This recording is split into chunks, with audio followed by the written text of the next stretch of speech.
Enough evolution points. He could actually evolve. Hearing the system prompt, Su Bai's spirit surged. He immediately commanded, begin evolution. As soon as the words fell, the Loach clone in the wash basin suddenly erupted with a brilliant pale golden radiance from head to tail, emitting a mysterious and astonishing aura. Under Su Bai's watchful gaze, the yellowish-brown eel body began expanding at a visible rate, swelling like an inflated balloon. In the time of a single breath, it grew from 1 meter to about 1.5 meters. Its body also grew noticeably thicker. 2 rows of fine, sharp, hooked teeth emerged from its mouth. Su Bai felt a binding sensation emanating from the clone. The small basin was clearly no longer sufficient for the evolved Loach clone to swim and maneuver. Congratulations, host, the clone has evolved successfully. A new clone information panel has been generated. Su Bai immediately noticed many changes on the Loach clone's information panel. Clone Giant Fang Loach Level 1 Skill, Bite LV1. Bites enemy targets causing tearing damage and continuous bleeding. Combat Power 10 Evolution Points, 320. A Giant Fang Loach with teeth. It can actually evolve into a creature that shouldn't exist. If it keeps evolving, perhaps someday, it could become a divine dragon capable of soaring through the heavens and traversing the skies. Su Bai gazed intently at the panel and the Loach clone in the basin, a familiar saying suddenly coming to mind. When an eel grows large, it becomes a snake. When a snake grows large, it becomes a python. When a python grows large, it becomes a flood dragon. And when a flood dragon grows large, it transforms into a true dragon. Perhaps one day, with this god-level evolution system, he could possess a true dragon clone. Moreover, as the clone consumed and evolved, he himself would also grow stronger. If the clone could become a true dragon, how powerful would he himself become? At this thought, Su Bai's eyes lit up with anticipation. He continued scrolling down. Not bad, the level increased by 1, and there's a new bite skill. How is this combat power of 10 points evaluated? Su Bai glanced at the information panel and muttered to himself. The system voice rang out again. Detected host clone first evolution success, unlocking the normal tier lottery wheel.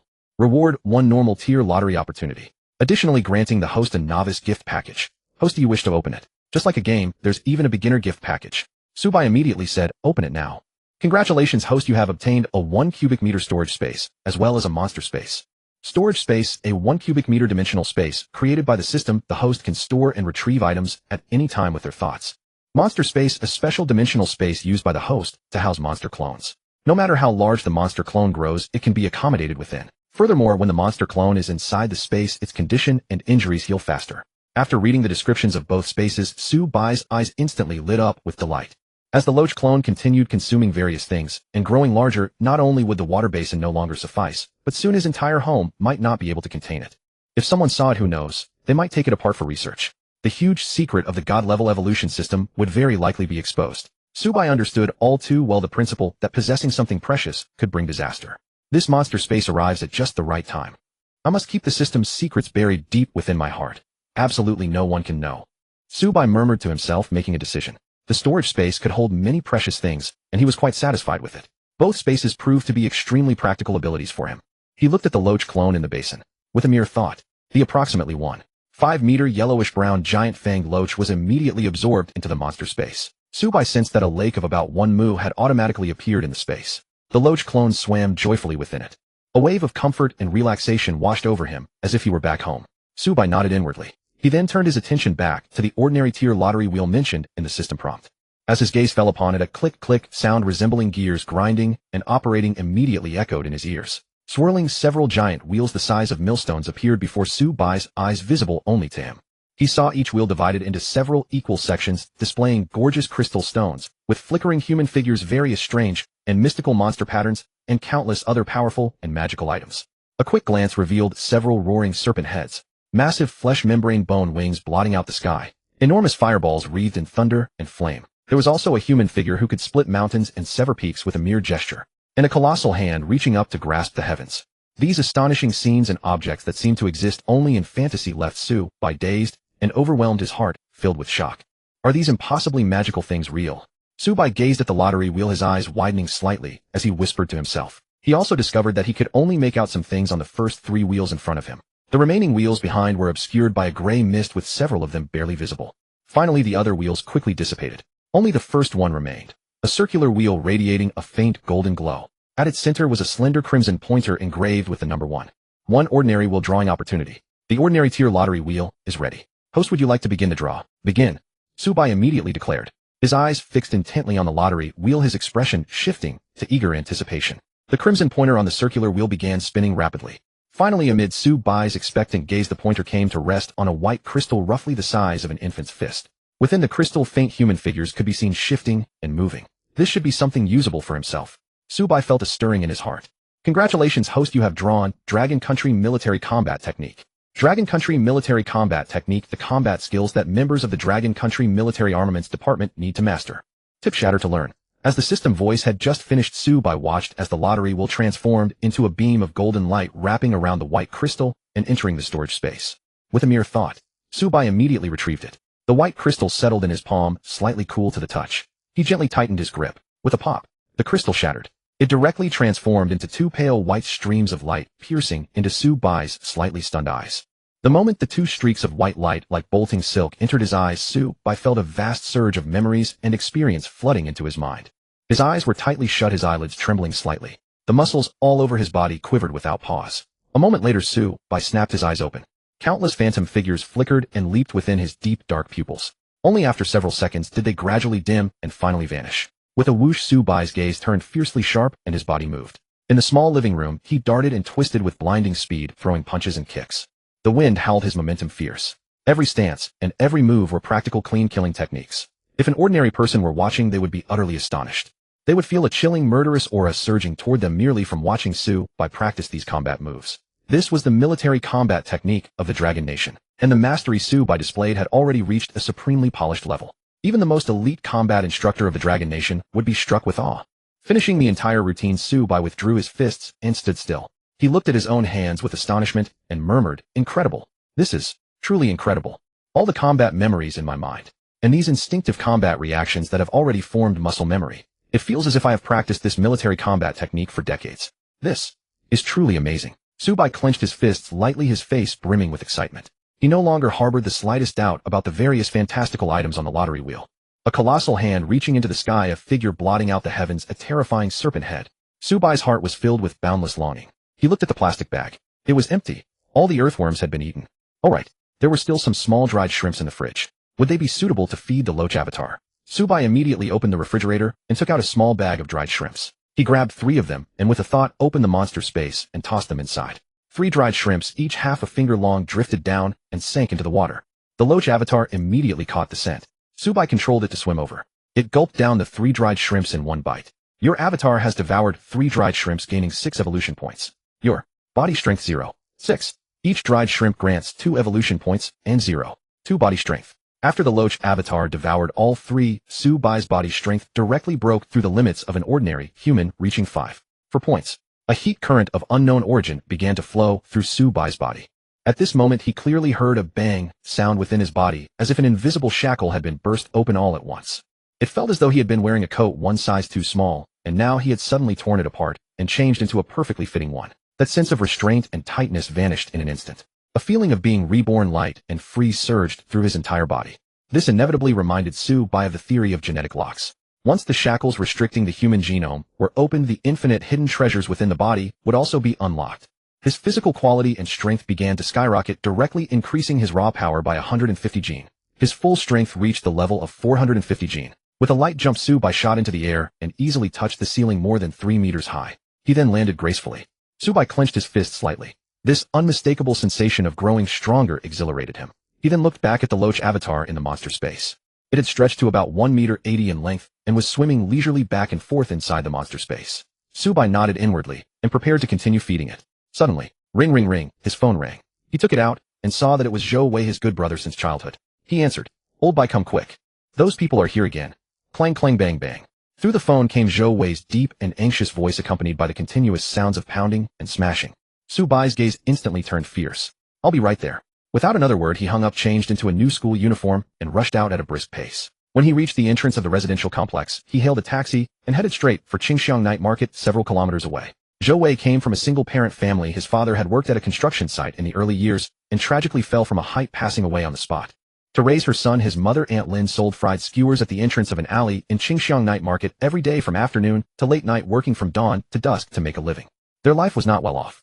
Ever since Subai's parents had gone missing, Aunt Lin, who had always taken good care of Subai, treated him with even greater warmth and concern. Every few days, she would have Zhou Wei bring over some vegetables and fruits. During middle school, Subai had spent more time living at Zhou Wei's home than at his own. Aunt Lin remembered Subai's birthday even more clearly than Zhou Wei's own. To Subai, Aunt Lin was not family by blood, but she meant more to him than family. Aunt Lin was a genuine person, and she ran her business the same way. The fried skewers were always fresh, and the oil was good quality, never left overnight. 10 years of consistently excellent flavor made the tiny mobile fried skewer stall far more booming in business than many fixed shops and stalls in Qingxiang night market. Profit stirs people's hearts. Those who resorted to underhanded tricks and sabotage behind the scenes were hardly uncommon. Lately, they had become even more brazen. Thinking of this, Su, by sitting in the back seat of the taxi, stared at the receding scenery outside the window, his gaze growing sharper and more intimidating. Ding dong, ding dong. A clear, melodious tune began to play from the car radio. Subai, who had been lost in thought, snapped back to attention, drawn in by the sound. Soon he heard a pleasant female voice coming from the radio. Hello everyone.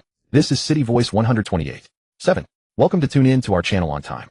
Today Xiao Yun will be discussing with everyone all sorts of strange events that have been stirring up a frenzy on the internet recently. First, let's give a warm round of applause to welcome the famous biology expert Professor Guan as our guest. Strange events. Subai's attention was immediately drawn to the radio program. This was a well-known current affairs talk show in Nanshan City. Today's content was about the various hot short videos of extraordinary people and strange deeds that had recently appeared online. As he listened, Subai couldn't help recalling a few short videos he had also scrolled past. There was a father and son street performing duo. The child kept releasing balls of fire from his hands while the father, as if tossing a straw, casually lifted and threw a boulder weighing several thousand Jin. There was also a pedestrian who, wherever he walked, caused the streetlights around him to flicker on and off as if short-circuited. Then there was a video of an elderly woman returning from grocery shopping suddenly vanishing into thin air only to reappear not far away. Many of these videos have been publicly debunked by professionals and platform officials as special effects and edited fakes. Without exception, they were all swiftly deleted. Even those who had screen-recorded backups quickly discovered that for some unknown reason the videos could no longer be opened. This was precisely the topic of today's City Voice program. The invited biology expert used all sorts of data and arguments to explain how absurd and unrealistic these videos were. Subai listened quietly, yet his brows knitted slightly, without his control. He couldn't shake the feeling that the professor's words carried a hint of trying too hard to cover something up. One anomalous video might be explainable, but recently several such videos had appeared one after another, and their fates were all the same, sealed away completely without a trace. Subai had seen technical posts from master editors who confidently analyzed the videos from every technical angle, all unanimously proving that these videos showed no signs of being manipulated. This series of anomalies made Subai feel more and more strongly that something was about to happen in this world. An uneasy feeling began to stir in his heart. However, thinking of the wondrous and formidable power of the divine evolution system, his heart settled somewhat. No matter what happened, he had to become stronger first. Even if the world really underwent some kind of mutation, he would be better prepared to face it. Subai thought to himself. The world really is getting stranger and stranger lately. The taxi driver let out a sigh. Then with a press of the brake the cab came to a smooth stop. Subai looked up. Qingxiang night market had arrived. At 7 or 8 in the evening, the Qingxiang night market was at its most boisterous. Subai moved swiftly through the dense jostling crowd. The hawking of vendors, the cheers for acrobatic performances, and the music of street singers poured unceasingly into his ears. Without a moment's pause, he headed straight for the night market south gate. As soon as he stepped onto the street south of the night market, he could clearly feel that the crowd here was much thinner. Around him, quite a few people were hurrying toward the south gate, whispering among themselves as they went. Quick, go check it out. There's trouble at the south gate. What's going on? I heard that the Lin family's fried skewer stall set up on a tricycle has been surrounded by more than a dozen people. Damn, with something this big, aren't the night market security guards doing anything? Who knows? Let's go take a look. Subai listened to the surrounding chatter, his eyes narrowing and his gaze growing colder. His pace quickened and he sprinted southward. At the entrance of the south gate, the street, wide enough for 2 cars to pass side by side, was packed solid by a surging dark crowd. Everyone was watching from a distance as a sudden conflict broke out in the middle of the street. Beside the fried skewer stall, Zhou Wei, wearing the uniform of No. 3 middle school with an honest, simple face and a sturdy build, shielded his mother behind him. His gaze wavered as he looked grimly at the 11 burly tattooed men seated around the stall's folding table. Among them, a man in a black vest with narrow triangular eyes and a sinister deep stare pounded the tabletop until it rattled. His manner was savage and domineering. He glared arrogantly at Zhou Wei and his mother and cursed, "Damn it, you black-hearted bastards. There are cockroaches in these cheap fried skewers. These skewers also have a stench of leftovers mixed with gutter oil. What the hell kind of business are you running?" The man in the black vest sprang to his feet. He grabbed a plate of fried skewers and hurled it viciously at Zhou Wei. Zhou Wei shielded his mother, and the skewers spilled all over his head and face. The iron plate crashed to the ground with a clang. On Zhou Wei's honest face, rage boiled over, and he spat hatefully. "It's you people again. You've eaten here so many times without paying before, and my mother was too kind-hearted to make a fuss. Now you come carrying your own cockroaches and try to extort us." The bystanders around them began whispering among themselves. "It's Sang-go and his gang again. Now that the Lin family's mother and son have run into them, they're in for a rough time." Sister Lin's son sees it clearly, but what can he do? The entire Qingxiang night market belongs to that man. Sang-go is just doing his dirty work. The Lin mother and son don't rent a shop in the night market, yet they set up a stall here and do such good business. It was only a matter of time before they attracted scum like Sang-go. Damn it, this year's shop rents have gone up again. We work ourselves to the bone all year, and all our hard-earned money ends up in that man's pockets. What a bloody joke. Keep your voice down. If Sang-go and his men hear you, those 11 might be sitting in your shop tomorrow. Aunt Lin stood behind her son, listening to the surrounding murmurs. Her haggard pale face was steeped in misery. She kept tugging at Zhou Wei's clothes and pleaded over and over, away, don't say any more. We can't afford to offend these people. Just stop talking. Zhou Wei shielded his mother, stared at the 11 tattooed men opposite, and clenched his fists. Mom, the kind-hearted are always bullied. We can't soften up anymore. Watching this scene, Sang-go burst into cold laughter. Even though his little scheme had been seen through, he was not the least bit flustered. There were simply no surveillance cameras at this stall. Even if it went to the police station, as long as he insisted that the skewers had cockroaches, he would be the one in the right. Sang-go was an old hand at this kind of thing. His dark triangular eyes fixed coldly on Zhou Wei and Aunt Lin as he spoke with a sinister, icy smile. Using gutter oil and planting cockroaches in the food, and you still think you're in the right. If you don't come up with 100,000 yuan as compensation for mental distress today, my 11 brothers, and I will demolish this black-hearted shop. As soon as his words fell, the 10 tattooed thugs behind Sang-go rose to their feet. The frail Aunt Lin shrank back, staring in terror at the ferocious men in front of her. Misery flooded her heart and face. 100,000 yuan. Their family would have to sell everything they owned to scrape together that much. Moreover, she knew very well that if they paid today, there would be no end to it. It was absolutely a bottomless pit. Zhou Wei's honest face flushed red with stubborn rage, and he roared, in your dreams. I'd rather die than pay you a cent. Sang-go's triangular eyes narrowed slightly, and he said grimly, oh, you've got nerve, huh? Then smash it all.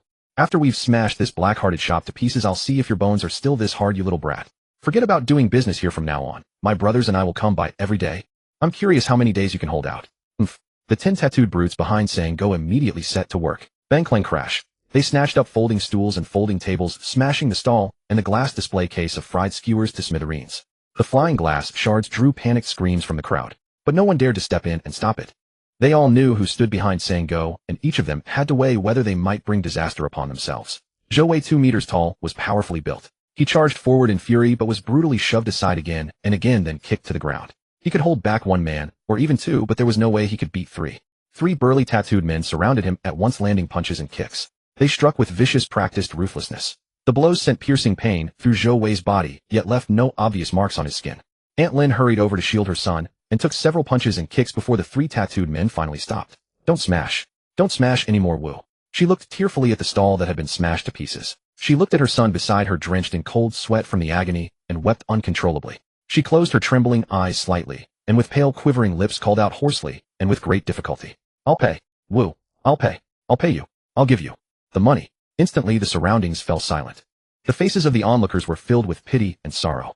Yet every one of them was furious at Sang-go's deeds, but dared not voice a word. In the middle of the scene, Sang-go let out a complacent sneer. Stop. The gang of underlings behind him stopped what they were doing and withdrew to his side. Looking down at Zhou Wei and Aunt Lin from on high, Sang-go sneered darkly. Shouldn't you have said that earlier? What's the big deal? Anything that can be settled with money isn't a problem at all. Sang-go squatted down, lightly patted Zhou Wei's pained pale face, and said with a light laugh how much better it would have been to behave obediently. But you insisted on refusing a toast only to drink a penalty. With that, he sauntered back to the bench, sat down leisurely, crossed his legs, and said coldly, my time is precious. Quit stalling. Hand over the money now. Suddenly a cold and detached voice cut through from behind the crowd. None of you will walk out of here standing today. Sang-go and his men, along with the surrounding onlookers, all turned to look toward the back of the crowd. Zhou Wei's face brightened at the sound. Aunt Lin's face, however, was full of worry. The crowd gradually parted, opening up a passage. A young man in a school uniform, tall and lean, with delicate, clean-cut features, strode in with large steps. It was none other than Subai. The watching crowd stirred faintly at the sight of Subai. Who is this kid? He looks a little familiar. Seems to be a classmate of Sister Lin's son. I often see him at her stall. Hot-headed youth. The moment he arrived, he's offended Sang-go's whole crew. He's definitely in for a beating. It looks like today's matter won't end well. Subai paid no attention to the comments around him and walked straight toward Zhou Wei and the others. Sang-go sat there with a contemptuous sneer. I was wondering which big shot had arrived. Damn, you sure talk big. Who knew? It's just another brat whose hair hasn't even grown in yet. Huh. The 10 tattooed thugs behind Sang-go burst into loud, echoing laughter. Subai completely ignored those men and strode over to Aunt Lin and Zhou Wei. Child, why are you here? You shouldn't have waded into this messy business. Aunt Lin looked at Subai with an expression full of concern. Subai saw the fist and shoe prints on Zhou Wei and Aunt Lin. Then he swept his gaze over the stall, broken, battered, and a complete mess. He clenched his fists. The coldness and anger in the depths of his eyes surged all the more fiercely. Meeting Aunt Lin's concerned gaze, he said softly, "Sorry, Aunt Lin. I'm late." Lao Bai. Zhou Wei, drenched in cold sweat from the stabbing pain in his chest, and pale as a sheet, struggled to his feet. "Lao Bai, you were right. Last time they came they were up to no good. This time let's take these bastards down together." He was cut off halfway by Su Bai, who waved a hand. Su Bai patted his good brother on the shoulder. "Don't worry away. Leave what happens next to me." With that, Su Bai stood up and turned to face Sang Go and the others. He suppressed the fury in his heart and did not strike first. He knew very well that fighting men like Sang Go could not be done by brute force alone. Meanwhile, Sang Go was already displeased from being ignored by Su Bai. Now that he heard the exchange between Su Bai and the others, the sneer at the corner of his mouth turned even colder. He cracked his knuckles and stared at Su Bai with fierce, vicious eyes. "You'll handle it. Heh, how can a snot-nosed kid like you handle it? Can you even fork out 100,000 yuan? What a joke. You little bastard, seeing that I'm in a good mood today, I'll give you a chance." Sang Go spread his legs, pointed at his crotch, and laughed arrogantly. "Crawl obediently between your grandpa Sang Go's legs, and you'll walk out of here in one piece today. Otherwise I'll tear that mouth of yours apart." The 10 tattooed thugs behind him all burst into jeering laughter. From the surrounding crowd came wave after wave of sighs. Zhou Wei and Aunt Lin, anxious and alarmed, helped each other up and stood beside Su Bai. They were about to say something when Su Bai stopped them. Su Bai was angry at Sang Go's words, but on his face he merely smiled faintly without showing a trace of it. He cast a sidelong glance at Sang Go and his men. Within his icy, piercing gaze rolled a surging torrent of rage. The murderous aura faintly emanating from him made all 11 tattooed thugs feel an involuntary chill in their hearts. Thud, thud, thud. Sang Go and the others took a step back in unison. This eerie scene instantly plunged the field into silence. For Su Bai, whose physical strength had surpassed the limit of ordinary humans, and who was also proficient in Long Wa's military combat techniques, men like Sang Go were no more than chickens and dogs. As long as he was justified, he could crush them with a wave of his hand. He thought for a moment, then laughed softly, and said coolly, "Sang Go, I'll give you a chance too. Now take all your men, kneel before my Aunt Lin, and kowtow 10 times. Then offer up 200,000 yuan, and I'll let bygones be bygones. Otherwise, not one of you 11 will leave Qingxiang Night Market standing today." Su Bai's clear, indifferent voice slowly resounded across the scene. Sang Go laughed in rage. "Screw you, you little bastard. You're asking for death. Go, break his legs for me." The 10 burly tattooed thugs immediately closed in on Su Bai in big strides. The crowd broke into sighs. Alas, this kid's arrival is just making things worse. Kids these days, before they've even entered society, they have no idea how high the sky is and how thick the earth is. He spews big talk without even drafting his lies. With an attitude like that, he's going to suffer. There's no way he won't get beaten badly. Originally, Sister Lin just needed to pay some money, and this would have been settled. Now he had to provoke Sang Go and his thugs. Well, damn, it's over. 10 burly thugs rapidly closed in and surrounded Su Bai. Seeing Sang Go's men surrounding him, a cold gleam flashed in Su Bai's eyes. He had been waiting for exactly this, them making the first move. With murderous aura surging in his eyes, Su Bai stepped forward under Zhou Wei's and Aunt Lin's deeply worried gazes, shielding the two behind him. "You little bastard. I'll cripple you." 2 tattooed thugs bared grins and charged over first. One from the left, one from the right. 2 heavy fists whistled towards Su Bai's face. "Lao Bai, watch out." Zhou Wei called out urgently from behind. Su Bai's expression remained completely calm. He spread his hands and held them up in front of his body. 2 crisp cracks rang out. A pair of punches powerful enough to shatter an ordinary person's nose bridge on the spot were blocked by Su Bai, as if he were simply brushing them aside. Everyone's movements froze at the sight. In the next instant, Su Bai's hands, like steel pincers, suddenly gripped the 2 thugs' right fists and twisted them in opposing directions. Crack, crack. The gut-wrenching sound of fractures suddenly erupted in the field. "Oh, my hand." The 2 tattooed men, as strong as oxen, immediately wailed miserably. Everyone could see that their right fists had been bent into a terrifyingly unnatural angle. The mere sight of it sent a chill of lingering dread through everyone present. "You mother, go to he." The 2 thugs cursed in pain, but before they could finish, Su Bai's attack cut them off. Bang, bang. 2 powerful kicks slammed heavily into their chests. The 2 men, each weighing at least 180 jin, were kicked flying 3 or 4 meters away like balls, one after another. Crash, rattle. After smashing through several tables and stools, the 2 collapsed limply on the ground and passed out from the pain on the spot. Whoosh whoosh. For a moment, the only sound in the field was the faint whisper of the wind. Su Bai stretched his arms and loosened his joints, then looked at the stunned Sang Go and the other 8 thugs who were rooted to the spot. "Next, who's next?" Hearing Su Bai's voice, all 9 men's bodies trembled at once. They looked at their 2 companions lying on the ground, passed out from the pain, then at Su Bai, who stood there completely unharmed. Disbelief filled every one of their eyes. After a brief silence, the watching crowd erupted. How is this possible? 2 180 jin burly men. In less than one exchange, their arms were broken and they were sent flying so far. This kid is way too strong. Damn, Sang Go and his crew really picked the wrong person this time. This young man doesn't look old, but who would have thought he's actually a trained fighter? While everyone was discussing in hushed voices, many of the stall owners also lowered their voices and cheered inwardly. They had been exploited and oppressed for far too long. At this moment, they all looked at Su Bai, their eyes burning with excitement. Hearing the commotion around him, Sang-go also snapped back to reality. He looked at Su-bai with an extremely gloomy expression. He knew very well that today he had to ruthlessly suppress this thorn that had popped out of nowhere. Otherwise, from now on, no one in Qingxiang Night Market would be convinced by them or afraid of them anymore. Bang! Sang-go snatched up a folding stool and roared furiously. Damn it! I don't believe so many of us can't finish off one little punk. All of you get him. Cripple this little bastard for me. Clang! Clatter! The 8 thugs immediately pulled out steel pipes hidden in their sleeves or picked up folding stools from nearby, then all closed in on Su-bai. Su-bai saw Sang-go and the others not fleeing, but instead charging straight at him, and a cold smile tugged at his lips. This was exactly what he had wanted. Old bite. Zhou Wei called out from behind with clear worry. Hey Wei, take care of Aunt Lin. Su-bai instructed without looking back. Then his gaze sharpened suddenly. Deep in his eyes, wrath and cold light surged like tidal waves. His entire body exploded forward like a hunting cheetah. Death wish.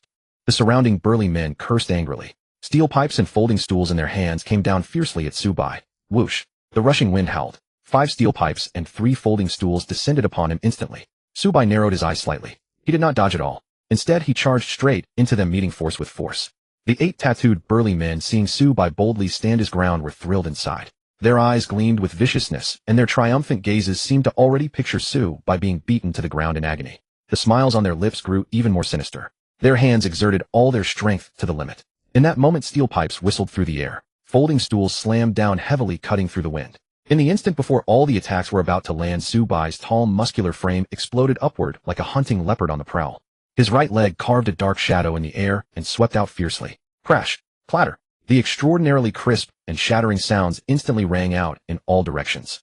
Everyone watched in utter shock as the 5 steel pipes as thick as a baby's arm and the 3 folding stools were all swept away and broken by a single kick from Su-bai. Shattered steel pipe fragments and broken stool pieces scattered across the ground. The 8 tattooed men, eyes wide open, froze in place, as if bewitched, their faces stunned and dazed. They looked incredulously at the broken weapons in their hands. And then, with terrified eyes as though they had seen a ghost, they turned to face Su-bai, who was completely unharmed. Holy crap! He kicked and broke the steel pipes and stools with one leg. Are these man's legs made of alloy steel? If that kick had hit a person, would they still be alive? Is this guy cheating? How are we supposed to fight him? Countless terrified thoughts instantly flooded the minds of the 8 tattooed men.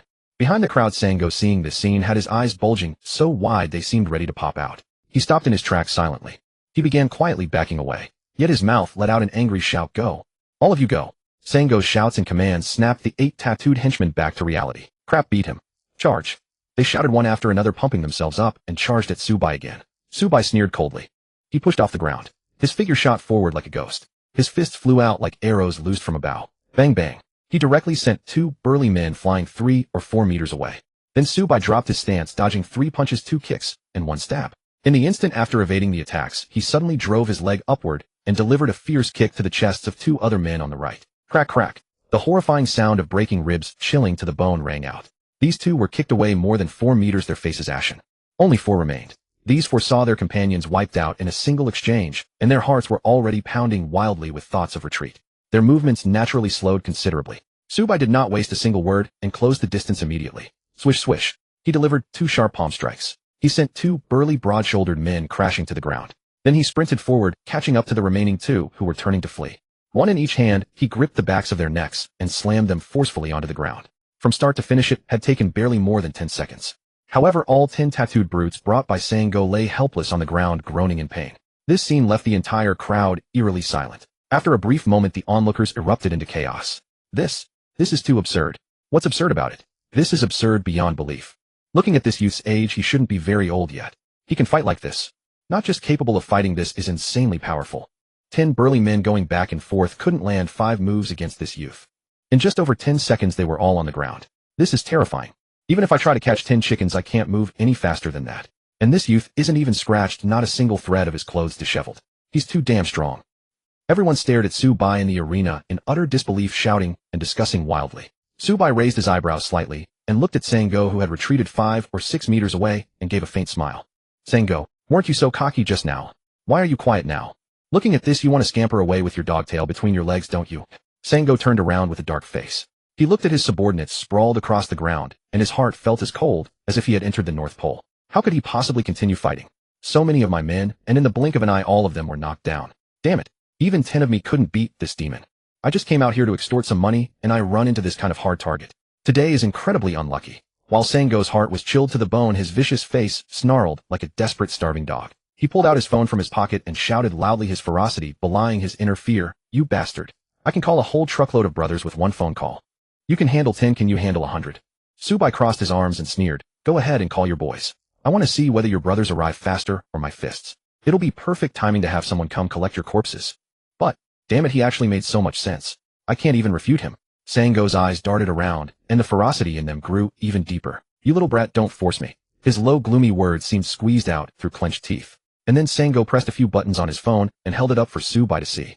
You bastard. Don't force me to call the guard bureau. My brothers and I are just having a meal, and we found a cockroach in it. Once we get to the guard bureau, no matter what you say, I'll be in the right. You little brat, you'll be eating prison food by the time this is over. Sango laughed coldly and arrogantly, sneering at Subai, as if he had the upper hand completely. Upon hearing that this street thug was so scared he wanted to call the police, Subai merely snorted coldly. He walked toward Sango without the slightest concern. Seeing Subai's movements, Sango jumped back as if electrocuted. Retreating step by step, he held up his phone and screamed hoarsely, You little brat, what are you doing? Stop you. Stop right there. I'm calling. I'm really calling. Don't force me, you bastard. With bloodshot eyes, Sango let out a hysterical yell, yet all he received was Subai's incomparably mocking smile. Subai raised his hand toward Sango. Go ahead and press it. Go ahead and dial the security bureau directly. I think you've forgotten, Sango, just how thick your criminal record is at the security bureau. As for me, Subai paused, flicked his coat, and smiled faintly. I'm young, so I started learning early. And as luck would have it, I haven't crossed the age threshold. What nonsense about being young. What teenager could take down 10 burly men in a mere dozen seconds? Damn it, he hadn't even crossed the age threshold. If he hasn't crossed the age threshold, how are you supposed to play with him? Crap. At this moment, Sango's gaze was filled with utter dejection. Subai stared at him coldly and delivered the fatal blow. With so many of your men lying on the ground, and so many steel pipes and folding stools around. Evidence is everywhere. Besides, you were the ones who made the first move. According to the laws of the Dragon Kingdom, defensive action taken against violent behavior that seriously endangers one's safety does not constitute excessive self-defense. That is the right of unlimited self-defense. As luck would have it, this is exactly our situation now. Subai looked directly at Sango. His tone was calm, but every word struck deep into Sango's heart like a sword. At this moment, Sango's heart was filled with despair. He felt like a mosquito that had blundered into a spider's web. Everything was firmly controlled by Subai, leaving him not the slightest strength to resist. More capable in a fight than you. Smarter than you too. Whatever Dragon Kingdom law, whatever clause. He could recite it at the drop of a hat. How the hell was he supposed to play this game now? Sango's heart instantly sank to rock bottom. His legs went weak, and his whole body collapsed directly to the ground. All the onlookers who had been watching immediately burst into an uproar. Good heavens, this young man is truly something. Truly impressive. With a few punches and kicks, he sent Sango and his gang sprawling to the ground, and every word he said was backed by reason and evidence. He had Sango so thoroughly cowed that the man didn't dare let out a single squeak, completely under his thumb. Sango's bunch finally got what they deserved. Serves them right. This young man has finally avenged us too. Isn't that the truth? Behind them. Seeing Subai knock down so many thugs in a few moves and silence Sango with just a few words until he could only bow his head in defeat, Zhou Wei and Aunt Lin finally let go of the hearts that had been hanging tense. Subai walked over to Sango. Sango, slumped in defeat on the ground, saw Subai's shadow fall over him. His gaze also landed on those subordinates of his who had collapsed in heaps, wailing unceasingly. Shocked and terrified, his whole body gave an involuntary shudder. Sango hurriedly raised his head, wanting to beg for mercy. But before the words came out, suddenly, Subai, watching him with cold eyes, suddenly struck 2 slaps across his face. Smack! Smack! 2 crisp sounds exploded. Then with a heavy thud, Sango, completely unable to resist, was savagely slapped to the ground. His pupils were unfocused stars spinning before his eyes. In both ears an unending buzzing ringing sounded. His originally lean face swelled instantly into a red-skinned pig's head. Sango struggled to crawl up, but kept collapsing to the ground again and again. Still utterly dizzy, and with his ears ringing, he shook his head. Finally, his consciousness and senses slowly recovered. The violent searing pain on his face made Sango involuntarily suck in a cold breath and cry out. Hiss! Huff! Soon Sango felt a sticky metallic sweet and nauseating sensation in his mouth. He couldn't help opening his mouth. Clink, clink, clink. Vivid red viscous blood mixed with 7 or 8 broken teeth spilled to the ground. In Sango's eyes, his pupils abruptly dilated. Fear and dread pervaded his gaze. Tap, tap, tap. Footsteps sounded. Subai was coming. To Sango's ears, those footsteps were like the death god's soul-summoning call. He no longer had the arrogant, overbearing look he'd had earlier. At this moment, he struggled desperately to get up, wanting to get as far away from Subai, that god of wrath, as possible. In his heart, Sango was so remorseful that his intestines had turned green. Why? Why had it come to this? Had he failed to check the almanac before leaving today and run into a baleful star? He only wanted to extort some money, and yet he'd kicked such an iron plate. Sango kept scrambling backward, but all of it was futile. Subai stepped close, grabbed Sango's neck with one hand, and lifted him up. Smack! Smack! 2 more slaps shattered 4 or 5 more of Sango's teeth. Holding Sango up, Subai turned him to look around and said coldly, Sango, open your dog eyes and take a good look. My Aunt Lin just wanted to live peacefully doing a small business, but you people had to smash her stall. You hurt her son. You pushed her to this state. Sorry. I was wrong. Sango's face was flushed bright red. A horrible suffocation and terror engulfed him completely. He kept begging, please. Little brother. Spare me. Please. Subai let out a cold stared straight into Sango's eyes, and said in a chilly voice, Subai am a very reasonable man. Whoever makes my Aunt Lin suffer, I will repay 10-fold and 100-fold. I've remembered all 11 of you. If there is a next time, I guarantee that the rest of your lives will be spent in a wheelchair. Subai's murderous words left the whole scene in silence. The 10 tattooed bruisers who had been lying on the ground wailing suddenly had their voices cut off. Each one was so frightened that he didn't dare let out a breath. Sango, whose neck was gripped by Subai as he was hoisted in midair, felt a chill that pierced to the core of his heart shoot up from the base of his spine to the top of his skull. He nearly wet his pants on the spot. Bang! Subai flung Sango, who was like a dead dog, onto the ground. Then he said coldly, all 11 of you. Every one of you go before my Aunt Lin and count out 10 times, sincerely apologizing and admitting your guilt. Then scrape together 200 in compensation right away and hand it over. As soon as he finished speaking, Sango and his 10 underlings hurriedly scrambled to their feet and rushed toward Aunt Lin. All 11 of them knelt before her in a noisy flurry. They kowtowed and apologized endlessly, each one knocking their forehead against the ground with loud resounding bumps. This display really startled Aunt Lin. She took a small step back, slightly frightened. A gratified smile spread across Zhou Wei's simple, honest face. He gave Subai a thumbs up from afar, then quickly supported his mother. Seeing this, the onlookers around them were both stunned and amazed, and their hearts felt extraordinarily satisfied. The 10 kowtows were soon finished. Sango and his men crawled on their hands and knees to Subai. Each of them had a bloody red forehead, terrified that if they hadn't kowtowed earnestly enough, they would provoke Subai, that god of disaster, once again. Led by Sango, the 11 men emptied all the savings they had at home, barely managing to scrape together to transfer to Subai. When everything was done, Sango and the others all looked at Subai with eager hope. They yearned for the latter to be willing to let them go. Subai swept his gaze over them, and a faint gleam suddenly flickered in his eyes. Subai spotted them, the 3 tattooed brutes who had beaten Zhou Wei and Aunt Lin earlier. His gaze fixed steadily upon the trio. Sensing Subai's gaze, the 3 burly men felt a sudden jolt of dread. Their entire bodies shuddered as if drenched in ice-cold water, uncontrollable tremors running through them. A little bro, is there anything else? Can we go now? Sango asked, his heart racing with unease. Subai gazed at Sango and smiled faintly. Don't rush, Sango. If you can't discipline your men, I'll do it for you. He pointed at the 3 brutes and said coolly, which hand did you use to strike my brother and Aunt Lin? Go pick up your weapons and cripple yourselves. Then Subai turned to Sango. Sango, you can't even control your own men. Tell me, do you bear responsibility?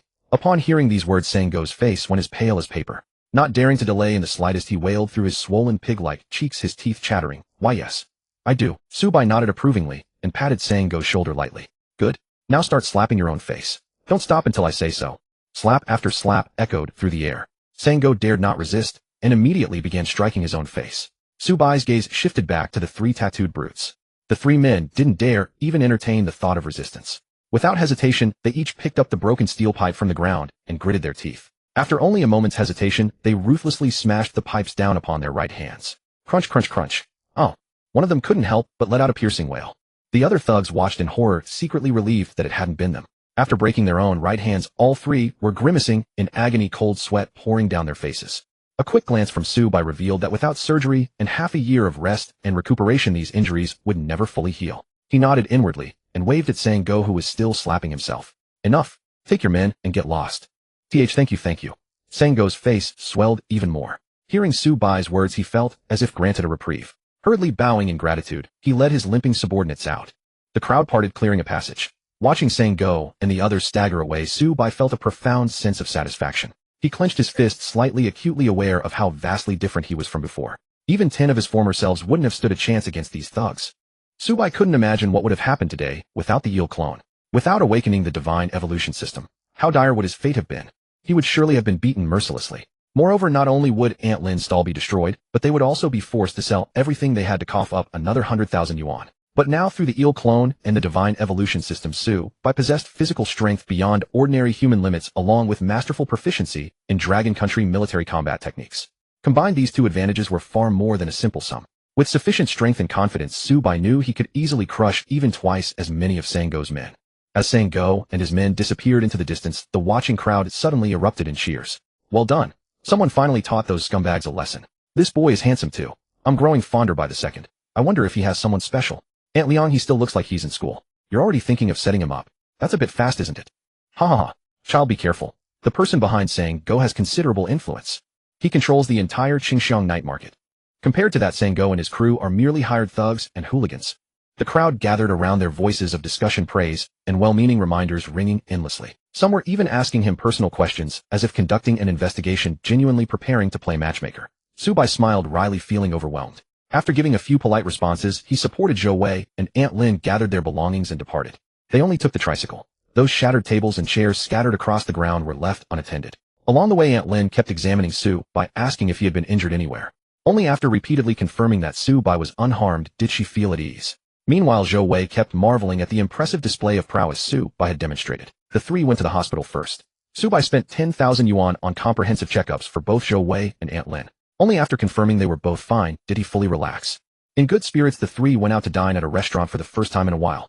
The establishment was modest in size, but excelled at authentic and reasonably priced Sichuan cuisine. Mao Shui Wang's spicy chicken, stir-fried vegetables, and tomato egg soup. Within no time, all the dishes were served. Floating atop the fragrant red oil of the Mao Shui Wang, a wealth of side ingredients was clearly visible. Silky tender duck blood, pale and slender enoki mushrooms, crisp and fresh beef tripe and honeycomb tripe, thin tofu sheets, and ham sausages absolutely essential. Each side ingredient was served in generous and plentiful portions. A chopstick reached down. Tofu sheets, duck blood, and enoki mushrooms mixed with 2 pieces of tripe soaked in rich broth were all scooped up in one motion. Being freshly cooked, it still steamed vigorously. The aroma of chili and Sichuan peppercorns wafted forth. The moment it entered the mouth, a burst of savory spiciness mingled with the delicious flavors of the ingredients exploded across the palate.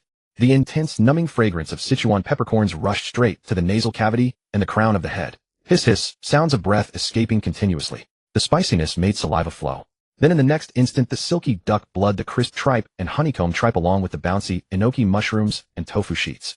A rich explosion of flavorful side ingredients burst open within the mouth. Paired with the numbing and spicy broth base, this bite of delicacy was truly irresistible. After a few mouthfuls chewed and swallowed, one would discover a thin sheen of sweat on their back. The entire body felt instantly refreshed and invigorated, leaving an enduring aftertaste. The second dish, spicy chicken, was equally authentic. The chicken was fragrant, spicy, and deeply flavorful, perfectly complementing the rice. At the table, facing the delicious food, Zhou Wei didn't hesitate and buried his head in eating. The sound of vigorous chewing and swallowing echoed continuously. He was truly starved. Aunt Lin hadn't touched her chopsticks. She glanced at her son and flicked his forehead sharply. Eat, eat, eat, you silly boy, all you know is eating. How did I give birth to such a foolish son? If it weren't for Bawar, this time we mother and son would both be sleeping on the street tonight. Humph, our Bawar is the capable one. Zhou Wei grievously rubbed his head and gave his mother a simple, earnest smile. Aunt Lin sighed, helplessly picked up some vegetables with her chopsticks and placed them in Zhou Wei's bowl. Eat more vegetables. You only think about eating meat every day? You'll drive us bankrupt. You really make me so angry. Zhou Wei chuckled foolishly while not forgetting to shovel rice into his mouth. Aunt Lin's face immediately showed that familiar, exasperated expression of wanting better from him. But when she turned her gaze to Su Bai, her countenance instantly softened, continuously serving him duck blood and other delicacies from the Mao Shui Wang. Bawar, you're far too thin, eat more. Eat well to grow strong and healthy. Su Bai smiled brightly and added some duck blood to Aunt Lin's bowl. Aunt Lin, don't just serve us, you eat too. Oh, our Bawar is so thoughtful. Aunt Lin's wrinkles spread into a warm, radiant smile. Zhou Wei caught up in his meal, glanced over, and chuckled foolishly at the scene. Aunt Lin ate a few bites and then set down her chopsticks. Watching Su Bai and Zhou Wei bent over their bowls, an instinctive smile of warmth and contentment graced her face. After finishing a bowl of rice in just a few bites, Su Bai suddenly recalled something. Su Bai thought of the 2,000 yuan that Sango and his men had given him, and not even 1900 of it was left. He did some mental calculations, then spoke up. Aunt Lin, just now Sango and his gang gave me 2,000 yuan as compensation for the stall. Let's go rent a shop later so you won't have to work out in the wind and the sun. I'll also get you an electric tricycle so it'll be easier for you to get around. If there's still time, we'll go to the mall and buy some new things for the house. You and Away's bedding and straw mats. After all these years of use, just look at them. They should have been changed long ago. There are plenty of old things too, like that electric fan that goes clatter clatter when it runs and used to short circuit and give people electric shocks. They're all safety hazards. This time I'll replace them all for you. Aunt Lin hurriedly waved her hands and shook her head, speaking earnestly. No, no, no, by Wazi, you can't do that. You can't spend so much money recklessly. Keep it for yourself and use it for college later. Everything at home is still usable. Why replace it for no reason? Early tomorrow morning I'll go to the general market and get some tables and chairs, then restock the ingredients. I can still set up the fried skewer stall again. Don't rent some shop and waste money on rent every day. Su Bai smiled gently and didn't say anything more. He would just go and arrange everything for Aunt Lin later. His multiplied physical strength had greatly increased Su Bai's appetite. Just as he was about to dig into a second bowl of rice, suddenly, he noticed that the spicy duck blood and tripe the spicy chicken and the other hearty meat dishes on the table had all been left untouched. Zhou Wei, tall and burly, kept his head down in silence, eating with great relish from the plate of vegetables and the tomato and egg soup. Su Bai felt a warmth in his heart. Away, Aunt Lin said, "You're a simpleton, and now you're really acting like one. There's so much good food here. Why aren't you eating it? If you don't, it'll get cold. Don't dawdle. Catch." Su Bai scolded with a smile, picking up a large piece of duck blood and tripe and putting it in Zhou Wei's bowl. Aunt Lin smiled, kindly sitting at the side, watching the two of them eat until their mouths were glistening with oil. After a moment, as if she had thought of something, Aunt Lin suddenly knitted her brows. "Aunt Lin, what's wrong?" Su Bai asked as he gave her a piece of spicy chicken. The latter's weathered face with faintly graying temples showed a trace of worry by War. "That Sango may have been driven away by you today, but I heard from the neighbors in Qingxiang night market that the big boss behind him is quite powerful. You have to be careful when you go to and from school. If anything happens, call away. And one more thing. The college entrance exam is almost here. Away's grades are poor. He'll probably only get into a vocational college. But you're a good student. If there's anything that needs doing, let Away take care of it. Study hard, and try to get into a decent undergraduate program." Aunt Lin went on and on, eventually covering every possible topic. Su Bai showed not the slightest impatience. He listened attentively, took it all in, and nodded in agreement. Zhou Wei meanwhile happily wolfed down his rice, occasionally letting out a simple-minded chuckle. After eating his fill, Su Bai first took Aunt Lin and Zhou Wei home. Then on the street near the south gate of Qingxiang night market, he found a shop that was fairly bright and spacious. He paid 1500 yuan and rented it for a year outright. Then he rode the old human-powered tricycle to sell it for scrap. After that, he spent 500 yuan on an electric tricycle with a rain canopy. Finally, Su Bai slipped into the mall just before closing time. He swiped his card for 1500 yuan and picked out a whole series of items: 2 air conditioners, a set of kitchen stoves and cookware, 4 sets of straw mats, and bedding, and more. Carrying large and small bags and bundles, Su Bai returned to Aunt Lin's home together with the air conditioner installation guys. Like Su Bai's own home, the mother and son's place was a small unit in an old residential community. It had been bought years ago by Aunt Lin from the compensation money after Zhou Wei's father passed away, saved up through frugality and hard thrift. Zhou Wei opened the door. When he saw Su Bai bringing in bags and bundles followed by 2 air conditioner installation guys, the honest, burly fellow froze on the spot. The air conditioners were installed in the 2 bedrooms. Su Bai also set up the kitchen stove and cookware. He replaced Aunt Lin's bedding with new straw mats and quilts. He then took out the shop lease contract and the electric tricycle keys and handed them to Aunt Lin. Aunt Lin, who had toiled all her life, complained that Su Bai was wasting money, but her eyes unconsciously reddened. At last, with 200 yuan still left, Su Bai quietly tucked 100 yuan under Aunt Lin's pillow before saying goodbye and leaving. The night sky was clear. Stars glittered everywhere. Walking home through the night, Su Bai smiled brightly. With a thought, the scene inside the monster space appeared in his mind. The rice-field eel avatar, about 1.8 meters long, was swimming back and forth contentedly. Thinking about what had happened tonight and the changes in his own body, Su Bai's eyes glimmered. He grew all the more eager to see what other mighty powers and functions the rice-field eel avatar and the divine evolution system would reveal. His steps quickened. When Su Bai reached the entrance of his residential compound, it was already 10 o'clock at night. Among the street shops beside the compound's main gate, only a 24-hour convenience store was still open. Su Bai went in and bought 5 cans of dried small shrimp, the same ones he had fed to the eel avatar before. Walking out of the store, Su Bai felt the night wind whistling around him. A thick cloud drifted over from somewhere in the night sky, shrouding both the bright moonlight and the starlight. Su Bai stepped through the compound gate. In the old neighborhood late at night, the worn-out streetlights blinked on and off. Crackle, crackle. After a burst of sparks from a short circuit, the entire road suddenly fell into darkness. The property management of this old neighborhood really is a lost cause. Su Bai muttered helplessly. As he walked, he would occasionally kick small stones. From the shadows on both sides came faint, eerie meowing. Pairs of green cat eyes flickered like ghost flames in the darkness, unsettling to the soul. Whoosh, whoosh. A chill abruptly crept into the night wind sweeping past. Something wasn't right. Su Bai frowned slightly and swept his gaze over both sides, silently growing alert. Meow, meow, meow. The cat cries around him began to turn sharp and piercing. Suddenly, Su Bai stopped in his tracks. His gaze fixed ahead, sharpened. 5 or 6 meters ahead, right in the middle of the road, 3 large black cats had suddenly appeared. Long sharp claws were extended from their paws. Their eerie feline eyes fixed on Su Bai as they scraped their claws against the paving bricks with a scratch, scratch, scratch sound. Su Bai tilted his head slightly. His peripheral vision caught it acutely. 5 or 6 meters behind him, 3 mottled feral cats had somehow appeared in the middle of the road too. Meow, meow. Cat calls like hypnotic howls rang out all around. One feral cat after another crawled out of the darkness on both sides of the road, prowling around Su Bai. In only a few moments, Su Bai was surrounded by over a dozen feral cats. These cats gave him the same dangerous feeling as facing a pack of wolves. On the dim path within Baiwa community, Su Bai stood at the center of the road, his face full of vigilance. Not far around him, over a dozen feral cats like a pack of wolves prowled in a circle, surrounding him completely. Pairs of blue-green cat eyes were all fixed unblinkingly on Su-bai. Some of them padded on tiptoe ghostly and silent, weaving through the darkness. Others crouched silently in place, ceaselessly licking their limbs. Sharp, elongated claws had already protruded menacingly from those limbs. From over a dozen deep, ghastly green cat eyes emanated a lingering, unbroken cruelty and greed.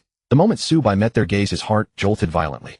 This was the greed of a hunter facing its prey. These feral cats actually intended to hunt and kill him. Su-bai immediately thought of the eerie incidents happening across the country that he had recently seen on his phone. Damn it. It seems the world is really undergoing some unknown supernatural changes.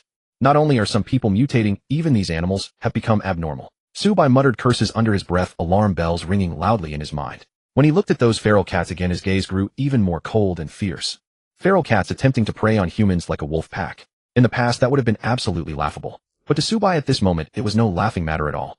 With a deft flick of his toe, he picked up a tree branch as thick as an adult's arm from the ground and gripped it tightly. His vigilant, murderous gaze swept across his surroundings. Muscles bulged. His body slightly crouched. His tall and robust frame was ready to unleash a thunderous strike at any moment. The three large black cats blocking the path ahead keenly sensed the shift in Su-bai's aura. Meow. The three cats no longer waited. They let out a simultaneous meow. The next moment, the dozen-odd feral cats surrounding them, as if receiving an order. Their fur bristled all over as they abruptly let out a sharp screech. Deep within their eyes, red threads burst out in unison. They crouched and lunged forward together. They were actually going to make a move on Su-bai. These feral cats actually intended to hunt humans. Su-bai clenched his fists in the tree branch. His eyes narrowed slightly. Sharp, chilling light spilled from the slits of his eyelids. He watched in all directions, taking in the forms of every wild cat charging at him. Whoosh, whoosh, whoosh. The night wind howled, growing even more desolate and cold. Swish, swish, swish. One cat silhouette after another leaped towards Su-bai straight at the center. Just then suddenly, cough, cough, cough. A series of low coughs suddenly rang out. In the silent, cold night, it was so abrupt. Su-bai inexplicably felt that this voice was somewhat familiar. Immediately after, an utterly astonishing scene abruptly unfolded. Meow, meow, meow. The dozen-odd feral cats that had been charging fiercely all suddenly let out terrified screams. Every last one of them, as if hearing the roar of a fierce tiger, had their fur standing on end and fled in terror in all directions.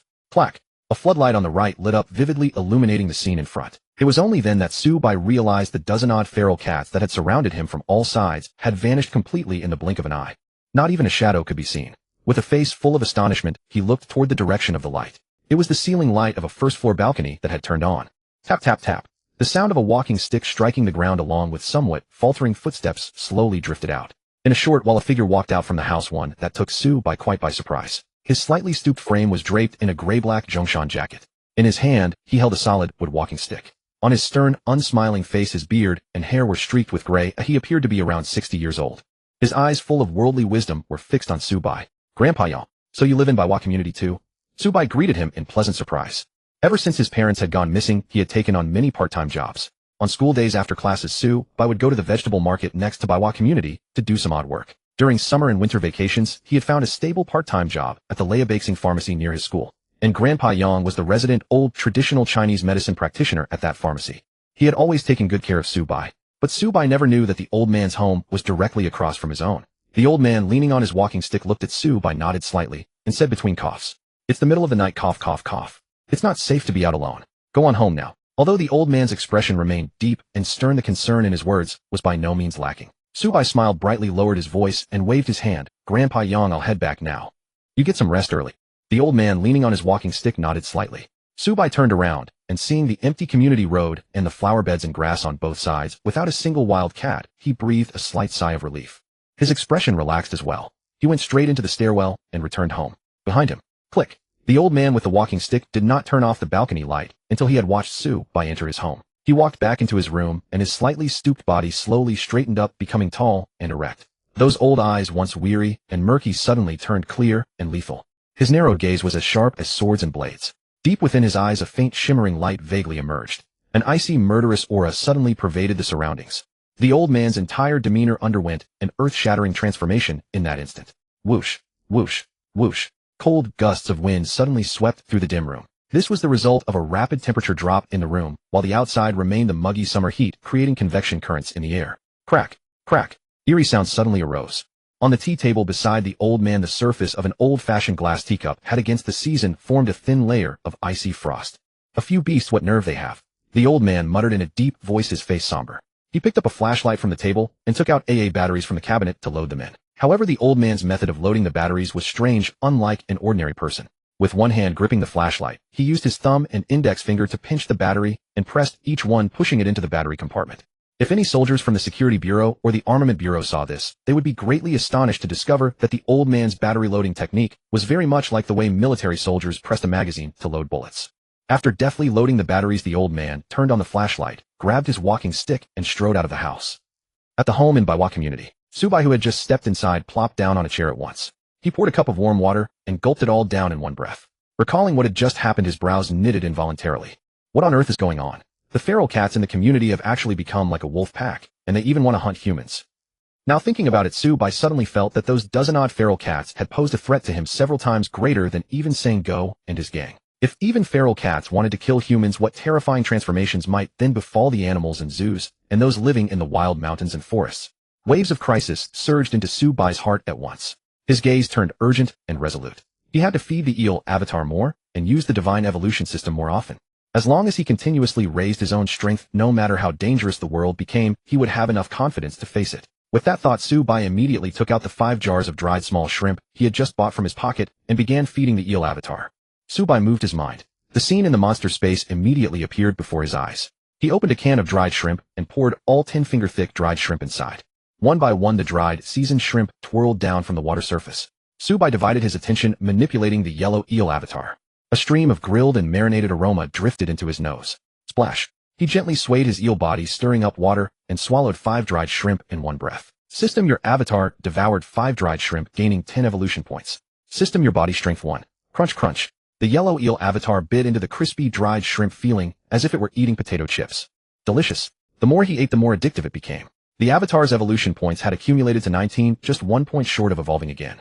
Subai immediately controlled the avatar to sweep up the remaining 5 dried shrimp. System: your avatar devoured 5 dried shrimp, gaining 10 evolution points. Body strength 1. Rolling heat surged through Subai's body, and his physical strength of 450 gene violently exploded to about 800 gene. The increase of 2 points in body strength nearly doubled his physical power. His movement speed, instantaneous explosive power, and all other aspects of physical fitness were greatly enhanced. His true combat strength had absolutely increased by several times.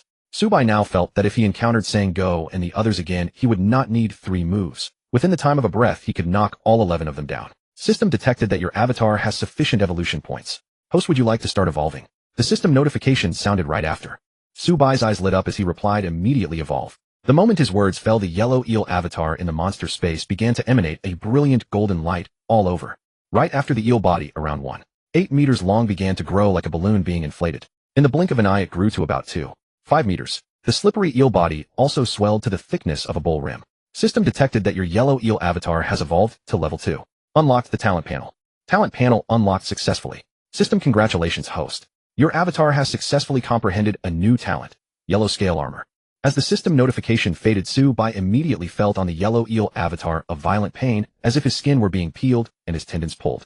It felt as if the body surface was about to be ripped and sliced apart by force. Then Subai saw bean-sized scales suddenly condense out from the surface of the yellow eel avatar. A new avatar information panel also appeared in front of Subai. Avatar: sharp-toothed yellow-scaled eel. Level 2. Skill: bite LV2. Biting a hostile target causes tearing damage and sustained bleeding damage. Talent: yellow scale armor. LV2 yellow scales cover the body surface, providing a certain amount of defense.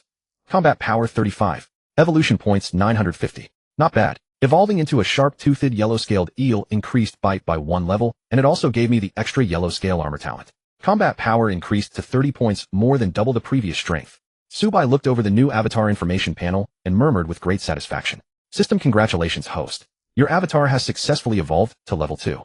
You are rewarded with 1 roulette draw chance. Roulette draw preparing. System: the normal tier roulette wheel is ready. System: host, would you like to start the draw? Click clack. The normal tier roulette, while giving off a faint golden gleam, slowly appeared before Subai's eyes, accompanied by the sound of gears turning. On the vivid red pointer of the roulette wheel, 1 draw chance was clearly displayed. Subai's eyes glinted slightly as he immediately commanded start the draw. The moment the words fell, the bright red pointer began spinning rapidly. At last it stopped on a grid containing a human silhouette blazing with golden light. It's something usable by my main body again. Subai quickly realized. System: congratulations, host. You drew Golden Bell Shield.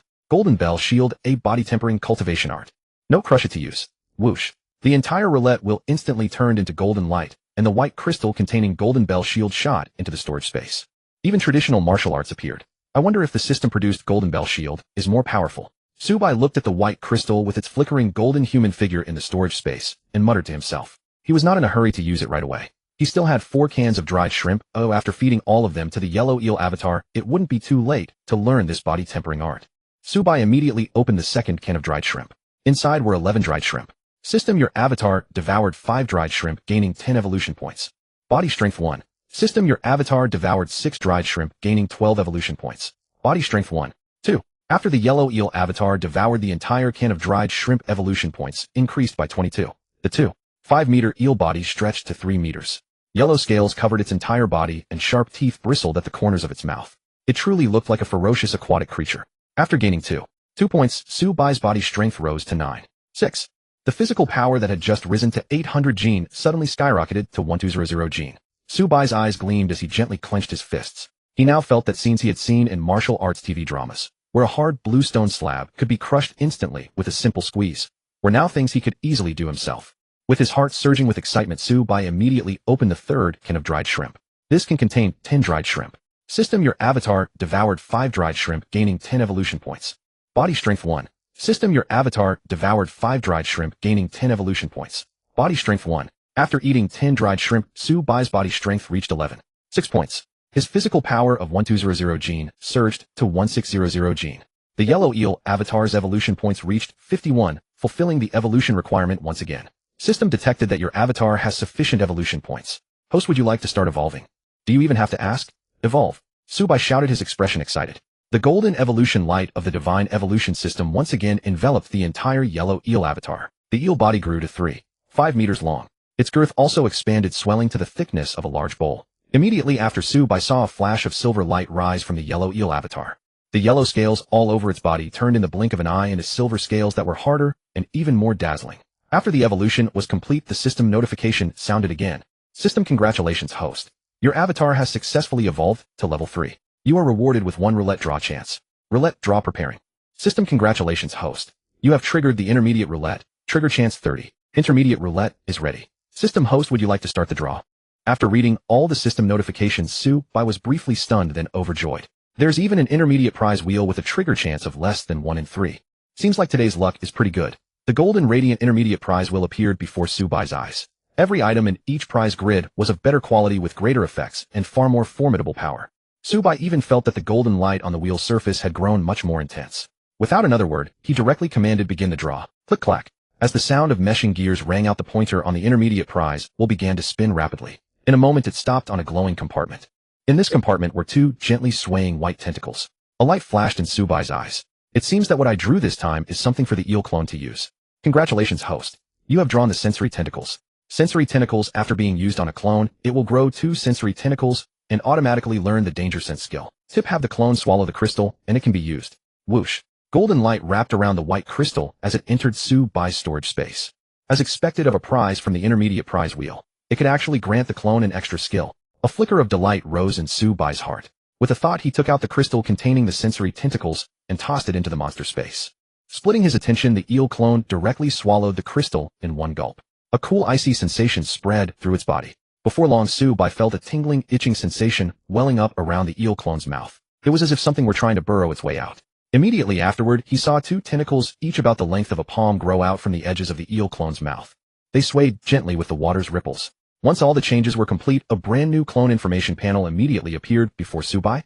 Clone: sharp-toothed silver-scaled eel. Level 3. Skill: bite LV3, bites enemy targets, inflicting laceration damage and continuous bleed damage. Danger sense LV3. By focusing your mind on the sensory tentacles and expending a certain amount of mental energy, you can sense the threat levels of all living beings within a radius of 20 meters. Talent: silver scale armor LV3. The body is covered with silver scales, providing considerable defensive power. Combat power 99. Evolution points 1100. Excellent. Every skill and talent has increased by 1 level, and my combat power has nearly tripled. This danger sense ability can actually detect the threat level of creatures around me. Subai became curious about this new ability. He went to the bathroom and filled an entire tub with water. With a thought, with a loud splash, the water burst. The 3.5 meter long silver-scaled eel clone emerged from the monster space, filling the entire bathtub to the brim. Its thick, elongated body was silvery white all over. Its fine, dense scales were smooth and tough to the touch, clearly quite defensive. On its massive head, fangs were bared between its jaws, giving it a savage appearance. Beneath its mouth hung two beautiful silver-white tentacles swaying slowly in the water.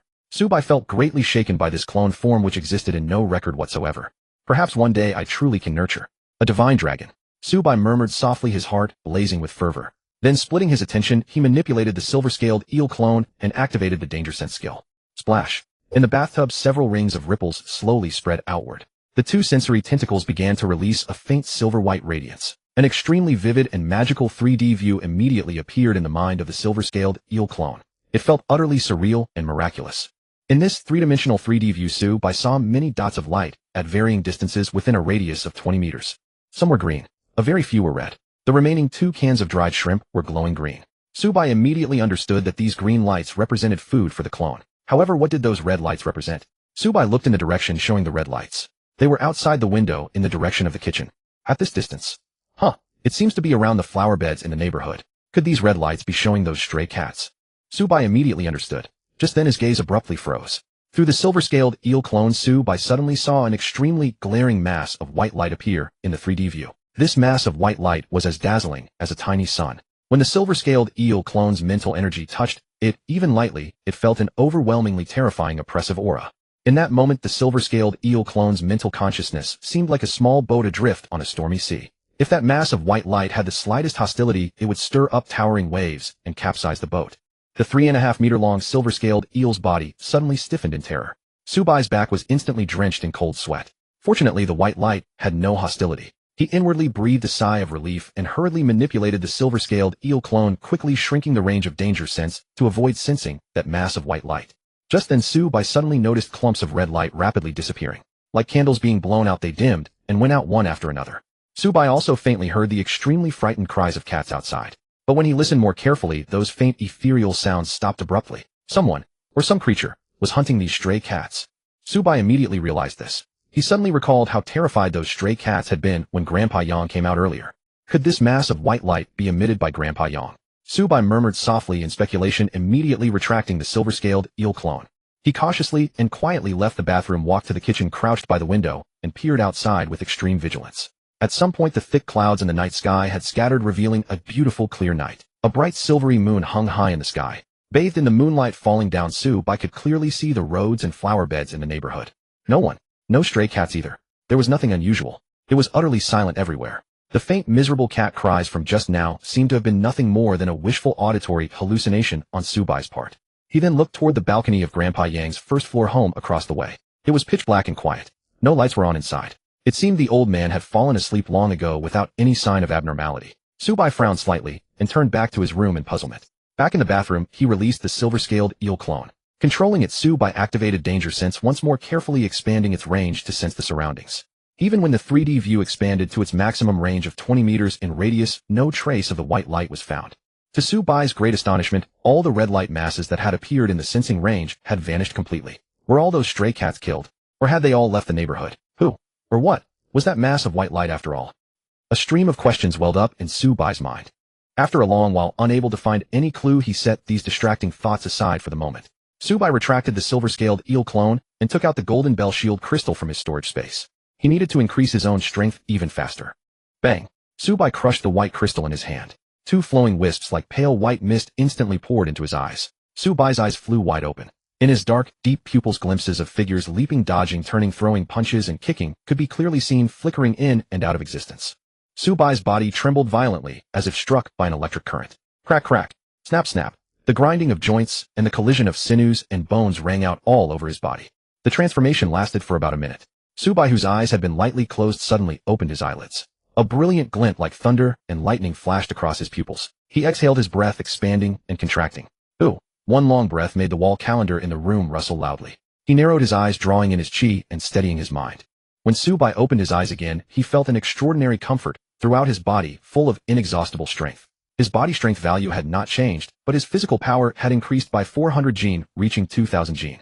This was the result of having learned the golden bell shield, which further enhanced the foundation of his physique and the reserves of his flesh. In Subai's mind, all the mysteries and critical points of the golden bell shield, a body-hardening art, were as clear as reading the lines on one's palm. This martial art had a total of 4 levels. Every time one level was mastered, one's physical defense would be greatly improved. The weak points of its practice would also be reduced. After all 4 levels, there would be no weak points anywhere on the body. Ultimately, one reached an untainted, unbreachable state, and could also cultivate the secret technique of the golden body of protection. Once activated, the body became like Vajra with astonishing defensive power. At this moment, after absorbing the crystal containing the golden bell shield, Su-Bai had already fully mastered all 4 levels. His skill had directly reached perfection. He could also feel a wisp of true qi generated inside him, the kind that only existed in martial arts dramas or wuxia novels. That stream of qi was the essence condensed from his body's vital energy, as the golden bell shield circulated. As soon as he activated the golden bell shield, the stream would automatically fill the surface of his body. Golden body of protection. Su-Bai's gaze sharpened, and he immediately used the secret technique that could only be mastered after all 4 levels were complete. A faint golden light welled up on his fair skin. Su-Bai tried picking up the fruit knife from the table and cut himself, but the blade could not break his skin at all. He cut again harder. A faint white mark appeared. Su-Bai immediately felt the wisp of true qi-like flow inside him rapidly being consumed. When it was completely exhausted, the golden light on the surface of his body dimmed and faded away. Su-Bai glanced at the wall clock and mentally calculated the duration of the golden body of protection. Almost exactly 1 minute. He clenched his fist slightly. This 1 minute is the period when my combat power is at its peak, with the defense of the golden body of protection and using my fighting techniques to attack. Within this minute, even if 100 tough guys like Sengu came at me, all armed with blades, I could take all of them down without a scratch. Su-Bai said to himself with blazing eyes. He had an extremely clear understanding of his own strength. At the same time, he vaguely sensed some restraints in certain places within his body. Just like when he had previously broken through the 5-point body strength limit of an ordinary person, there was a faint, awkward discomfort, as if his body were wearing clothes that had shrunk. If I raise my body strength a bit more, I should be able to break through. But how am I supposed to raise my mental strength? Could it be that I need to let the clone eat brain-nourishing things like pig brains and sheep brains? Looking at his mental strength, which had remained at 5 points all along, Su-Bai could not help but feel puzzled. His gaze swept over to the 2 cans of dried small shrimp on the table. He stopped overthinking and directly fed both cans of dried small shrimp into the monster space. Your clone consumed 10 dried shrimp and gained 10 evolution points. Your body strength 1. Your clone consumed 10 dried shrimp and gained 10 evolution points. Your body strength 1. A warm current surged. Su-Bai's physical power increased to 2400 gene. The silver-scaled eel clone also grew to 3.8 meters in length. However, what surprised Su-Bai quite a bit was that earlier 1 dried shrimp had added 2 evolution points and 0.2 points of body strength. But now, after evolving into the silver-scaled eel clone, consuming 1 dried shrimp only added 1 evolution point and 0.1 points of body strength. Su-Bai even felt that if it evolved 1 more time, the clone might not get any evolution points from eating dried shrimp at all. It seemed he needed to buy something else for the silver-scaled eel clone to eat. Su-Bai unlocked his phone and opened his electronic account. He still had over 9,000 yuan. Tomorrow was Friday, and after school, he happened to need to work at Baiwa Vegetable Market. He could buy some seafood and aquatic products then and see if they could be used as feed. He could also buy some animal brains and the like to see if they could raise his mental strength a little. Su-Bai secretly calculated. Ding dong ding dong. The wall clock chimed 11 o'clock. After being busy all night, Su-Bai was a little tired. He washed up, got into bed, and lay on the hard wooden plank bed. Out of habit, he took out his phone and began browsing the day's current news. Nanshan Focus, the local news and information platform of Nanshan City, aggregated recent news from around Nanshan and from home and abroad. It presented them one by one in the form of videos or image and text summaries. Su-Bai glanced through the headlines. They were all economic and political articles of various kinds. After briefly reading a few, he lost interest. Just as he was about to close it, a prominent breaking news item pinned at the top of Nanshan Focus caught Su-Bai's eye. Long Nation's Class A wanted criminal enters Nanling. The large bright red pinned headline maintained the usual restrained style of current affairs news. But the content behind this headline was enough to surpass any shock-inducing clickbait title. A Class A wanted criminal meant a felonious murderer with at least 5 lives on his hands. Nanling was the Southern Hills. Nanshan City was one of the surrounding cities and counties in the Southern Hills. A violent murderer had actually managed to enter the Southern Hills. Su-Bai's gaze could not help but sharpen. He immediately tapped into the news article. An ultra-clear photo of the wanted criminal appeared before his eyes. He was a sturdy man of about 30 with a plain and ordinary face. The only thing that impressed Su-Bai was his pair of cold, indifferent eyes. Even in a photo, one could feel the coldness and ruthlessness in his gaze, the way he utterly disregarded human life. Su-Bai then looked at the news introduction below. Class A wanted criminal Liu Gang. Gender male. Age 32. Native place, Shanwu. ID number. He then looked at the second paragraph. My. Su-Bai's brow couldn't help but rise slightly. His gaze suddenly turned even more solemn. This Class A wanted criminal is extremely dangerous and poses a grave threat to the safety of ordinary citizens. The second paragraph of text was even bolded and highlighted in red as a warning. Su-Bai frowned slightly and continued reading. What struck him as odd, however, was that this kind of news article usually took much the same form as a wanted notice. At this point, it should have contained the criminal's briefcase details, basic information, physical description items, carried social connections, and all kinds of specific information.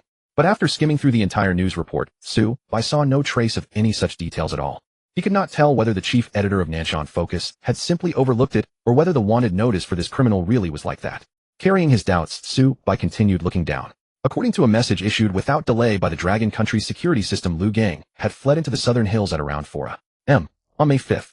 He was highly likely to enter the cities and counties around the southern hills in the coming days. In order to capture the Class A wanted criminal Liu Gang as soon as possible, eliminate hidden dangers to society in a timely manner, and ensure the personal safety of the people, the general public is urged to remain vigilant. Anyone who discovers traces of the wanted criminal or obtains related intelligence is asked to report it immediately to the local security department. The Nanjiang Provincial Security Bureau, together with all municipal security bureaus around the southern hills, has jointly issued a reward order.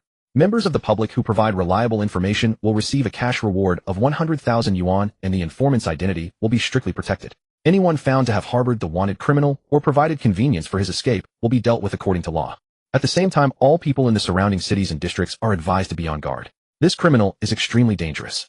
Under no circumstances should anyone approach him on their own. The local security bureau must be notified immediately. Su Bai finished reading the entire news report, his gaze lingering on the final paragraph for a long time. The slight furrow between his brows did not fade for a long while. He opened the letter and forwarded the news article to Zhou Wei, asking him to tell Aunt Lin to be careful when she went out to run the shop in the coming days. Before long, Aunt Lin called in person, greeting him with warm concern. After the call ended, Su Bai felt a little relieved. He turned off his phone and fell into a deep sleep. In a small village on the outskirts of Nanshan City, close to the edge of the southern hills, security vehicles and police trucks had been arriving since 4:30 a.m., placing the entire village under complete lockdown. The officer in charge handed out some cash compensation to the villagers, while also ordering everyone to stay inside their homes.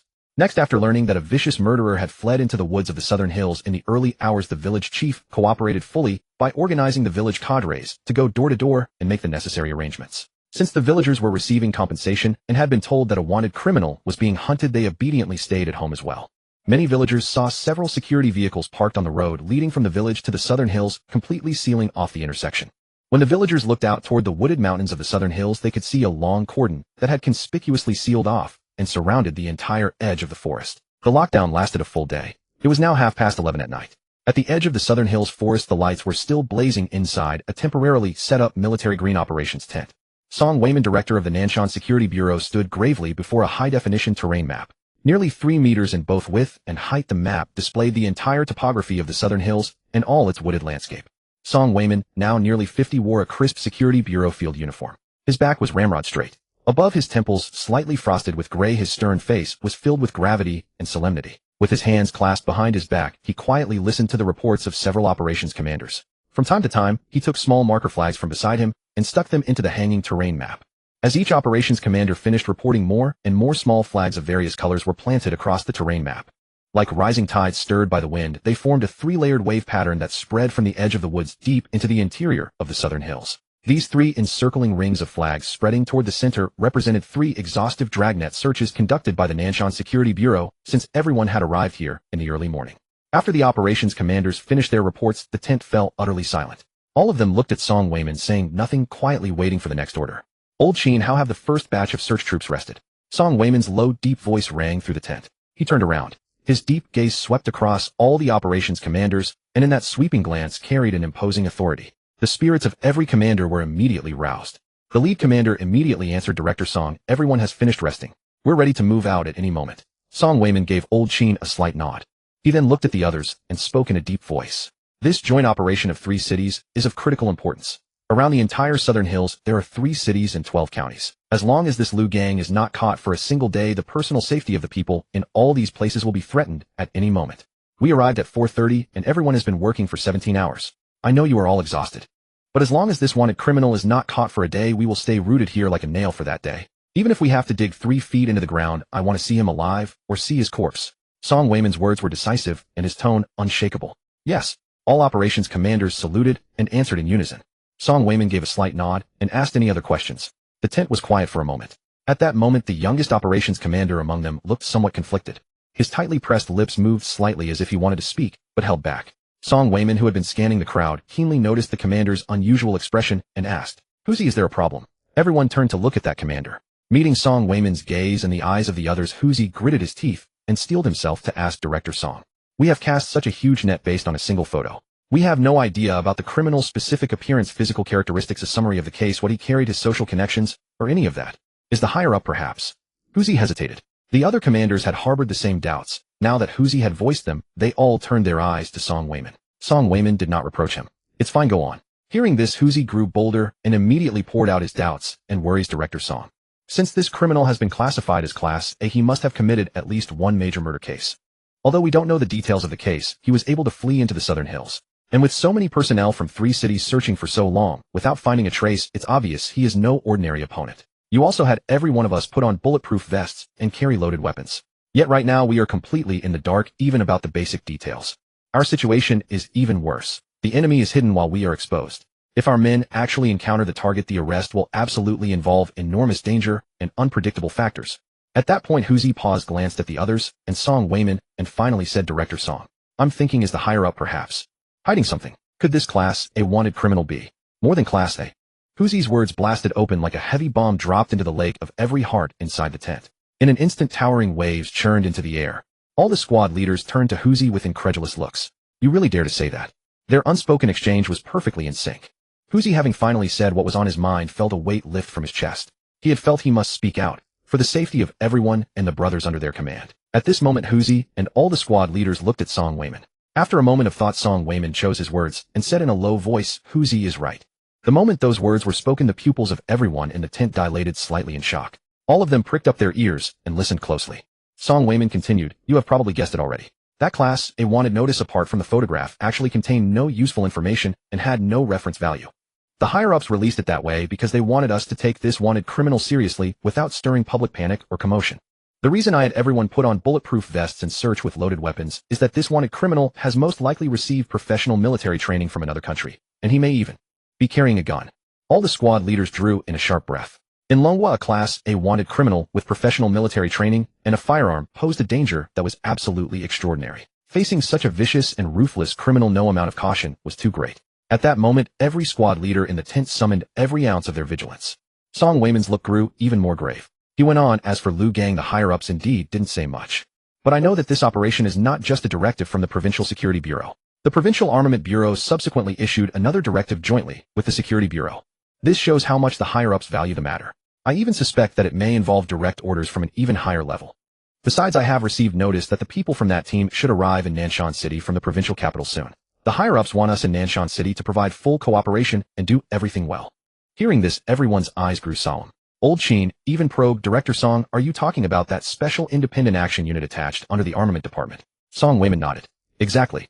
On this trip, who knows whether they are carrying other missions besides this one? Of course, let's first handle what is right in front of us. The target set by the higher-ups for this operation is just as I said, alive. We see the man, dead, we see his body. After the operation, no one may interrogate him privately, and no one may search him. Once Liu Gang and all his belongings are successfully captured, seal them up immediately. If he is shot dead, the scene must be preserved immediately. All subsequent matters are to be handed over directly after the people from the provincial capital arrive. As soon as Song Wayman finished, the tent was utterly silent. Everyone had realized the crucial point. The Provincial Armament Bureau and Provincial Security Bureau had issued a joint order. The special unit was coming out, and then there was this peculiar way of handling the captive afterward. Every one of these signs proclaimed that the secret behind this mission was far from trivial. Was it that Liu Gang himself had problems? Or was it that the things he carried were problematic? One guess after another surfaced in the minds of all the squad leaders. Song Wayman checked the time, then rapped the table firmly to pull everyone's attention back. He swept a glance around at them all and spoke with the utmost solemnity. It is getting late. I want everyone to stay sharp and take the lead in your own teams. The sooner this fugitive is subdued, the earlier the people of our city and the surrounding counties can stop living in fear. Yes, Director Song. We guarantee the mission will be completed. All the squad leaders immediately stood at attention and saluted, responding in unison. Song Wayman nodded slightly and began to assign tasks. Old Sheen, Huzi, you two will be in charge of the 4th round of grid search. Old Jean. Song Wayman finished assigning everyone one by one. Each round of search consisted of 2-person teams. An experienced squad leader was paired with a young and energetic one. Finally, he reminded them, before departure, check the equipment and gear of all the brothers under you. The mission must be accomplished and the criminal must be captured. But the most important thing is this: as many people as go out must come back to me unharmed. Yes, Director Song. Everyone responded loudly with warmth in their hearts, then immediately turned around to make arrangements. Song Wayman watched all his men leave the tent, and the worry in his eyes lingered for a long time. Turning around, he studied the hanging terrain map carefully. It was covered with small flags. The routes of the 3 rounds of grid searches were marked with perfect clarity. The longer Song Wayman looked, the deeper and more somber the expression on his grim face became. After 3 full rounds of grid searches, every mountain and forest from this side of Nanshan City to the center of the southern hills had been scoured back and forth 3 or 4 times. If even a bird had flown out, Song Weiman would have known it clearly. But there was still no news of Liu Gang. Song Weiman glanced at his phone once more. The 2 city-level security bureaus in the other 2 directions had also reported nothing. Perhaps Liu Gang had already escaped the southern hills. A thought that made Song Weiman's heart sink struck his mind like lightning and thunder. His brows knitted tightly. After thinking for a moment, he took out his phone and called the squad leader who remained at the city's security bureau. He asked him to notify all off-duty security officers to come back for overtime work. Along with the remaining officers, they were to stand by on 24-hour rotating shifts. Street patrols and public order duties had to be arranged properly, and extra attention was to be paid to all suspicious persons. After making all these arrangements, Song Weiman walked out of the tent and looked up at the sky. Thick clouds masked the night sky and darkness stretched all around. Gazing toward the mountain forest in the distance, he heard Old Chin and Huzi's voices giving commands from time to time, while beams of blinding white flashlight light cut through the dark woods and the night sky. Song Weiman let out a sigh. Tonight was surely going to be a sleepless one. Almost midnight, now Mingle Street in Nanshan City was brightly lit, filled with the clamor of voices and pounding with music. This was the city's entertainment street. The snack and cooked food stalls on the sidewalks were a dazzling array. Cinemas, budget KTVs, bars, and other entertainment venues lined both sides of the street. Although it was the middle of the night for this street, it was exactly the time when the nightlife was in full swing. At the entrance to Mingle Street, inside the gorgeously decorated Crown Bar, was a rousing scene of neon lights, wine, and flowing crowds. At the far back of the bar, behind a large floor-to-ceiling mirror, there was a hidden door. Inside was a private booth that very few people knew about.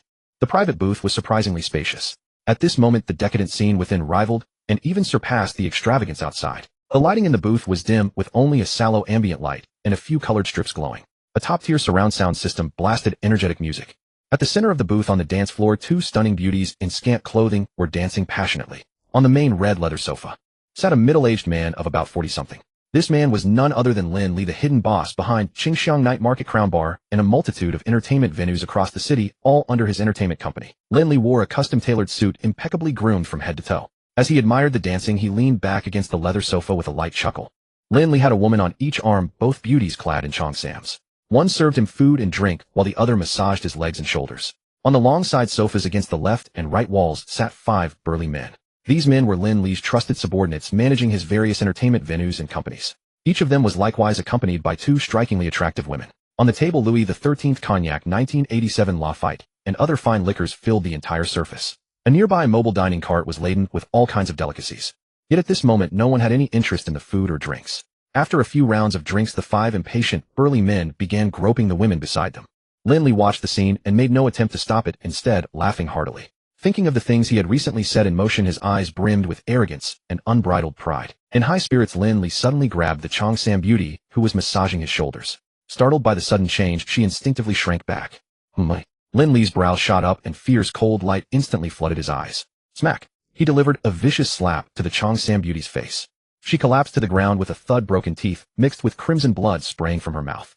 The other 5 men did not stop what they were doing because of the disturbance. Instead, they cheered and heckled loudly. In that instant, the room was filled with Lin Li and his men's arrogant laughter. Seeing the woman on the ground sobbing and with blood trickling from her lips, all the other women shuddered inwardly. Trembling, she raised her eyes and met Lin Li's ferocious gaze, her shaking body growing even more terrified.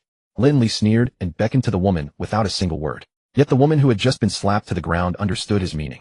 She crawled over, took the wet towel, wiped the blood clean from her lips, bowed her head, and began her work. Ding-a-ling-a-ling. A sudden phone call shattered the booth's decadent atmosphere. A sharp glint crossed Lin Li's eyes. He had been waiting all night for this call. He immediately glanced toward the trusted subordinate seated in the primary position on his right. The subordinate, wearing a flashy floral shirt, also perked up. He quickly pushed aside the woman beside him and went to the corner to answer the phone. Seeing the call had arrived, all the men lost their enthusiasm and kept glancing toward the corner. After a long moment, the floral shirt man finished the call and turned back. The moment Lin Li saw his expression, his heart sank with a jolt. His own face darkened as well. Another trusted subordinate, the manager of the Crown Bar itself, immediately went to turn off the music, put thick black blindfolds on all the women, led them all out, and sealed the hidden door. The booth soon fell silent. 3 of the trusted subordinates sat upright and rigid, while the floral shirt man who had taken the call began sweating profusely from his forehead, his expression full of terror and panic. He knew all too well how thorny this call was, and how much Lin Li valued this matter.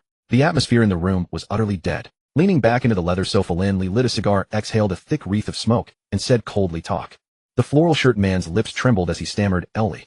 Bro." Taitu called using the coded signal to say. At the rendezvous point, the man with the goods never showed up. It was all security bureau agents. Lin Li's face turned even darker and more somber. Seeing his expression, the others all lowered their heads, not daring to breathe too loudly. So the matter they entrusted to us failed, Li said flatly, as he puffed on his cigar. But everyone knew that the more calm he appeared, the more uneasy they felt inside. Ellie, bro. The floral shirt subordinate immediately tried to plead. But before he could finish, crack, a crisp explosive sound suddenly rang out in the booth. Lin Li had seized a beer bottle and smashed it violently against the floral shirt subordinate's forehead. The four men sitting upright on the sofa all flinched in unison. Clatter. Shards of broken glass scattered in every direction. The floral shirt man dropped to his knees with a thud, blood streaming down his forehead as he desperately begged, "Bro Li. I was wrong. I know I was wrong." Lin Li dropped the shattered bottle and kicked the floral shirt subordinate hard to the ground. Then he grabbed him by the collar and hauled him up. Slap, slap, slap. He delivered vicious blows to the subordinate's face, roaring with savage ferocity. "You piece of shit, Hua Zaiqiang. What did you promise me back then? Fuck. If this gets screwed up and they come down on us, how the hell do we take responsibility? Ellie, bro, I'll take the fall. I won't drag you or the brothers into this." Hua Zaiqiang mumbled through a mouth full of blood. Those words only infuriated Lin Li further, his cruel eyes burning with rage. "You take the fall? What the fuck can you take the fall with?" Slap. He struck out with another palm. Hua Zaiqiang's head spun from the beating. Lin Li's heart at this moment was also filled with regret. When he had first connected with that organization, he had been extremely excited, feeling that the moment of his meteoric rise had finally arrived. Every task they assigned had been handled flawlessly. Even after establishing that connection, Lin Li kept his wits and never lost his rationality. Every task given by them was delegated to his underlings, handled through dedicated personnel and dedicated channels. None of them knew anything about one another. Sometimes, even the contacts between levels had no idea what mission they were about to carry out before meeting. Only Lin Li himself knew everything. This time the task was to receive something for them. Lin Li could tell that the item was extremely important. Damn it, I should have arranged this myself, Lin Li thought with bitter regret. Ding-a-ling-a-ling. Hua Zaiqiang's phone suddenly rang. Everyone froze mid-motion and turned in unison to the phone on the table. The number on the glowing screen was Taitu. A turning point. Lin Li's heart stirred. Lin Li immediately let go of Hua Zaiqiang. The latter hastily answered the phone. A moment later he said to Lin Li with a delighted expression, "Brotherly Taitu found the contact." Lin Li's eyes lit up. Hua Zaiqiang continued, "But that man is now wanted under a joint warrant by the Security Bureau." This sudden twist made Lin Li so furious he nearly choked on his breath. Lin Li suppressed the urge to slap Hua Zaiqiang to death and said through gritted teeth, "Out with it. What the hell is going on?" Hua Zaiqiang, not daring to delay, answered at once. Taitu said the man called via satellite phone. He said he's wanted across the 3 cities and 12 counties around the southern hills. He needs us to arrange some help for him. Another trusted aide nearby immediately brought Lin Li a tablet, pulling up the wanted criminal story pinned at the top of Nanshan Focus. Lin Li quickly read the entire report. A Class A wanted criminal, huh? He murmured to himself. The fact that he could get through on an unmonitored satellite phone meant he had likely escaped. Needs some help. Wanted by 3 cities. How the hell are we supposed to help? If anything goes wrong, he'll drag me down with him. What a damn screw up. Lin Li cursed in his mind, his thoughts racing. He immediately ordered Hua Zaiqiang, have Taitu tell that Liu gang that getting exposed and getting wanted is his own problem. Our job is only receiving that thing. No matter what, he must bring the item over. Tomorrow morning. Lin Li made a series of arrangements. Hua Zaiqiang immediately relayed his orders to Taitu. After a lengthy exchange, they finally received an affirmative reply. Only then did Lin Li give a slight nod. Damn it. No matter what, push the responsibility off first. Anyway, my task is only to receive that thing. Just do what I'm supposed to do. As for anything else, help? Screw that. His connections are shady, and he blew his cover while stirring up such a mess. Why the hell doesn't he just go die? Everything is arranged now. If this Liu gang still can't deliver that thing to Taitu, it won't be my fault. After thinking it over, Lin Li's expression softened slightly. Hua Zaiqiang put down his phone, and seeing this heaved a huge sigh of relief. Ring ring ring. The phone rang again. Everyone's body jolted. At this point, they were truly like birds startled by a bowstring, jumpy at the slightest sound. Lin Li and his trusted aides all looked toward Hua Zaiqiang. But this time it wasn't his phone. Another trusted aide of Lin Li's, Defei, went to a corner and answered the phone. After a while he said to Lin Li with a faintly pleased look, "Brother Li, that person you wanted. He's already in our hands." A gleam of light flashed in Lin Li's eyes. This person Defei mentioned was also someone that side wanted. Seeing that things were finally going better, Lin Li patted Defei's shoulder and praised, "Good work, Defei. Once this is done, go to the account and take 2 million. Your birthday is coming up soon. Don't you like G-Wagons? Use the money to get yourself one. Consider it a birthday gift from your Brother Li." "Thank you, Brother Li." Defei bowed gratefully. Then Lin Li glanced at him and said coolly, "There's one more thing. Defei, how is it I hear something happened at Qingxiang Night Market?" Hearing this, Defei started in alarm. The matter at Qingxiang Night Market had happened just tonight. He had only just received word himself. He never expected Lin Li to already know about it. Defei hurriedly lowered his head in a deferential pledge. "Brother Li, rest assured. I'll handle the Qingxiang Night Market matter. From what I know, it's just some hothead making trouble. I'll get it sorted." Lin Li nodded slightly. He still trusted Defei's ability and advised, All that Qingxiang night market stuff is trivial. Don't let small matters hold up the big one. Yes, brotherly, I understand, Defei replied. Lin glanced once more at Hua Zaiqiang, who was kneeling slumped on the ground with a face full of blood, and spoke again. Get up, Hua Zaiqiang. Clean yourself up. Later go to the account, and take 200,000 for medical expenses. Go to the hospital, and get yourself properly stitched up. I remember your mother is going to celebrate her 60th birthday at the end of this month. Use the extra money to buy the old lady some nourishing tonics, and give her a proper celebration. Hua Zaiqiang's heart warmed. He stood up and hurriedly thanked him again and again. Thank you, brotherly. Thank you, brotherly. Lin Li wielded the carrot and stick with masterful skill. Everyone was thoroughly convinced and filled with awe. Lin Li leisurely sat back down on the leather sofa. Looking at Defei and Hua Zaiqiang growing ever more deferential and obedient, he smiled faintly at the corner of his mouth. He waved a hand. Sit down, everyone. The night is still long. Have the women brought up. When it's time to enjoy, we should enjoy. The crowd laughed and chimed in agreement. In no time at all, the private room was once again filled with wanton revelry. Midnight, outside the southern hills. In a field beside a small village, a ragged figure slowly raised his head. He turned around and looked toward the southern hills crowded with flashlight beams, a cold smile curving at the corner of his mouth. At that moment, the thick clouds above had dispersed a little, letting down some moonlight that vaguely revealed the man's face. It was none other than the Class A wanted criminal Lu Gang. He clutched the satellite phone tightly and viciously muttered an inaudible curse. Then he looked around to get his bearings. Soon Lu Gang crouched low once more, and like a leopard streaking across the wild, charged into the distant darkness ahead. That direction was the direction of Nanshan City. The next morning around 5:30, when the sky was barely light, Su Bai got up. He went out for a morning run, taking care of breakfast along the way. At 6:30, after washing up and changing, he left the house right on time. Su Bai, wearing a spotless school uniform and carrying his backpack on one shoulder, warmly greeted the elderly morning exercisers he knew all along the way.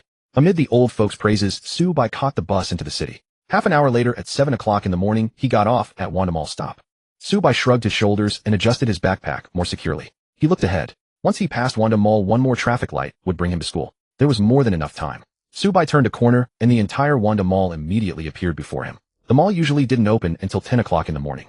But what surprised Su Bai was that at this hour, quite a number of people had already gathered in the large square outside Wanda Mall. They all stood there in a crowd watching something unknown. Beep, beep, beep, beep, beep, beep. The piercing sirens of security vehicles suddenly sounded behind Su Bai. Whoosh, whoosh, whoosh. One security vehicle after another raced past Su Bai, roaring by in an instant. Then, with a long trail of screeching tires grinding against the pavement, they braked sharply at the square street entrance outside the mall. Su Bai immediately saw squads of fully armed security officers jumping out of the vehicles. They swiftly charged into the square, urgently evacuated the crowd, set up cordons, raised riot shields, and completely surrounded the main entrance of Wanda Mall.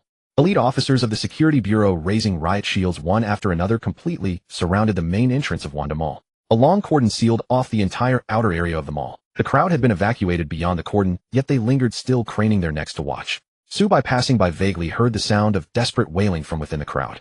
Whoa, Daddy, Mommy. The voice seemed to belong to a little girl. As Su Bai drew closer, snippets of the crowd's discussions reached his ears. Tisk, so many security officers. What on earth is happening inside Wanda Mall? It's early morning, the mall isn't even open yet. How did all this happen? And it's caused such a huge commotion. Oh my God, you haven't heard. Just now someone saw a person in the KFC at Wanda Mall accidentally reveal a gun tucked at his waist. Gun. Hearing this, Su Bai's footsteps halted at once. The crowd's murmurs continued. How could that be? You must be joking. In our dragon country, how could anyone carry a gun? It must be a toy gun bought for the kids. These days. Bang. Before the man could finish, Su Bai suddenly heard an explosive blast from the KFC inside Wanda Mall. That was gunfire. Someone had fired. Su Bai reacted instantly, dropping low and crouching down. His keen gaze swept around in every direction with extreme vigilance. Oh! Screams erupted from the onlooking crowd. Many turned and fled without a second thought. Those who were smarter, like Su Bai, crouched down. They shrank back, craning their necks toward the KFC at Wanda Mall. Su Bai saw that the little girl who had been wailing at the front of the crowd was now crying even more shrilly and sorrowfully. Whoa, Daddy. Mommy. I want my daddy and mommy. She suddenly shook off the arm of a kind-hearted bystander and tried to cross the cordon, charging inside. A female security officer immediately came over, embraced the little girl, and comforted her with gentle words. Swoosh, swoosh, swoosh. 2 more cars arrived. Su Bai saw a host and a cameraman get out of a Honda minivan that had stopped. They were from the Nanshan Focus News program. They stood far away in a spot that was safe, yet still had a view of Wanda Mall. The female host began her live report with practiced ease. Good morning, everyone. This is Nanshan Focus. I'm your host, Ranyu. I'm outside Wanda Mall now, bringing you first-hand coverage of the capture scene of a Class A wanted criminal. Behind me is Wanda Mall. This morning, the wanted criminal Lu Gang was accidentally spotted carrying a gun at his waist in the mall's KFC, and he immediately took everyone inside the KFC hostage. According to reports, only a few fortunate people managed to notice and escape. Several customers and KFC staff are still trapped inside as hostages. That class A wanted murderer was actually in this mall. Subai listened to the host's introduction and finally understood what was going on. His gaze hardened, and he was greatly shocked inside. He fixed his eyes on the mall's KFC. The glass door had been jammed shut by the leg of a chair. The curtains over the floor-to-ceiling windows had all been drawn with tables blocking behind them, making it hard to see inside. Subai also saw a young woman get out of another car that had screeched to a halt. She had delicate features and was dressed in a professional business outfit. She seemed to be a negotiator.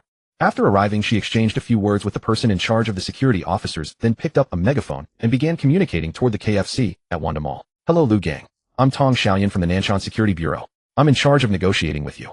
As long as the hostages are safe, feel free to make any demands." Seeing this, the crowd that remained around him couldn't help murmuring quietly. How terrifying. He actually fired a gun. That fugitive might have already killed someone in there. Tisk, that Class A wanted criminal is actually inside. Those hostages in the KFC are probably in grave danger. Ah, that little girl is heartbreaking to watch. Her parents risked their lives to get her out, but now they're both trapped inside. If anything happens to those hostages, that little girl will become an orphan. What a tragedy. An orphan. Subai was stunned. The word slammed into his mind like a sudden thunderbolt on a summer day. Long-suppressed memories, deliberately or unconsciously buried deep in his heart, surged up all at once. Subai thought again of that day 6 years ago when he had just started middle school and came back from enrollment registration. What he faced was a pitch-black room with no one inside. He waited and waited and waited. In the end, all he got was a missing person notice brought by the security officers after he reported it. From then on, those two most familiar and beloved people never appeared again. Subai snapped back to the present. He had long been used to suppressing these memories and refusing to dwell on them, but every time he recalled them, his heart still felt empty. He knew very well how difficult a mental journey he had gone through as a young child back then. Subai looked at the little girl who kept crying in the female security officer's arms. She was about 7 or 8 years old. She wore a little pink dress. Her cute face was covered with glistening tears. Her eyes remained fixed on the KFC, and she kept shouting, "Daddy. Mommy. I want my daddy and mommy." Her childish voice had grown hoarse from all the shouting mixed with uncontrollable sobs and sniffles. The little girl's beautiful dark glossy eyes were already red and swollen from crying. Subai's heart suddenly clenched. She was only 7 or 8, still a little girl. If she really became an orphan, she would find it even harder to move on than I did. Subai clenched his fist and took a deep look at the little girl. Then his gaze shifted toward Wanda Mall, and his eyes instantly turned sharp. Clang. Suddenly, Subai heard a strange noise from the KFC. Then he saw an old man, both hands raised, and holding a phone, remove the chair from the glass door in terror. Trembling, he staggered out. The surrounding crowd immediately buzzed with excitement. Someone came out. Are the hostages going to be released? Subai's eyes sharpened slightly. He sensed that things were not that simple. Everyone looked at the old man. Ring, ring, ring. The phone in the old man's hand rang. He answered it and put it on speakerphone. A deep, emotionless voice came through. "Let the person who can make decisions come." Hearing this, the negotiator Tong Xiaoyun raised her slender brows slightly. She immediately sensed how difficult this fugitive was to deal with. To remain so calm in the face of such a situation and directly strike at the heart of the matter. He was definitely not easy. Tong Xiaoyun raised the megaphone to her lips and was about to speak. Just then a violent sense of alarm surged in Subai's heart. A sudden alarm blared in Subai's heart. Bang! A gunshot exploded without warning. Subai's gaze turned toward the old man walking out of the mall. Arg! The old man screamed in agony as a bullet struck his right leg, sending him to his knees with blood gushing from the wound. Ah! Another cry of shock burst from the surrounding crowd. Everyone instinctively retreated even farther. Despite his screams and kneeling posture, the old man desperately raised his phone high, from which a voice once again emerged. "I don't need to hear nonsense. I told you I want to see someone who can make decisions." Rage burned in the eyes of all the security officers and Tong Xiaoyan. But the enemy held far too many hostages, and constrained by the fear of harming them, they felt profoundly helpless before such ruthless methods. Watching this, Subai's brow furrowed even deeper. He glanced around, and seeing no one paying attention, he quietly lowered his posture and slipped out of the crowd. Subai made a wide detour and sprinted toward the right side entrance of Wanda Mall. Having worked there part-time before, he knew that beside the mall's right entrance there was a small door. With his current physical capabilities, he could easily force his way in. Swoosh, swoosh, swoosh. Subai darted swiftly across the greenery on the right side of the plaza. His weaving figure moved as fast as a leopard hunting in the jungle. In just a few moments, Subai spotted the small door beside the mall's right entrance. Beep, beep, beep.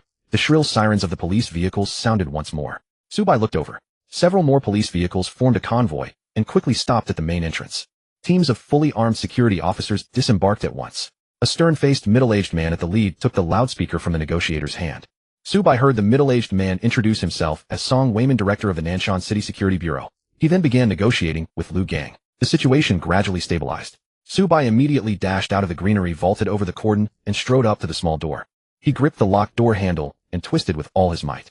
Crack! The lock and its core shattered outright. Under Subai's terrifying force of 2,400 Jin, the entire handle twisted and deformed into a worthless lump of scrap metal. The mangled pieces clattered to the ground. Subai pushed the door open and charged straight in. Behind it was the staff passage of the mall. After 3 furious strides across the 10-meter narrow corridor, another small door appeared on the right. He snapped the lock, opened it. Behind it was the storage room, where the mall's cleaning staff kept their supplies. He passed through and snapped the lock again. This time Subai's movement slowed as he opened the door. For behind this door lay the first-floor lobby of Wanda Mall. He quietly opened a crack and peered outside. The lobby was empty. Director Song's negotiating voice drifted in faintly from outside. To the right ahead stood the KFC near the main entrance. Subai could see several people lying prone on the floor inside, but he did not see the figure of the wanted criminal Liu Gang. A glint flickered in Subai's eyes. Time waits for no one. He lingered no longer, slipped out directly, and gently closed the door behind him. Whoosh! Subai's swift figure carved a pitch-dark shadow through the first-floor lobby. In the span of a breath, he reached the side door of KFC. Leaning against the wall beside the door, Subai's pupils suddenly dilated slightly. He caught the scent of blood seeping out from within. From inside came Liu Gang's vicious, cold voice. Director Song, I, Liu Gang, am not a well-educated man. All I know is whoever wants me dead, I'll make sure they die first. Today, if I'm cornered into death, every damn one of these people will be buried with me before I die. Liu Gang raised his pistol ferociously and snarled into the phone. From now on, within 5 minutes, I want an SUV with a full tank and no tricks played on it. Also, Director Song, clear an outbound route with no one following me. When I, Liu Gang, step out, I'll take up an entire lane alone. That's style enough, humph. Liu Gang sneered and paused briefly. A ruthless glint flared in his eyes. If these demands aren't met within 5 minutes, then for every 5 seconds past the deadline, I'll personally send another dumbass to meet the king of hell. Subai listened to Liu Gang's words, his sharp gaze growing colder. He took a deep breath, slowly peeked around the edge, and looked inside. Behind the KFC counter sat Liu Gang, his expression 3 degrees colder than in his wanted photo. His merciless frosty eyes swept the surroundings. He wore a black cap and a black tracksuit, a cold smirk on his face as he issued the final ultimatum to Director Song outside. Subai looked elsewhere. 10 people were lying prone on the floor. 4 of them appeared to be staff, while the other 4 men and 2 women were likely customers. Beneath one male customer, a pool of vivid crimson blood had spread. His eyes were wide open, dull, and glassy. He had been dead for quite some time. This was clearly the hostage Liu Gang had shot just moments ago. Beside the corpse lay a middle-aged woman weeping silently. Subai noticed that the dead man and the middle-aged woman bore a striking resemblance to the little girl crying outside. So the man Liu Gang had killed was none other than the little girl's father. A sharp pang seized Subai's heart. Damn you, why are you wailing like that? A furious curse suddenly rang out. Liu Gang walked around from behind the counter, still swearing. You even dared to let that little girl escape. You two are simply courting death. While cursing, Liu Gang grabbed the little girl's mother by the hair and yanked her up. Smack, smack, smack, smack. He delivered 4 vicious, heavy slaps. Broken teeth flew. Blood streamed freely. In the blink of an eye, the tears pouring down the little girl's mother's face were mingled with bright red blood. Subai watched, his fists clenched tightly. Wait a bit longer. He fought with all his will to suppress the fury and impulse surging within him. He needed an opportunity, a chance to dash forward in one go and eliminate that pistol. But the little girl's mother did not yield. Her eyes blazing with fury, she spat a mouthful of bloody phlegm directly onto Liu Gang's face. The wanted criminal flew into a rage, at once gripped his pistol, and with a click released the safety.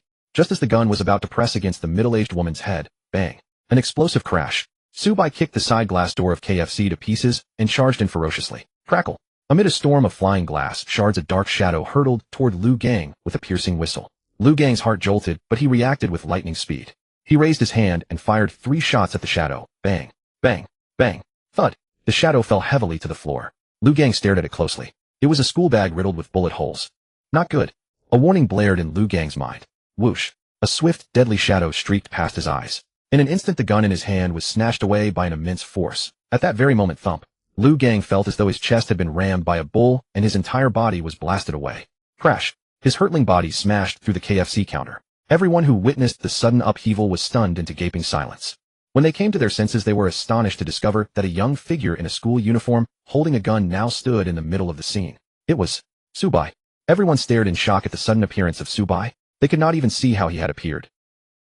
All they saw were 2 dark shadows flashing past in succession. Then the vicious wanted criminal was sent flying backward. Subai, still wearing his school uniform, now stood in the middle of the room with a gun in his hand. How did this young man appear? Did he come to save us? He is wearing a school uniform. He is just a kid. And why did that wanted criminal fly backward on his own, even smashing the hard marble checkout counter into pieces? Even the gun in the criminal's hand had ended up in this kid's hands. Could it be that this kid sent the wanted criminal flying? How is that possible? What on earth is going on here? Chaotic thoughts and speculations churned within everyone, striking them so hard that their minds nearly short-circuited. They looked from Subai to the ruined checkout counter not far away, with rubble everywhere and dust rising. For a moment, they truly could not figure out what had happened. With his back to everyone, Subai turned his head slightly and shouted, What are you standing there for? Get out now. His shout struck like thunder from a clear sky, instantly snapping everyone back to their senses. Their bodies trembled. They scrambled to their feet and fled outside. Behind them, the little girl's mother had no time to wipe the blood from the corner of her mouth. Enduring the pain, she carried her husband's body on her back. Just as she was about to rush out the door, something occurred to her. She turned and hurriedly urged Subai, "Kid, why aren't you leaving? Come on, come with us and get out of here." Subai did not turn around, but said in a low voice, "Andy, you go first. The little girl outside has already lost her father. Do not let her lose her mother too. Leave this place to me." The little girl's mother could not help trembling. She glanced at her daughter crying heartbrokenly in the square outside, then turned back to take a deep look at Subai. "Promise Andy that you'll come out alive. You must come out alive." The mother choked, her heart aching. Subai nodded. After receiving his answer, the mother took a long look at Subai's youthful back. Her eyes suddenly reddened. In the end, her lips trembling, she clenched her teeth and was too choked to utter a single word. Carrying her husband's body, she turned and walked out the door. Inside the KFC, shattered marble dust filled the air. In a short while, everyone had fled, leaving Subai alone. His eyes, sharp as knives and swords, stared fixedly at the wreckage of the checkout counter. When Subai kicked Liu Gang flying just now, he had clearly felt that something about the latter was not ordinary. It was like kicking a hard rock. His foot even felt a considerable rebound force. This Liu Gang is definitely not right, Subai thought to himself. Suddenly, rustle, rustle, rustle. Amid the pale white dust of the ruined checkout counter, a figure in tattered clothes slowly stood up. It was Liu Gang. He was completely unharmed. Subai frowned slightly. Liu Gang tossed aside his shattered cap, cracked his neck, and flexed his thick knuckles. Then with a cold sneer, he looked at Subai lightly and said, "Kid." Before he could finish, Subai raised his hand and fired. Bang, bang, bang, bang. In the span of a breath, he ruthlessly emptied the gun, sending every bullet at Liu Gang. The next instant, Subai's eyes narrowed. His dynamic vision, far beyond that of ordinary people, caught it clearly. The instant he raised his hand to shoot, Liu Gang picked up a broken marble slab from the ground and blocked every bullet. This Liu Gang could actually see the trajectory of the bullets. How could his movements be that fast? The sight sent a jolt of shock through Subai's heart. Wait, he was not seeing the trajectory of the bullets. He saw through my raising and aiming motions. Subai realized in an instant. He also understood that the Liu Gang before him was clearly no ordinary man. Liu Gang threw down the bullet-riddled marble fragments and sneered, "Boy, you have some nerve. You actually dare to shoot at me. What now, out of bullets? Now I will give you a chance. Let us fight our way out together. Once we get out of Nanshan City together, Liu Gang will give you wealth and an extraordinary destiny. A fortune you could never even dream of." Liu Gang said in a low voice full of temptation. "You have sensed it too, haven't you? That is right.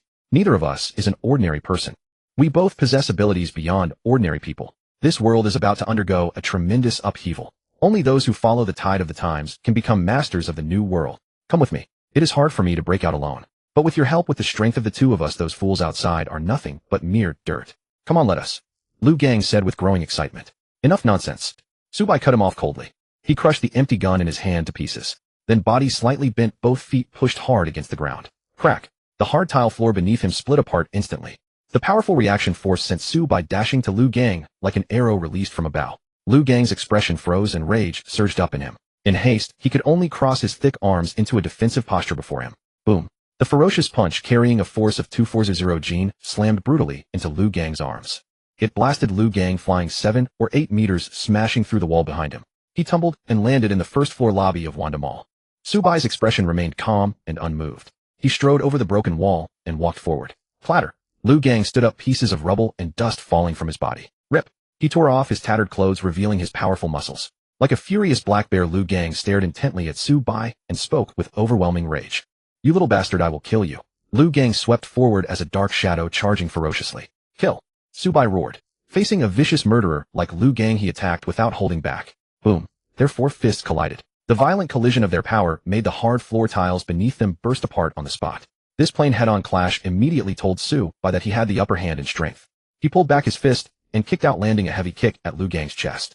If the kick landed, the latter would break at least several ribs. A ferocious glint flashed through Liu Gang's eyes. Shing shing. Two sharp gleams appeared, two three-edged military daggers in his hands. Ignoring Subai's heavy kick, Liu Gang took on a mutually destructive stance. With brutal murderous intent, Liu Gang stabbed the two daggers viciously down toward the thighs Subai had kicked out. At that critical moment, a sharp gleam flashed through Subai's eyes. A faint golden light glowed over his body. Golden body protection. Protective golden body. Subai immediately activated the secret art of the fourth threshold of the golden bell shield. His entire body radiated a faint golden light as tough as diamond. The moment Liu Gang saw that glimmer of gold, his expression twisted into utter horror. "How is this possible?" he cried out in shock. Clang! Clang! The two triangular military daggers shattered on the spot the moment they struck Su Bai's thigh, as if they had hit alloy steel. Bang! Su Bai's leg landed a solid vicious blow to Lu Gang's chest. Crack! Crack! At least 7 ribs shattered on the spot. Lu Gang spat out a huge mouthful of blood. His entire body was kicked flying more than 10 meters through the air. Boom! His back slammed heavily into a thick pillar in the hall. The pillar was visibly dented into a deep, human-shaped pit. Then with eyes wide open and mouth full of blood, Lu Gang fell limply to the ground amid shattered stones and stone dust. A burst of rubble and dust scattered across the floor. Su Bai stared over there, raising an eyebrow. Quite a tenacious life. For an ordinary person, that kick would have pulverized his internal organs and killed him on the spot. But Su Bai clearly sensed that Lu Gang, despite 7 or 8 broken ribs, still possessed considerable vitality. Su Bai's eyes grew fierce. Strike while the iron is hot. Whoosh. He suddenly lunged forward. A leg swept out. Whoosh. Whoosh. Whoosh. The violent force of the leg pressed the air into shrill howls. Bang. It slammed savagely into Lu Gang's neck. His entire body instantly spun like a ball and was kicked flying away. With a boom, he crashed heavily into a pillar at the other end of the hall. Su Bai looked from afar. Lu Gang's body had already begun to twitch unnaturally. That kick must have broken his cervical spine. Very soon, Lu Gang's life aura was rapidly fading within Su Bai's perception. Su Bai let out a slight sigh of relief and turned to leave. Suddenly, 3 minutes earlier, outside Wanda Plaza, Song Wayman, who had been holding his post for a full day and night, stared at the mall with bloodshot eyes. Suddenly, he saw several people push open KFC's glass door and escape. Those people seemed to be the trapped hostages. Among them, 2 people helped up an old man who had been shot in the right leg and was lying on the ground holding up his phone. And in the end, there was a woman carrying a blood-soaked corpse on her back. Director Song, the hostages. The hostages are out. Tong Xiaoyun, the negotiation expert beside him, shouted in delight. Mommy, mommy. The little girl, who had been constantly comforted by a female police officer, cried out in joyful surprise when she saw the crowd. Song Wayman froze, only then realizing that those people were not hallucinations born of his overwork. He immediately ordered, "Who's old Chin, take people up at once to bring the hostages over." Yes. 2 voices answered in unison. 2 elite squads of special police, fully armed with loaded guns and riot shields, immediately went up to receive the hostages. The little girl threw herself into her mother's arms with delighted surprise, but when she saw that her father had been shot to death, clear tears streamed down her face once again. Song Wayman immediately had the wounded carried onto ambulances for treatment. Then he began questioning the escaped hostages. What happened inside? How did you all escape? Where is Lu Gang? A KFC staff member, hearing this, answered with great excitement. It was a teenager. A teenager in a school uniform. He suddenly burst in and took the gun from the wanted criminal's hand. He even knocked that wanted criminal flying. That's how we managed to escape. Everyone who heard this was stunned. This is a little far-fetched. A student appearing out of nowhere, disarming that killer and saving so many people. Is this guy hallucinating because he cheated death? The surrounding crowd buzzed with whispers, all of them skeptical of these words. Who's old Chin and the other special police also showed confusion in their eyes. Then all the escaped hostages stepped forward, recounting how Su Bai had saved them. This left Huzi and old Chin even more puzzled. Just then, the little girl's mother broke free from the medical staff, rushed over, grabbed Song Wayman's hand tightly, and pleaded, Director Song, please, you must save that student. He's still a child. Without him, none of us would have made it out alive. Without him, my daughter would become an orphan. Whoa, please, you have to save him." The little girl's mother, crying and pleading, was about to kneel on the spot. Song Wayman quickly held her up. "Director Song, what's the order? Should we take the men and charge him now?" Huzi asked. While supporting the mother with one hand, Song Wayman immediately commanded, "Move out. We must bring that student out safely." Song Wayman did not care whether the hostages' claims were true. He only knew that inside a student was still staying with a murderer and had to be rescued. Old Chin and Huzi were just about to lead the teams in when, suddenly, bang, boom, bang, boom. A series of deep, muffled rumbling sounds continuously rang out from the mall. Everyone also saw several first-floor glass panes shatter instantly, as if struck by flying stones. Smoke and dust spread from within. Some of the exterior windows on the first floor even trembled slightly from the tremendous ruckus. Seeing such strange and astonishing commotion, everyone was full of shock. SSS. What exactly is going on in there? Didn't they say only a student and that wanted criminal were left inside? How is this commotion as if 2 bulldozers have arrived to demolish the whole first-floor hall of Wanda Mall right on the spot? The crowd was utterly stunned, watching and discussing. Ran Yue, the female host of Nanshan Focus, immediately had the cameraman capture this scene. Song Wayman frowned even deeper at the scene. A thought of certain matters the provincial bureau had mentioned before surfaced in his mind. He immediately instructed his men. Old Chin, keep an eye on Huzi. Everyone be careful when you go in. Yes, Director Song. The 2 led their teams and stepped forward. Swish, swish, swish.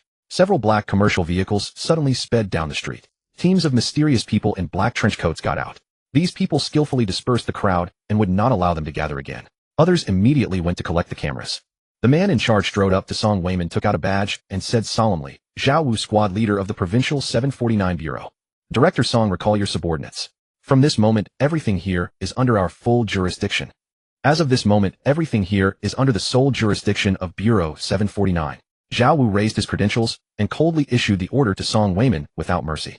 A squad of elite operatives in black trench coats swiftly blocked Loach, Huzi, and the others. The two team captains stared in shock at the sudden development and immediately asked Song Weiman over their police wireless earpieces. Director Song, who are these people? Are we supposed to obey their orders? The moment Song Weiman saw Zhao Wu's credentials, he knew at once that these were the special forces that had long been rumored within the military system. Since the incident at Wanda Mall had even drawn out a special unit like this, it was no longer at a level where ordinary people like him could intervene. Song Weiman immediately ordered Loach and Huzi to pull their teams back. Then he saluted Zhao Wu and gave a concise, clear account of what had happened and the present situation.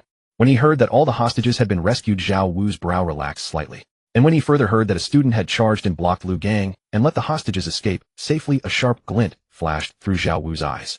After finishing his report, Song Weiman asked in a deep voice, Captain Zhao, please issue your instructions for the next phase of our Nanshan Security Bureau's work. Although Zhao Wu was only a detachment leader, the rank on his credentials was half a level higher than that of Song Weiman, a city-level security bureau director. Furthermore, he had the authority to directly mobilize all city-level security forces without requesting approval. In both actual power and official position, he was Song Weiman's direct superior. Zhao Wu gazed at Wanda Mall, from which tremors and muffled booms continued to erupt, and said without turning his head, have the officers of your Nanshan Security Bureau seal off the roads and set up the cordon. That will suffice. Loach and Huzi returned with their teams, and on hearing these words felt a wave of resentment surge in their hearts. As the most elite first and second teams of the Nanshan Security Bureau, they had been relegated to the role of security guards sealing roads and setting up cordons. In Zhao Wu's words, how dare you speak like that? You. Huzi, quick-tempered, could not hold himself back and jumped forward. Song Weiman reached out and grabbed him. A deputy beside Zhao Wu stepped forward and explained, Director Song, we don't have time to explain. For the safety of your men and the people of Nanshan City, go handle the roadblocks and cordons. The battle inside has already reached the transcendent level. The deputy thought for a moment and finally revealed a little information. Song Weiman's pupils immediately dilated slightly. A transcendent level. It seemed the rumors that had been circulating previously were true. His heart suddenly felt heavy. Loach, Huzi, and the negotiation expert Tong Xiaoyan beside them were completely baffled. But before they could ask, Song Weiman began assigning tasks. He had Loach and Huzi immediately arrange their men to seal off the roads, widen the cordon, and prevent any more crowds from gathering. After the arrangement, Song Weiman stood quietly aside with the two team captains and Tong Xiaoyan, watching the black-clad agents work in an orderly and highly efficient manner. A moment later, a black-clad agent came to Zhao Wu, saluted, and reported, Captain, the camera's footage has been obtained. All phones in the crowd that had camera or photo functions have also been completely wiped. The civilians have been preliminarily evacuated, and the Nanshan Security Bureau is sealing off the roads. Everything is ready. Zhao Wu nodded slightly. Good. All units begin checking your equipment. Clack, clack, clack. The sound of organizing and inspecting gear rang out in unison. In less than 5 seconds, everyone was ready for action. This display left Song Weiman and the others staring in disbelief. Such a simple detail alone made it clear that these black-clad agents were absolute elite soldiers within the military system. Moreover, Song Weiman and the others also noticed that Zhao Wu's team carried somewhat unusual equipment. Besides firearms, quite a few of them also carried cold weapons such as knives and swords. Just then, Song Weiman suddenly recalled the words of the little girl's mother and immediately saluted Zhao Wu. Captain Zhao, please make sure the student inside is rescued. That child made all the difference this time. He is a hero of our Nanshan City. At a critical moment, he had stepped forward and saved so many hostages. In Song Weiman's eyes, Su Bai's actions were absolutely worthy of the word hero. Zhao Wu glanced at Song Weiman and said, Director Song, if what you said is true, then that student must have also awakened and stepped into the transcendent level. Exactly. The commotion coming from inside is that student fighting Lu Gang. Hearing this, Song Weiman's gaze toward Wanda Mall went completely blank with shock. What? Such an appalling commotion is actually two people fighting. That student is fighting a wanted criminal. Huzi, Loach, and Tong Xiaoyan finally understood a bit and cried out in disbelief. Zhao Wu paid no attention to their reactions and directly commanded assault team, clear the way ahead. Logistics team, bring up the rear. Begin the operation to arrest the wanted criminal Lu Gang. Yes. All the black-clad operatives answered with cold, grave faces. Just then suddenly, Zhao Wu's expression changed drastically. Forbidden drug. Damn it. That Lu Gang is actually carrying a forbidden drug. His eyes like bolts of cold lightning swept toward the interior of Wanda Mall. Xing. Under the astonished gaze of Song Weiman and the others, Zhao Wu drew a razor-sharp longsword from his belt and then led all the black-clad agents in a rush toward Wanda Mall. Behind Zhao Wu, the two teams of black-clad operatives spread out with him at the center like the outstretched wings of a wild goose advancing toward the main entrance of Wanda Mall. Meanwhile, in the ground floor lobby of Wanda Mall, Su Bai, who had believed he had killed Lu Gang and was about to turn and leave, suddenly stopped and spun around. Their Lu Gang staggering rose once more from the rubble and debris. A faint, eerie blood-red glow was constantly billowing from his body. Subai could also sense a ferocious and brutal aura sweeping out from Liu Gang's body like wildfire across a plain. Subai frowned slightly. He suddenly felt as though he was facing not a man but a crazed dying beast. That eerie sensation made his heart grow wary. Haha, goddammit. So you little brat have already fully unsealed and awakened. At such a young age you're about to unlock the first gene lock. Humph. With potential like that you're truly something. Liu Gang raised his head. Seeing his face, Subai's gaze immediately turned grim. Subai stared grimly at Liu Gang's contorted ferocious face. It could no longer be called a human face. His eyes were laced with web-like bloodshot veins glowing crimson like blood-red crystals. On his face blood-red tendons and veins bulged out writhing like earthworms crawling across his forehead and cheeks. Blood dripped from the corners of Liu Gang's mouth. 4 half-meter-long blood-red fangs jutted out from his upper and lower gums protruding ferociously. Add to that the vivid red blood like slender serpents slithering down from the crown of his head. This hideous ghastly face was even 3 parts more terrifying and shrill than a vengeful ghost. Subai also noticed that Liu Gang's right hand was gripping a portable syringe. The needle was already inserted into his left arm. It was unmistakably injecting half a tube of an unknown blood-red liquid. Seeing this, Subai had no idea what was in the syringe, but it was obvious Liu Gang was risking everything. Without a second word, he charged forward, refusing to give Liu Gang the chance to inject the remaining half. Whoosh. Subai stomped his foot, and in the space of a breath closed in on Liu Gang. His right fist lashed out with a violent strike. A colossal force of 2400 gene, more than a ton of terrifying power, smashed toward Liu Gang's head. The latter sneered, and with a whoosh shifted his body sideways to dodge. Boom. Subai's punch blasted a deep crater into the hull pillar behind him. A pillar that would take 3 people to embrace, burying half his arm into it. As rubble flew, he pulled his arm free and turned to look at Liu Gang with icy chilling eyes. A silent awe stirred within him. The latter's movements were nearly half again as fast as during their earlier fight. Trying to stop me. Hey, it's already too late. You little bastard, damn it, you forced me. If I'm dying today, you're not walking out alive either. Liu Gang roared with incomparable hatred. Without hesitation, he injected the remaining half of the syringe. Thump, thump, thump. The sound of Liu Gang's heartbeat suddenly turned muffled and violent. Blood crazily surged through his veins.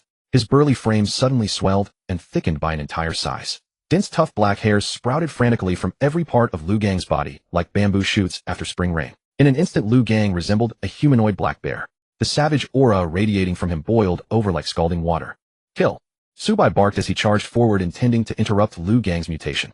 The latter smiled savagely and strode forward to meet him. Thump, thump, thump. Their 4 fists collided, muffled explosions constantly bursting. Terrifying force measured in tons wreaked havoc throughout the first-floor hall of Wanda Mall. Floor tiles shattered. Craters burst open. Pillars snapped.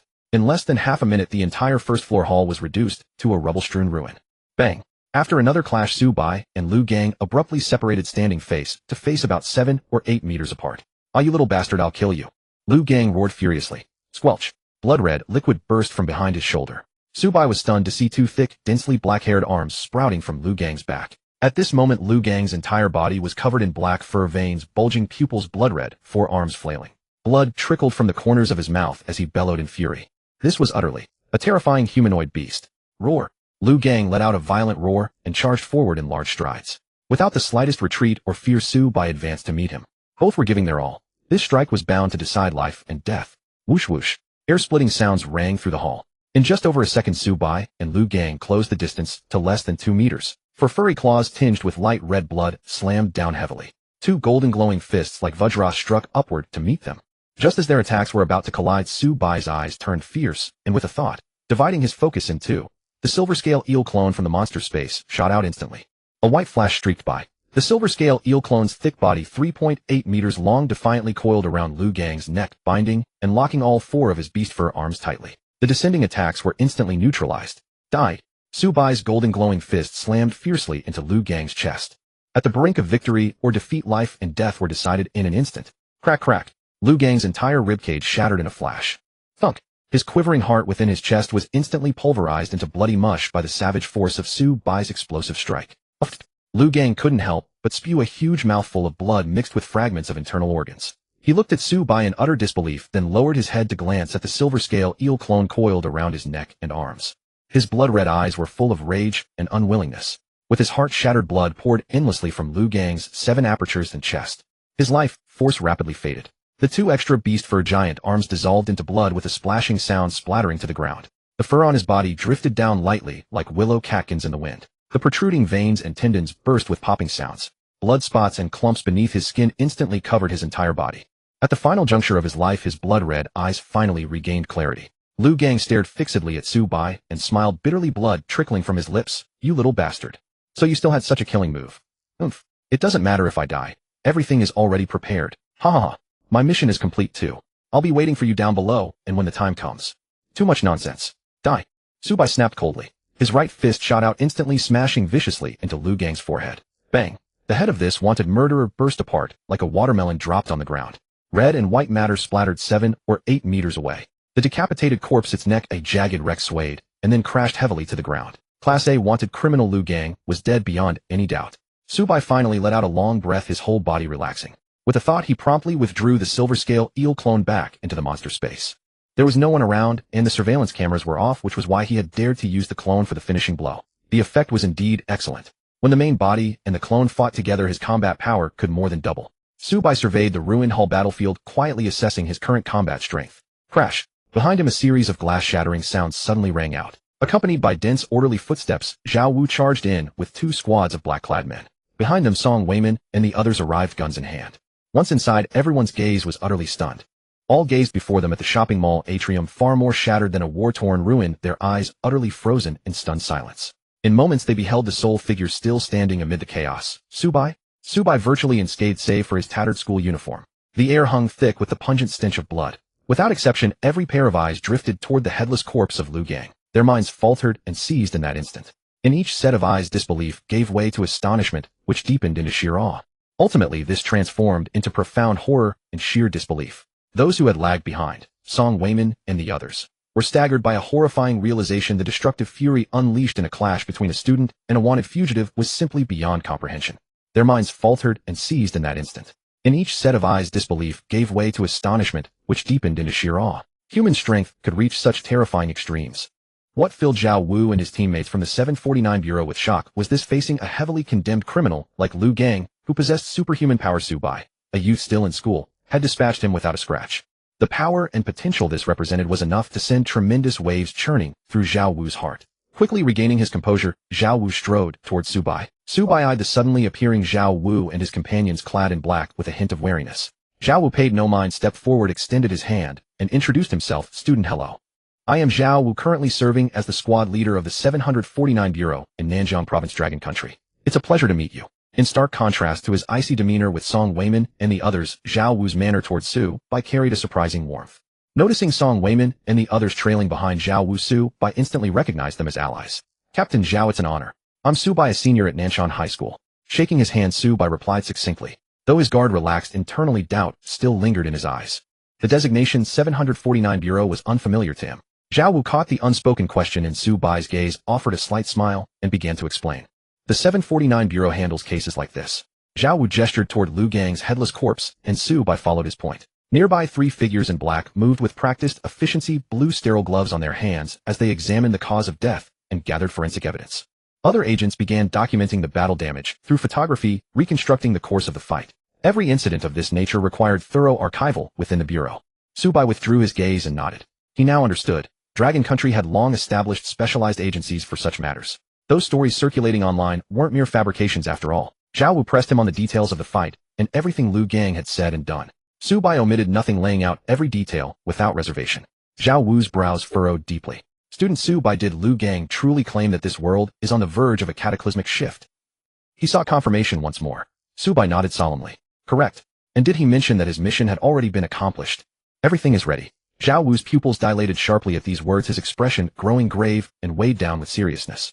A violent wind surged through the atrium out of nowhere. Centered on Zhao Wu, a terrifying aura erupted uncontrollably. Everyone turned toward Zhao Wu in sheer terror. In that moment, sensing his overwhelming presence, their hearts recoiled. It was like ants confronting an elephant. An instinctive dread took hold. Su Bai, standing closest, felt a jolt of alarm. What formidable aura! Zhao Wu was far stronger than Liu Gang by many times over. Su Bai's muscles tensed reflexively as he activated his protective golden body. A faint golden radiance emanated from his skin. The golden light snapped Zhao Wu back to awareness. He suppressed his aura and offered Su Bai an apology. Then, reaching into his black coat's inner pocket, he produced 2 test tubes and handed them to Su Bai. One contained a pale red liquid, the other a pale blue one. At your age, you've already comprehended and mastered source power. This is truly unbelievable. Killing a wanted criminal like Liu Gang means the reward on that warrant is absolutely insufficient. I'll replace it with these 2 vials of serum. They'll greatly assist you in unlocking the first genetic lock. Zhao Wu said gravely. Thank you, Captain Zhao. Su Bai's face brightened with delight as he accepted and stored them. He now understood. The energy currents flowing through his body that activated the protective golden form were called source power. Finally, Zhao Wu added a parting instruction. Student Su Bai maintain absolute confidentiality about today's events, especially regarding Lu Gang's true capabilities and everything he claimed. I won't dwell on other matters. We'll meet next week. Su Bai understood the gravity of the situation and was never one to gossip. Yet Zhao Wu's mention of meeting next week left him puzzled. Before he could press further, Zhao Wu had already arranged for Song Weiman to see him home. Huzi eagerly volunteered for the assignment. Inside the atrium, Zhao Wu and Song Weiman watched Su Bai depart, their expressions weighed down by unspoken complexity. Zhao Wu glanced at Lao Qin and Tong Xiaoyan before turning to Song Weiman with solemn gravity. Director Song, ensure your team strictly adheres to the Level 1 classification protocols issued by the Military Affairs Department. You understand what must remain confidential regarding this student and today's events. Understood, Captain Zhao. Song Weiman snapped to attention and saluted, giving immediate assurance. Lao Qin and Tong Xiaoyan followed suit without hesitation. Zhao Wu continued his tone, carrying a note of reflection. Director Song, Lu Gang spoke truth when he said this world is on the verge of monumental change. Both the Provincial Bureau and the Capital's Central Command have already initiated a series of preparations and deployments. You'll receive your orders shortly. This is precisely why I permitted you to witness what has transpired. The world will grow increasingly merciless. The shadow of violence that once lurked hidden behind reality will spread unchecked and without restraint. Yet above all, I urge you to never forget your duty, to place the safety of the people and the stability of society above everything else. Yes, Captain Zhao. Song Weiman and his team snapped to attention and saluted in immediate response. Zhao Wu had left certain matters deliberately vague. Even these fragments of information were enough to paint expressions of shock and alarm across Song Weiman's face. Recognizing the weight of what he'd revealed, Zhao Wu chose not to press further. He stood motionless, his gaze fixed on Su Bai's receding figure with an expression of quiet bewilderment. Zhao Wu fixedly watched Su Bai, who had already walked out of the main entrance, and murmured, such a young, extraordinary figure. Director Song, do you know what this means? Song Weiman shook his head. Ever since the Long Nation established the first headquarters of Bureau 749 in the imperial capital, among all departments at every level of the Bureau, only a handful of peerless geniuses have reached such strength at this age, and all of them later achieved no small accomplishments. Zhao Wu said in a low, somber voice. His words shook Song Weiman and the others, making their scalps tingle. Everyone in the distance watched Su Bai's almost impossibly young retreating figure, unable to believe their eyes. Tap, tap, tap. Suddenly footsteps sounded from behind. His deputy, also dressed in a black trench coat, immediately came over to report to Zhao Wu. Captain, report. We've searched everywhere thoroughly. That item is not on Lu Gang. Hearing this, Zhao Wu's brows knit tightly. Could it be that the item wasn't on Lu Gang at all? The deputy said. Zhao Wu thought for a moment, then shook his head with conviction. The director's battle over there ended long ago, and the item wasn't found there either. At that time, Lu Gang was the only one who escaped from over there. Only he had the chance to bring that item out. Then Zhao Wu turned to Song Weiman and asked Director Song, tell me in detail about your earlier manhunt for Lu Gang. Hearing this, Song Weiman immediately reported to Zhao Wu in detail all the blanket search operations in the Southern Hills. After listening, Zhao Wu immediately ordered, don't pull the personnel back from the Southern Hills. Continue searching for a silver-white object shaped like a column. Once you find it, don't act rashly. Report to me immediately. Song Weiman saluted, nodded, and immediately agreed before going off to make arrangements. At the same time, in the mountain forest on the Nanshan City side of the Southern Hills, beneath a very inconspicuous large rock on the shaded side, dark and damp, with a faint rustling sound, a red-headed centipede crawled out. Its countless-legged body covered with red-black stripes slithered across the soil in search of food. Suddenly, rumble. The entire patch of ground began to convulse violently, as if struck by an earthquake. Fine gravel and soil heaved and undulated. The red-headed centipede immediately fled in panic. The next moment, an invisible, mysterious vibration ripple spread outward like ripples on water. Squelch. The entire centipede body burst apart into a mess of sickly green insect pulp and fragmented remains. As the mysterious vibration ripple spread rapidly, the anomaly began to appear not only here, but throughout every mountain forest in the entire Southern Hills. All the snakes, ants, and insects were fleeing in all directions as if they had lost their heads, or curling up on the ground and writhing in agony. Then some dashed their heads against rocks and died, some plunged into mountain streams and drowned. This bizarre anomaly, though broad in reach, was very subtle. It had almost no effect on larger creatures. The elite guards searching the mountain forest merely shivered once and remained completely unaware. After the invisible, mysterious vibration ripple dispersed, bang, the earth beneath the former boulder burst open and a cylindrical object suddenly jutted halfway out of the soil. In the sunlight, the exposed part was unmistakably a silver-white, cylindrical object. No one knew who had buried it here. Beep, beep, beep. Suddenly the object let out a few rings, and a red indicator light on its top lit up. A faint pale red glow flickered erratically. Clicking sounds of mechanisms rang out one after another. Boom. With a blast, earth and rock shattered. The object actually drilled straight down into the depths of the earth. The burst of energy blasted the boulder apart. The shattered stones and flying soil instantly buried every trace. Outside Wanda Mall, Su-bai and Huzi strode out. Huzi called over a squad of security guards to clear the way for Su-bai. Although the security guards had put up a long cordon and sealed off the road, as time passed, more and more onlookers gathered around. The road closure, the confiscated film, the forced deletion of photos taken on phones, the strange quaking of the mall, and the escaped people, all saying a student had saved them. These extraordinary signs were wildly whetting people's curiosity. Ran Yue, the host of Nanshan Focus, had been waiting with her cameraman all along. She was a rather competitive girl. She had just started working not long ago and had always wanted to make something of herself. Today she had finally found an excellent piece of news material. Ran Yue had even already thought out in her mind the various eye-catching headlines she would draft once she returned. But at the most crucial moment, Ran Yue was doused with cold water. The men in black simply took away her film. She even called back to ask the station's leaders. To Ran Yue's utter astonishment, the station director actually told her that she must fully cooperate with the men in black and must not do anything to obstruct them. Ran Yue handed over the film, but still somewhat unwilling to accept it, she remained there wanting to dig up a little more news. Finally, she saw Su-bai coming out. Could this student really be the one who had saved the hostages in the mall? Ran Yue's heart stirred.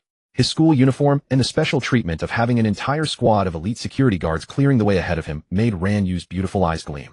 She called to the cameraman and immediately rushed towards Su-bai, microphone in hand. Su-bai, escorted by Huzi and the security guards, made his way through the crowd. The people around were all discussing. Whoa, this kid is so young. Did he really save all these people? No idea. They just said it was a student. Not sure if it's him. Do you even need to ask? With so many security guards escorting him out, it must be him. Truly, heroes come from the young. I heard that wanted criminal still had a gun. What? Oh my goodness, that's amazing. The criminal had a gun, yet this young man still managed to save so many people without getting hurt himself. Tisk tisk tsk. Incredible, truly incredible. The distant onlookers kept discussing, and some people asked Huzi what exactly was going on inside. Huzi replied, everyone rest assured. Just as the wanted notice said, he is a wanted murderer. He has now been successfully shot dead by the elites from the provincial bureau. After saying these somewhat official-sounding words, Huzi slightly calmed the crowd's emotions and then said no more.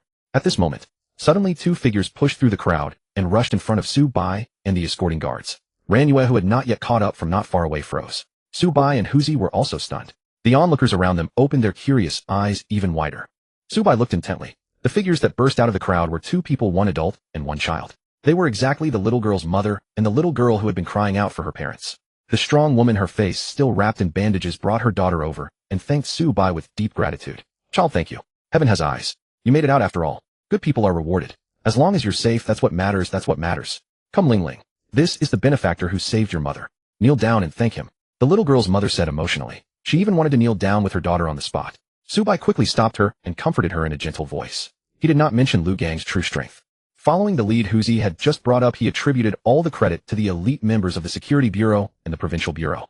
Not far away, Ran Yue seized the moment when the moving procession stopped and rushed over. She held the microphone out to Su-bai and quickly asked, classmate, what made you step forward in such a dangerous situation? Su-bai fell silent at the question.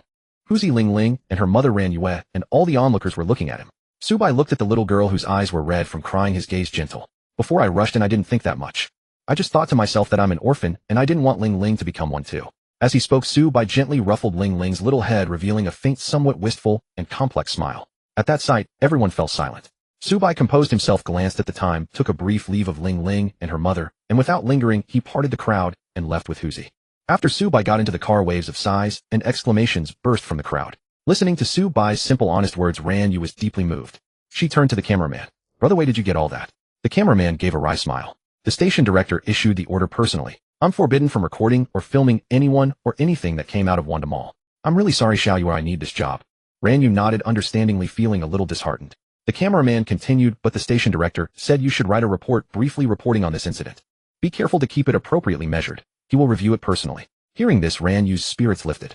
At least this trip hadn't been a wasted effort. Then she remembered the several instructions the station director had personally issued. Clearly, she could not dig deeper into the specifics of the arrest operation at Wanda Mall. If she wanted to highlight a compelling angle, she would have to work from another direction.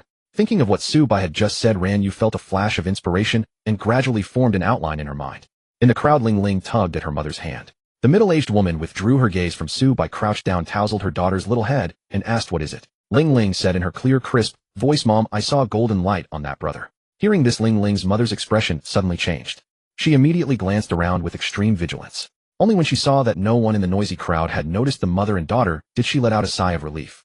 She stroked her daughter's head and whispered earnestly, Ling Ling, You must remember, don't tell anyone about the lights you can see or those things you told Mom last time. And don't talk to Mom about it outside either. If you have something to say, we'll say it at home where no one can hear. Do you understand? Ling Ling nodded sensibly. The middle-aged woman smiled in relief, took a deep look in the direction Su Bai had left, and murmured, "Good people will be rewarded." With that, she took her daughter's hand and walked toward the ambulance. Over there, Ling Ling's father's body had already been loaded onto the vehicle. Meanwhile, Su Bai got into the car. Huzi started the engine, glanced at Su Bai in the rearview mirror, and asked with a smile, "Su Bai, where is your home?" "I'll take you home." Su Bai shook his head slightly. "Brother Huzi, take me to Nanshan." "No. Free high school. It's Friday and I still have classes." Huzi heard this and gave a wry smile, suddenly reminded that Su Bai was still a senior-year high school student. In his mind, he recalled the terrifying scene of destruction he had just witnessed in Wanda Mall. He felt even more shocked and incredulous. An ordinary senior-year student who looked gentle and refined. How could a single battle have reduced almost the entire first floor of the mall to rubble? It sounded like an absolute fantasy, yet it had happened right before his eyes. Huzi was filled with emotion.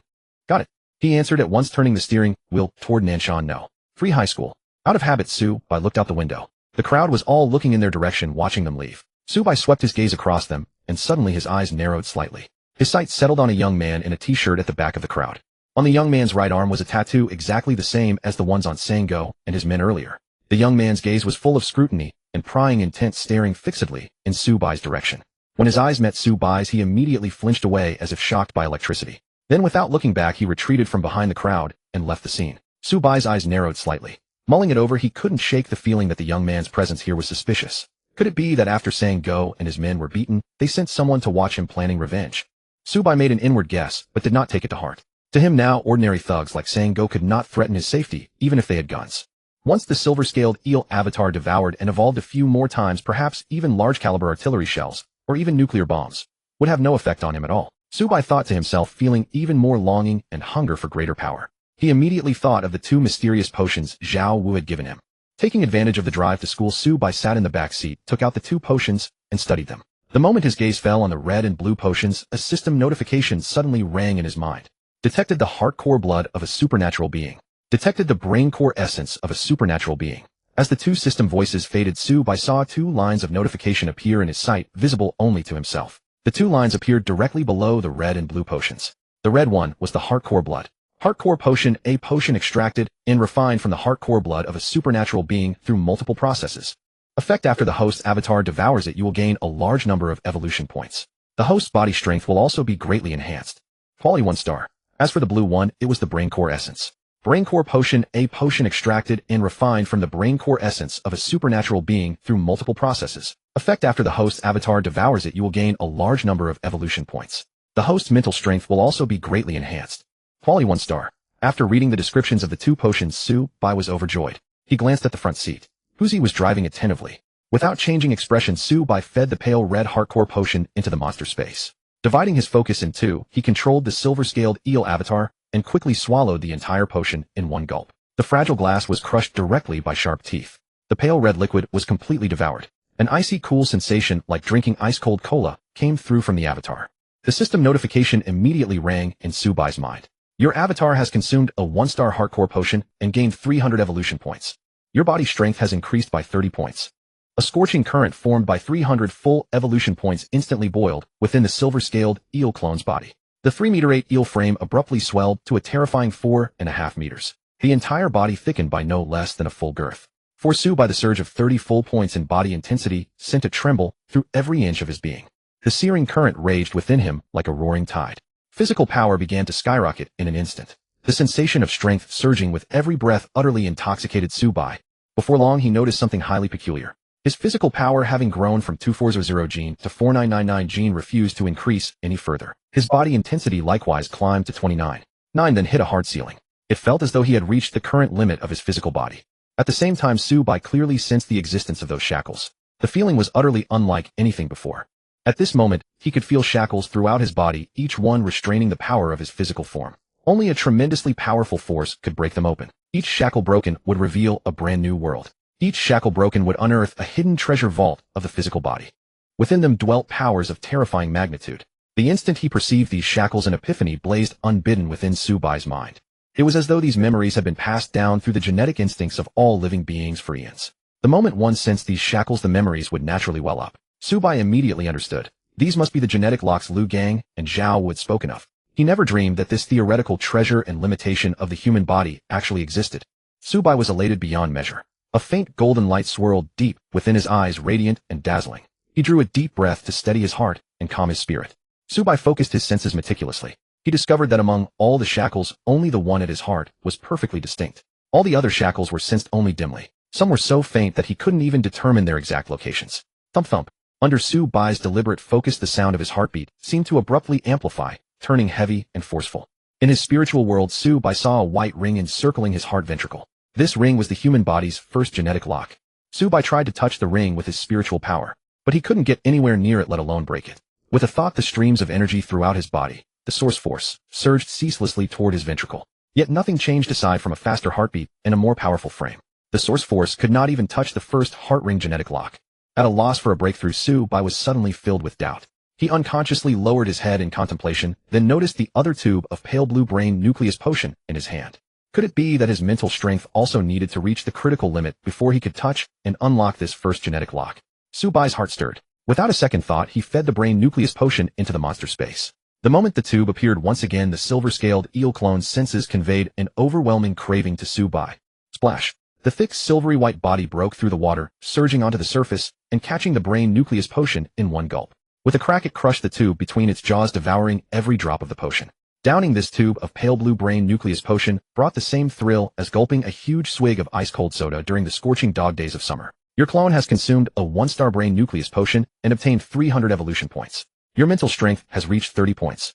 As the system's voice faded, the silver-scaled eel clone's body promptly swelled by yet another full girth. Meanwhile, Subai felt an icy, refreshing current sweep through his entire body, finally converging and pouring into his mind. Boom. The instant the surging brain nucleus essence flooded into his mind, a thunderous crash that only Subai could hear burst forth. It was the sound of primordial chaos splitting apart as heaven and earth first took shape. In that moment, Subai's eyes flew open to their absolute limits as everything before him underwent a world-shattering transformation. His vision became remarkably clear. Previously, it had been as if a thick veil or dense mist shrouded his eyes. Now every obstruction had vanished in an instant. Within his field of view, every color and object became sharper than before. Sweeping his gaze across, Subai spotted a safety charm hanging from the rearview mirror in the front seat of the car. Beneath the charm hung a tassel of 23 fine red cords. He also noticed a mosquito fluttering in through the open car window. Even the tiny segments on the mosquito's legs were clearly discernible. Beyond this, Subai also felt that his sense of hearing had become extraordinarily sharp. The sound of wind outside the window, the conversations of pedestrians on the street, and the vendors' cries from the corner just ahead. Subai felt that with a simple effort of focus he could hear them all. Sight, hearing. Indeed, all 5 senses underwent dramatic transformations in that moment. The vast influx of sensory information granted Subai a far more profound understanding of the world. The icy brain nucleus essence filled his entire head. Subai felt his mind lighten as well. Before, it had been like a hard drive crammed with junk files, sluggish and unresponsive. Now not only had all the clutter been purged, but the mind's total storage capacity had expanded, and its processor had been upgraded to a far higher tier. Subai felt his thinking become several times swifter. His reasoning grew more organized and lucid. He had become noticeably more intelligent. Just then, a system notification suddenly rang out in his mind. Detected host's body intensity has reached the critical limit of 29. 9. Detected host's mental strength has reached the critical limit of 29. 9. The first genetic lock has been successfully triggered and activated. Host, would you like to unlock it? Hearing this long-awaited system prompt, Subai's heart leaped with joy as he hastily replied, unlock. As the words left his lips, the pale gold source force within his body and the spiritual power in his mind instantly seethed into motion. Both forces surged straight towards Subai's ventricle. They merged into one within the ventricle. Subai at last sensed with absolute clarity the white heart-ring shackle that was bound around his heart. At this moment, his spirit surged with fervor. He knew that once he broke this shackle, he would step into a true, transcendent realm. He would possess all manner of inconceivable fearsome power. A heroic surge rose within Subai's heart as he roared aloud in his spiritual world, first genetic lock open. As Subai roared in his mental world, the mysterious power generated by the convergence of source energy and spiritual force within the heart chamber immediately surged toward the white circular shackles, binding the heart, crashing against them with tremendous force. With a loud bang, a crisp cracking sound like a silver vase shattering or chain snapping suddenly echoed throughout Subai's mental world.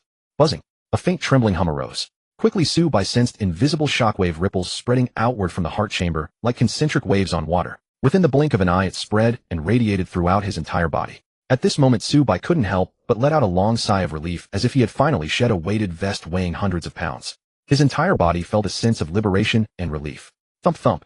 After the heart ring gene lock that bound his heart was broken apart, Su-bai's heartbeat grew increasingly deep and powerful. The sound resembled striking a heavy leather drum, emanating a powerful, robust sensation. Outside, Huzi was driving when he suddenly heard these deep, thumping heartbeats echoing in his ears. He curiously glanced out the car window, and upon spotting a street performance troupe nearby, suddenly realized the source of the sound. Huzi thought those were acrobats playing drums on the street. Meanwhile, the true catalyst Su-bai sat in the back seat with his eyes closed, his body undergoing monumental changes.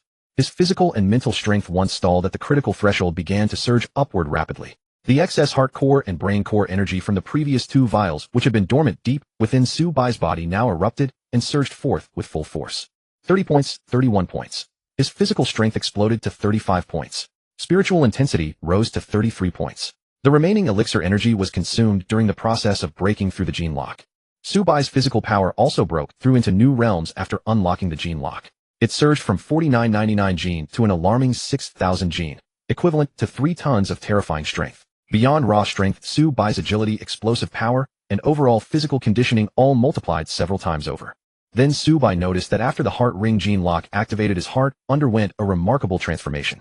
About half of the fragments from the shattered white ring shackles merged into his heart, forming an extraordinary space within. Congratulations, host successfully condensed the heart core space. Heart core space, a special space for storing transcendent source energy. A heart core space that stores source energy. Upon hearing the system notification in his mind, Su-bai's face lit up with delight. He quickly sensed that the moment the heart core space formed, the fused source energy and spiritual force rapidly separated. The source energy naturally followed the circulation path of the golden bell shield flowing through his body. Ultimately, the source energy, now multiplied several times over, ceased to scatter as airflow throughout Su-bai's body. Instead, it gathered into the heart core space, transforming into a sphere of pale golden source energy mist that swayed gently on undulating waves. Immediately afterwards, Su-bai saw the other half of the heart ring gene lock fragments rapidly ascend into his head, similarly condensing into an extraordinarily mysterious space. Congratulations, host successfully condensed the brain core space. Brain core space, a special space for storing transcendent spiritual force. The instant this brain core space materialized, Su-bai's spiritual force also returned to it, coalescing into a visible pale, silver mist. From this point forward, Su-bai's first gene lock was completely opened, allowing him to truly become a transcendent who had unlocked the first stage gene lock. He clenched his fist slightly, feeling tremendous power surge through his body. Su-bai sensed that even if Liu Gang had taken forbidden drugs, he could now defeat him in just 3 moves with a single punch. From this point forward, Su-bai's first gene lock was completely opened, allowing him to truly become a transcendent who had unlocked the first stage gene lock. He noticed changes on his system panel. The rank section now displayed level 1 first stage gene lock with an additional gene level indicator. Just as Su-bai was examining the panel, the system notification sounded again. Congratulations, host, you have successfully advanced to level 1 first stage gene lock, earning 1 roulette spin opportunity. The prize wheel is preparing. Congratulations, host, you've triggered a precious tier roulette spin with a 5 activation rate. The precious tier wheel is ready. Host, shall we begin the draw? A precious tier prize wheel. Su-bai's eyes brightened instantly. The last time the intermediate tier wheel granted the sensory tentacle skill, a powerful ability that could be enhanced onto clones. I wonder what valuable item this precious tier wheel, with its much lower trigger rate, might bestow. Eager and expectant, Su-bai immediately replied, start the draw. The precious tier roulette wheel, radiating golden light, instantly appeared before him. The crimson pointer spun continuously with mechanical clicks, ultimately settling on a robust figure shrouded in black mist. It was meant for his main body. Su-bai immediately understood. Congratulations, host, you've obtained the Dragon Chant Iron Shirt. Dragon Chant Iron Shirt, a precious tier powerful external cultivation and combat technique. It consists of 12 stages. Upon mastering each stage, a protective armor layer forms on the body, providing exceptionally potent defense. After completing 6 stages, one can master the close combat killing technique Ruthless Iron Hand. Upon reaching 12 stages, the mid-range killing technique Dragon Chant Iron Hand becomes available. Tip: simply shatter it to learn. Whoosh. After the system prompt finished, the prize will instantly transformed into a crystal and entered the storage space. With a mere thought, Su-bai retrieved the crystal into his hand, just when he needed it most. He had been worrying about lacking powerful offensive capabilities, and now a technique that enhances defense while granting formidable killing skills had arrived. Without hesitation, Su-bai quietly shattered the crystal in the back seat, instantly mastering the Dragon Chant Iron Shirt. Crackle crackle. The sound of sinews and bones vibrating constantly resonated within his body. Finally, it converged into an awe-inspiring dragon's roar. In just a few seconds, Su-bai had thoroughly mastered all 12 stages of the Dragon Chant Iron Shirt. He understood every mystery of this precious technique in perfect clarity. Su-bai channeled his source energy and unleashed the Ruthless Iron Hand. His right hand immediately erupted with a faint black glow. Su-bai could clearly feel the tremendous destructive power contained within this black iron hand. With another mental command, he executed the Dragon Chant Iron Hand. A small pale black dragon had materialized in his palm. Observing this dragon head, Su-bai felt that if he encountered Liu Gang again, a single dragon chant Iron Hand strike would be enough to shatter the latter's internal organs and kill him instantly. Retracting his source energy, the pale black mist dragon had dissolved into nothingness. Su-bai once again turned his attention to the silver-scaled eel clone's system panel. The evolution points had also met the requirements. Host, we have detected your clone has accumulated sufficient evolution points. Would you like to begin the evolution? Begin evolution. Su-bai heard the system notification and immediately responded with sparkling eyes. After consuming 2 vials of potion, his silver-scaled eel clone had accumulated 621 evolution points. As Su-bai's command fell, 100 of those evolution points instantly transformed into a surging torrent of heat churning within the clone's body. Golden light of evolution erupted across the clone's surface. In just a moment, Su-bai beheld a silver-scaled eel clone grown ever more ferocious. Evolution successful. Congratulations, host. Your clone has successfully comprehended a new skill, thermal perception LV4. He had actually comprehended a new skill. A surge of delight rose in Su-bai's heart as he turned his gaze toward the silver-scaled eel clone, immediately noticing its transformation. The pair of fish-like eyes atop the eel's head had turned a crimson red. Within them swirled a ruthless, chilling aura of malevolent killing intent. Its slightly parted eel mouth revealed 4 rows of fine razor-sharp fangs curved into vicious barbs. Su-bai had no doubt that a single snap of that ferocious, grotesque maw would tear away great chunks of bloody flesh and hide in one bite. Its size had not increased significantly, but its beautiful silver-white scales had grown increasingly thick and resilient through evolution. Observing closely, Su-bai could still discern faint streaks of silvery white luminescence continuously swirling across the surface of the silver-scaled eel clone's armor. Taking in the entire evolved silver-scaled eel clone, Su-bai was immediately struck by a wave of tenacious ferocity. Just as he was about to test his new skill, the system notification in his mind sounded once again. Congratulations, host. Your clone has successfully evolved to level 4, rewarding 1 spin of the fortune wheel. Fortune wheel preparing. Congratulations, host. You have triggered the advanced fortune wheel with a 10 activation rate. Advanced fortune wheel ready. Host, would you like to begin the draw? Hiss. Today one's luck truly peaks. He had just triggered the rare grade fortune wheel with only a 5 probability and now had also triggered the advanced wheel with merely a 10 chance. How exhilarating. Su-bai was thrilled, responding immediately. Begin the draw. On the glittering golden fortune wheel, the crimson pointer spun rapidly, finally coming to rest on a blurred mass of light and shadow. Congratulations, host. You have drawn the disguise skill. Disguise. Upon activating the skill, a layer of light and shadow camouflage forms upon the body's surface, causing the clone to merge seamlessly with the surrounding scenery, achieving a preliminary invisibility effect. Note: once the clone consumes it, the skill can be learned. Whoosh. The fortune will transformed into a white crystal and entered the storage space. After reading the description of the disguise skill, Su-bai's heart stirred. Once the silver-scaled eel clone mastered this skill, there would be no fear of being discovered. He could then boldly release it into rivers and lakes to forage. By then, the evolution speed would certainly accelerate considerably. Thinking with great delight, Su-bai immediately fed the disguise skill crystal into the monster space. The silver-scaled eel clone swallowed the skill crystal in one gulp. Misty white radiance flared upon the eel's body. After several seconds, Su-bai controlled the clone and directly activated the disguise skill. A silver radiance shimmered across its entire body. The very next moment, Su-bai was astonished to find the massive figure had vanished from the monster space. With another thought, he deactivated the skill. The ferocious silver-scaled eel 4.5 meters long immediately reappeared. This disguise skill is sufficient to block ordinary visual observation. As long as professional instruments aren't used for detection, it absolutely cannot be discovered. It seems this so-called preliminary invisibility has indeed proven quite effective. Su-bai nodded inwardly. Opening the clone's information panel, he discovered many changes in the various data displayed. Clone blood-eyed silver-scaled eel level 4 skills, disguise LV4. See above. Thermal perception LV for the eyes can sense infrared radiation emitted as body heat from living creatures. It can detect minute variations in temperature differentials, thereby relaying thermal difference information to the brain, which then forms thermal imaging upon the eyes. Bite LV4 biting enemy targets inflicts tearing damage and persistent bleeding effects.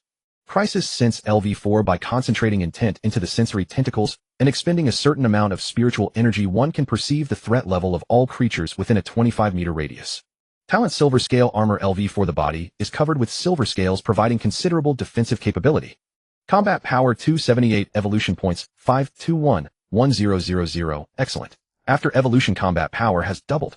The newly comprehended thermal perception combined with crisis sense is sufficient to allow the clone to detect all enemies within a 25-meter range. The disguise skill is also an extremely practical weapon. When the weekend arrives and I'm off, it seems I can take the clone to swim in the nearby lakes and rivers, devouring more river fish and shrimp. Su-bai gazed at the silver-scaled eel clone's information panel, quietly making plans. Creak. A sensation of breaking pressure pressed against his back. Student Su by Nanshan no. Free high school has arrived. Huzi turned his head to remind him. Subai then snapped back to reality, looking out the car window. What met his eyes was precisely the weather-beaten statue of Confucius at the school entrance. Thank you, officer uncle, for the trouble. Subai thanked, opening the door and stepping out. No trouble at all, it's just that. Huzi replied with a smile. Before he could finish, suddenly a loud clanging sound interrupted him. Huzi was horrified to see that Subai had torn off the entire car door just by opening it. Gulp. Huzi awkwardly swallowed a mouthful of saliva, glanced at Subai, then looked at the car door torn completely apart by immense force. The shock and horror in his heart were beyond description. Seeing this scene, Subai scratched the back of his head, smiling awkwardly. Really sorry, I didn't control my strength properly. After unlocking the first gene lock, his strength had surged by nearly 4,000 gene. A terrifying increase of fully 2 tons, along with massive improvements in all aspects of physical fitness, left Subai temporarily unable to adapt to this astonishing growth in power. This was what led to the rather awkward situation at hand. Ding-ling-ling. The school's morning reading dismissal bell suddenly rang. Huzi waved his hand with a smile. No problem, no problem. Just report it for repair back at the security bureau. This vehicle was already quite old. Hurry along, go to class quickly. Hearing this, Subai finally felt relieved. Stepping out of the car, he bowed gratefully, then ran toward the campus. Behind him, Huzi was visibly shocked to see that as Subai ran into the campus, the hard bluestone pavement had been stamped with footprints of varying depths. The further they were, the shallower the footprints became. When Subai entered the main gate of No. 3 High School, those footprints had already disappeared. Witnessing this scene, Huzi clicked his tongue in amazement. Good heavens, this youth is truly formidable. No wonder he could demolish the entire first-floor lobby of the Wanda Mall. If that kind of force were struck against a person, they'd go straight to see the king of hell. Huzi withdrew his gaze, stepping out of the car to inspect the damage. When he approached the shattered car door, his figure instantly froze where he stood. His pupils dilated to their absolute limit. In Huzi's eyes stretched wide to their limit, he saw it clearly. On the broken car door, the thick, sturdy door handle now bore a deep sunken handprint. It was exactly the shape of Subai's hand. The entire door release mechanism was shattered beyond recognition. The steel latch was twisted like a pretzel, and even the wires inside had been yanked out, dangling loosely outside. Huzi stared blankly, his gaze slowly moving to the fractured edge of the door. The sturdy steel support built from multiple steel clasps and hinges had been smashed beyond recognition. At the slightest touch, broken steel fragments, large and small, clattered to the ground. Huzi looked at the deeply dented connection points on the car body where the door had been attached and could not help drawing in a sharp breath. As an elite agent of the Nanshan Security Bureau, Huzi could not help reconstructing in his mind how such a scene could have been caused. In the instant the door was opened, an impossibly terrifying force had gripped the thick, solid door handle and ripped the entire door clean off the frame. That monstrous strength had crushed the latch into scrap metal and left a deep handprint on the handle. This must have been exactly what happened when Subai opened the door just now. Huzi guessed silently. His Adam's apple bobbed involuntarily again. He forced the shock and fear in his heart back down, trying his utmost to steady himself. Huzi knew perfectly well that this police vehicle was not the years-old clunker he had described to Subai. If it had been old, with much of its steel structure decayed and corroded, a particularly strong person might conceivably have torn a door off by accident. But the key was that this police vehicle was actually a brand new car that had just been brought into service last year. Every aspect of its materials was absolutely top-notch. It was even equipped with bulletproof glass. The body was built from a combination of aluminum alloy and high-strength steel. The doors were also made from top-grade aluminum alloy. This top-tier police car cost no less than $1 million. To tear off a door like that with bare hands, Huzi felt it would take several tons of force at the very least. He turned his head in a daze and watched Subai, who had already walked into the campus of No. 3 Middle School, an ordinary senior-year high school student. Who could have imagined he possessed such terrifying strength?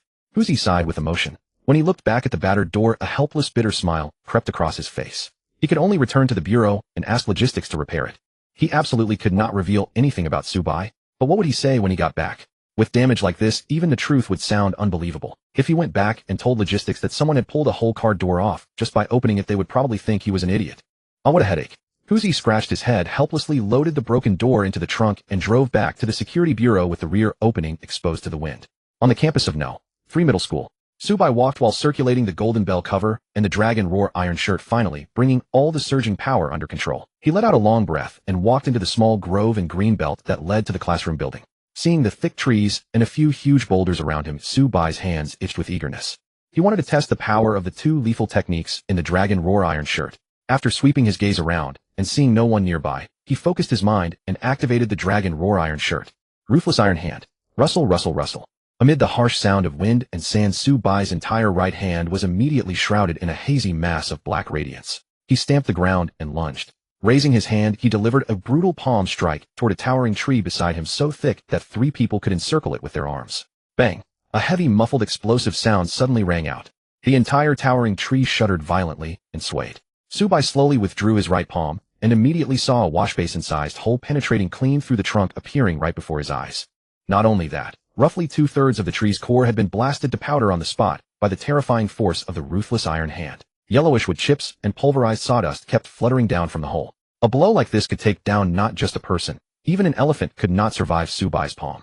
Subai's mind stirred again. Dragon roar iron hand. In his right hand a pitch-black dragon head-shaped mass of misty light abruptly materialized. Subai stared at the half-person-tall boulder less than 2 meters away on his right, and let out a low shout. Shatter. The instant the words left his mouth his right hand slammed down. Roar. A majestic murderous dragon's cry rang out. A wash-basin-sized dragon head of black mist shot toward the boulder in an instant. All that could be seen was a blur of black light flashing through the grove. With a thunderous blast the entire half-person-tall boulder was shattered into rubble and powder strewn across the ground. The huge commotion made Subai afraid to linger, so he quickly left. Yet his face was brimming with excitement. The power of the dragon roar iron hand left him thoroughly satisfied. If Liu Gang were to fight Subai again now, just this one move, the dragon roar iron hand, would be enough to blast that wanted criminal to death on the spot. Ring ring ring. Subai dashed into the classroom just as the bell for the first period began to ring. Old Hu, who was always conscientious and diligent, arrived at the classroom early as usual. As Subai stepped through the door, he was met with Old Hu's eagle-sharp, scrutinizing gaze along with the synchronized attention of the entire class. The entire classroom fell into silence. The atmosphere grew heavy and tense. Even though Subai now possessed extraordinary abilities, he could not help but pause beneath Old Hu's piercing stare.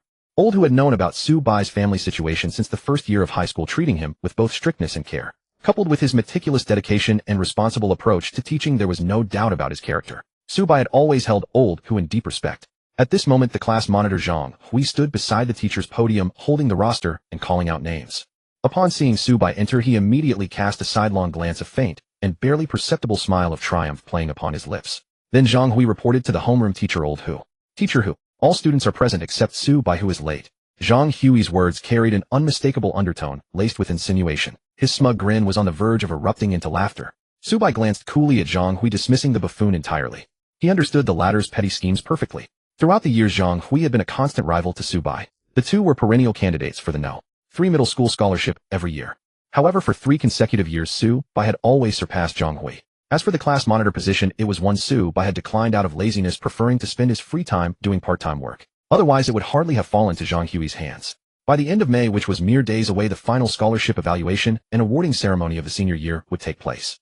This was precisely a critical assessment period. Outstanding performance in both academic grades and daily attendance was essential to secure the scholarship. In terms of academics, Subai's first place ranking in the grade remained unshakable. Zhang Hui, nicknamed the perennial runner-up, had borne that moniker for 3 years running. As for attendance, Zhang Hui had not harbored any hopes, until today's unexpected turn of events brought him such delightful surprise. The thought of gaining the upper hand over Subai even once during these crucial final days of senior year filled Zhang Hui with more elation than if he himself had been admitted to the Imperial Capital University. It must be admitted that over the past 3 years, Subai had become Zhang Hui's inner demon. Why are you late today? Old Hu stood at the podium with his hands behind his back addressing Subai. All the students turned their heads to look. Zhou Wei, seated in the back row, wore an expression of deep concern. Meanwhile, Zhang Hui, standing by the teacher's desk, beamed with triumph. Old Hu and the whole class all turned to look at Subai. Every student in Class 1 is Senior 3, indeed every senior student in No. 3 middle school, knew that Subai had always been a model of diligence. He was the typical other people's child. For all 3 years of high school, he was the first to arrive for morning reading. In fact, more often than not, Subai would already be at school before the security guard who lived on campus had even opened the gate. For someone like him, being late even once was as absurd as the sun rising from the west. All the students looked at Subai. They were all tremendously curious about why he was late. Subai thought for a moment and said, "Teacher Hu, I went to do a good deed." Hearing this, the whole class was stunned. Immediately a buzz of whispers erupted. Good deed. Did I mishear him? Did Subai say he was hungry and wanted a steamed bun? What are you talking about? Subai said he was late because he went to do a good deed. Tisk, are people really this bold now? They don't even bother to dress up their excuses. Overslept. Bus was late. Got held up at a part-time job. He could use any of those excuses, but doing a good deed is way too fake. Subai might actually have gone to do a good deed. I feel like what he says is quite reliable. Well, whatever the case, Subai was late. His attendance now has a black mark, and this year's scholarship is probably going to Zhang Lauer. Exactly. Look at Zhang Lauer grinning from ear to ear. It really gets on my nerves.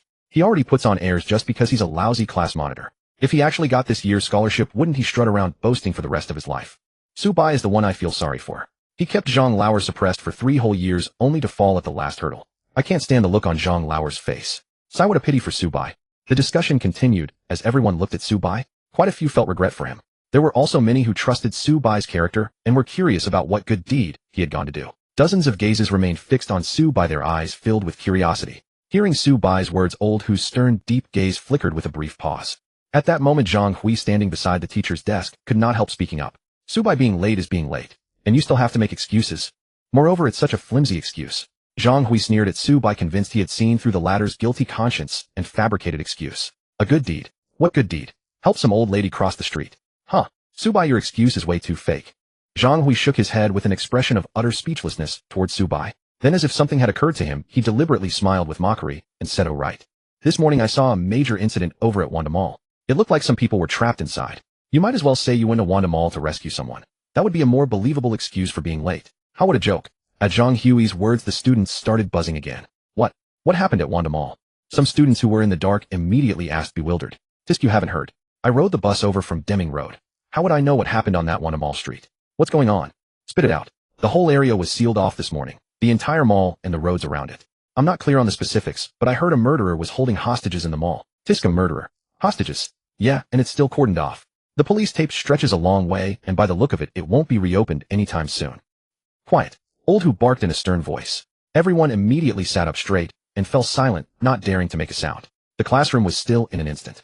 Old Hu then looked at Su Bai again and asked, "Su Bai, what good deed did you go do? Let's hear it." If this kid really was late because he had gone to do something good, there might still be some chance to salvage his case in the scholarship evaluation at the end of the month. Old Hu thought to himself. He was fairly trusting of Su Bai's words. Standing by the teacher's desk, Zhang Hui looked at Su Bai with a triumphant smile.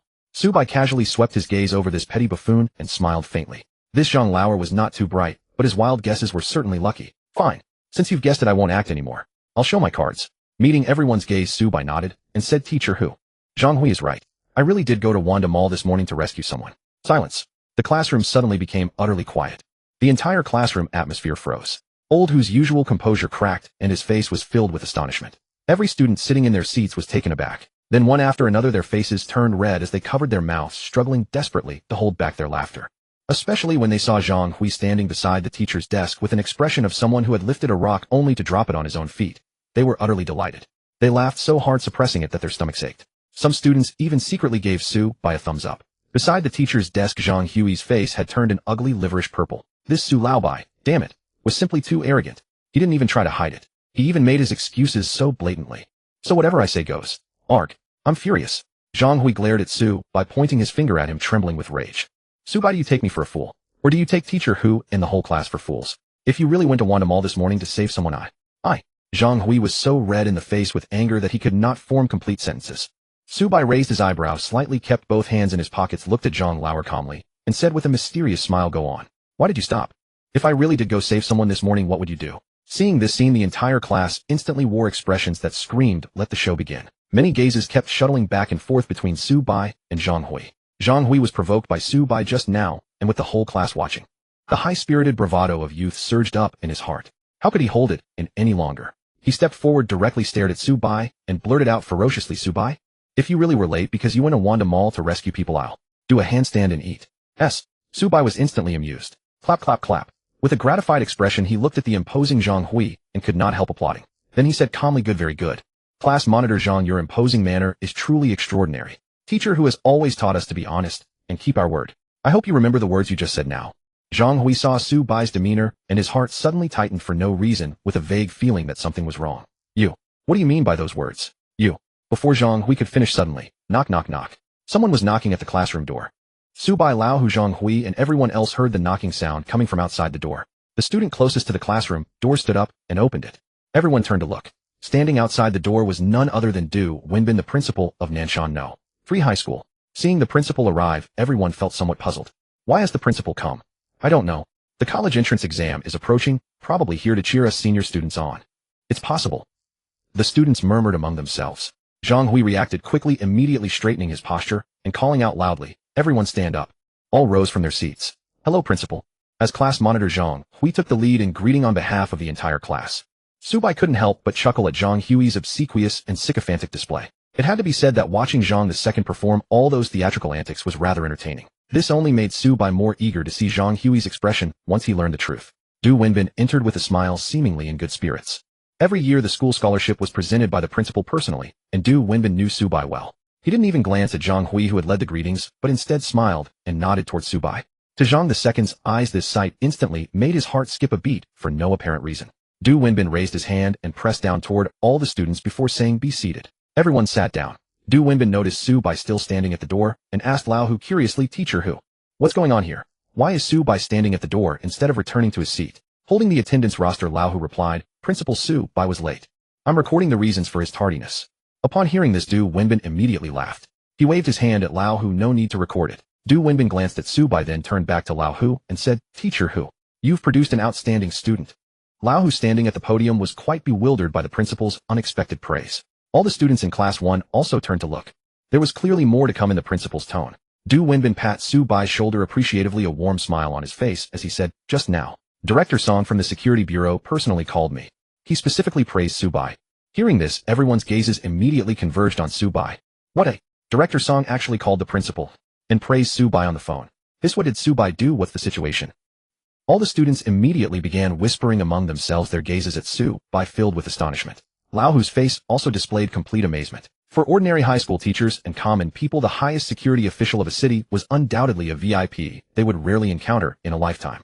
But now such a prominent figure had personally called to praise Subai. At this moment, Zhang Hui inexplicably felt a strong sense of foreboding.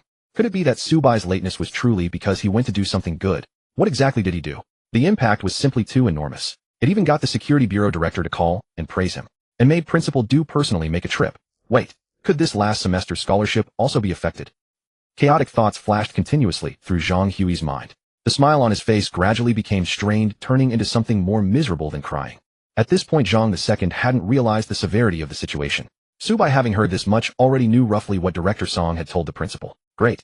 I never expected Zhang II's karma to come so swiftly. Subai looked at Zhang Hui and gave a mysterious smile. Zhang II stood beside the lecture desk, his heart already fluttering with unease. Suddenly catching Subai's teasing gaze and that enigmatic smile, his heart plummeted to rock bottom.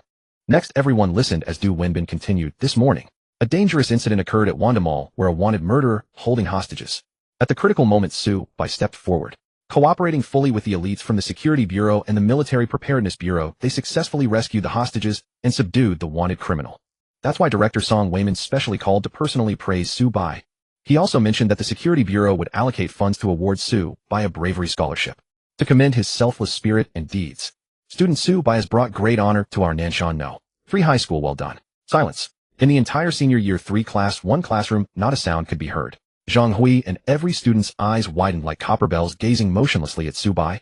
After a brief moment, everyone erupted in an uproar. The entire senior year 3 class 1 classroom boiled over with excitement. Is this? Subai is too impressive. He actually really went to Wanda Mall to rescue people this morning. A murderer taking hostages. Are you kidding? People could have died. Facing such danger, Subai stepped forward without hesitation. Truly remarkable, impossible not to admire. Now Zhang II is done for. What did he say just now? Ha, can't hold it in anymore. His jinxed mouth has backfired on himself too severely. If you don't seek trouble, trouble won't find you. I'll be waiting by the toilet to watch Zhang II's live broadcast. Ha. All the students discussed excitedly. They all recalled what Zhang Hui had said just a second before the principal entered. Each one's gaze toward Zhang II was filled with barely contained amusement. Everyone's looks towards Subai were overflowing with admiration and astonishment. Du Wenbin smiled, not surprised by the students' excited emotions. He said to Lao Hu, "Teacher Hu, for this year's Outstanding Teacher Award and Professional Title Evaluation, go back and submit your materials." Upon hearing Du Wenbin's words, a flash of joy appeared on Lao Hu's previously astonished face. "Very well. Thank you, Principal." He hurriedly expressed his thanks, also realizing the meaning behind Du Wenbin's words. It seemed that thanks to Subai, this year's Outstanding Teacher Award and Professional Title Evaluation should both be secured. With the Outstanding Teacher Evaluation, this year's year-end bonus would surely be a notch higher. Securing a higher Professional Title Evaluation meant future salary and benefits would improve significantly. Thinking of this, teacher who cast a grateful and approving glance at Subai, Du Wenbin, in genuinely good spirits, waved his hand with a smile. "After all these years of friendship between us, no need for such formalities." Then he said to Subai, "Student Subai, this year's scholarship, besides you, there is no second choice. At that time it will be distributed together with the Bravery Scholarship from the Security Bureau." Subai nodded, grateful. "Thank you, Principal." Du Wenbin added, "During the break, I will convene a school-wide assembly to announce this. At that time, prepare a brief acceptance speech." "Yes, Principal." Subai agreed. Having given speeches at podiums every year when receiving scholarships before, he was quite familiar with such occasions. After everything was arranged, Du Wenbin offered a few more words of encouragement and praise before leaving. Subai, under everyone's adoring and admiring gazes, walked toward his seat. Passing by Zhang Hui's pale-faced form, Su Bai slowed his pace, slightly glanced at Zhang II, and lightly patted the latter's shoulder. Then turning around he left without stopping. Zhang Hui's face instantly fell, as if his parents had died. Although Su Bai didn't say a single word, that look filled with pity and sighs had already struck Zhang II's heart like a heavy blow. Previously, Zhang Hui's inner triumph and pride along with that fullness of arrogance were all instantly shattered by Su Bai's gaze. Su Bai returned to his seat. Zhou Wei sitting nearby immediately gave him a thumbs up with a goofy grin. Time flew by. Su Bai's deeds starting from the break assembly immediately spread throughout the entire Nanshan No. 3 high school.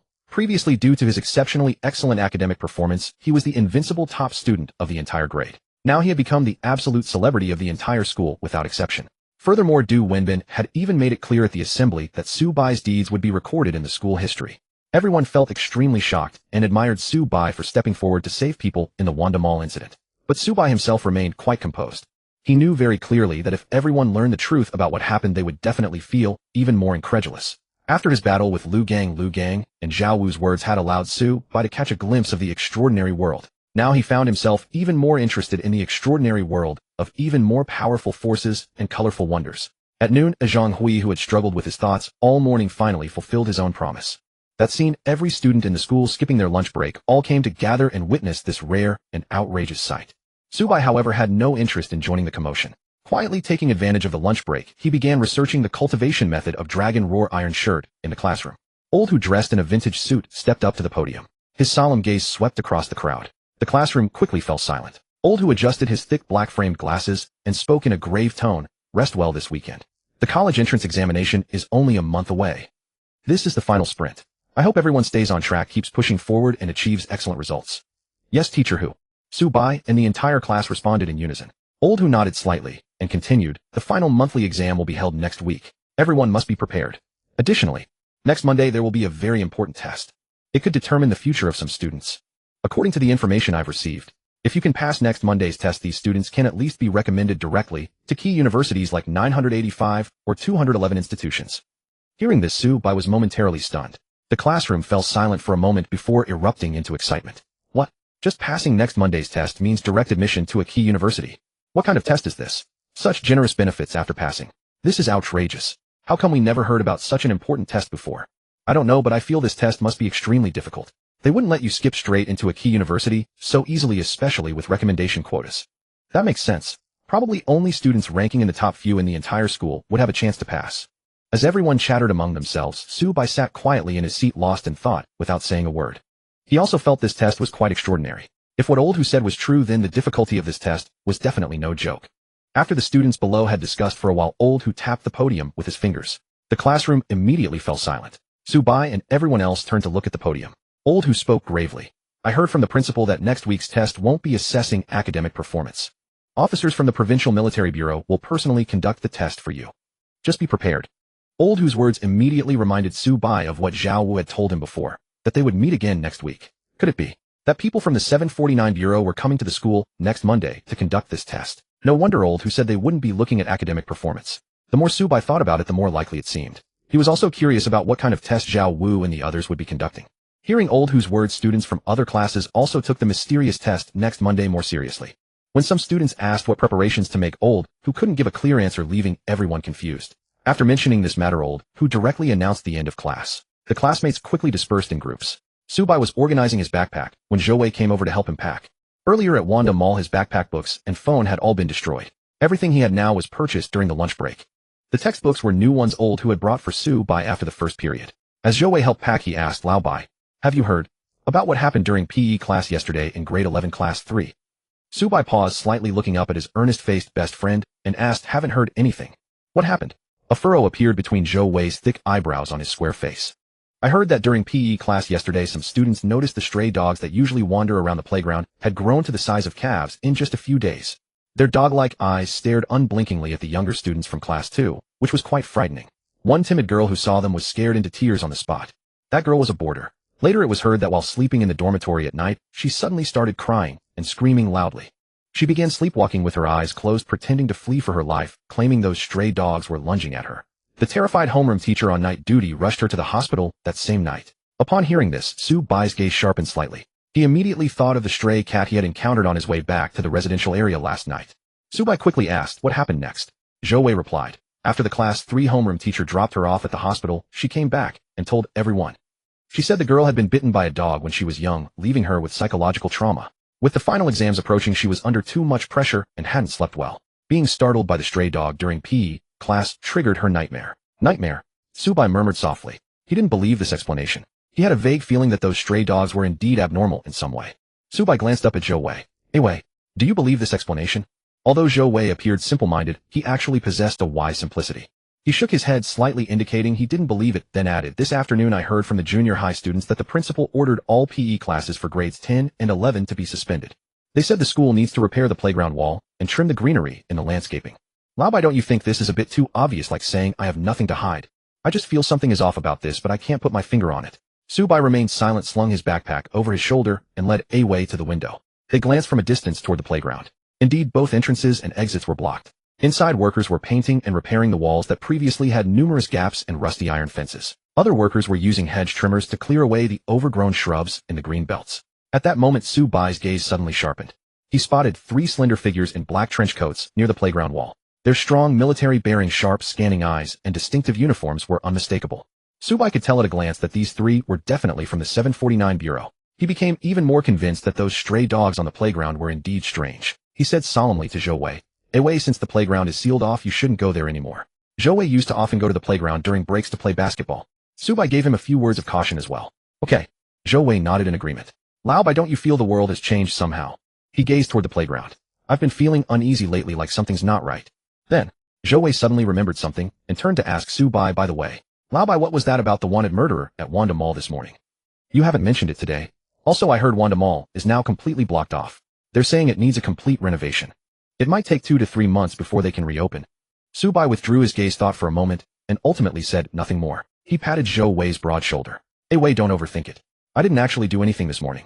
Thanks to those officers from the Security Bureau and the Military Bureau. It's getting late. Let's go. If we're any later, we'll miss the bus. Yeah, okay. Seeing Subai didn't want to elaborate, Zhou Wei didn't press further.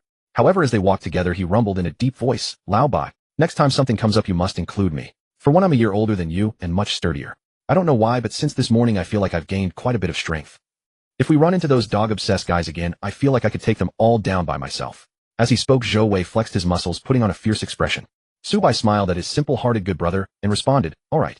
Seeing Subai agree, Zhou Wei's face immediately broke into a hearty, simple smile. By the way, Labai, my mom said you haven't come over for dinner in a while. Tomorrow's Saturday, and we don't have class. Come over for dinner at my place tomorrow night. The two walked along the road chatting with each other, and soon reached the bus stop before parting ways to return home. Subai went home, quickly made some egg fried rice, and after eating rushed off to work at the Baiwa vegetable market. At 9 o'clock in the evening, he returned home carrying 4 or 5 large bags. These were the remaining fish, shrimp, and seafood from the market seafood section that day. Subai spent 2,000 yuan and packed everything up. He also bought several portions of pork brains and lamb brains. He wanted to test whether consuming brain-type foods could enhance his avatar's spiritual strength after devouring them. As soon as he entered the door, Subai enthusiastically fed a piece of lamb brain into the monster space. After controlling the silver-scaled eel avatar to swallow it whole, he received not even a fraction of an evolution point, let alone the anticipated boost to spiritual strength. Subai smiled bitterly and abandoned this hypothesis. He took out the purchased fish and shrimp and fed 3 crucian carp and 3 grass carp into the space. The lively fish thrashed their tails vigorously before splashing into the water pool within the monster space. Subai controlled his avatar. The blood-red eyes of the silver-scaled eel immediately shimmered with faint glimmers. It rushed forward and devoured all the live fish. Your avatar consumed a crucian carp and gained 10 evolution points. Your physical strength increased by 1 point. Your spiritual strength increased by 1 point. Your avatar consumed a grass carp and gained 10 evolution points. Your physical strength increased by 1 point. Your spiritual strength increased by 1 point. Your avatar consumed a crucian carp and gained 10 evolution points. Your physical strength increased by 1 point. Your spiritual strength increased by 1 point. A cascade of system notifications rang ceaselessly through Subai's mind. Devouring these river fish can actually raise both body strength and mental strength at once. Subai murmured softly, his gaze burning, his expression brightening. Why was it that when the clone devoured food before, mental strength did not increase? Perplexed, Subai retraced his memories in detail. Could it be? Suddenly a spark of inspiration struck, and he grasped the crux of the matter. Could it be that only when the clone swallows living things, fresh fish, live shrimp, other lively creatures, can it simultaneously increase body strength and mental strength? Subai guessed a faint gleam kindling in his eyes. He immediately started to test it. Among the fish and shrimp he had packed and taken home, some had died that day. Subai threw those dead fish and shrimp into the monster space. Your clone devoured a river shrimp carcass and gained 10 evolution points. Your body strength 1. Your clone devoured a crucian carp carcass and gained 10 evolution points. Your body strength 1. Your clone devoured a grass carp carcass and gained 10 evolution points. Your body strength 1. A long string of system notifications rang out once more. A light sparkled in Subai's eyes. Exactly right. It appears only by devouring live prey can the clone increase both body strength and mental strength at the same time.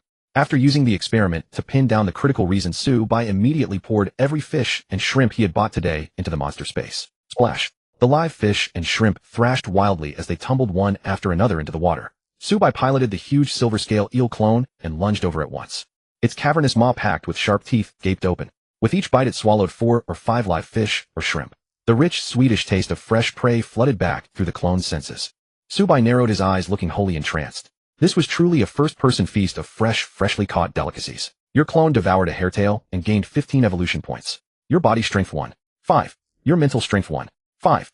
Your clone devoured a big head carp and gained 15 evolution points. Your body strength 1. 5. Your mental strength 1. 5.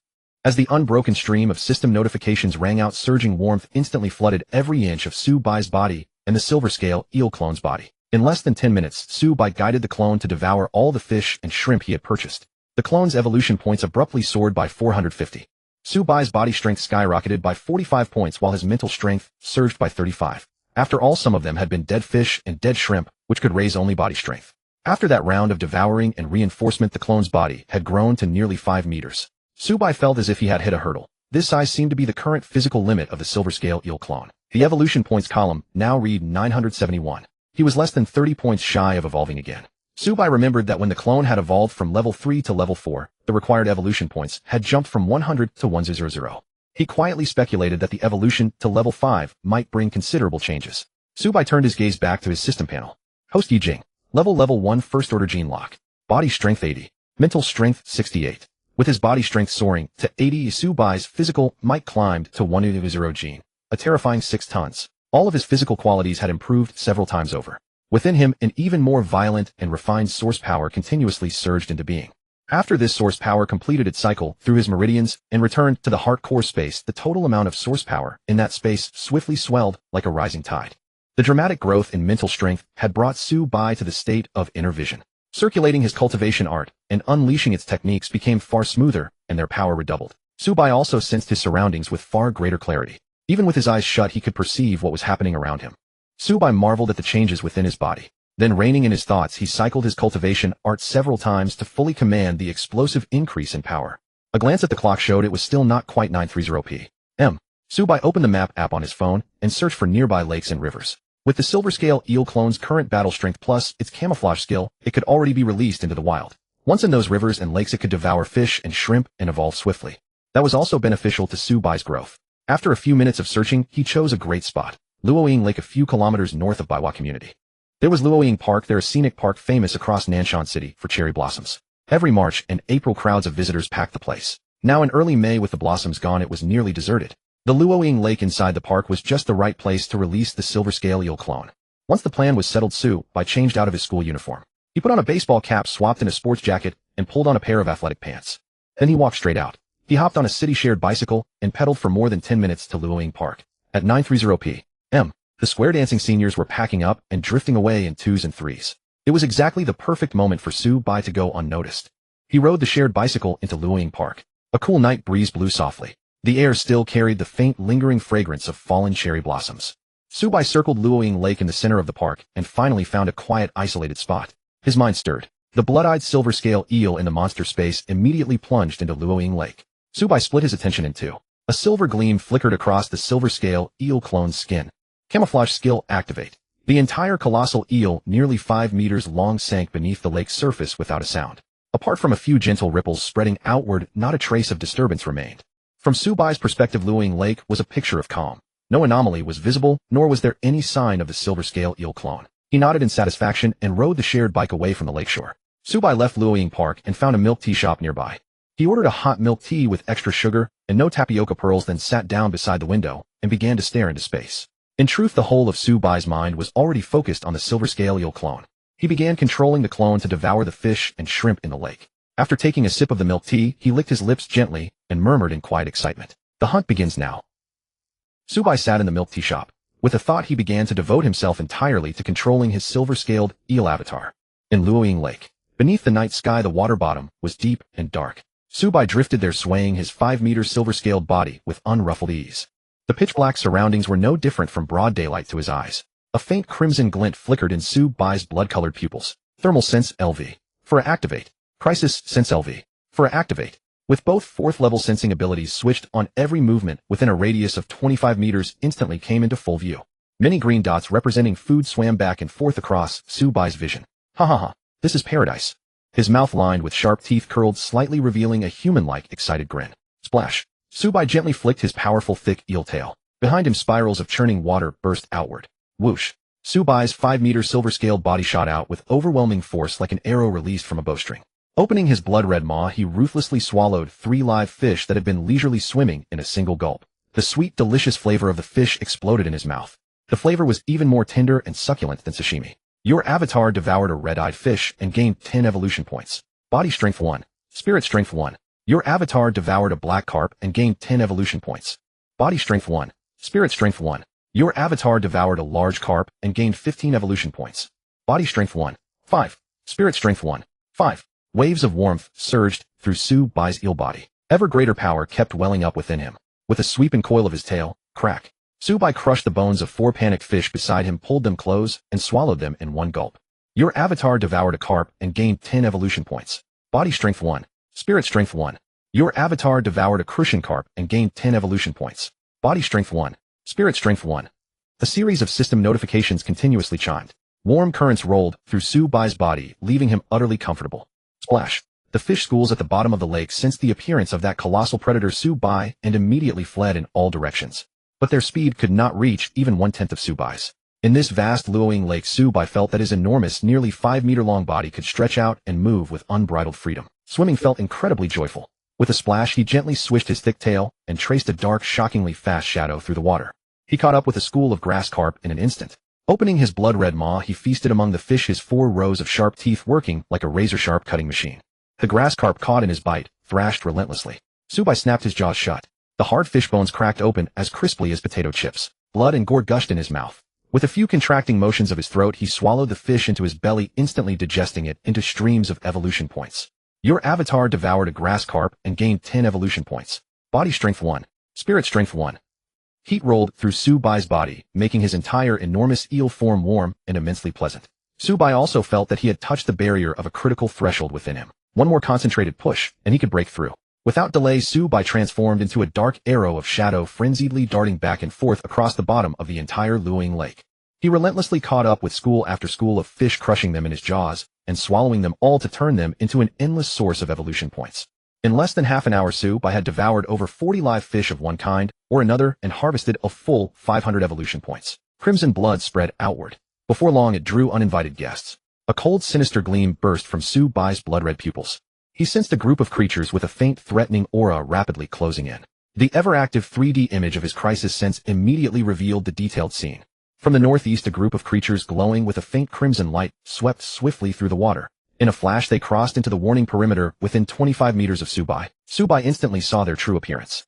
They were a horde of lobsters waving their pincers. This dark, dense lobster swarm had no natural enemies in Luoying Lake. Food was simply everywhere. After a few of them had entered Luoying Lake, they reproduced rapidly. This group of lobsters numbered more than 40. Every one of them was larger than an adult's outstretched palm. Their bodies were covered in hard, dark green carapaces. Over 40 pairs of waving pincers opened and snapped in eager anticipation. The lobsters were already imagining themselves swarming over Su by snipping his long, thick eel body to pieces and feasting on him. Pairs of jet-black beady eyes locked onto Subai from afar, brimming with greed and murderous intent. Sensing this, Subai's jagged fanged mouth curled into a ferocious sneer. I didn't go looking for you, yet you delivered yourselves here, seeking death. Well, this works even better. All of you will become my evolution points. Kill. A cold flash glimmered in Subai's blood-red eyes. Splash. He swung his muscular eel tail, blasting out a water vortex, and lunged forward to meet them head-on. Whiz. At a terrifying speed, he left a deep, shadowy wake across the lake bed. In only a few seconds, Subai collided with the lobster swarm. His massive 5-meter silver-scaled body, like a rampant bulldozer, ruthlessly plowed straight into the lobster swarm. Bang. Crack, crack. In the very first exchange, 7 or 8 dark green lobsters had their shells and bodies smashed apart by Subai's long, thick frame, dying on the spot. The two sides crossed past each other. Subai had already torn straight through them. The remaining 30-odd lobsters hurriedly twisted their bodies and pincers around to face him. When they saw what was ahead, they immediately burned with fury. There across from them, Subai was unhurriedly turning around, stretching out his 5-meter-long body. Coiled conspicuously around his thick tail were the 7 or 8 lobsters he had just smashed. Even while tearing through the swarm, Subai had still found time to gather his spoils of war. Clack, clack, clack. All 30-odd lobsters were utterly enraged. They snapped and ground their pincers together in fury. Splash, splash. One after another, the dark green lobsters madly thrashed their bodies and, blazing with fury, charged murderously at Subai. With a faint glimmer flickering in his blood-red pupils, Subai cast an indifferent glance at the 30-odd lobsters charging furiously toward him. A cold smile curled at the corner of his mouth, revealing his sharp teeth. He felt not the slightest trace of panic. His 5-meter-long eel body drifted languidly in place, while his thick, long tail leisurely curled around the spoils of battle, just one, and brought them to his mouth. Crack, crack. His enormous maw gaped open, and his sharp teeth crushed the lobster shells, devouring flesh and blood. This nonchalant bearing made it seem as though he were not in the blood-soaked battlefield at the bottom of the lake, but rather in an upscale restaurant savoring a fine meal. He paid utterly no heed to the encircling lobster swarm. The 30-odd deep blue lobsters charging toward him witnessed this scene, and fury blazed even more fiercely within their glossy black eyes. Whistling through the water, they dragged long trails behind them and swiftly converged around Subai, immediately surrounding him on all sides. Facing these 30-odd lobsters brandishing their claws, Subai did not even spare them a glance. With utter disregard for their presence, he coiled around the last lobster he had rammed to death and swallowed it whole. This arrogant, dismissive attitude instantly threw the lobster swarm into an uproar. Clack, clack, clack. Their claws snapped open and shut in seething fury as they madly scissored and slashed at Subai's eel body from every direction. Subai had just gulped down the final bite of lobster meat. Sensing the surging warmth within his body, he swept his blood-red gaze across his surroundings, and suddenly his savage nature erupted. His 5-meter-long body lunged abruptly. Splash! His thick tail tore a long surging wake across the lakebed as it lashed out with devastating force. Crack, crack! Amid a string of crisp shattering sounds, the colossal tail slammed into the 6 lobsters charging from the right, brutally bursting their heads. Immediately afterward, Subai, his blood-red eyes gleaming, opened his cavernous maw and dove leftward. He seized 4 lobsters in a single bite, crunching through their shells and skulls before swallowing them whole. Your avatar has devoured a lobster and gained 10 evolution points. Your physical strength 1. Your mental strength 1. Your avatar has devoured a lobster and gained 10 evolution points. Your physical strength 1. Your mental strength 1. Evolution points continuously flooded into the evolution bar, making Subai's entire body feel warm and comfortable. The killing intent in his heart and the murderous aura radiating from his body grew ever more intense and fierce. At this moment, after paying a grievous price, the lobster swarm finally reached Subai. Suddenly, a series of crisp clinking sounds that filled them with despair, rang out endlessly. Every lobster discovered in horror that their 2 sharp, sturdy claws, which had always been their deadly weapons, could not even break through Subai's scaled armor. Even when they exerted every ounce of strength they possessed, one after another their deep blue pincers scissored against the silver-scaled eel body, yet did not leave so much as a single white mark. One by one the lobsters descended into desperate frenzy, madly snipping and clamping at Subai's silver-scaled body. Clink, clank, clink. Again and again they sheared and cut. Useless. Utterly useless. What lay before them was only an ever more cruel reality. All the attacks the lobsters took such pride in could not breach Subai's defenses. Subai watched this scene with a calm, unruffled expression, not feeling the slightest surprise. The warm current of evolution points within his body instantly surged through every inch of him. A silver radiance flickered faintly across his scales. Crack, crack. The lobster claws that were clamped onto his eel body were actually shattered on the spot. Blue-green lobster blood flowed from the broken pincers and drifted through the water. It floated and sank with the ripples reflecting the hopeless, vacant eyes of each lobster. Subai smiled coldly. He stretched out his thick, elongated eel body. Like a steamroller, he rampaged left and right, churning up wave after wave of bloody carnage through the lobster swarm. His long tail lashed out, shattering lobster shells with every strike. His sharp teeth tore through lobster heads as easily and crisply as if he were crunching potato chips. In less than half a minute, this swarm of lobsters, which only moments ago had been charging fiercely eager to devour Subai, were all annihilated by him and devoured on the spot. Your avatar has devoured 3 lobsters and gained 30 evolution points. Your physical strength 3. Your mental strength 3. Your avatar has devoured 4 lobsters and gained 40 evolution points. Your physical strength 4. Your mental strength 4. The system notification sounds rang out one after another without pause. To Subai's ears, they were the most beautiful melody in the world. After devouring the entire lobster swarm, Subai gained another 420 evolution points. The evolution bar accumulated a total of 1891 evolution points. With the additional 42 points to his physical strength combined with the points and energy he had gained from devouring the fish swarms earlier, his physical strength skyrocketed to 172 points. The power surging through his entire body instantly climbed to 20,000 gene. a terrifying 10 tons. His mental strength likewise increased by 42 points, and combined with the earlier points and energy from devouring the fish swarms, also reached 160 points. Subai's perception of the world around him grew clearer and sharper than ever. At this moment, the system notification suddenly sounded in his mind. Detected that your avatar has sufficient evolution points. This evolution will require 1 hour. Host, do you wish to begin evolution? In the milk tea shop, Subai's eyes flickered slightly as he heard the system notification. This evolution was indeed completely different from all the previous ones. It actually required an entire hour. After a moment's thought, he immediately commanded his silver-scaled eel avatar to locate a hidden safe underwater cave at the bottom of Luoying Lake and slither inside. Only then did he announce in his mind, begin evolution. The moment the words fell, the 1,000 evolution points in the evolution bar were instantly cleared to 0. Immediately afterward, Subai felt an excruciating heart-wrenching agony emanating from the silver-scaled eel avatar. It was far more painful than any evolution he had undergone before. It felt as though every bone, blood vessel, and internal organ in his body were being shattered and reforged by overwhelming power. The searing pain instantly plunged the consciousness of the avatar into a deep comatose slumber. Thankfully, he had controlled the avatar to hide in a safe place. Subai thought to himself. Then he walked out of the milk tea shop, borrowed a public bicycle, and rode back to Baiwa community. The avatar, still in the midst of evolution, was left roaming freely in Luoying Lake rather than retrieved. The abundant fish and shrimp at the lake bed had already given Subai a taste of how rapidly his strength could grow. After the evolution completes at night, he could harvest another wave of evolution points. He calculated silently. Back at home after washing up, it wasn't long before the system notification evolution complete echoed in his mind. Joy surged in his heart. Excitement and anticipation gleamed in his eyes. Subai immediately diverted a portion of his consciousness toward the silver-scaled eel avatar. He was astonished to discover that the avatar's size and appearance had undergone a drastic transformation. On the body originally covered in silver scales, rings of crimson ribbons now coiled around it from head to tail. Its form, once 5 meters long and as thick as a large bowl, had condensed to about 3 meters in length and the thickness of an adult fist. However, the scale armor wrapped in crimson bands across its body surface had become even finer, denser, and tougher. Inside its body, Subai could sense the bones had completely changed.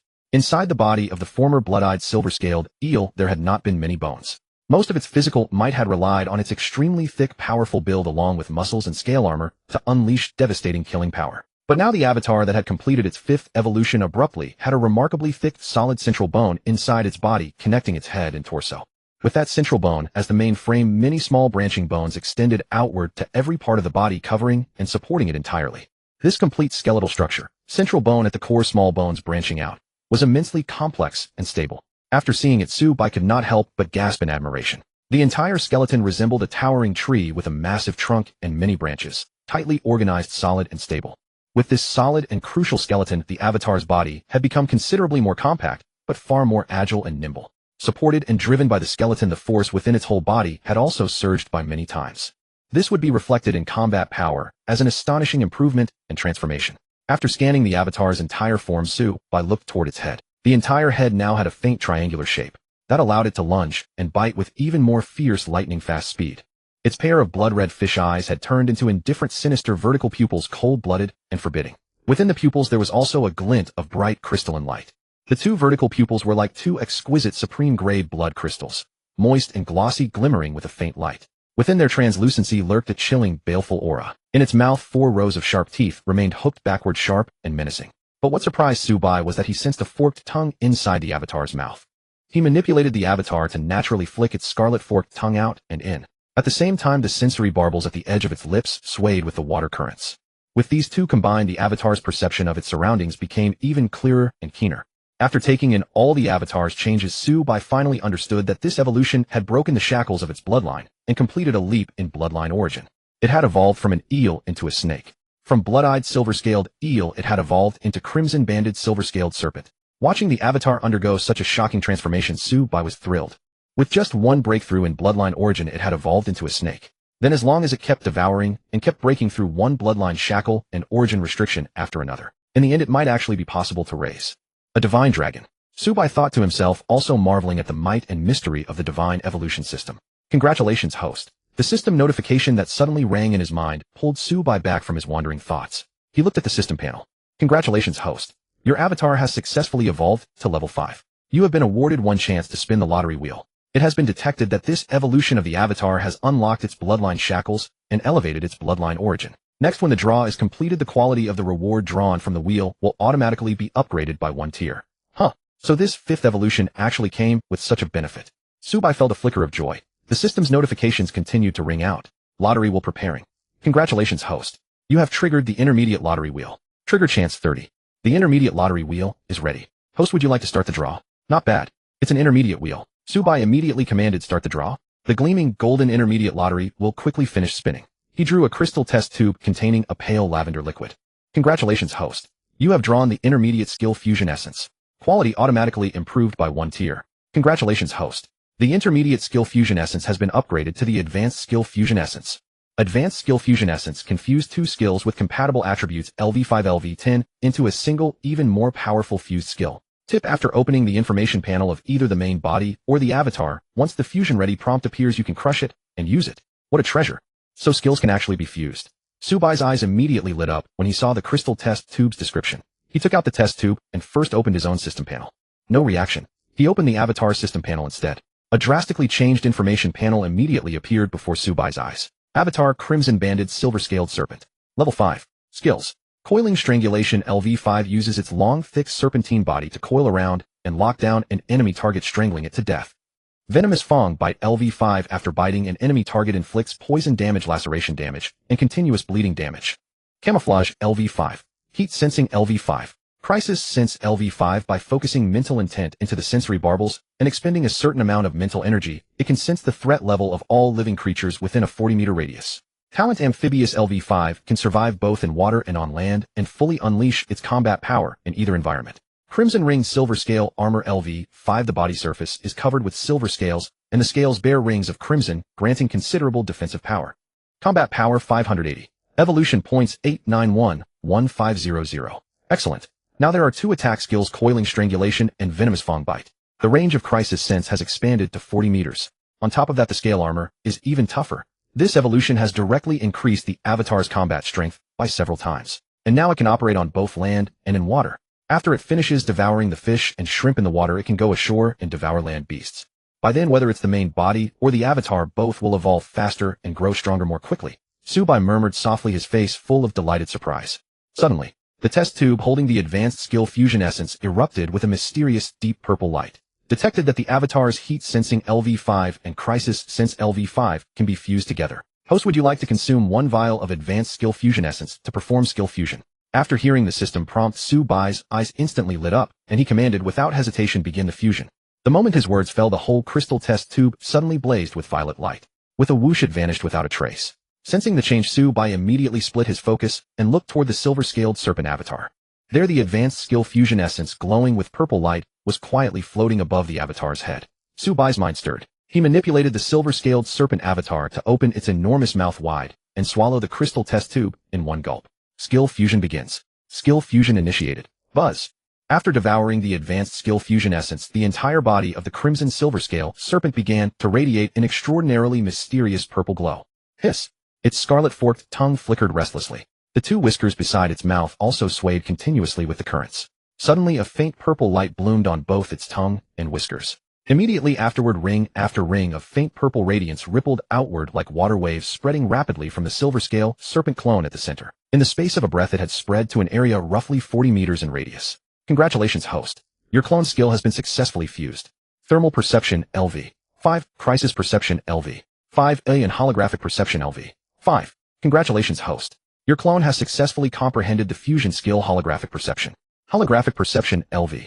5. Consumes a certain amount of mental energy. Through the eyes, snake tongue, and sensing whiskers, it can detect the threat levels of all living things within a radius of 40 meters, forming a thermal imaging panorama and detailed biological information.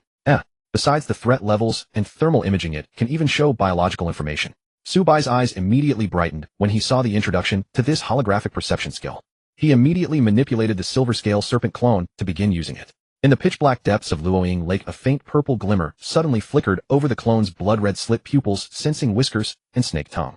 Next, through the sensations transmitted by the crimson silver scale serpent, Subai was astonished to find that every scene within a radius of 40 meters around the clone was rendered with exquisite detail. Every single thing was perceived with absolute clarity. The night was as bright as day. Every scene within the area was as clear as the lines on an upturned palm, extraordinarily distinct.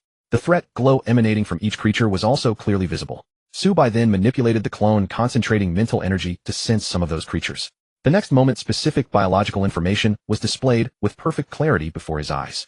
Creature named Grass Carp, level 0, skills none. It was a very simple biological information panel, but it was extremely useful. If in the future the clone fought powerful supernatural creatures, being able to sense the enemy target's abilities in advance would be an enormous advantage. After seeing this, Su-Bai felt very satisfied with the holographic perception skill. Strike while the iron is hot. Now that the evolution had succeeded, Su-Bai also wanted to test the clone's combat power. He lay on the bed at home, closed his eyes, and began to control the silver scale serpent clone with complete focus. At the bottom of Luoying Lake, inside a hidden and safe underwater cave, a cold, murderous intent suddenly burst out from Su-Bai's blood-red slit pupils. Holographic perception LV5 activate. The fish schools swimming in the lake were all brought into view. His thick and long snake tail gave a light flick. Splash. A water vortex churning with white foam spray suddenly exploded behind him. The next moment, bang, the entire cramped underwater cave violently blasted apart. Like a silver-red arrow, Su-Bai shot out from within. Whoosh, whoosh, whoosh. In less than 10 seconds, trailing a long water trail, he darted back and forth through the fish schools at the lake bottom several times. He devoured more than 30 live fish completely. Your clone has devoured 31 grass carp and gained 62 evolution points. Physical strength 6, 2 points. Mental strength 6, 2 points. Hearing the system notification, Su-Bai was slightly stunned. Grass carp that had once provided 10 evolution points now only gave 2 evolution points per fish. It seemed that the more powerful his evolution became, the more sharply the evolution points gained from devouring such ordinary creatures would decrease. He still needed to find supernatural creatures to devour. Su-Bai thought to himself. He suddenly remembered the stray dogs near the school playground that Zhou Wei had mentioned during the day. There was a small artificial lake beside No. 3 middle school. Like Luoying Lake, it also drew its water from the Nanshan River. Today he would first sweep Luoying Lake clean. Tomorrow he would find a chance to swim over there and devour those mutated stray dogs. Su-Bai began formulating the plan in his mind. With the plan settled, the snake body moved and instantly shot out. For the next half hour, Su-Bai made a thorough circuit of the entire Luoying Lake. He did not devour the small fish and shrimp. He understood the principle of sustainable development. None of the large fish and shrimp were spared. From every school of fish or shrimp, he left only a few lone survivors to reproduce and multiply. Aside from that, almost the entire Luoying Lake had been swept clean. Your clone has devoured 5 base and gained 10 evolution points. Physical strength 1 point. Mental strength 1 point. Su-Bai had also almost finished devouring the last fish school in Luoying Lake. After all that work, he had harvested 560 evolution points in total. Su-Bai's body size had expanded from 3 meters to about 3.5 meters. The serpentine body had also grown a full size thicker. His true body's physical and mental strength each skyrocketed by 56 points. His physical power had increased by 2,000 gene. Su-Bai felt that the increase in his true body's physical power was also slowing down, and he needed a new breakthrough. As he was thinking, he swam leisurely through the lake, like a lord patrolling his own territory. The remaining small fish and shrimp, as well as the few large fish and shrimp left behind, all retreated far away from Su-Bai's enormous form, not daring to show the slightest offense. Suddenly, Su-Bai sensed a trace of an unusual aura. His mind immediately snapped back to focus. This aura, a supernatural creature. Su-Bai's blood-red slit pupils swept across the surroundings, and his gaze was full of wariness. He was swimming in the upper layer relatively close to the lake's surface. The spot he was in was the part of Luoying Lake closest to the interior of the park. Su-Bai activated holographic perception to investigate the surroundings. He was astonished to discover that the abnormal aura came from the lakeshore. Earlier, when he had circled the lake, he had been swimming along the bottom and devouring prey, so he had not noticed that a 7 or 8 meter high rockery had actually been built on this stretch of the lakeshore. The holographic scene within a radius of 40 meters immediately entered Su-Bai's view. On the artificial rockery, jagged rocks jutted out sharply, occasionally interspersed with patches of mossy grass or blooming flower bonsai. Although the rockery was not large, it could be said to offer a different view at every step. It was now around midnight. There was not a single human figure in the entire park or along the lakeside. There was some cloud and mist overhead tonight. A few scattered beams of dim moonlight spilled down. The view was neither clear nor bright. But under Su-Bai's holographic perception, everything was no different from broad daylight. He suddenly saw, in the dim, faint light of night, a strange, unhurried figure was twisting its enormous body out of a rugged cave deep within the rockery, crawling into view. In Su-Bai's holographic senses, he saw with absolute clarity an extraordinarily massive turtle. Its deep green body, patterned with resplendent markings, was a full third larger than a millstone. It bore a heavy yet indestructible shell. On its short, stubby limbs, claws gleamed menacingly. As it crawled slowly, it left razor-sharp gouges across the solid rockery. Its small head retracted and extended restlessly, surveying its surroundings with the utmost vigilance. At the slightest sign of trouble, it would stop dead, instantly withdraw its head into its shell, and scan the area ceaselessly.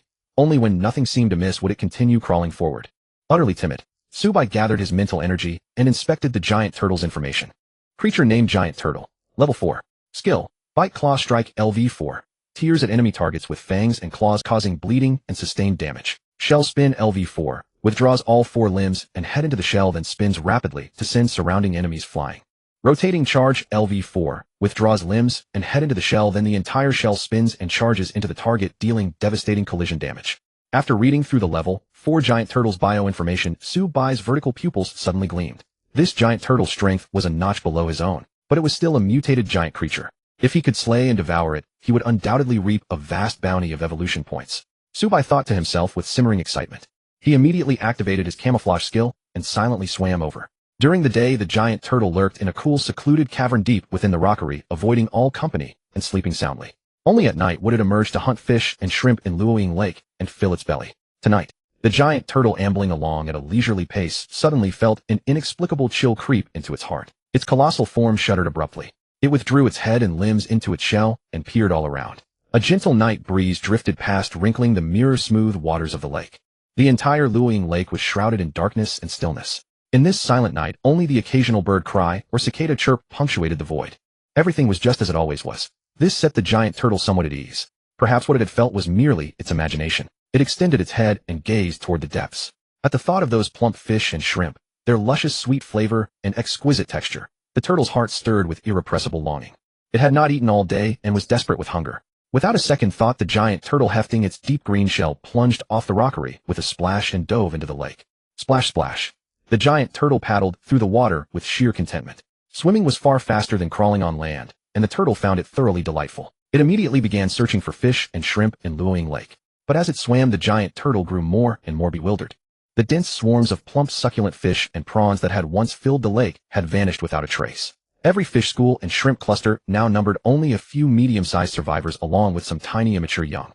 To the giant turtle's prodigious appetite, that was scarcely enough to fill the gaps between its teeth. It was also baffled that the lobster clusters it had seen yesterday were nowhere to be seen. It had even planned to switch things up today and treat itself to some lobster to improve its diet. After swimming for a while longer, still utterly perplexed, it continued toward the deepest part of the lake.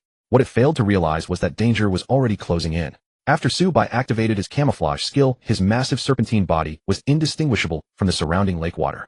Unless one possessed special detection instruments or extraordinary sensory abilities, his presence was utterly imperceptible. As the giant turtle swam toward the lake bed, Su-Bai had already glided soundlessly to its side. A flash of cold light flickered in his blood-red vertical pupils. Splash! Su-Bai's serpentine frame shot into sudden ferocious motion. Constriction kill LV5-0 activate. The savage force churned the water, detonating a chaos of swirling eddies and white foam of every size across the lake. Su-Bai's thick 3.5-meter serpentine body coiled around the giant turtle in an instant, ensnaring it completely, and began to constrict with brutal intent. Whoosh! The instant it sensed the water explode and peril arrive, the giant turtle had already withdrawn its limbs and head deep inside its thick shell. Su-Bai squeezed the shell with savage intensity. His overwhelming strength ground against it, eliciting ominous groans from the strained shell. Inside, the giant turtle trembled in abject terror. It had seen Su-Bai's true form, but never did it imagine that this aberrant serpent's constricting power could be so ferocious and tyrannical. It was actually making its rock-solid shell buckle under the strain. An unprecedented searing pain raged through its body. The giant turtle sensed that cracks were already creeping across its shell and spine. Overwhelming fear and a frantic drive to survive compelled it to unleash the shell spin skill at once. Splash! Colossal waves of water churned upward. Su-Bai instantly perceived that the turtle, locked tightly in his coils, had begun spinning like mad. The thick, unyielding shell collided and ground against Su-Bai's dense, tenacious, crimson-scaled silver body. Screech! Showers of fine sparks burst forth. Caught off guard, Su-Bai let the turtle slip away in a hair's breadth. Splash! The giant turtle thrashed its limbs, desperately carving ripples through the water as it fled madly forward. Fleeing. How naive. Su-Bai bared his jagged fangs in a cold sneer. With a flick of his massive tail, a deep somber shadow shot forth. In a flash, he caught up with the giant turtle. His serpentine body stretched and twisted as he lashed his tail. The huge, powerful tail slammed brutally into the turtle's mottled shell. Boom. A dull percussive blast erupted alongside a torrent of bubbles and spray. The giant turtle, trailing a streak of water and foam, was sent rocketing backward. With a thunderous crash, it shattered a boulder on the lake bed more than a man's height and buried itself deep in the rubble. Su-Bai gave chase, surging forward, determined to crush the turtle on the spot. At that moment, another explosive boom thundered out. A swirling, deep green mottled shadow hurtled in from nowhere. It was the giant turtle launching its rotating charge. Su-Bai narrowed his blood-red vertical pupils, and instead of dodging, he met it head-on. When the turtle closed in, he twisted his body and swung his tail once more.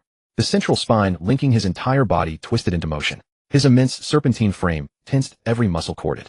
Power exploded to its ultimate limit. Su-Bai whipped his colossal, crimson-scaled silver tail into the charging turtle. Boom.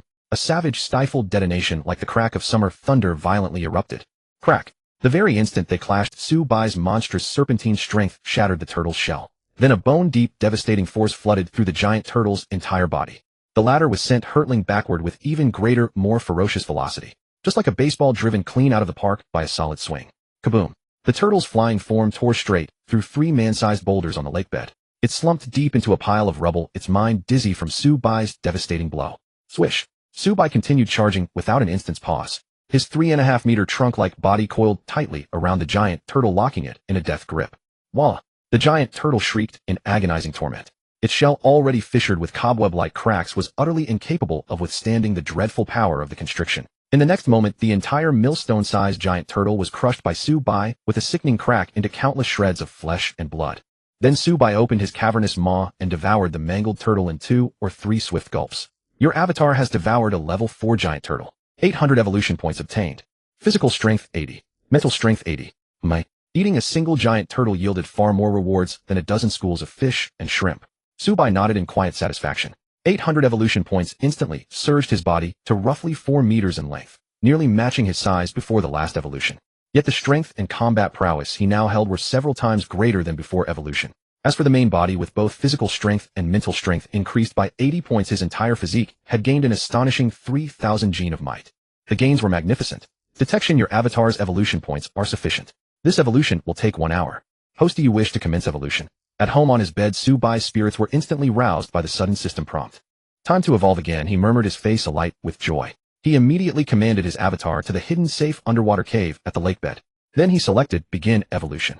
With an hour of evolution remaining, Su-Bai, seeing how late it had grown, prepared for sleep as well. He tucked himself in. Out of habit, he picked up his phone to browse current affairs and the day's news before sleep. Su-Bai opened the official website of Nanshan Focus News. Besides the official news column, the site also had a forum area for netizens to hold discussions. Su-Bai gave it a once-over. There was nothing worthy of his attention or interest today. He clicked into the forum. Suddenly, a post caught Su-Bai's eye, and his gaze abruptly turned grave. Global shock. Tongjia volcano erupts, terrifying mirage spotted. Global shock. Tongjia volcano erupts, terrifying mirage appears. Su-Bai's gaze was quickly drawn to this headline. Below the post, the summary was marked with 8 words in red: watch quickly. It will be deleted soon. Su-Bai glanced at the red text, then clicked into the post. The opening text introduction was just a few sentences. Around 1010 noon today in the Nanyang Sea area, the submarine volcano beside Hong Ahapi Island, near the island nation of Tongjia, erupted violently. The lava and volcanic ash erupted from it created a mirage phenomenon above the volcano. Someone saw an ancient colossal beast in the mirage. These 3 short sentences immediately made Su-Bai's brows furrow slightly. A mirage with an ancient colossal beast. He murmured softly. Then, as if suddenly struck by a thought, Su-Bai's gaze turned deep and somber. Could it be that an ancient colossal beast has already appeared in some unknown corner of the world? He speculated in a low voice. Having already glimpsed a corner of the supernatural world, Su-Bai couldn't help but think of the worst-case scenario. Could the drastic changes in the world that Liu Gang mentioned during the day refer to these very events? Su-Bai pondered silently, his heart growing rather heavy. He continued scrolling down. Below was a 10-minute short video. Su-Bai immediately tapped to play it. Rumble. The moment the video opened, a terrifying, earth-shaking explosion suddenly burst from the phone. Along with the deafening roar came a series of classic American-style exclamations. Holy shit. Oh my god. What's happening? What the hell is happening? Why is the boat constantly shaking? Is the boat going to capsize? What the hell is going on? Su-Bai saw in the abnormally shaking footage many foreigners staggering and struggling to keep their balance. They were apparently aboard a large luxury sightseeing cruise ship. These people were clearly foreign tourists. Everyone was gathered on the observation deck. For some reason, the cruise ship's hull was shaking violently. While struggling to steady themselves, all of them stared in astonishment toward the right side.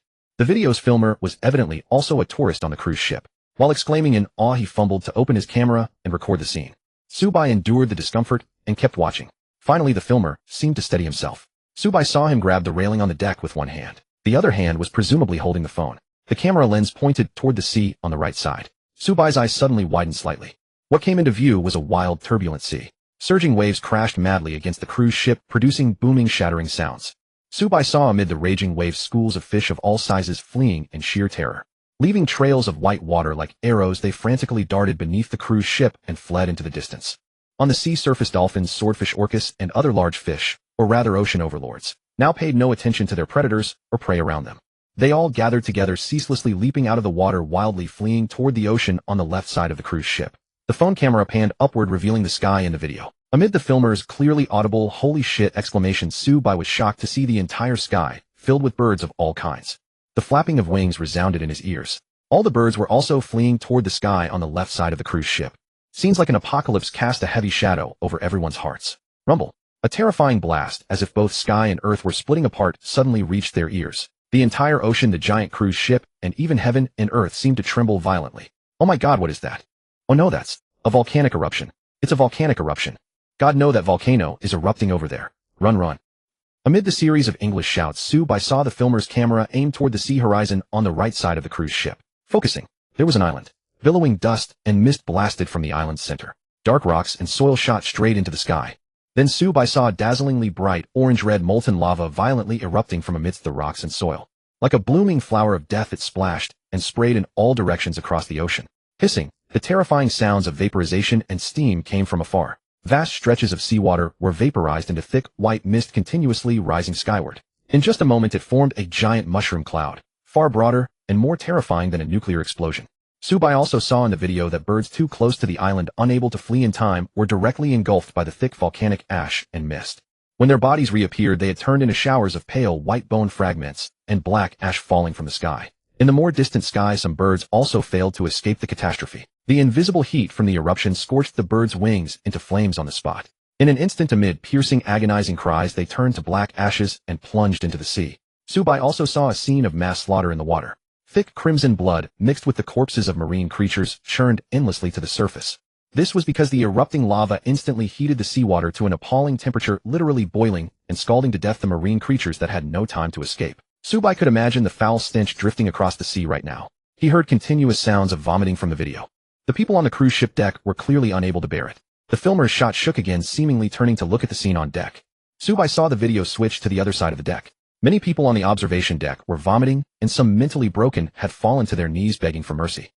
Amid the dull rumble, the giant cruise ship began to turn around, speeding away from the island at full throttle. Realizing this, the people on board and the filmer began to cheer. They were shouting a name, Mark, which Su-bai guessed was the captain's name. Rumble. Soon the ceaseless sound of the volcanic eruption continued, drowning out the tourists' cheers.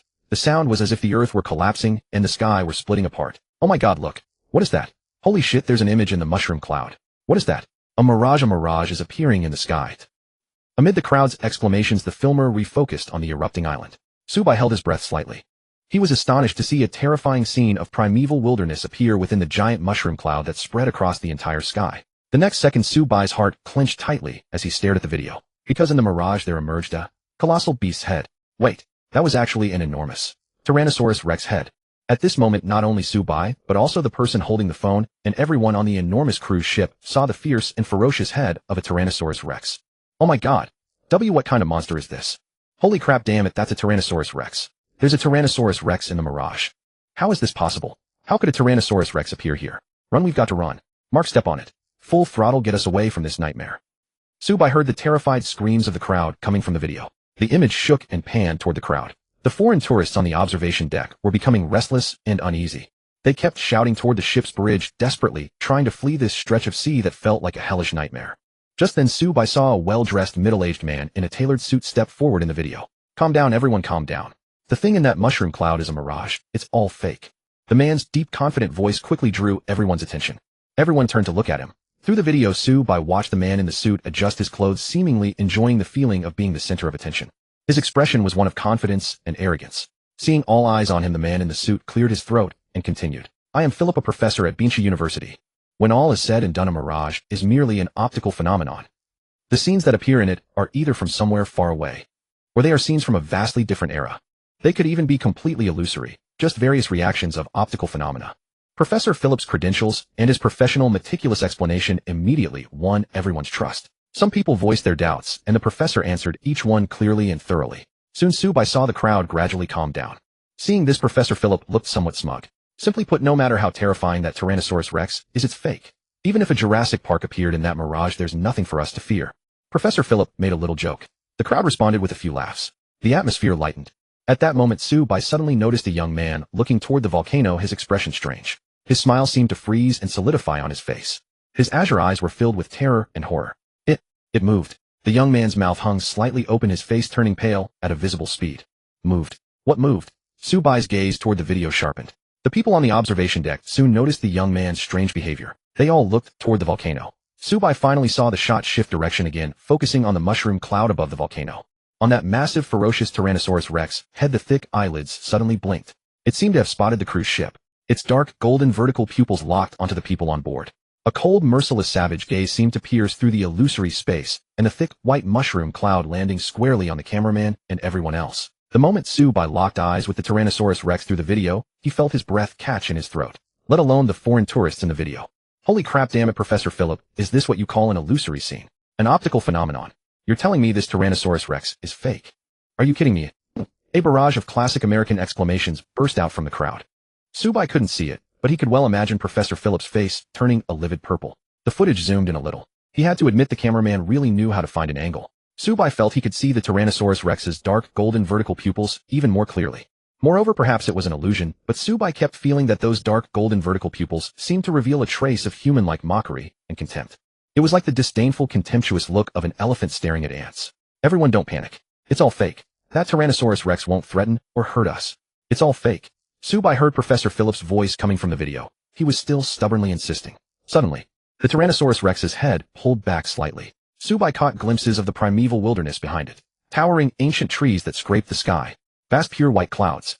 A clear azure sky. Now and then a shadow streaked across the sky like a flash of light. That incredibly vast wingspan. That domineering pose of roaring at the sky. It immediately reminded Subai of the ancient world's late Cretaceous pterosaur, Quetzalcoatlus. Perhaps Professor Philip's joke had actually hit the mark. On the other side of that mirage there might really be a Jurassic Park.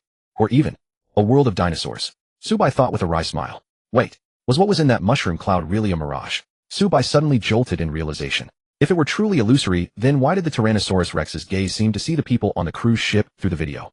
What is going on here? Chaotic, tangled thoughts kept flashing through Subai's mind. One speculation after another weighed heavier on his heart.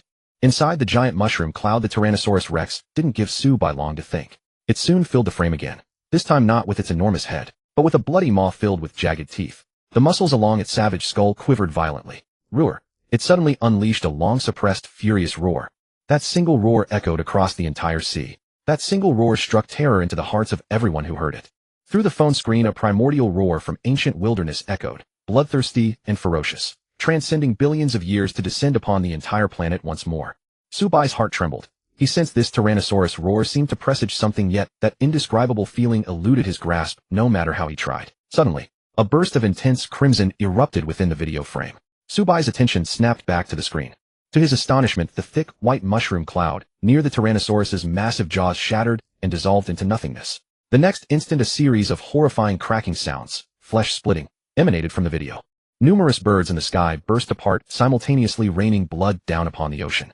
With thunderous roars, the sea surface erupted into raging waves. The marine creatures within the sea were likewise torn apart, inexplicably dyeing the deep blue ocean surface crimson.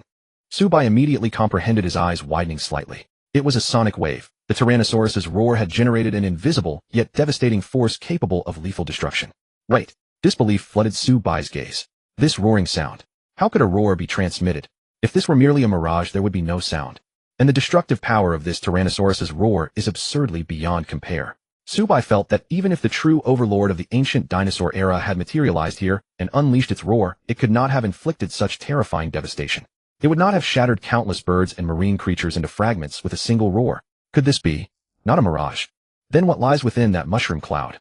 Why is this Tyrannosaurus so terrifying? Subai stared blankly at the video, murmuring softly to himself. Meanwhile, the video footage began to shake. The horrific, invisible sonic waves were already affecting everyone aboard the cruise ship. Shit, damn it, Professor Philip, I'd like to extend my warmest greetings to your mother and your entire family. Oh, damn it. Didn't you say there was no danger? Damn it. My ears are bleeding. I can't hear anything. Nothing at all. Eileen, my Eileen. Help. Someone help. Someone's bleeding from all their orifices. Someone's going to die. No. Oh God, no. The trembling camera swiveled its direction.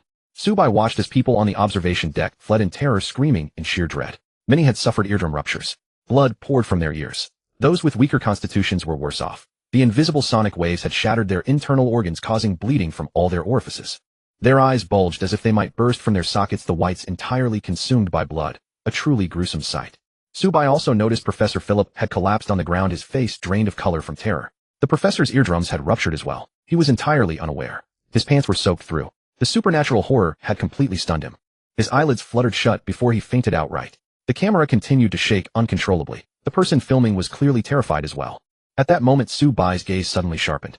He spotted the upper right corner of the video, the captain's bridge at the top of the cruise ship. A figure in a captain's hat stood motionless by the window. Captain Mark of the giant cruise ship. The brim of his hat was pulled low. Only half of his profile was visible. His expression remained serene and composed, a stark contrast to the terrified wailing crowd below on the observation deck.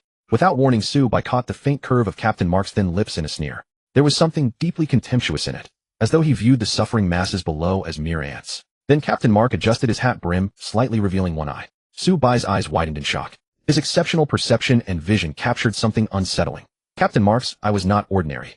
It was a scarlet electronic eye. At that moment, Captain Mark, standing before the window, seemed to sense the phone camera. Even without being in focus, the captain prudently retreated indoors. Before leaving, he cast one final lingering glance in their direction. Then the footage stuttered for less than a millisecond, an imperceptible pause to any ordinary observer. My. Su-bai, who had been intently fixed on the upper right corner, let out a soft murmur. His instincts immediately flagged something wrong with the footage. The figure of Captain Mark by the bridge window was gone. The more Su-bai considered it, the more it didn't add up. He dragged the playback bar back a minute to watch again. In the next moment, his pupils dilated with surprise. To his astonishment, the upper right corner of the video showed nothing at all. He replayed the section 4 or 5 times. In each viewing, after the first, Captain Mark never appeared at the bridge window, as though he had never existed during that time frame. Su-bai's brows furrowed. He knew he hadn't imagined it the first time. With his current physical condition and visual acuity, even a fly flying past in the video would have been perfectly clear. Especially a full-grown person. What's going on? Why could I see Captain Mark the first time, but not when rewinding? Murmuring to himself, Su-bai's confusion deepened. Before he could process it, terrified shouts erupted from the video again. The video frame shifted back toward the volcano. Su-bai focused his gaze. A terrifying sound like the sky collapsing and the earth splitting apart echoed once more. This time, not only the volcano on the island erupted, but underwater volcanoes broke through as well. Enormous force sent rocks and debris from the ocean floor soaring into the sky. Scorching orange-red lava boiled massive volumes of seawater into steam shooting upward. Both sky and sea became a wasteland of destruction. Massive clouds of white vapor merged with the mushroom cloud. The Tyrannosaurus's roar gradually faded. But beyond the frame's focus, an even more horrifying sight emerged. Waves surged together with increasing ferocity, building into colossal swells that towered above one another. Su-bai held his breath. That was a massive tsunami. The sound of surging tsunami waves, splashing and thundering, poured out from the video. Su-bai watched the monstrous tsunami caused by the volcanic eruption, his gaze laden with solemnity. That terrifying deep blue wave was at least 50 meters tall, nearly as tall as a 20-story building. Because it had been triggered by the volcanic eruption, the terrifying tsunami surge was mixed with thick black volcanic ash and searing hot rocks. The temperature of the surging seawater was no different from boiling water. As the waves rolled forward, they sent up billowing clouds of dense white steam. At this moment, the horrifying deep blue tsunami surge, shrouded in boiling vapor, swept violently in all directions with the force of toppling mountains and overturning seas. Su-bai suddenly saw that one of the tsunami waves was surging directly toward the cruise ship. At this moment, there was no sound in the video other than the furious roar of the tsunami. Su-bai felt that the ordinary foreign tourists on the cruise ship must have been terrified out of their wits by such dreadful natural force. The tsunami drew closer and closer. The video image began to tremble more and more violently. Finally, it descended into complete darkness. The entire 10-minute video had finished playing. Su-bai lay in bed, letting out a long, involuntary sigh. The content of the video struck him with tremendous force. This video was unlike any previous video or news of anomalous events.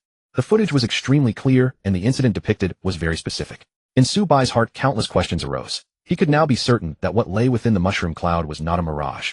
If the Tyrannosaurus Rex and those primitive primeval scenes were not illusions, then where were they? Moreover, the destructive power of that Tyrannosaurus Rex was absurdly overwhelming. Furthermore, Su-bai was absolutely certain that he had not mistaken the figure of Captain Mark. On such a massive sightseeing cruise ship, there was actually such a strange captain. He even had an electronic eye like the high-tech robot from the movie The Terminator. When he rewound the video, the strange captain was nowhere to be seen anymore. All kinds of questions forced Su-bai to rub his brow. Though he couldn't figure it out, he vaguely felt in his heart that those 10 minutes of video definitely harbored an enormous secret. Suddenly, Su-bai's heart stirred. He wondered whether others could see Captain Mark. He scrolled down the post. He wanted to check the comments below, or leave a comment telling other viewers to pay attention to this strange captain.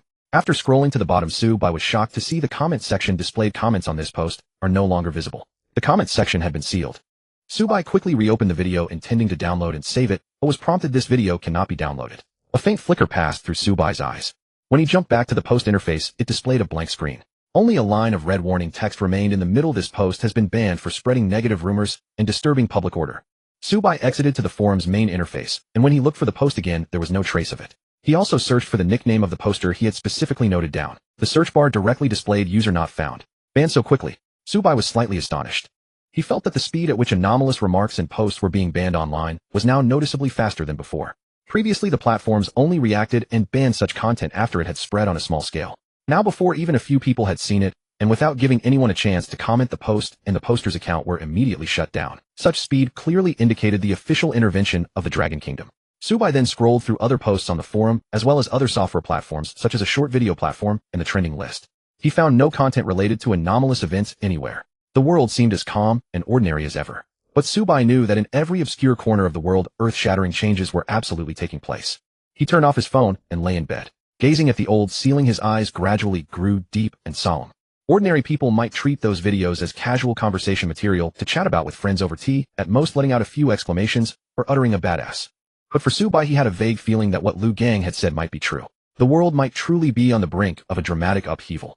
Bureau 749, where Zhao Wu and the others worked the mission Liu Gang had mentioned, and all the bizarre circumstances in tonight's video. One thing after another made Subai deeply feel a strong undercurrent surging beneath the surface. After the upheaval, the world would by no means be ordinary, and it would certainly be fraught with immense danger. Subai clenched his fists slightly, the sense of urgency and crisis growing stronger in his heart. He checked the status of his silver scale snake clone. The info panel showed that it was still evolving. Subai opened his phone and queued a download of a topographic map of Nanshan City's rivers, mountains, and forests, then fell into a deep sleep. At the same time, at the Crown Bar, it was already the wee hours of the night. The bar was still filled with dazzling lights and revelry. In the dance floor, young people were wantonly flaunting their youth. In the hidden private room, Lin Li sat on a single sofa with a grim expression, holding a glass of top-grade red wine in his hand, yet he hadn't taken a sip for a long time. No one knew what he was thinking. In the dance floor at the center of the room, his trusted subordinate De Fei was fiercely slapping the forehead of a man in a black vest. That man was Sango. Useless, all of you are damn useless. You took so many men and still couldn't handle a student. What the hell do I keep you all for? De Fei scolded Sango fiercely. He had originally intended to give Sango a hard slap across the face, but seeing the latter's face still swollen like a pig's head, he ended up smacking him on the forehead instead. Sango didn't dare make a single sound. Though De Fei looked ferocious, he actually protected his own people. These slaps were merely for show, not heavy at all. De Fei was putting on a show for Lin Li, the boss on the sofa. Of course, only if Lin Li said it was fine would Sango truly be in the clear. Knock, knock, knock. Suddenly a knocking sound came from the door. The three people inside the hidden private room all stiffened. De Fei and Sango both looked toward Lin Li.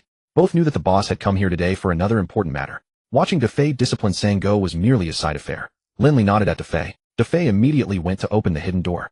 In came another trusted subordinate, Hua Zaiqiang, along with the younger thug Tai Tu, whom he had assigned to carry out an important task. Tai Tu had a tattoo on his right arm. If Subai saw him, he would recognize Tai Tu as the young man who had been watching him from the crowd outside Wanda Mall. Lin Li stepped forward, hurriedly grabbing Tai Tu, and asked, "How did it go? Did you get the thing?" With a grim and deep expression, Tai Tu shook his head. "Boss, I heard the man died right inside. I never even got the chance to meet him and get the item. Couldn't even get inside." Lin Li's eyes instantly overflowed with murderous intent, and his face darkened. The others, seeing their boss like this, all fell silent in fear. Only Tai Tu, still slow-witted, went on talking to himself. "But there's one thing that's pretty strange." Lin Li's sinister eyes flickered slightly upon hearing this, and he immediately asked, "What is it?" Meeting Lin Li's gaze, Tai Tu said bluntly, "Boss, at the time I heard outside that a student had slipped in and rescued everyone. Later there was an extremely loud rumbling from inside. Then the security bureau people came to seal the place off. Afterwards, I even saw the people coming out wanting to kneel to that student. I just feel there's something off about that student." Lin Li glanced at Tai Tu. He knew the latter was a bit simple-minded and hard-headed, but absolutely loyal, reliable in handling matters, and would never lie. This was also why he felt reassured in trusting that task to Tai Tu. Lin Li pondered for a moment, and asked what did that student look like. Tai Tu briefly described what Subai looked like. At this moment, Sango, who had been listening to the conversation, suddenly turned pale, and hurriedly shouted to De Fei, and Lin Li, "Boss, it's him. At Qingxiang Night Market, it was this student who took us all down. Exactly the same as Tai Tu described." In the hidden booth of the Crown Bar, Sango's words stunned everyone present. Lin Li beckoned Sango over with a wave of his hand. Sango hurriedly shuffled closer. Lin Li draped an arm over Sango's shoulder. "Sango, tell me in detail what happened to you at Qingxiang Night Market." Sango immediately perked up. "Boss, you weren't there. Damn the scene, the momentum, the sheer craziness. Get to the point." Lin Li cut him off with a stern voice. De Fei, who knew his men's bad habits all too well, was so furious at the sight that his nose nearly twisted in anger. This Sango was truly infuriating. At a critical moment like this, he was still grandstanding in front of the boss. De Fei stole a glance at Lin Li. Seeing that their boss's expression was still relatively calm, he finally felt his heart settle. But Sango, when roared at by Lin Li, felt his cowardly heart tremble. It was baffling how such a sturdy build could house such a timorous mouse heart. Sango hastily bent his back, and with the utmost respect recounted the events at Qingxiang Night Market. Lin Li listened in silence, his somber eyes flickering with shifting light. A sinister brooding darkness gradually spread across his face. Are you telling me it was a student in a school uniform? All of you were armed with weapons. A kid still in school with just a single exchange barehanded took down all 11 of your burly brutes. By the end, Lin Li's voice was growing louder and louder. The final sentence was almost a roar. The fury in his words caused everyone in the booth to fall silent in dread.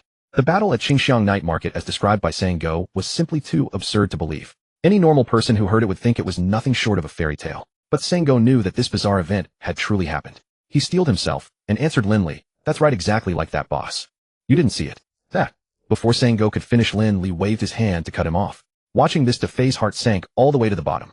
He quickly stepped forward to plead for mercy. "Boss Sango."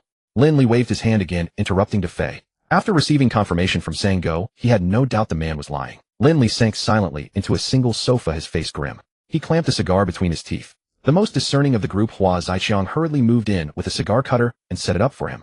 Defei kicked Sango in the backside. Sango understood at once, shamelessly scurrying to the other side to light the cigar. Lin Li took a deep drag and blew out a large puff of smoke. Then he abruptly sprang to his feet. He snatched 2 beer bottles from the table, and with 2 sharp crashes shattered them right on top of Iron Head's and Sango's heads.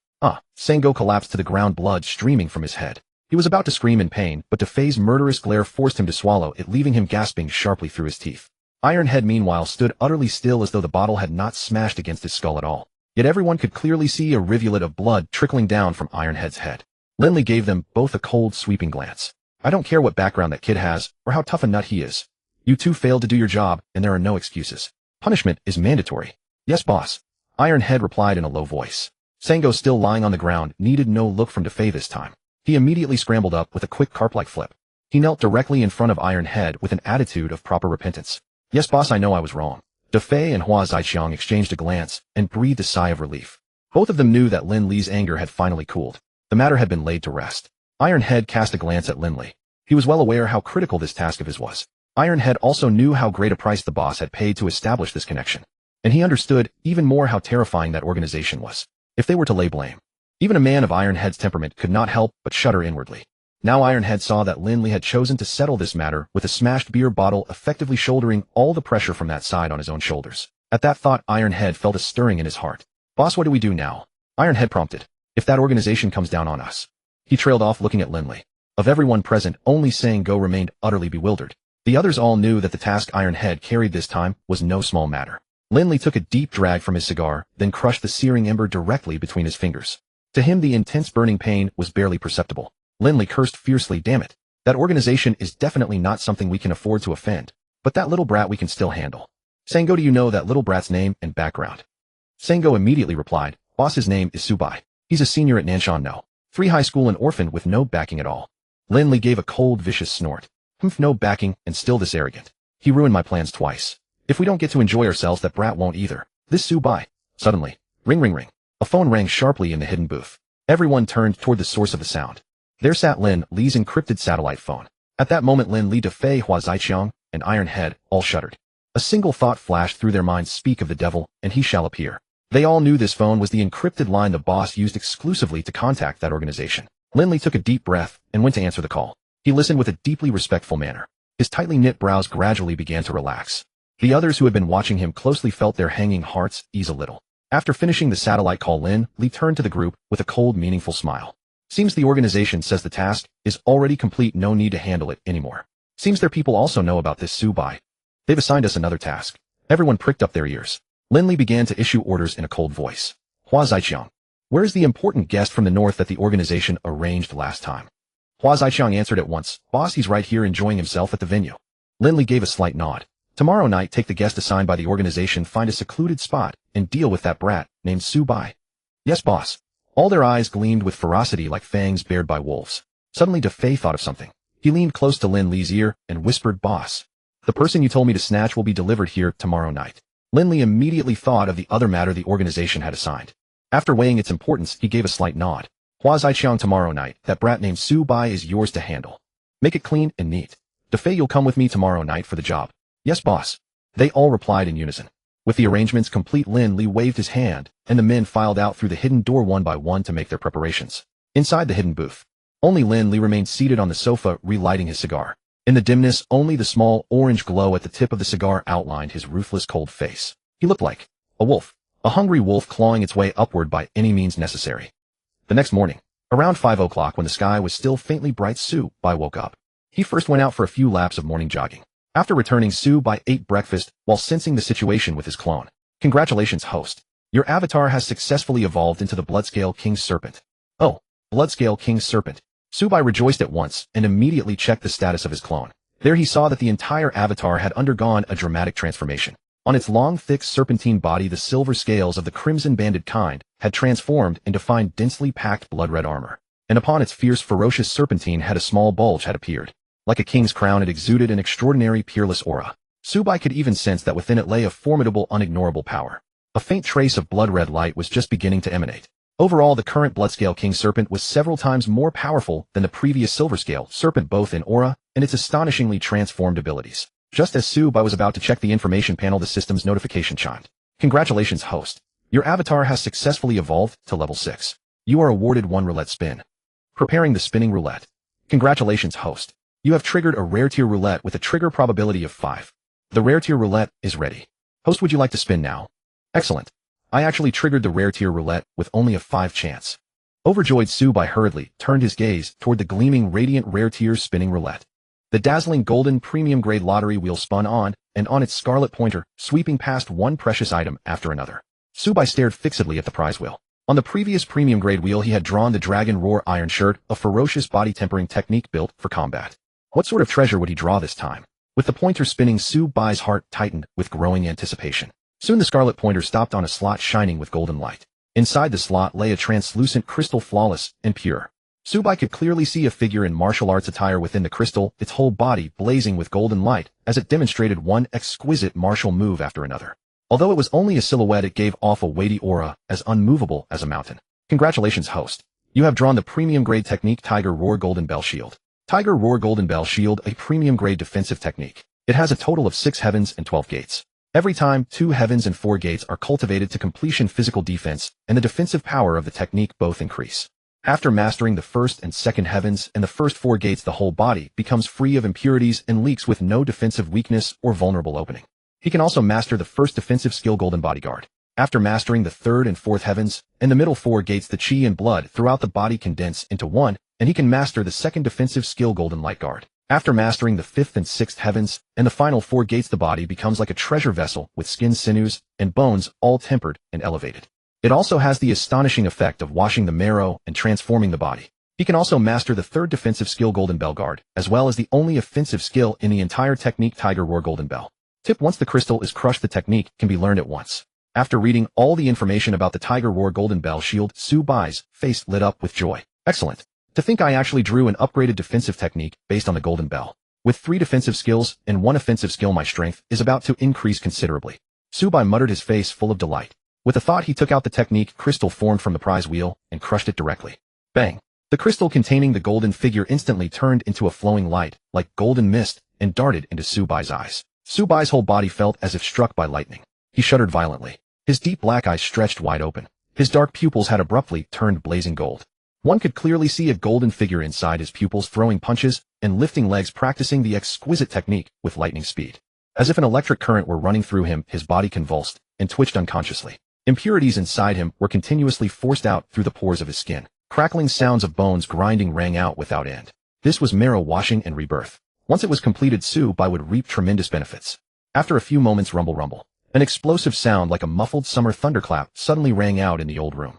The sound came from within Su Bai's body. It was the thunderous sound made by his strong, resilient tendons and bones after being tempered to an astonishing level. This was the so-called thunder of the sinews and bones. Whoosh! A faint golden light suddenly spread over Su Bai's entire body. Thus, in less than 10 minutes, all 6 heavens and 12 gates of the Tiger Roar Golden Bell Shield were completely mastered. Su Bai now knew and completely mastered every secret of this premium-grade technique. Then abruptly, a deep black light surged from Su Bai's body. It was the Dragon Roar Iron Shirt, a body-tempering technique of the same nature stirred by the golden light of the Tiger Roar Golden Bell Shield. Roar! Howl! A majestic dragon and tiger cry suddenly rang out from Su Bai's body. It was as if countless fierce tigers and wrathful dragons were hidden inside his body. Subai's pupils began to tremble. One pupil turned pitch black and the other turned golden. On his strong, sturdy frame, black and gold also began to shine in turn. Even when standing there alone, he gave off a powerful, fierce, and domineering presence. Subai let out a long breath, blinked, withdrew his technique, and stood still. The black and gold pupils disappeared. The black and gold light on his body slowly faded as well. Subai clenched his fists with radiant energy and kept examining himself. I never expected the Tiger Roar Golden Bell Shield and the Dragon Roar Iron Shirt to complement each other so perfectly. This session of sinew and bone tempering has achieved astonishing results. In future battles, if I activate both techniques together, their power will multiply. Very good, excellent. Subai was extremely satisfied with this premium grade prize. Mastering the Tiger Roar Golden Bell Shield had not only given him 4 powerful skills, but also brought a rebirth-like transformation to his physical body. His refinement of sinews and bones, and his control over strength, had reached an extremely exquisite level. Previously, Subai possessed a vast power of 25,000 gene in his body, but in battle, he could only unleash 60 to 80% of it. Now, with his improved control, he could fully unleash 100%, or even 120% of his astonishing combat power. With the bonuses from his various powerful skills added on top, Subai's combat power was now several times stronger than before. He even felt that if he ran into Liu Gang again, now even if he stood still and let Liu Gang attack, the latter would not be able to break his defense. Subai then opened the status panel of his Bloodscale King Snake avatar to inspect it. Avatar Bloodscale King Snake. Level 6. Skills. Blood Chi Fangs. LV6 consumes part of the body's blood chi to condense a pair of blood chi fangs and release them to attack enemy targets within 3 meters. It can also manipulate the blood chi fangs to drag enemy targets close. Strangling Coil. LV6. O Venom Fang Bite. LV6. Camouflage. LV6. Holographic Sense. LV6. Consumes a certain amount of mental energy and senses the threat level of all creatures within a radius of 45 meters through the eyes, serpent tongue, and sensory tentacles, producing an optical thermal image and specific biological information. Talent. Amphibious. LV6 can survive in both water and on land, and fully exert its combat power. Bloodscale Armor. LV6. The body is covered with blood red scales, providing considerable defense. Combat power 786. Evolution points 751-2000. Not bad. All skill talents have improved by 1 level, and a new mid-range attack skill has been added. The defensive power of the Bloodscale Armor surpasses even that of the Crimson Snake Silver Scale Armor. The combat power has also increased significantly. Subai felt quite satisfied after reviewing Wang Shi's clone information panel. He glanced at the time, just past 6 in the morning. Subai hurriedly took a shower, changed into fresh clothes, and stepped out. He had planned to have dinner at Aunt Lin's place with Zhou Wei that evening. Subai thought it best to drop by early to lend a hand and ease some of Aunt Lin's burden. Catching the first bus, he arrived at Zhou Wei's residence. He happened to see Zhou Wei driving the electric tricycle out of the residential compound with Aunt Lin seated beside him. The rear cargo bed was stacked with baskets full of vegetables. Aunt Lin, A Wei. Subai called out and hurried over. Upon seeing him, Aunt Lin's face immediately broke into a warm, affectionate smile, and she began fussing over him as soon as they met. Has your breakfast yet, child? Why are you wearing short sleeves so early? It's still the 4th lunar month. Mornings and evenings are quite chilly. Aunt Lin patted Subai's arm. Finding it still warm, she finally felt reassured. She then took 2 freshly boiled eggs from her bag and handed them to him. Eat up, Iwara, they're nutritious. If I'd known you'd come early, I'd have boiled more. Unable to resist Aunt Lin's insistence, Subai gratefully accepted them and shared one with each with Zhou Wei. The 3 of them made it to the wholesale market and purchased fried skewer ingredients for the afternoon stall. They also bought broth and side dishes for the hot pot dinner. After loading everything and returning home, Aunt Lin stayed behind to thread the skewers. Subai meanwhile took Zhou Wei to the storefront. The day before, Aunt Lin had come by to do a quick cleaning while they were at school. That morning, Subai and Zhou Wei spent the entire time whitewashing the walls. They then arranged a few tables and chairs and set up 2 large fans. For 2,000 yuan, they purchased a second-hand large refrigerator for displaying fried skewers. With that, the entire shop was simply assembled. In the afternoon, Subai helped manage the stall, working until 8 o'clock in the evening before packing up early and heading to Aunt Lin's for dinner. They enjoyed a steaming hot pot meal to their heart's content. By 10 at night, Subai took his leave. At the entrance of the residential compound, he scanned and unlocked a shared public bicycle. Subai pedaled home under the dim yellow streetlights. That evening, he and Zhou Wei had been in high spirits, and each drank half a gene of baijiu. He was now in a slightly tipsy state. Riding leisurely, just like enjoying a nighttime cruise, he coasted on the pedals, the evening breeze brushing against him. Ahead lay a remote little park. Passing through it, and cycling a bit further would bring him to the main road, and from there it was a straight ride to Baiwa residential compound. Subai drifted casually into the small park. At 10 o'clock, not a soul was in sight. The park was utterly silent. Only the night wind stirred, occasionally rustling the branches and casting trembling shadows. Suddenly, a chilling dread seeped into his bones. Someone was there. Subai keenly sensed that something was amiss. Squeak. He gripped the brakes, his expression calm as he looked ahead. Under the blazing white streetlight, a rapid patter of footsteps rang out. From behind the park flower bed, a large group of burly men in tank tops with shoulder tattoos emerged. Leading them was none other than Sang-go, an old acquaintance. Bandages wrapped around Sang-go's head, and a swelling reducing patch adhered to his cheek. His gaze at Su-bai brimmed with resentment and fury. Beside Sang-go stood Hua Zaiqiang clad in his signature floral shirt. A soft-tipped cigarette dangled from his mouth as he stared fixedly at Su-bai. Cold glares of menace flashed unmistakably in his eyes. Clearly these were unwelcome visitors. Su-bai smiled faintly. Tap tap tap. Footsteps echoed from all directions behind him. From the small grove on the left, from the square on the right, and from the park pathways behind him, dozens of heavily tattooed giants strode forward. Within 10 seconds, everyone closed in surrounding Su-bai at a distance of 7 or 8 meters, trapping him in 3 tight layers. Su-bai tilted his head, slightly glancing behind him. He had a clear estimate of the numbers. Returning his gaze, he narrowed his eyes and fixed them on Sang-go, a cold smirk curling his lips. Still in high spirits with that bandage, I see. Hosting a party in the park at this hour. Haha. Su-bai chuckled softly, showing not the slightest concern for the horde of burly men surrounding him. Humiliated by a student's mockery in front of so many subordinates, Sang-go's face burned with anger as indignation surged within him. Fuck your mother. Su-bai, you're done for today. Last time 10 of my brothers couldn't handle you, but today I brought 100. I'll crack your skull open myself. Humph. Sang-go SNLY. Scrape scrape. The sound of blades being drawn rang out continuously. Su-bai immediately noticed that all 100 tattooed giants around him had produced thick-backed melon-carving knives from their waists. The gleaming blades reflected the street lights and moonlight. Their razor-sharp edges gleamed with an especially chilling coldness. Despite the multitude of melon-carving knives, Su-bai's expression remained unchanged, even revealing a faint dismissive smile. Sang-go, he said. It seems I was too lenient last time. Didn't teach you old dog a lesson. Sang-go's face turned crimson with rage. Just as he was about to unleash a string of curses, Hua Zaiqiang reached out and stopped him. Taking the last puff of his cigarette, Hua Zaiqiang flicked the still smoldering, but towards Su-bai with a mocking gesture. The unextinguished cigarette ember landed beside Su-bai's bicycle wheel, sparking wildly. Hua Zaiqiang regarded him with a sideways, contemptuous glance.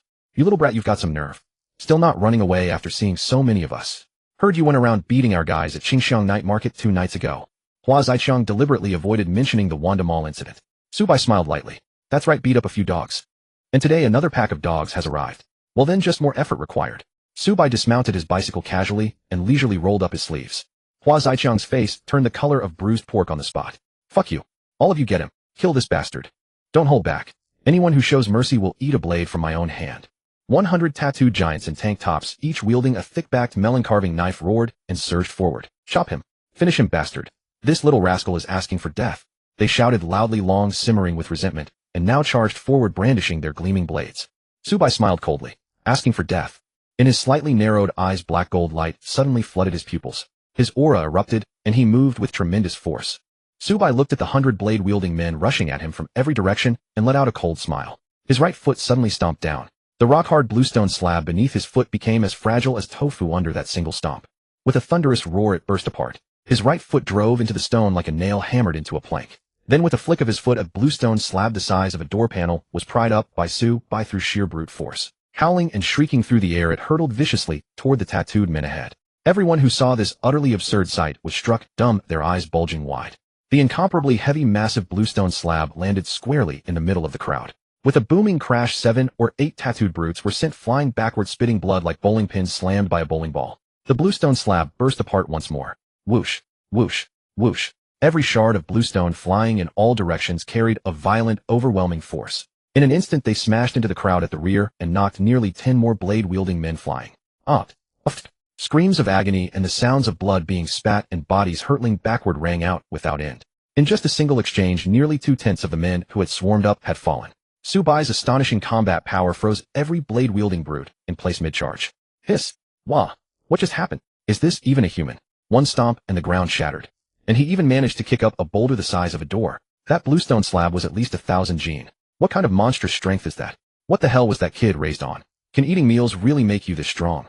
This simply isn't human. Then, how the hell do we fight this? If he kicks a person, they'll either die or suffer severe injuries.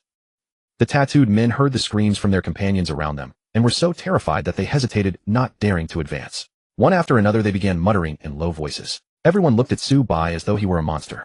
Hua Zaiqiang and Sang-go's eyes in particular bulged so wide they nearly popped out of their sockets. Sang-go swallowed involuntarily. Hiss! This kid had become so much stronger than before. This strength was truly inhuman. What if all these men still can't kill Su-bai? Then we're really screwed. Damn, I shouldn't have said those words so absolutely just now. What if we all end up on the ground? How am I supposed to beg for mercy then? Sango couldn't help feeling a pang of regret. Why had he been so absolute with his words just now? Hua Zaiqiang, standing off to the side, naturally had no idea what Sango was thinking. Otherwise he would have had someone cut down this cowardly bastard beside him. A man who wanted to beg for mercy before the fight was even over. Hua Zaiqiang in his floral shirt stared at Su Bai with fierce light flashing in his eyes, and cursed furiously, "God damn it. This kid is actually this strong." Seeing Su Bai's terrifying combat power, he too grew anxious and uneasy. "Get the hell up there, all of you." The boss said whoever wounds him gets 500,000 yuan. Whoever takes him down gets 2 million yuan. Hua Zaiqiang shouted with a savage expression. The place was remote and it was now the dead of night, so they were not afraid of anyone overhearing. As for the security cameras, they had already arranged for someone to tamper with them when they arrived. Hua Zaiqiang stared hard at Su Bai and said coldly, "Su Bai, today you must die. Under a heavy reward, there will always be brave men willing to step forward." What's more, these 100 men were all carefully chosen elites willing to risk their lives on the edge of a blade. When they heard Hua Zaiqiang's heavy reward, every one of them stopped their discussions and shut their mouths. Frenzied bloodshot veins and dense killing aura surged into their eyes. All the tattooed men stared fixedly at Su Bai. Each of them looked at him as if he were a walking 2 million yuan prize, and their breathing grew heavy. "Kill. Chop him to pieces. Kill that little bastard." With such roars, their morale, which had sunk to rock bottom, was suddenly goaded back to its peak by the lavish reward.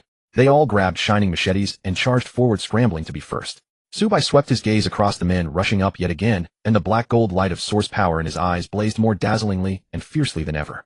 It made him look like a demon god radiating murderous aura in all directions. Su Bai sneered, 1 million yuan for taking me down. Heh, I'm afraid you won't live to take it, let alone spend it. The dense killing aura and murderous intent burst out through the slits of Su Bai's eyes. He stretched his frame, exhaled deeply, and let out a shout. Huh.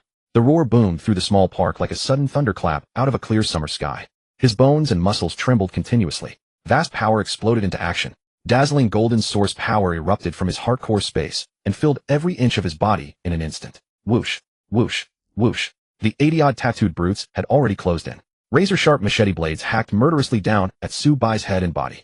At that instant, a brilliant golden light suddenly burst from Su Bai's body. Protective golden body. His entire body suddenly seemed to become a golden arhut enshrined in a temple, solemn, majestic, and unmovable as a mountain. All the tattooed men's machetes came down at once. Clang, clang, clang, clang. The sharp blades chopped against Su Bai's body, yet produced shrill, piercing metallic clangs, as if they were striking fine steel. Every one of them felt in horror that what they had cut was not a person, but a block of refined precious steel. Staring at the golden Su Bai before them, all of them stood frozen. At that moment, the blinding light of Su Bai's protective golden body reflected upon their stunned faces. My. Su Bai's slightly squinted eyes snapped wide open. He clenched his fist, driving his chi through his entire body. His arms suddenly pushed outward. Protective golden light. In that instant, it was as if a morning sun had risen above the horizon. Swish, swish, swish. Streams of soft golden light, like morning haze at dawn, suddenly burst from Su Bai's body and radiated outward in all directions. This seemingly soft, thin golden light fell upon the blade-wielding men around him. In an instant, their eyes flew open as wide as copper bells, because they all felt a sudden violent wave of rebound force surging through their hands, gripping their machetes. Clang, clatter. Every blade that had struck Su Bai shattered all at once. Odd. A single chorus of screams rang out. Then everyone within 3 meters of Su Bai was sent flying 4 or 5 meters away by the terrifying rebound force of the golden light, as if struck by lightning. It was as if a rain of bodies had fallen all around. The badly wounded howled and crashed into the small grove. They crashed onto the plaza. They crashed into the flower beds. In the span of just one exchange, no more than a breath, more than 40 of them had collapsed again under Su Bai's onslaught. Hiss. At this moment, Hua Zaiqiang and Sango could no longer contain themselves. In unison, they sucked in a sharp breath of cold air. If Su Bai's earlier kick that sent the bluestone slab flying had left them shaken and stunned, then the skills of the protective golden body and the protective golden light completely overturned their understanding. The two men's worldview shattered into pieces on the spot. The two of them even began to doubt their own lives.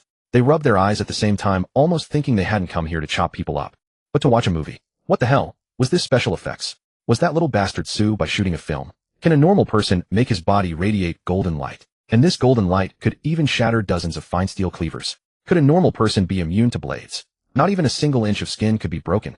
Facing dozens of chopping blades, not only was he unscathed, he even blasted over 40 hulking men flying on the spot. In less than 10 seconds, half of the men they had brought were severely wounded right then and there. This is really a monster. After rubbing their eyes, Hua Zaiqiang and Sango still saw their subordinates lying all over the ground, and Su Bai's body was still blazing with golden light. Damn it, this was really real. The two could not help cursing furiously in their hearts. They exchanged a face-to-face glance and saw the thick fear in each other's eyes. At that moment, whoosh whoosh whoosh, the wind suddenly rose. Hua Zaiqiang and Sango hastily focused their eyes. That was no wind. It was Subai charging and darting so fast. His incomparably mighty body, smashing through the air, produced a roaring burst of sound. Shwa shwa shwa. In their widened pupils was clearly reflected a golden figure flashing and dashing through the crowd. That golden figure was none other than Subai exploding with his true power. Boom. Subai threw a punch. Violent and domineering force sent the 4 men in front of him flying on the spot. They spat out mouthfuls of blood while still in midair. Crack crack. Bones and tendons throughout their bodies were shattered. In the second half of their lives they were bound to be completely paralyzed, spending the rest of their days in wheelchairs. Whoosh whoosh whoosh. The sound of a blade cutting through the air rang out from behind. Subai's ear twitched. Without turning his head, he abruptly swept his right hand backward. Clang clang. 7 thick-backed cleavers were ruthlessly snapped in two by Subai's golden glowing bare palm. Immediately after, Subai kicked out and spun around. His right leg stirred up a fierce wind and swept out in a move that mowed down the entire field. With lightning speed and explosive force, his pant leg clung tightly to his leg, crackling and snapping. Bang bang bang bang. The 7 knife-wielding brutes, still immersed in the enormous shock of having their blades snapped, were suddenly sent flying with one sweep. Shwa shwa shwa. Subai's powerful golden glowing body tore through air time and again. Every time he charged into the crowd of knife-wielding men, he slapped or kicked 4 or 5 burly men flying. His radiant golden body was also impervious to blades. This battle had been a one-sided suppression from the very beginning. One man Subai suppressed 100 knife-wielding brutes. Screams and wails rang across the field, ceaselessly piercing the silent pitch-black night sky. Whenever those blood-curdling voices sounded, Hua Zaiqiang and Sango, whose bodies had frozen like wooden stakes, would shudder once. Their right eyelids twitched constantly. Dry lips, pale faces, open mouths, and terror-stricken expressions had remained unchanged for a long time. In barely another 10 seconds, less than 20 seconds had passed altogether. There was no longer a single knife-wielding brute still standing anywhere in the field. All 100 burly men who lived on the edge of blades lay on the ground severely wounded. In the field, only Subai remained standing solitary and aloof. He still wore that ordinary sportswear. There was not even a single wrinkle on the sportswear. It was as ordinary as any senior high school student's outfit. He still wore that extraordinarily indifferent expression. So indifferent that after putting down 100 knife-wielding men, his breathing had not changed at all. He was still that relaxed. Indifferent to the point that the feat of suppressing 100 enemies alone without a scratch was as natural and easy as drinking water or eating. Clang. Subai crushed the last fine steel cleaver in his hand. That cleaver, so sharp it could split a hair blown against it and cut paper without leaving a mark, was gently squeezed by him and collapsed into a completely shattered, twisted heap of scrap iron. The fragments clattered to the ground. With a faint cold smile still on his face, Subai paced straight toward the last 2, Hua Zaiqiang and Sango. Along the way, the knife wielders who had collapsed to the ground, all severely wounded, destined to be paralyzed from the waist down for the rest of their lives, did their best, even by crawling, to get far away from Subai. They did not dare to block Subai's advancing steps and path. Gulp gulp. Sango and Hua Zaiqiang swallowed a mouthful of saliva in unison. They tried desperately to swallow the fear in their hearts. You? What do you want? Don't come any closer. Hua Zaiqiang pulled out a cleaver from behind his back, pointed it at Subai from a distance, and shouted at the top of his lungs, putting up a bold front while being terrified inside. Sango also took out a cleaver, but from the hilt to his whole body, he was shaking violently like a leaf in a storm, trembling uncontrollably. How weren't you two very brave just now? Subai smiled faintly. Shwa? He tapped the ground lightly, and his entire figure flashed past, as a faint golden afterimage suddenly appearing right in front of the two. Sango, whose head was still wrapped in gauze, screamed instinctively in extreme terror and stumbled back 4 or 5 steps. Screw you. I'll hack you to death. Hua Zaiqiang, his rage flaring up, tightened his grip on his fine steel machete and slashed savagely down at Subai's head. A crisp clang rang out. Hua Zaiqiang, Sango, and the severely wounded knife wielders on the ground, who had been staring over, were all so shocked their eyes went wide and their mouths hung open. All they saw was Subai extending just 2 fingers to catch the steel blade that Hua Zaiqiang had hacked down with all his might. No matter how red Hua Zaiqiang's face became as he gripped the hilt with both hands and strained, it was completely useless. The cleaver clamped by Subai was as deeply stuck as if jammed into a stone crevice, unable to descend even the slightest bit. As for pulling it back, there was not even the faintest possibility. Subai held the blade with his right hand and cast an indifferent glance at Sango, who had been scared out of his wits. Then he shifted his gaze to the red-faced Hua Zaiqiang before him. What's wrong? What about that arrogance from before? Weren't you going to do me in?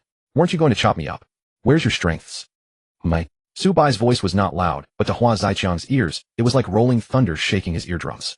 The thick fear that rose in his heart seemed to drain every ounce of strength from his body. Hua Zaiqiang raised his head, trembling. When he saw Subai's black and gold pupils, he instantly felt a monstrous terror of death descend over his head. Die, Subai said with a cool, faint sneer.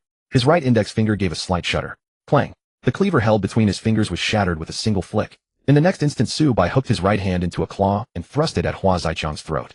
Just as he was about to clamp onto the latter's neck suddenly, a shrill piercing whistle broke through the air, hurtling from the left with lightning speed in a lethal strike. Moi! A jolt of alarm shot through Su Bai's heart. He keenly perceived that this sudden attack was absolutely no ordinary strike. Without a second word, the protective golden bell, activate, buzz buzz buzz, clang, clang, clang. The vibrating resonance of an ancient bell thundered through the four directions. In that instant it seemed as if this secluded little park had become an ancient Buddhist monastery. And upon the open ground it seemed monks were striking the evening drum and the morning bell. In that very moment every person present saw the brilliant golden light on Su Bai's body suddenly blaze forth in dazzling glory. In the blink of an eye, an archaic, massive, ancient bell coalesced, covering his entire body. The great bell hung upturned over Su Bai, shielding him within. The whole sight was hazy and indistinct, impossible to make out clearly. Yet from the great bell wafted an aura of unyielding stability and profound heaviness. Everyone who saw this great bell, without exception, conceived the same thought. This bell was absolutely more indestructible than the finest divine steel or treasure-grade iron. A second later, the crowd's eyes flew wide again. They witnessed yet another scene that overturned their view of the world. A pale cyan crescent-shaped light blade about a meter long came shrieking in from the left. With a piercing shriek it slammed into Su Bai's protective golden bell. Clang! A deafening sound of metal striking metal thundered through the field. All the severely wounded blade wielders collapsed on the ground, felt the ghastly collision pierce their eardrums with pain that seemed to split them. They could hardly imagine how terrifying the attack itself must be. They covered their ears and kept staring fixedly ahead. It was unmistakably the sound of the pale cyan light blade smashing ferociously into the protective golden bell. Buzz buzz buzz. Ring after ring of ripples spread from the point of impact across the hazy protective golden bell. But in the end, it still stood firm as a mountain, having repelled the attack. Su Bai continued forward unmoved. His right hand, without the slightest pause, seized Hua Zaiqiang by the throat. The latter had initially seen Su Bai attacked and thought he might have a chance to escape. But the relief on his face had barely surfaced for a split second before Su Bai caught his neck. That relief instantly gave way to the terror of facing death head-on. A cold, tyrannical voice sounded within Hua Zaiqiang's ear. I said you would die. Did you think you could run from it? Crack! A truly blood-chilling sound of bone fracture suddenly cut through the air. Without an ounce of mercy, Su Bai twisted Hua Zaiqiang's neck and snapped it. He let go. Thud. Hua Zaiqiang, his vitality swiftly dissipating, slumped to the ground. Ha ha ha. The shattered bones of the neck, now jagged spurs, had pierced the large artery in his throat. The blood gushing out was trapped in Hua Zaiqiang's windpipe, churning with bubbling sounds. Soon it poured from his mouth and nose, splattering all over the ground. In Hua Zaiqiang's wide, panicked pupils the light steadily dimmed, and despair consumed everything. Death was only a matter of time. Hua Zaiqiang, you little bastard, you're courting death. Two voices, one a cry of shock, the other a roar of rage, suddenly came from the left. Su Bai turned around calmly and looked that way. From the dim, shadowy gloom stepped a young man with bandages wrapped around his head, his face cold and livid with anger. On the young man's right arm was a tattoo identical to the ones worn by Sang-go and his crew. It was Taitu. When Su Bai saw Taitu, his gaze paused for a moment. He immediately recognized the young man as the one who had been spying on him outside Wanda Plaza that day. Faint threads of connection and conjecture coiled into his mind.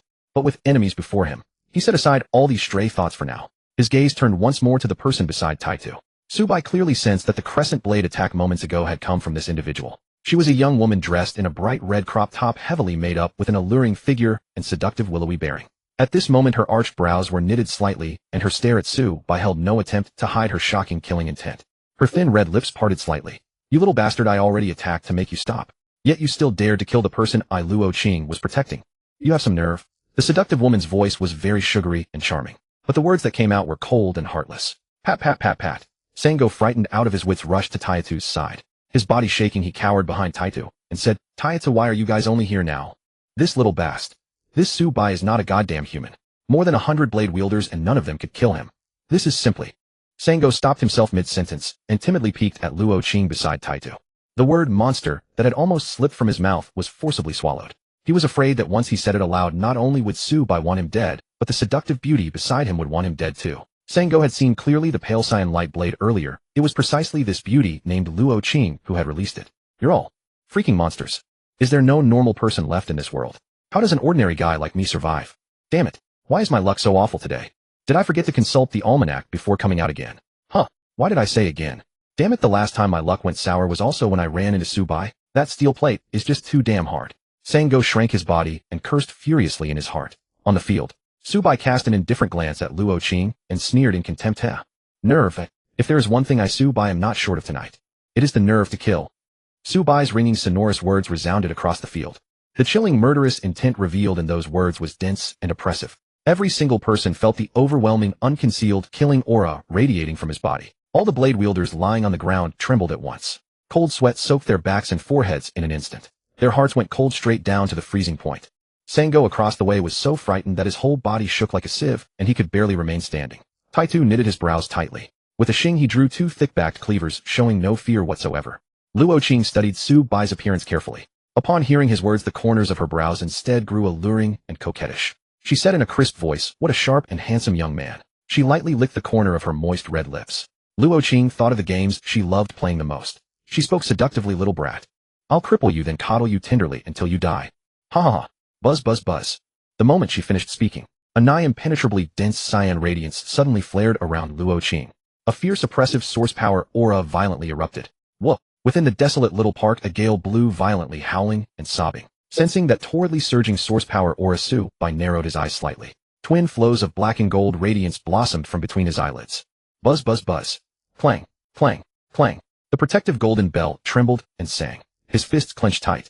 The abundant source power and chi force within him merged into one perfect, seamless whole, ready at any moment to erupt with a devastating blow. The killing aura on his body was horrifying beyond words. A great battle was on the brink of exploding at the slightest touch. In the secluded little park, the wind howled with a sharp crane-like screech, while the low, lingering hum of morning bells and evening drums echoed through the air. Sango Taitu and everyone else stared with dull, stupefied eyes at Su Bai and Luo Qing facing off in the middle of the field. They could hardly imagine how such terrifying power could reside within a human being. They had all witnessed Su Bai's fearsome might just moments ago. But who would have thought that this ally who had come with Taitu also seemed to be a monster in human form? At this moment, everyone felt as if they had fallen into a nightmare. They desperately wished to wake up. Yet the violent howling wind and the suffocatingly dreadful aura told them all with unmistakable clarity. What was unfolding before them was brutal, merciless reality. Lips trembling and bodies shaking, everyone stared fixedly at the scene. One could see that with the center point dividing them, Su Bai and Luo Qing emanated such dreadful auras that even ordinary people could sense them clearly.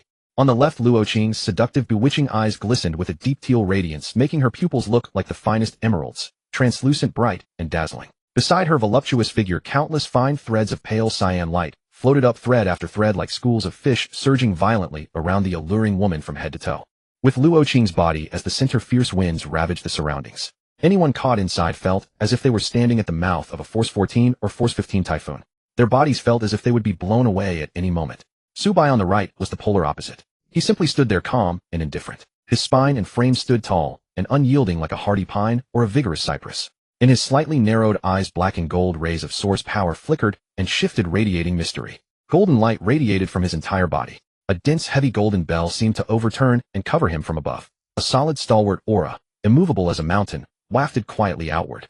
It spread in all directions. All the violent winds and currents surging around Luo Qing upon reaching about 3 meters from Su Bai collided with an invisible towering wall and vanished into nothingness on the spot. The clash of their auras was suffocating, and no one could afford to let down their guard for even an instant.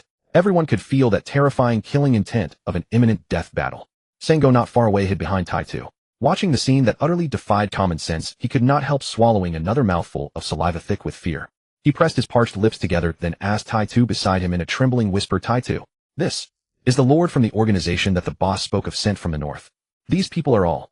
Sango forced back his words of astonishment and swallowed the second half, freaks, hard down his throat.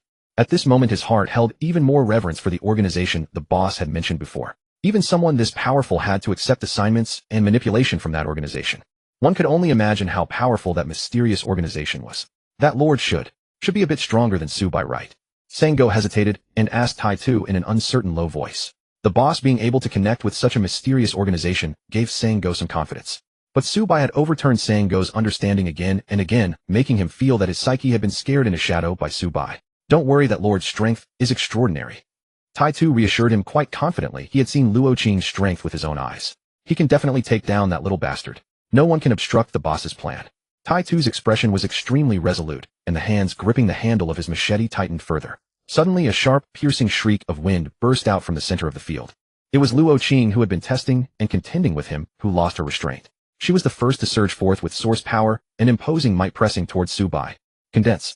Luo Qing's soft red lips released a charming cry. The pale cyan light flowing around her at once condensed into 3 crescent-shaped blades, each half a meter long, formed of pale cyan light. As her thoughts moved, and her will commanded, they shot through the air towards Subai. Subai narrowed his eyes, completely unmoved. Buzz, buzz, buzz. The protective golden bell hummed and trembled faintly. Clang, clang, clang. The 3 light blades burst into countless sparks upon the golden bell. Hist! The hard stone slabs before those shattered light blades were no different from thin, brittle paper, carved into 4 or 5 deep grooves over a meter long. As for Subai himself, apart from the rippling waves spreading across the golden bell, he did not move so much as a single step, his expression utterly casual and dismissive. That silent taunt seemed to say to Luo Qing, "Is that all?" Seeing her probing attack amount to so little, Luo Qing's heart suddenly lurched. Her deep teal pupils contracted slightly at first, then immediately dilated, exposing the shock and astonishment in her heart. A cold smile curved Luo Qing's bright red lips. "I didn't expect a little wretch like you so young to have unlocked the first gene lock to such a shocking degree. And you even possess such a strong, complete legacy. If you were allowed to grow up, that would be a disaster. Today, you are dead." Luo Qing immediately put away her earlier idea of capturing Subai and toying with him until death. She became utterly serious. She had to kill this hidden danger with astonishing potential right here on the spot. "Stupid fool." Subai spat out 2 words coldly. "You?" Luo Qing burned with rage, and her chest heaved rapidly in fury. But before she could finish, she was abruptly cut off. At that moment, the gale blew down some leaves, making her eyes blink slightly. Boom. The bluestone floor beneath Subai's feet was stamped apart by a single fierce stomp. Seizing that fleeting chance, he shot forward like a ferocious tiger charging down the mountain. The powerful reaction, forced together with Subai's own terrifying physical speed, closed half the distance in an instant. In a flash, he had already closed into about 4 meters in front of Luo Qing. Luo Qing snapped awake in horror. Robbed of the initiative, she let out an enraged cry and shriek. The pale cyan light around her suddenly boiled and surged. In a split second, 7 or 8 half-meter-long pale cyan blades rapidly condensed into existence. Like a tornado, they surged towards Subai, cutting wildly as they passed. Along the path, many of the knife-wielding thugs on the ground were affected and were instantly sliced into minced flesh and bone. To force Subai back, this woman cared nothing for the lives of her own people on the ground. As for Subai, he cared even less about the fate of those tattooed thugs. Shielding himself with the golden bell, he charged forward. His fists like cannonballs split the air as he lashed out again and again. Boom, boom, boom. The air was squeezed solid and blasted apart. Clang, clang, clang. All the pale cyan blades were shattered to pieces by Subai's pair of pale gold iron fists. There was no longer any barrier before him. Subai clearly saw the horror in Luo Qing's eyes. The wind screamed across the field. The situation was hanging by a thread. Subai inhaled deeply. The smell of blood flooded his nostrils. This was the aura of slaughter. Kill. He bellowed, his presence surging higher, and lunged into Luo Qing's immediate proximity. Kill. Subai took a single large stride, covering more than 3 meters in an instant, and closed in on Luo Qing. His right fist gleamed with golden light, carrying an overwhelming surge of terrifying power as it pierced through the air. It slammed hard into Luo Qing's body, her face still filled with shock. Boom. A dull explosive blast like a high explosive bomb thundered out. Luo Qing's alluring figure was sent flying 7 or 8 meters by Subai's punch. Crash, crash, crash. She smashed through 3 or 4 pine trees, each as thick as a person could embrace. She flipped backward and smashed through the edge of the flower bed in the small plaza before tumbling onto the bluestone pavement. Thud. Subai, having gained the upper hand, gave her no respite. Without another word, he kicked off lightly and resumed the attack. His pale gold figure flickered and vanished from where he stood. Everyone left behind was frozen stiff. The blurred battle scene they had just witnessed, completely overturning common sense, short-circuited everyone's minds. Everyone's perceptions and worldviews were shattered as thoroughly as the cratered battlefield. Their backs and foreheads were soaked through with cold sweat.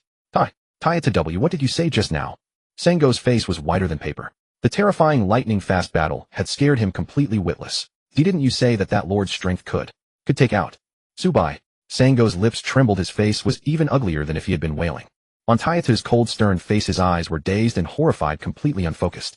The hands gripping his machete began to tremble.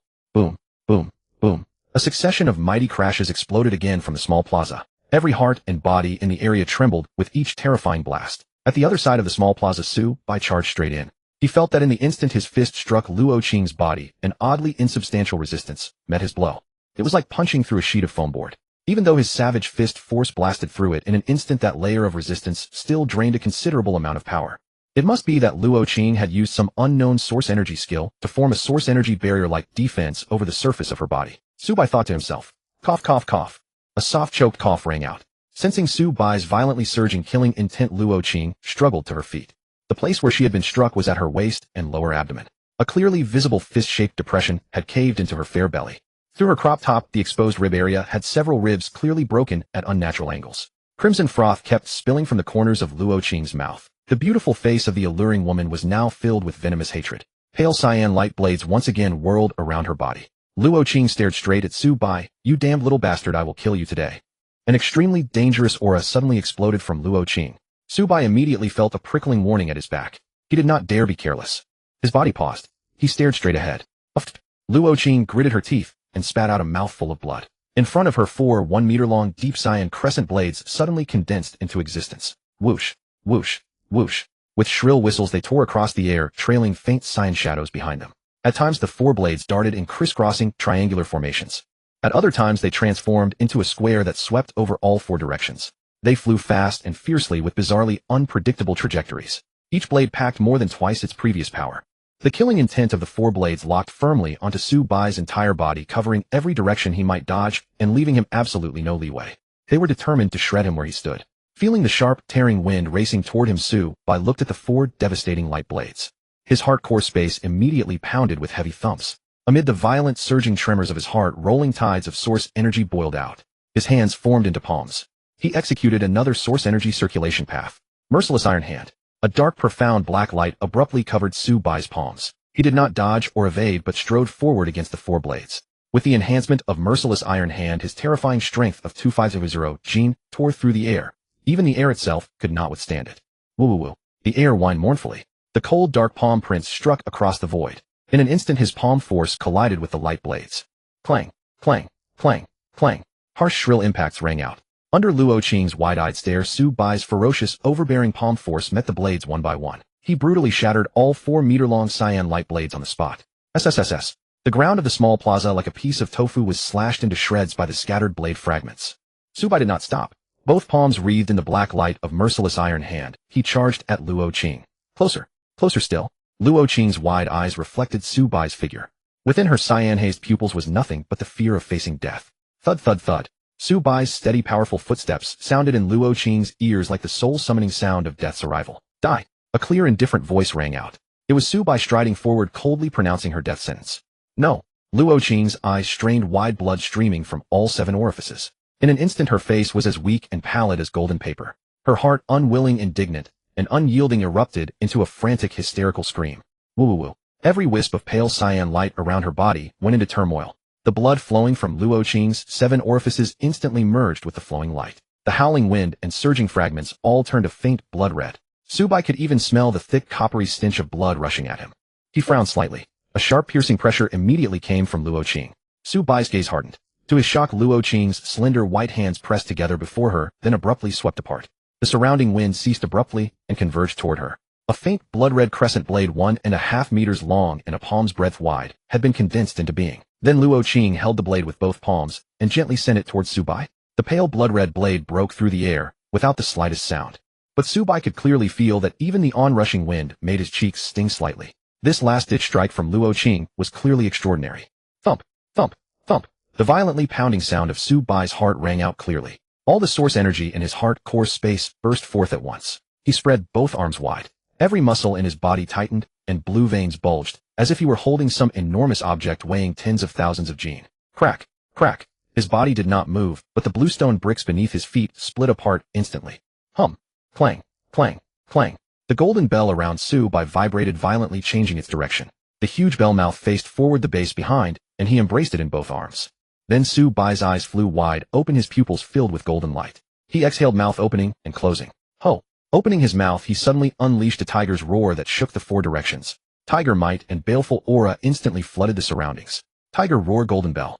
Roar. From within the huge golden bell, a terrifying sonic wave burst out, amplified many times over. Faint golden tiger roar ripples vibrated through the air, surging outward like waves on water. Bang, bang, bang. The ground tiles cracked. The alarming pale blood-red blade was shattered on the spot by the roar. As for Luo Qing behind it, her beautiful eyes stretched to their limit. That single roar broke every bone and sinew in her body. She flew backward for 7 or 8 meters and crashed heavily onto the ground. In that instant, only a thread of breath remained to her. Huff, huff. Su Bai stood still, panting heavily. He glanced at Luo Qing 7 or 8 meters away, drenched in blood and barely breathing, and let out a faint sigh of relief.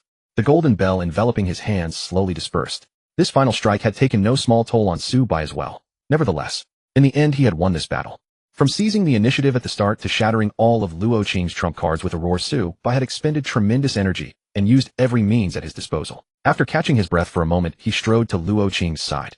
Looking down from above at the latter whose clothes were tattered and whose entire body's bones were shattered, he bent down. His powerful right hand clamped around Luo Qing's fair, delicate neck. With one arm he lifted her up. Huh. Luo Qing's throat emitted choking, wheezing sounds as she struggled to breathe. Her seductive, enchanting eyes stared at the Subai before her with utter terror. Subai looked back with an indifferent expression and said coldly, "Where do you come from? Why are you helping lowlifes like Sango?" Hearing this, Luo Qing's gaze flickered slightly. Then, she revealed a weak, charming smile and begged in a hoarse voice, evading the question. "As Subai right, please let me go. As long as you're willing to let me go, you can do whatever you want. I can become your maid. Let you experience the ultimate pleasure." At this moment, Luo Qing's enchanting, beautiful face was streaked with patches of blood. Yet against her pale complexion, it lent her an extra fragile beauty. Seeing her, one could not help but be touched in the softest part of the heart and feel a surge of protectiveness. Luo Qing's utterly vulnerable position stirred an even stronger desire to conquer and possess. On top of that, her words were one of complete submission. Luo Qing felt that few men could resist. What was more, the boy before her was still a virgin. Once my injuries heal, no matter what humiliation I endured during this time, I will pay it all back twofold. Still, this little brat is quite handsome. When the time comes, I'll let him experience one by one the pleasurable games I enjoy. To make him wish he could neither live nor die, that would be the best. Deep in Luo Qing's eyes she hid traces of smugness and hatred. The expression on her face, however, grew even more fragile and pitiable. Her gaze was as pitiful and endearing as the cutest little rabbit. She used her most proud asset without a second thought. Smack! Suddenly, without the slightest warning, a vicious slap landed hard on Luo Qing's face. 3 or 4 teeth shattered on the spot and flew out. "Why you, ha. Luo Qing stared at Subai in disbelief. With her throat clutched by Subai, breathing became even more difficult. She could not believe Subai had the heart to slap her across the face. Then, suddenly a cold, clear voice filled with murderous intent rang out. "I ask you answer. Try any more tricks and I'll kill you on the spot. You're not worthy of being my woman," Subai said in a calm, indifferent tone. Inwardly, he forced down his restless thoughts and breathing. Subai was no saint. Face to face with a beautiful woman, he was indeed stirred. But Subai knew all too well that the woman before him was absolutely a venomous snake disguised as a beauty. A single moment of carelessness and she would strike him dead. Such beauty was absolutely not something to be tempted by, and certainly not something to act on rashly. Luo Qing, having taken the slap, felt fury surge from her guts. In her eyes, thick venom and hatred made a faint cyan glow swirl around her once more. The next moment, Subai sensed that trace of fluctuation. Without a word, bang, his left fist smashed directly into Luo Qing's forehead. That beautiful, bewitching face burst apart like a watermelon. Red and white matter splattered 7 or 8 meters away. Having killed Luo Qing, without mercy, Subai carefully searched her body. From the inner pocket of her clothing, he found 4 vials of potion. His eyes lit up. 2 of them were brain core potions, and the other 2 were heart core potions.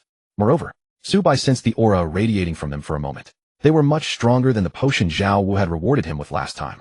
He focused his gaze on them. The system immediately provided the relevant information.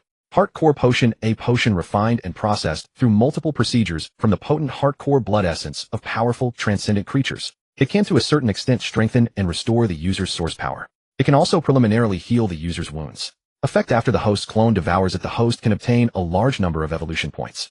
The host's physical strength will also be greatly enhanced. Quality 2-star, elementary. As expected of a 2-star elementary heart core potion, its effects and potency are actually this much stronger.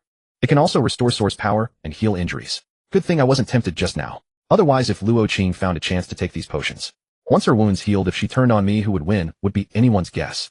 Subai muttered to himself. As he reflected and affirmed his decision, he was also quite satisfied with the potions. He then looked at the brain core potion. Brain core potion, a potion refined and processed through multiple procedures from the brain core essence of powerful, transcendent creatures.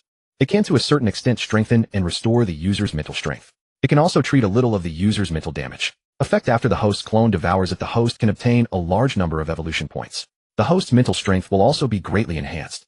Quality 2-star, elementary. This brain core potion actually has some effect, even on mental damage. What a good item. Subai nodded slightly in satisfaction and tucked the 4 vials away securely against his body. Then, he picked up Luo Qing's corpse and strode back. On the path in the small park, Tai Tu had only been listening for a short while when the rumbling and crash from the small square abruptly vanished. His heart immediately shuddered. Tai Tu and Sango instinctively looked toward the small square at the same time. Beside the flower bed whose corner had been shattered, Subai's tall, proud figure suddenly appeared.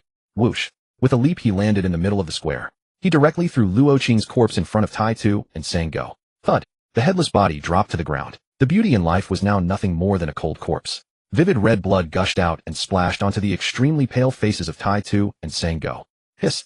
The two involuntarily sucked in a breath of cold air. How much time had even passed? The formidable figure their organization had placed beside the boss had actually been killed by Su-bai this quickly.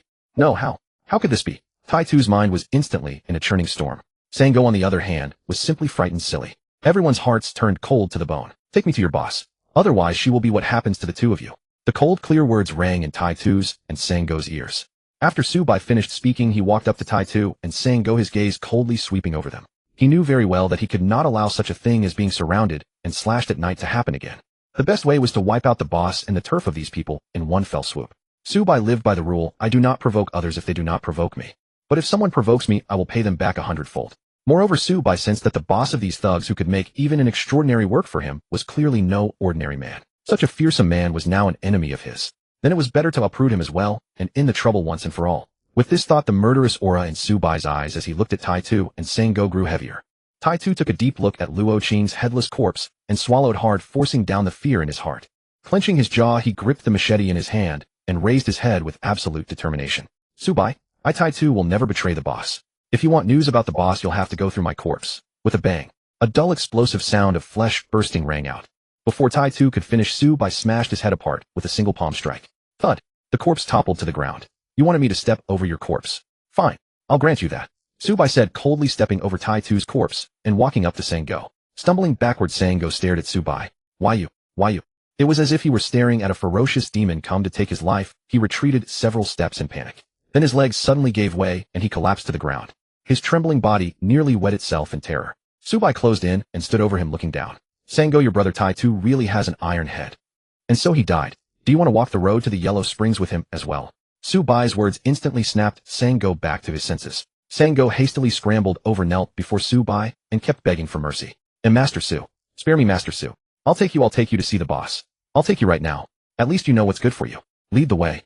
Su-bai smiled faintly and patted Sang-go's shoulder. Hiss! The latter drew in a sharp breath as that half of his shoulder collapsed. Suddenly Sang-go's body, which was about to slump to the ground, froze. He lifted his head slightly and saw Su-bai looking at him with a half smile. Keep acting. Go on, keep acting. I didn't use any force at all. A chill went down Sang-go's spine. He felt that no trick could hide from Su-bai's eyes. Sang-go shuddered and awkwardly scrambled back to his knees. Sorry, Master Su. I thought you were going to kill me. Haha. Let's go right now. I'll take you to see the boss at once. Sang-go stood up and immediately led the way. He had arrived in a big Mercedes-Benz. Su-bai sat in the back seat. Sang-go drove straight toward Ming-Lu Street. On the way, Su-bai had him make a detour to Luoying Lake first. He needed to bring the blood-chilling King Snake clone. After controlling the clone back into the monster space, Su-bai settled into his seat. Sang-go drove straight to the Crown Bar. On the road, Su-bai used his long-way phone to dial the security bureau. Hello, Nanshan Security Bureau, the operator on the other end said crisply. Su-bai replied in a low voice, notified Director Song Weiman and Captain Zhao Wu. A special incident has occurred in the abandoned Onping Park on Onping Street. After saying that, Su-bai hung up, turned off the phone, and even removed the battery. The abandoned Onping Park was the remote little park where they had just fought. When the operator heard the phone go dead, she immediately reported the matter up the chain. Song Weiman and Zhao Wu quickly determined that the call had come from Su-bai. They immediately responded and sent people to the abandoned Onping Park. But because Su-bai had turned off the phone and removed the battery, they could not locate Su-bai no matter what, and so could not find him. When Song Weiman and Zhao Wu arrived at Onping Park, the park's interior, like a ruined wasteland, left the two dumbfounded. They quickly arranged for cordons to be set up and the scene cleaned. At the same time, Song Weiman and Zhao Wu exchanged a glance, both feeling that something major was likely to happen tonight. None of this exceeded Su-bai's expectations. He needed time to settle everything tonight. In the back seat, after making the call, Su-bai had a thought. He delivered all 4 vials of 2-star basic heart core and brain core potions into the monster space. Dividing his mind, he controlled the blood-chilling King Snake clone brought back from Luoying Lake, bit open the vials, and swallowed them all. System notification: your clone consumed a 2-star basic heart core potion and gained 600 evolution points. System notification: your physique increased by 60 points. System notification: your clone consumed a 2-star basic heart core potion and gained 600 evolution points. System notification: your physique increased by 60 points. System notification: your clone consumed a 2-star basic brain core potion and gained 600 evolution points. System notification: your mental strength increased by 60 points. System notification: your clone consumed a 2-star basic brain core potion and gained 600 evolution points. System notification: your mental strength increased by 60 points. A series of system notification chimes rang out. Evolution points instantly skyrocketed by 2400. The evolution bar was full. System notification: it is detected that your clone has sufficient evolution points. This evolution will take 1 hour. System notification, host, do you wish to begin evolution? Evolve now. Subai commanded silently from the back seat. In the evolution bar, 2000 evolution points vanished in an instant. Golden evolution light flooded the monster space. Evolution began. The evolution countdown on the system panel began to tick. Subai calmed himself. Just then the Mercedes-Benz turned a corner and entered a very lively and prosperous street. Minglu Street. The bustling nightlife had just begun. On Minglu Street, with neon lights and music blaring, pedestrians were everywhere. Sango drove, trying to weave through the crowd. Screech. At last the Mercedes-Benz stopped in front of the luxurious and lively Crown Bar. Sango turned his head and asked cautiously, Master Su. We've arrived. Subai opened his eyes. A piercingly cold glint flashed through them. Get out, he said tersely. Sango got out, opened the door for Subai, then stood before the Crown Bar and introduced, Master Su, this is the establishment of our boss, Brotherly. Linley. Brotherly didn't come with us tonight. He had other business to attend to, so he's most likely in this very bar. Hearing this, Subai looked at the bar and curled his lips into a sinister arc. Tonight he was going to smash this place to pieces. Outside the Crown Bar, Sango stood beside Subai, bowing with the utmost reverence. Subai raised his head, slightly surveying this top-tier bar on Mingle Street, resplendent in gold and jade. The entire exterior wall was adorned with elegant, luxurious mirrored glass. Accent lighting embellished it just right. At the top of the facade hung a gigantic custom-made golden crown crystal chandelier. Tasseled light strips cascaded down both sides of the exterior wall. Like golden rain falling from the sky, it was a scene of dazzling splendor. Add to that beams of bright, warm light striking upon it. The entire facade and exterior wall at first glance exuded an overwhelming aura of opulence. There was no need for a signboard. The distinctive crystal chandelier alone told people the bar's name at a single glance. This decorating style alone was enough to make the Crown Bar the most dazzling establishment on the entire street. On the way here, Subai had also heard from Sango. The Crown Bar was also the most expensive nightlife venue on the entire street, even in all of Nanshan City. Those drinking and carousing inside were either rich or noble, spending money like water. This city-renowned money pit was undoubtedly the biggest and fattest golden goose in Lin Li's hands. Subai withdrew his gaze and looked toward the front entrance. It was just before 11 o'clock at night. For many, the very time when nightlife was just getting going. At the main entrance of the bar, people passed back and forth in considerable numbers. Some were coming out after a round, while others were queuing up to go in. Subai said indifferently, Sango, lead the way. We're going straight in. Why, yes. Yes. Sango's voice trembled slightly. Taking a deep breath, he strode ahead to clear the way for Subai. 2 rows of 6 underlings stood at the bar entrance. Although each was dressed in a bar waiter's uniform, they were all quite tall. Beneath their clothes, muscles bulged. They were broad-shouldered and thick-waisted, looking extremely formidable at first glance. On the surface, they were valet parking attendants arranged by the bar. In reality, however, they were Lin Li's henchmen placed here to keep watch over the place. They were checking membership cards for customers entering the bar. The Crown Bar was members only. Without a membership, one could not enter. Even so, business remained extremely brisk. Even at nearly 11 o'clock, a long line still stretched outside the door. Upon seeing Sango, the 6 doorkeeper underlings stood at attention and greeted him with great deference, Sango-ji. Sango's heart was already full of anxiety and unease, so how could he be bothered with these small fry? Ignoring them completely, he scurried over and pulled open the bar door for Subai. Master Su, please. Please come in. The 6 doorkeeper men, seeing Sango behave this way, remained expressionless, but were greatly astonished inwardly. Ordinarily, Sango's temperament was the most arrogant and domineering. Unexpectedly, he was now so deferential toward this young man who looked so youthful. Could he be some big shot from a prominent family or a youth of immense wealth? Thinking this, the 6 doorkeeper men all looked at Subai with surprise, sizing him up discreetly. Subai, sensing their gaze, swept a cold glance over the 6 of them. Their gazes crossed. The 6 men felt as if struck by lightning. In an instant, they all froze where they stood. Meanwhile, Subai, with Sango's expression of reverence bordering on fawning obedience, stepped into the bar. Inside the bar was extremely lively. The loud rhythmic music was clearly audible even down the long corridor. Suddenly, a crash rang out. The bar door behind them opened. The 6 doorkeeper men from before rushed in, led by a man in the lead, a head waiter. They surrounded Subai and Sango in a tight circle. Sango-ji, I'm sorry. You can enter, but this young man beside you, please have him show some identification. The head waiter steeled himself and stepped forward to ask. He carefully studied Subai's eyes, utterly alarmed. Just now at the instant their gazes crossed, a bone-chilling coldness had surged in his heart. Fortunately, he had practiced martial arts for a few years, so he quickly snapped back to his senses. The head waiter immediately sensed that Subai had ill intentions. Without another word, he led his men inside to block Subai. The customers coming in and out around them saw this and immediately halted, stepping aside to watch the drama unfold. Sango was already feeling extremely upset today. After all, his life was still in Subai's hands. Now, even leading the way for Subai, he was being stopped by someone. The fear and humiliation in his heart instantly transformed into fierce, unbridled fury erupting all at once. With a vicious expression, Sango strode forward and slapped the head waiter 3 times across the face. Smack! Smack! Smack! Are you blind? Since when does Sango need to show you identification when bringing someone in? What the hell do you think you are? Sango grabbed the head waiter by the collar and roared. Spittle sprayed over the man's head and face like a shower head. The other 5 doorkeeper underlings were immediately dumbfounded. They didn't know whose orders to follow. Sango said Su-bai in a calm, light voice.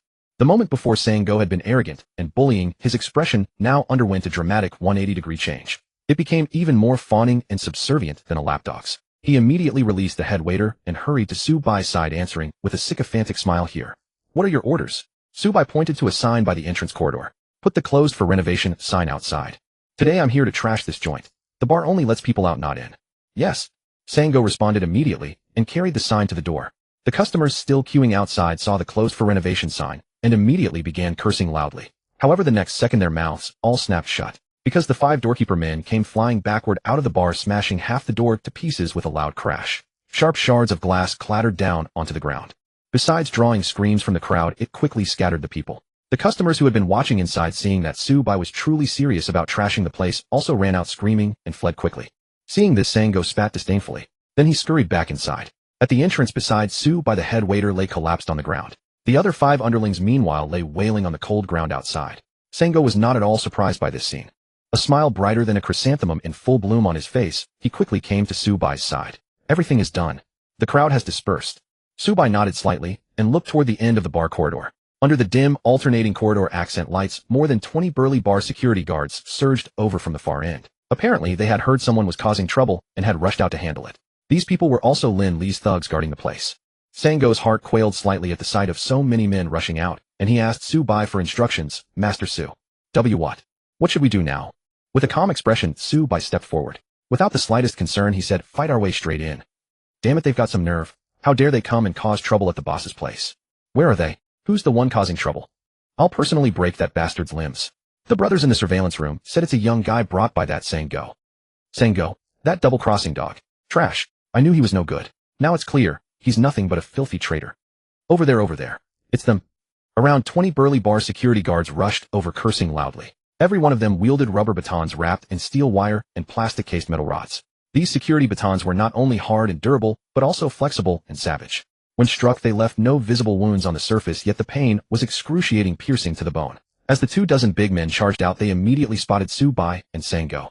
Without a word, they raised their batons high and swung them furiously. At this very moment, the bar's background music was playing sold out. It was the accelerated DJ remix version. Amid the stirring music, all 20-odd security guards felt their blood boil with excitement. They looked at Su-bai with ferocious grins. In their days, they could almost see themselves beating him down and being handsomely rewarded by Boss Li. But before their smiles could fully bloom, they suddenly froze. The group of burly security guards abruptly realized that Su-bai, who had been standing not far away, had mysteriously vanished. Swoosh! When he reappeared, he was standing right in front of them. Thump! Su-bai stepped precisely on the beat of the music's chorus, appearing in an instant and blasting out a punch. Boom! 7 burly men were sent flying by a single punch. Su-bai struck out with another kick. 8 security guards had their batons shattered to pieces, all of them blasted 7 or 8 meters away. Su-bai surged forward a few steps, sweeping his palms left and right. The remaining 10 big men were left with shattered teeth. Their massive bodies slammed uncontrollably into the walls on both sides. Amid the cracking sounds of crumbling walls, human-shaped craters appeared. The 10 burly men were deeply embedded in the wall, knocked unconscious from the sheer agony. Sango behind him stared wide-eyed at the scene, realizing that every single move Su-bai made was terrifyingly fast, simple and efficient. In just a few moves, over 20 people were all taken down. Combined with the dynamic music, it was pure violence art. While clicking his tongue in astonishment, Sango hurried to keep up with Su-bai's pace. At the corner, 8 security guards appeared. Su-bai threw one punch, and all 8 flew backward simultaneously. At the stairwell, 10 tattooed men charged down. Su-bai lashed out with a fist and a palm. The 10 men sent flying smashed the 5-step upward staircase to pieces on impact. Amid the groans of the fallen, Sango followed behind Su-bai, watching in disbelief as the calm young figure fought his way all the way into the bar's main hall. Su-bai did not harm the screaming customers who fled in panic, but he showed no mercy whatsoever to Lin Li's subordinates who surrounded him. Witnessing scene after scene along the way, Sango couldn't help but gulp, swallowing down his amazement and terror. He could not muster even the slightest thought of defiance. With a thunderous crash, 3 or 4 burly figures came flying backward through the entrance of the main hall. As they landed, they smashed 7 or 8 booth tables into pieces on the spot. Clang clang. The shattering of bottles and the shrieks of women rang out across the entire venue. The DJ's pounding music came to an abrupt halt. Everyone exchanged bewildered glances, then turned with wide eyes toward the entrance of the hall. A young, handsome figure strode inside. Beside him followed a middle-aged man wearing a fawning, sycophantic smile. It was Su Bai and Sango. Meeting everyone's gaze, Su Bai scanned the hall and said in a deep voice, "Today, I've come to collect a debt from Linley. All unrelated people leave immediately. Otherwise injuries or deaths will not be held accountable." Su Bai's voice was not loud. Yet everyone in the hall felt those words as if they were spoken right next to their ears, crystal clear. The chilling murderous intent within his tone sent shivers down everyone's spine.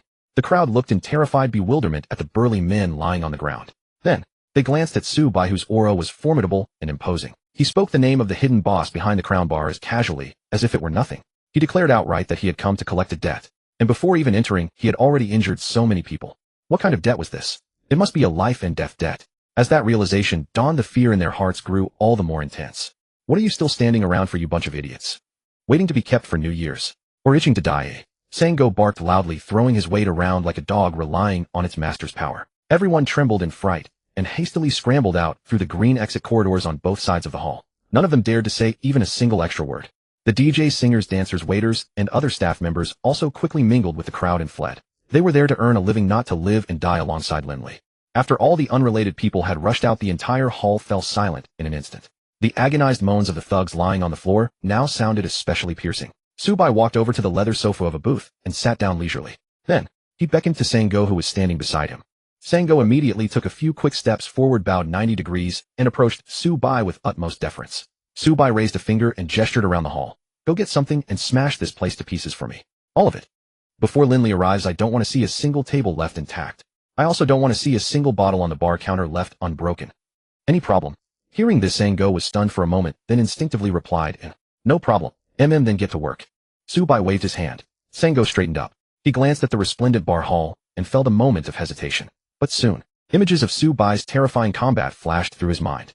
He gritted his teeth. His hesitating eyes were quickly replaced by resolve. Sango understood all too well that his situation had already reached a point of no return. There was no turning back now. He grabbed a metal stool beside the booth. He charged forward a few steps. With a fierce swing of his right arm, he hurled it viciously toward the dazzling bar counter and liquor cabinet. Crack, shatter. Crash. The towering liquor cabinet collapsed and smashed apart on the spot. Countless bottles of fine liquor shattered, spilling across the floor. A rich aroma of alcohol spread through the air. Against the groans of the thugs on the ground, Sango's heart unexpectedly surged with a feeling of exhilaration and satisfaction. He smashed with increasing fervor. Su Bai sat leaning back quietly on the leather sofa, his eyes reflecting the glorious scene of the hall being reduced to powder. His expression was calm and carefree. He didn't look like someone who had come to wreck the place at all. His right index finger gently tapped on the sofa's armrest. It was as if he were watching a great movie about to begin. Su Bai kept one eye on Sango, who was mercilessly smashing the main hall while waiting for Linley to arrive. With the commotion he had caused along the way, Su Bai was not worried.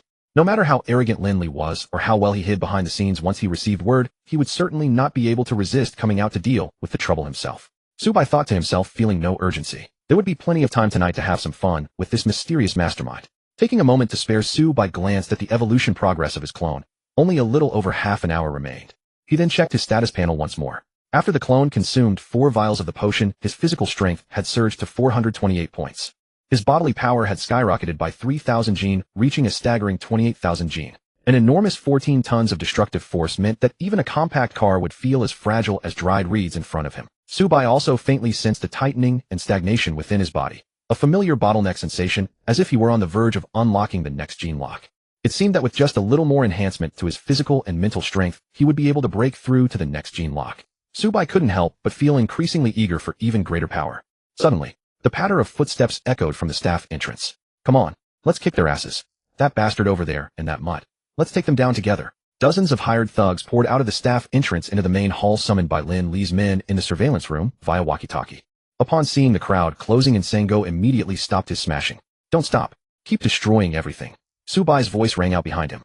Before Sango could react, a fierce, whistling wind swept past from above. A 4-seater leather sofa soared through the air, hurtling straight toward the group of thugs. Chaos erupted instantly. Whoosh! Another violent gust of wind swept past, and a pale golden phantom flashed by Sango's side. It was Su Bai charging forward. In the next moment, human rain rained down from the staff entrance. Each thug was sent flying backward. They crashed into various corners of the hall, shattering floor tiles and cracking walls. Witnessing this scene, Sango hesitated no longer and resumed his furious smashing. Bang! Bang! Bang! Tables, chairs, wine bottles, and sofas. All were smashed to pieces. The once opulent and magnificent grand hall was reduced to rubble in just a short while. Everything lay in complete disarray. Within mere seconds, Su Bai had dealt with everyone who had rushed in from the staff entrance. He casually patted his hands and walked back to the sofa. Just then stop. A furious voice suddenly blared. Subai froze and turned to look in that direction. Sango had almost finished trashing the entire hall, having completed his task smoothly, and also turned his gaze toward the source of the voice. Hilao Lu. What are you doing here? He asked in utter astonishment upon seeing the newcomer. It was a middle-aged man dressed in a tailored suit, looking sharp and dignified. Gold-rimmed glasses perched on his nose. His appearance and demeanor exuded an air of refinement. Indeed, this was He-Ming, the general manager and person in charge of this crown bar arranged by Lin Li. Behind He-Ming stood more than 40 well-built security guards. Upon seeing him, Sango quickly realized something, and his heart skipped a beat. So Boss Li wasn't here tonight. He-Ming ignored Sango's words entirely. His eyes fell upon the shattered tables and chairs, the expensive liquor, the cratered custom tiles, and the damaged wall decor. He felt as though countless knives were being plunged into his heart, each one causing it to bleed endlessly. And when he imagined Lin Li returning to find this devastating scene, the punishment awaiting him made his very bones chill with dread. Rising alongside his fear was an overwhelming surge of rage directed at Su Bai and Sango. His face twisted in pure fury and venom as he stared fixedly at the two of them. His voice grinded out between clenched teeth. Everyone attack. Cut their tendons and snare their muscles. Maim them. Then capture them alive for Boss Li to deal with when he returns. More than 40 burly thugs immediately charged forward. Su Bai sneered coldly.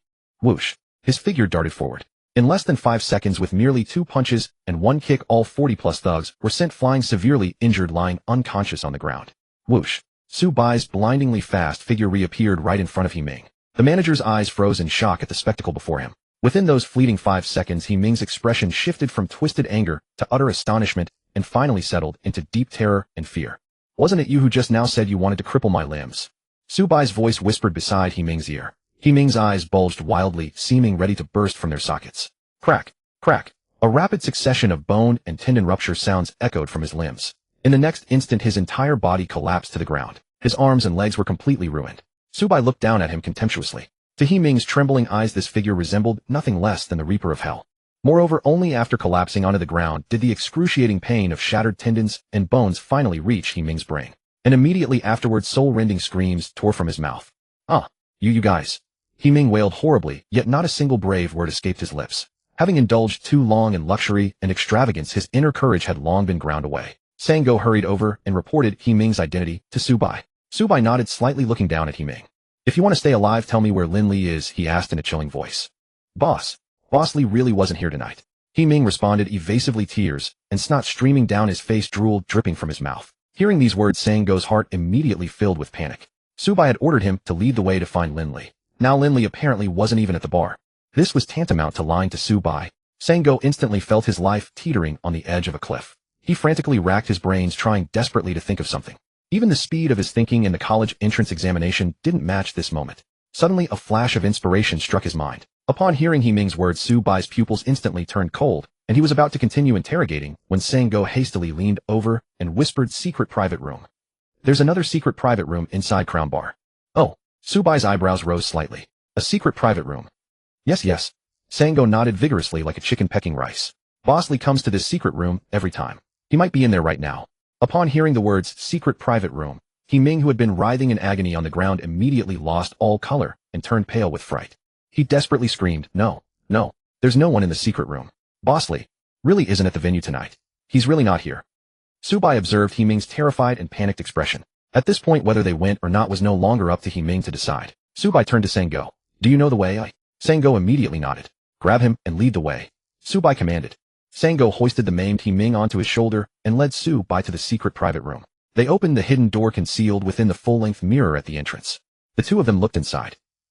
Su Bai squinted and looked closely. The entire private booth was larger than the most exclusive VIP lounges outside, decorated in even more opulent and luxurious splendor. Click, click. Su Bai flipped on all the lights inside at once. The entire booth instantly blazed with brilliant magnificence. Wide, comfortable, genuine leather sofas sat within.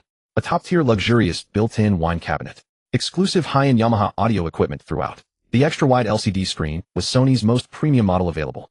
Everything in the booth was top-grade. One couldn't help but feel an overwhelming wave of wealth upon seeing it all. But Su Bai's brows furrowed slightly, because inside the booth there truly was not a single soul. It was merely a simple secret venue meant for entertainment. But why had He-Ming panicked so intensely when he heard Su Bai and his companion were coming here? Su Bai felt somewhat puzzled. Sango entered, and upon seeing that Lin Li was absent, grew even more anxious and furious. He hurled He-Ming, whom he had been carrying, to the ground, and immediately began pummeling him mercilessly. Damn it, Hilalio, where the hell did brotherly go? If I die today, you won't escape unscathed either. Before I perish, I'll absolutely drag you bastard down with me. Damn it. Sango cursed wrathfully. Subai glanced at the two of them, then spoke coldly. Sango, I'm leaving He Ming in your hands. I don't care what methods you use. I want you to extract Lin Li's whereabouts from him. Hearing that, Subai was not reprimanding him, but instead assigning a task. Sango felt a slight sense of relief. Overwhelmed with gratitude, he promptly and respectfully agreed. Yes, leave it to me. When Sango turned to look at He Ming again, his face was already twisted into an extremely vicious and ghastly grin. Meeting Sango's truly wild wolf-like eyes, He Ming's body shuddered violently. His already pallid face, drenched in cold sweat, grew ever more agonized and wretched. Soon the sounds of Sango tormenting He Ming began echoing from behind. Subai no longer concerned himself with the two. He began pacing around the secret booth, observing everything. He felt that a booth designed with such concealment could hardly be so simple. The sofa, wine cabinet, LCD screen, glass desk, table. All hidden corners and crevices, Subai thoroughly searched them all. Yet he found absolutely nothing.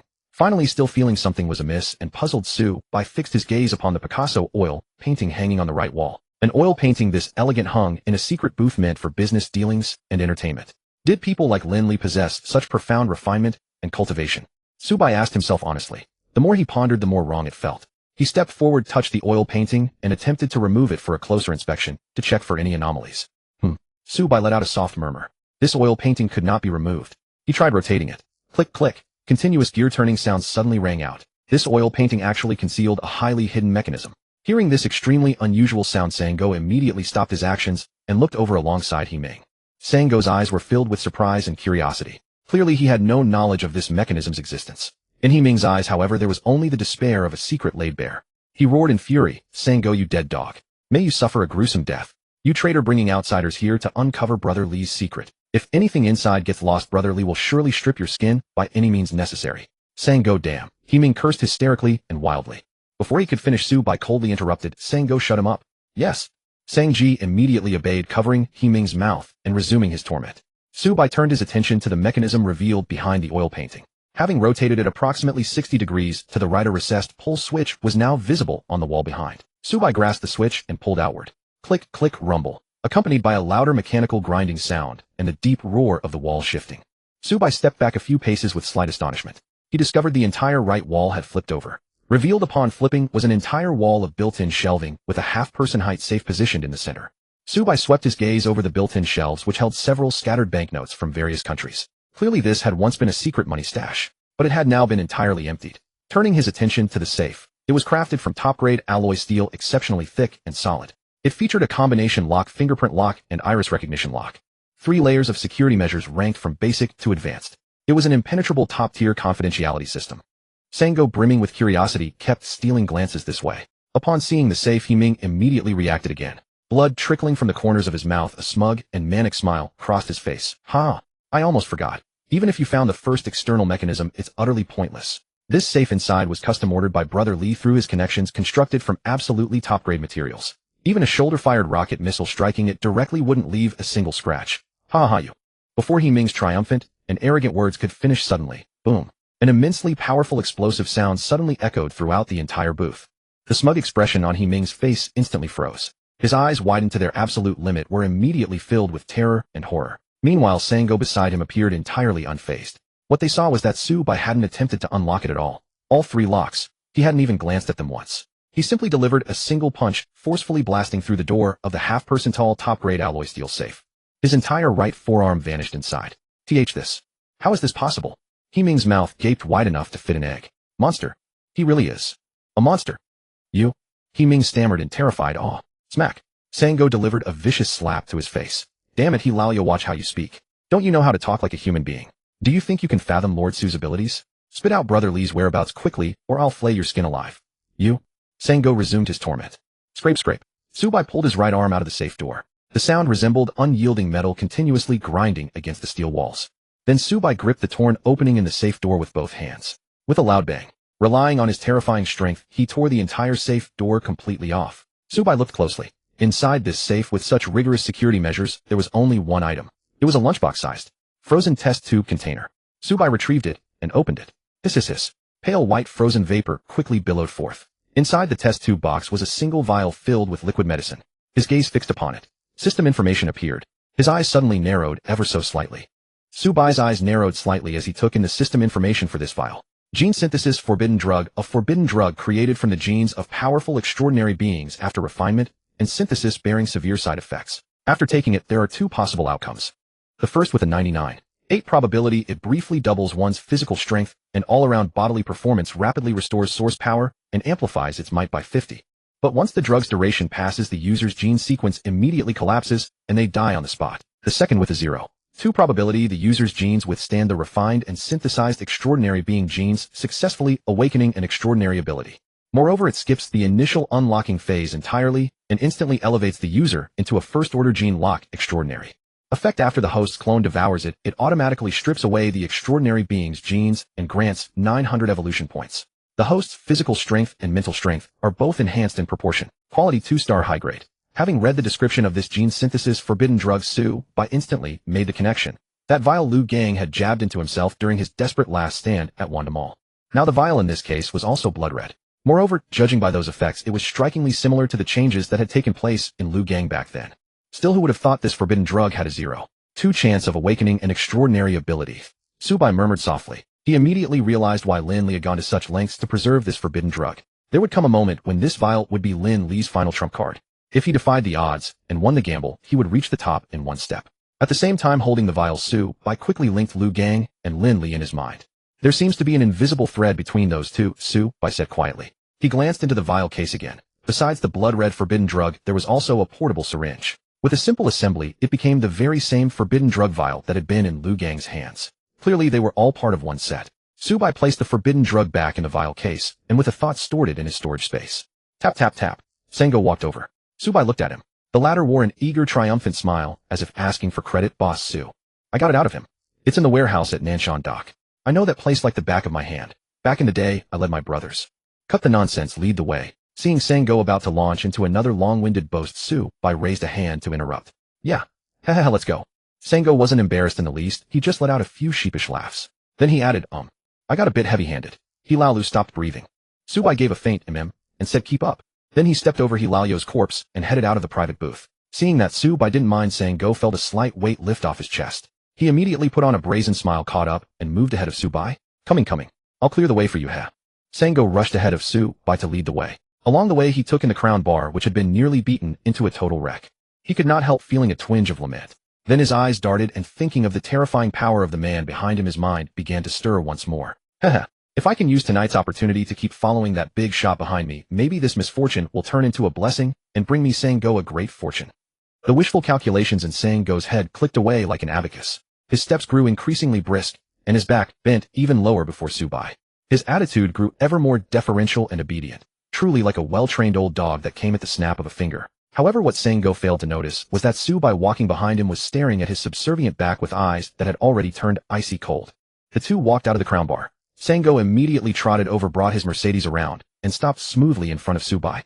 Then he opened the car door, walked around to the right rear passenger door, and dutifully opened it for Su Bai. Su Bai was about to get in when a thought struck him, and he halted. He looked back at the crown bar, his gaze slowly traveling upward until it landed on the custom crystal chandelier on the rooftop. Then he swept his eyes across the parking lot. Su Bai walked over to a black G-Class SUV parked nearby. Sango, still holding the door open, was puzzled by his action. He recognized that flashy, imposing G-Class as the ride of that lowlife, Hilalu. Could it be that the big boss wanted to switch cars? But I don't have the keys. Damn it. Just now I should have had more sense and grabbed Hilalio's keys. As these thoughts ran through Sango's head, he was about to shout to Su Bai when suddenly the words on the tip of his tongue stuck hard in his throat. The next moment, Sango's mouth and eyes slowly widened in shock. Then he watched Su Bai use his toe to lightly pry up the G-Class's front bumper. With a screech, the entire domineering front end was flipped 2 meters into the air. Before it could fall, Su Bai reached out and seized the huge front end of the G-Class with both hands. Creak, creak. The grating sound of deforming metal kept ringing out, making one's teeth ache. Su Bai's hands released terrifying monstrous strength. His 10 fingers sank deep into the steel front end as he astonishingly lifted the entire G-Class up. The entire motion was smooth and natural.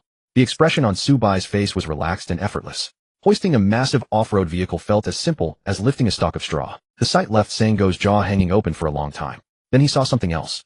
Su Bai's arms suddenly flexed. He swung the G-Class in a full circle and hurled it directly at the crown bar's rooftop. Whoosh! A wind as fierce as a level 10 typhoon erupted across the parking lot. It blew the few stray hairs atop Sango's head into a bird's nest in an instant. He only felt a huge gloomy shadow smash through the sky before his eyes. Then a thunderous crash rang out. Sango turned his head slightly to look. Good heavens. The G-class hurled by Su-Bai had smashed through the Crown Bar's famous landmark crown chandelier. Electric sparks crackled and burst in all directions. As the dazzling golden crown chandelier shattered and showered down, every glittering golden tasseled accent light also exploded across the ground. For a moment, golden red sparks swirled around small light strips that fell like golden raindrops flying everywhere. The scene was reflected in the pupils of Su-Bai and Sango. It was like a grand fireworks display, the fireworks of the Crown Bar's final closing downfall. Boom. Another huge rumbling explosion followed. After smashing through the crown chandelier, the G-class dropped down and slammed straight into the bar's entire front entrance, shattering it and filling the doorway. Having finished everything, Su-Bai turned and got into the car. Sango gently closed the car door, took one deep stunned look at the devastated Crown Bar, then turned without looking back and climbed into the driver's seat. After settling in, Sango looked at Su-Bai in the rearview mirror. The latter's deep, composed gaze was fixed out the window, lost in thought. A moment later, Su-Bai spoke coolly. Let's go. Sure. Sango agreed, hastily started the car, and in an instant they roared away, leaving a trail of dust behind. Sango drove with his ears pricked up, ready at any moment to carry out the orders coming from behind him. At this moment, his admiration for Su-Bai had reached the point of complete prostrate reverence. Because Sango had clearly noticed that when Su-Bai lifted and hurled the G-class, the veins on his arm hadn't even stood out. This meant Su-Bai had been far from using his full strength just now. Sango was sly as could be, timid and cunning, but he did have sharp, observant eyes. He even had the faint feeling that Su-Bai had become a bit stronger than when he fought Luo. Truly terrifying. Sango marveled inwardly. In the backseat, Su-Bai put the battery back into his long-way phone, powered it on, and once again called the security bureau. In the same way as before, he told the dispatcher there that something had happened at the Crown Bar. Then he powered it off again and took out the battery. Moments later, Song Weiman and Zhao Wu, who were still at Onping Park, immediately received the news. They rushed over to the Crown Bar without a moment's delay. Over at the Crown Bar, not long after Su-Bai and Sango left, several groups of bold people gathered around. Every one of them had heard that someone dared to wreck Lin Li's turf and had come specifically to gawk. Holy shit, I heard it was just 2 people. What? 2 people dared to come smash up Lin Li's Crown Bar. These 2 must be tired of living. Bullshit. I heard it was just 1 young man. The other was Sango, one of Lin Li's men. What? Sango turned traitor? He dared bring someone to smash Lin Li's bar. That's too ridiculous. Not necessarily. Maybe that young man was so powerful that he forced Sango to bring him to the bar. Wait, so that means one guy single-handedly wrecked Lin Li's turf. Bro, are you joking? The gossiping groups surged into the Crown Bar's parking lot. They all turned to look toward the bar. Once they saw the situation clearly, every one of them stood frozen in place, their eyes wide and mouths slightly open. The ground was covered with shattered pieces of crystal chandelier glass. The bar's front entrance was in ruins, and the G-class had crashed down to block the entrance. All of this made it hard for them to believe their own eyes. Can someone tell me if I'm dreaming or sleepwalking? This pile of goddamn ruins in front of us. Could it really be the Crown Bar, the #1 nightlife venue on Mingle Street? Want me to slap you one? Piss off. While they doubted, all of them rubbed their eyes at the same time. After confirming over and over that they hadn't seen wrong, they all drew in a sharp breath and burst into loud, chaotic discussion. Hiss, badass. Truly badass. They actually smashed up the Crown Bar, and smashed it so thoroughly. I really have seen it all today. This world is too surreal. To think that in my lifetime I'd see the Crown Bar reduced to this state. Terrifying. You tell me, if one person really did smash up this Crown Bar, just how powerful would that person have to be? Hiss, that can't be possible. While the crowd was discussing, suddenly, wee woo, wee woo, wee woo. The wailing of Security Bureau official vehicles came from the end of the street, not far away. Everyone stopped talking. With the show over, and in the spirit of avoiding trouble, they all dispersed quickly. But one shifty-eyed man who kept peering around took a long, deep look at the bar's condition. A flicker passed through his gaze, then he quietly slipped into a side alley and walked toward the other side of the street. He knew there was a public phone booth there. Wee woo, wee woo, wee woo. One after another, the Security Bureau's official vehicles pulled up at the entrance of the Crown Bar. Zhao Wu and Song Weiman got out with their men. When they saw the current state of the bar, their expressions were hardly any better than those of the crowd moments earlier. After standing still for a long time, they finally came to their senses. They set up cordons sealing off the street at a distance to keep people away. The scene was placed under total lockdown. When they finally managed to get inside, the first thing they saw was the shattered main entrance. The walls, passageways, and corridors were pockmarked with craters everywhere. There was a collapsed staircase, and the bar hall had been thoroughly smashed apart. Moreover, in all those places lay nearly 200 seriously injured thugs, unconscious and collapsed on the ground. This scene could only be described as one where every step brought tremendous shock and awe surging through everyone's hearts again and again. The difference was that Song Weiman and the other Nanshan Security Bureau personnel felt nothing but shock after seeing it. They kept marveling that human strength could actually reach such a level. Zhao Wu, however, wore the thrilled, reverent expression of a man who had just discovered a priceless treasure. From the destructive force displayed at the scene, he rapidly reconstructed an approximate battle in his mind. He quickly estimated Su-Bai's current combat power and rate of improvement as well. This young man is truly remarkable. He must be nurtured well. Zhao Wu murmured, his eyes shining with brilliance. On the road to Nanshan Pier inside a steadily cruising Mercedes-Benz, Su, by sitting in the back seat suddenly heard a system notification ring in his mind. Congratulations, host. Your avatar has successfully evolved to level 7 and become the golden-eyed blood-scaled king serpent.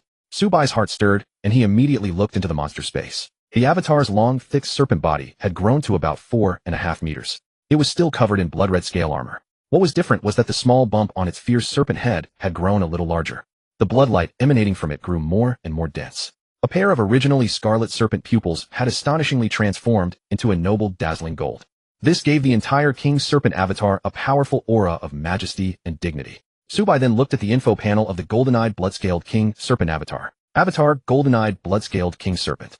Level 7. Skills. Golden Eye Gaze LV7 consumes blood chi in the body. The golden eyes release 2 beams of light. Gazing at a single enemy target within 3 meters can immobilize it for 2 seconds. The same target is immune to a second golden eye gaze within 1 hour. Blood Chi Fangs LV7 consumes blood chi in the body, condensing multiple pairs of blood chi fangs to launch and attack enemy targets within 3 meters. It can also manipulate multiple pairs of blood chi fangs to drag enemy targets closer. Coiling Strangulation LV7. Venomous Fang Bite LV7. Camouflage LV7. Holographic Sensing LV7 consumes a certain amount of mental energy. Through the eye's forked tongue and sensory tentacles, it can sense the threat level of all living creatures within a 50-meter radius, forming a thermal imaging view, as well as specific creature information. Innate Talents. Amphibious LV7 can survive in both water and on land, and can fully exert its combat power. Bloodscale Armor LV7. The body surface is covered with blood-red scale armor, providing considerable defense. Combat Power 889. Evolution Points 11512500. After reviewing the information panel of the golden-pupiled bloodscale King Python clone, Subai nodded inwardly with satisfaction. As expected, the lottery notification upon successful evolution immediately resonated within his mind. The lottery wheel was preparing. The Commandeer lottery wheel was ready. Host, would you like to begin the draw? Draw, Subai commanded. Soon the wheel pointer stopped spinning. The crystal in the compartment displayed a long snake figure constantly shrinking and darting back and forth. Congratulations, host. You have successfully drawn the clone skill Body Contraction. Body Contraction. After applying to a clone, it grants the ability to reduce body size. At the current level LV7, the clone's body can be shrunk to 1/5 of its original size. The clone's agility is doubled. The body shrinkage lasts for 1 hour. Hint: the clone will master this ability upon consumption. Subai's eyes instantly lit up. Although this skill was drawn from the ordinary lottery, it proved highly practical. The doubled agility was the most crucial aspect. Moreover, when the clone shrank to assist the host in combat, it would be far more stealthy and deliver significantly stronger surprise attack force. When Subai controlled the clone to consume rivers and lakes, it could also enter some narrow and concealed areas. Without hesitation, he directly moved his consciousness and fed the skill crystal into the monster space. Subai controlled the King Python clone and swallowed it in one bite. Brilliant golden light immediately surrounded the crimson long body from head to tail. A moment later, Subai's gaze brightened. He directly activated the body contraction skill. Blood energy permeated outward, enveloping the King Python clone. In the next instant, the golden-pupiled bloodscale King Python, now no more than a meter long, immediately began swimming freely in the monster space's lake. The speed was incredibly fast, like a blood-colored lightning bolt darting back and forth. Subai then focused another part of his mind to test it. He discovered that within the skill's 1 hour duration, it could not only shrink to 1/5 of the original size, but also to any size he desired. However, the agility boost would vary accordingly. This way, the skill's practicality increased even further. After exploring thoroughly, Subai was quite satisfied. He retracted his attention and turned his gaze toward that test tube box in the storage space. Subai moved his consciousness and fed it into the monster space. He divided his attention to control the King Python clone. Opening the box, he swallowed that high-grade 2-star genetic synthesis forbidden drug in one bite. Your clone consumed a tube of high-grade 2-star genetic synthesis forbidden drug, successfully extracting the transcendent biological genes contained within and obtained 900 evolution points. Your physical strength has reached 90 points. Your spiritual strength has reached 90 points. A rolling hot current began flowing rapidly through both Subai and his clone. The King Python clone grew to 5 meters. Subai's physical and spiritual strength simultaneously plateaued. Both values remained fixed at 499 points, unchanging. His physical power surged to 29,999 gene. It had reached a critical limit. Upon sensing this development, Subai's eyes instantly brightened with excitement. It seems he could finally unlock the next gene lock. As soon as the words fell, the long-awaited system prompt immediately echoed in his mind. Host's physical strength has reached the critical limit of 499. Host's spiritual strength has reached the critical limit of 499. The second gene lock has been successfully triggered and activated. Host, would you like to open it? Open, Subai commanded within his heart, his eyes gleaming with excitement. The moment he spoke, a sound like silver breaking resonated within Subai's body. The long-sealed shackles were opened. In that instant, one of humanity's most mysterious and fundamental physical treasures was opened by Su-Bai once more. Like a dam bursting with floodwaters, a thunderous roar erupted from deep within Su-Bai's body. A surging torrent of golden heat suddenly erupted within Su-Bai's body and rapidly spread throughout his limbs and bones. A sound akin to tearing fabric, audible only to Su-Bai himself, resounded abruptly. He immediately felt that a layer of constraint on his body's surface was violently torn apart by the surging power. The bindings that restricted his physical enhancement were shattered. Under the infusion of the hot current, his skin, muscles, tendons, organs, and bones, all components of his body, were rapidly strengthening. Especially his skin. Su-Bai deeply felt that after unlocking this second gene lock, even tank and aircraft caliber machine gun bullets and small caliber rocket shells could no longer rupture his skin. Even at close range, taking a direct hit from a small caliber rocket shell would leave no damage on his body's surface. A brand new divine sensation naturally surfaced in Su-Bai's mind. This was an entirely different feeling from when the first gene lock was opened. The first time had been about creating two internal spaces. And this second time, Su-Bai felt profoundly that he had, as if stepped 1 foot into an entirely new level of life. Under the infusion of the physical treasure's immense power, his life essence underwent a qualitative and astonishing transformation. When the first tier gene lock was opened, conventional weapons like machine gun bullets and small caliber rocket artillery could still pose a significant threat to transcendent beings. But when the second tier gene lock was opened, ordinary military forces were no match for transcendent beings. With the second tier gene lock, rain of bullets and shells no longer held any meaning. At this level of existence, only the transcendent could counter the transcendent. It was already a realm beyond human. This truly validated the meaning of transcendence. Now that Su-Bai had second tier gene lock, if he faced Luo-Qing again, a single punch would be enough to kill him on the spot. This was merely the second gene lock, the opening of the second human treasure, and it had already brought such a tremendous transformation. Each gene lock unlocked would bring earth-shaking changes. When reaching gene locks of higher tiers, the increasingly powerful transcendent beings would possess fearsome power capable of shaking heaven and earth. Perhaps at some higher gene lock realm, even humanity's ultimate weapon, the nuclear bomb, would be no match for transcendent beings with high-tier gene locks. At this thought, Su-Bai's eyes gleamed with sharp light. After a moment, he took a deep breath to calm his surging excitement. Having completed his transformation, Su-Bai began the lottery wheel draw. Congratulations, host. You have successfully advanced to level 2 second-order gene lock and have been rewarded with 1 roulette draw chance. It has been detected that this advancement has opened new physical treasures and your life essence has undergone a transformation. Next, when the draw is complete, the quality of the prize drawn from the wheel will automatically be raised by 1 tier. Excellent. This time, opening the second-order gene lock also grants the perk of upgrading the prize tier. Su-Bai was slightly delighted. The roulette wheel is preparing. Congratulations, host. You have triggered the advanced roulette wheel with a 10 trigger probability. The advanced roulette wheel is ready. Would you like to start the draw now? Start the draw. Su-Bai immediately commanded. The scarlet pointer spun ceaselessly on the advanced wheel, finally slowing to a stop on a transparent grid. Su-Bai fixed his gaze on it. Inside the prize grid, a test tube box lay quietly. Moi. Could it be some kind of potion? Su-Bai wondered, slightly curious. This was the first time he had seen a test tube prize among the rewards. As the whirling scarlet pointer finally came to a halt, the system notification sounded immediately. Congratulations, host. You have drawn the advanced prize first-order telekinetic ability potion. The quality is automatically upgraded by 1 tier. Congratulations, host. The advanced prize has been upgraded to a precious grade prize. The first-order telekinetic ability potion has been upgraded to the second-order telekinetic ability potion. Second-order telekinetic ability potion, a powerful ability potion produced by the divine evolution system. After the host consumes it, there is a 100 chance of awakening the second-order telekinetic ability. Second-order telekinetic ability, a telekinetic technique that has been initially mastered and can be used, allowing mental power to influence reality. Fully master and become proficient in 2 telekinetic skills. Second-order telekinetic impact, an offensive telekinetic skill.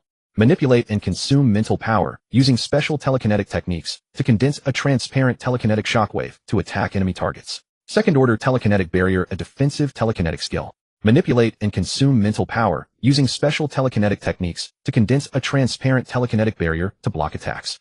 Tip 1. After the host consumes the ability potion, the ability will be mastered immediately. Tip 2. Ability potions produced by the system start at the advanced prize tier. Everything produced by the system is of premium quality. Warning: if anyone else consumes this potion, they will gain no abilities and will directly explode and die. Moi. Excellent. I actually drew an ability potion, and it's a precious grade second-order telekinetic ability. Su-Bai was overjoyed. His mental strength, bolstered by so many evolution points, had now advanced side by side with his physical strength. After opening the second-order gene lock, it too had broken through to 500 points. His powerful physical body could use various techniques to control source energy and unleash combat power. But when it came to mental power, Su-Bai had never found a good way to make it effective. It was like sitting on a treasure mountain, but not knowing how to use it. Previously, when he obtained the forbidden genetic synthesis drug, Su Bai's heart had stirred at the thought of awakening a superpower. But first he didn't know whether it could awaken a mental type ability. Second, the 0.2 awakening rate was no different from suicide. That was why he had dismissed the idea. Unexpectedly now, with such good luck, the system draw had granted him an extremely practical and powerful telekinetic ability. Moreover, the awakening rate was an astonishing 100%. The moment he awakened, it was already a second-order ability, as expected of something produced by the system, truly powerful. In comparison, that forbidden genetic synthesis drug that Lin Li had guarded so carefully was nothing but garbage. Su Bai looked at the roulette wheel with immense delight. Chua! The entire golden precious grade wheel instantly transformed into the test tube box and entered the storage space. With a thought, Su Bai took it out. Click! He opened the box and took out the potion. The bright silver second-order ability potion looked magnificent and mysterious. Within it, specks of starlight flickered like stars flowing and surging along with the liquid. Overall, this potion seemed like a tube of moonlight containing starlight held in his hand. Without hesitation, Su Bai pulled off the bottle stopper and gulped it down in one go. Oh, it was cold and slightly sweet tasting, just like Sprite. But without the fizz, it was even fresher and more refreshing than Sprite. As soon as he drank it, an indescribable sensation of transparency surged through his entire body. The next second, his mind roared with a blast. Su Bai suddenly felt a blank whiteness before his eyes. In the blink of an eye, his vision returned. However, Su Bai could already sense that everything was utterly different from a moment ago. In that single instant, he had successfully awakened the second-order telekinetic ability, and he had completely mastered the 2 telekinetic skills attached to the potion. In his brain core space, the powerful mental power had finally found a place to be used. At the same time, at the moment of Su Bai's awakening, a powerful telekinetic ripple burst outward. It was a powerful wave radiated by the transformation of his brain core space and mental power. Sango, who was driving, suddenly turned pale. He felt the surrounding air suddenly thin out, as if a 1,000-gene weight was pressing down on his body. His chest was oppressed and suffocated to the point of agony, and breathing became a struggle. Huff puff. Sango gasped heavily in terrible discomfort. Even his forward vision was blurring. The steering wheel in his hand was also hard to grip. Screech. The Mercedes immediately began to swerve left and right on the road, its tires skidding. Su Bai in the back seat immediately understood. He withdrew his mental power and stopped using telekinetic techniques. The telekinetic fluctuation caused by awakening the ability instantly dissipated. Huh. Huff huff huff. Sango breathed hoarsely and greedily like a drowning man finally surfacing. His vision cleared again. Seeing that the Mercedes was about to plunge off the road, Sango broke out in a cold sweat. He hastily grabbed the steering wheel, straightened the car, and steadied it. Then, unaware of the real reason, Sango, frightened by how he had nearly driven off the road, immediately apologized to Su Bai. I'm sorry. Sorry, Master Su. I was just a bit distracted. Su Bai sat in the back seat and calmly interrupted him. How much longer until we arrive? Sango, hearing that Su Bai didn't seem to blame him, secretly sighed in relief and quickly replied, at most half an hour. Look, the dock is over there. Sango pointed to the far right front. Su Bai narrowed his eyes, slightly concealing the bright silver mental power light that bloomed deep in his pupils. He looked out the car window. At the end of the right front view beyond the winding road, the outline of Nanshan Dock was already faintly visible. While Su Bai sped toward Nanshan Pier in his luxury sedan, Lin Li at the pier finally laid eyes on the man he had been waiting for. He and DeFei stood on the reef-lined shore at the far right edge of the dock. The two of them, along with their men, had braved the sea breeze all night, nearly turning into statues of longing. At last, as the wind whipped tears from his eyes, DeFei spotted a faint white glow flickering across the pitch-black sea in the distance. Boss, brotherly, they're here. They're coming. DeFei shouted, his face alight with excitement. Lin Li strode quickly out from the sheltered spot. 10 burly, sharp-eyed subordinates swiftly fanned out in all directions, keeping vigilant watch. Lin Li furrowed his brow and gazed far into the dark expanse of the deep sea. Sure enough, he spotted the agreed-upon glimmer of pale light. He immediately commanded DeFei, quick, send the signal. DeFei unzipped his jacket. Inside the inner pocket were 2 fist-thick, 1-meter-long glow sticks. DeFei pulled one out. He flipped the switch, lit it up, and swung it toward the sea. It was a green glow stick, signifying that everything was safe and clear for them to come ashore and make contact. Had there been trouble, DeFei would instead wave or toss the other red glow stick. But he had barely swung the green light a few times when the pale white glow deep out at sea vanished into the darkness. The signals matched. The other side had received the message. Lin Li lit a cigarette and waited in silence. DeFei stood beside him, also watching the deep sea, straining his ears for any sound. But after a long moment, there was still no sound of the expected boat engines. Only the endless crash of waves battering the shore rocks. The black expanse of sea was empty. Just as DeFei began to feel puzzled, Lin Li's eyes glimmered as he said in a low voice, they're here. Brotherly, where? DeFei still heard no boat engine. Hiss. Why is it getting colder, brotherly? DeFei sucked in a cold breath and tightened his jacket before continuing. We already got the signal, so why? Before he could finish, his gaze toward the sea suddenly froze. All at once the temperature plummeted, as if the sweltering summer had turned into a frozen wasteland. The waves pounding the rocks suddenly froze solid. Crack, crack, crack. The sound of ice forming rang out rapidly. The sea surface instantly froze into a frost-white sheet of ice. Defei, witnessing it all, stared wide-eyed. Wait. He realized it wasn't the entire sea that had frozen. Only a patch of water roughly 5 meters by 5 meters had turned to ice. Tap, tap, tap. Footsteps rang out. The ice froze beneath each step while the ground behind vanished just as quickly, reverting back into seawater. Defei was shaken by the bizarre sight. He lifted his gaze. On the ice, 13 mysterious figures radiating cold, murderous auras were walking toward him. Defei struggled to steady himself and looked them over carefully. The three in the lead all wore long, dark red trench coats, their eerie color resembling dried blood caked onto the fabric. The trio consisted of 2 men and 1 woman. The woman on the right was stunningly beautiful, yet carried an icy aloofness that kept everyone at a distance. Her eyes shimmered with a strange, deep blue glow. The man on the left was a tall, slender young man with a gaunt face and dark, sinister eyes. A large box was strapped to his back, clearly weighing a considerable amount. Standing in the center in the position of authority was a burly, middle-aged man with a stern, imposing countenance. A single glance from Defei was enough to feel the man's heavy, rock-solid presence pressing toward him. Looking further back, the 10 followers were all clad in black mercenary combat gear. Each wore a half-face mask, carried a cloth-wrapped object on their backs, and had a triangular dagger at their waist. A serrated short blade was strapped to each leg. Not only were they fully armed, but Defei could also sense a chilling, life-despising, murderous intent naturally radiating from the way they carried themselves. These were undoubtedly battle-hardened elite mercenaries who regarded human life as nothing more than grass. Realizing this, Defei shuddered and looked closely at the black cloth bundles on their backs. The slightly exposed part looked like a rifle muzzle. Defei was instantly terrified. He fought desperately to compose himself. Seeing their formation, he immediately understood this grim, ruthless squad was clearly led by that burly, mysterious, middle-aged man. Defei turned his gaze back to the 3 mysterious leaders. He wanted to memorize their faces clearly so he would never unknowingly offend these fierce gods in the future. But then he noticed something peculiar. The blood-red coats of the 3 leaders seemed to give off a faint crimson glow, making it difficult to remember their features and filling his head with dizziness. Startled by the bizarre phenomenon, Defei dared not look any longer and quickly averted his eyes. Only then did he realize his back was soaked in cold sweat.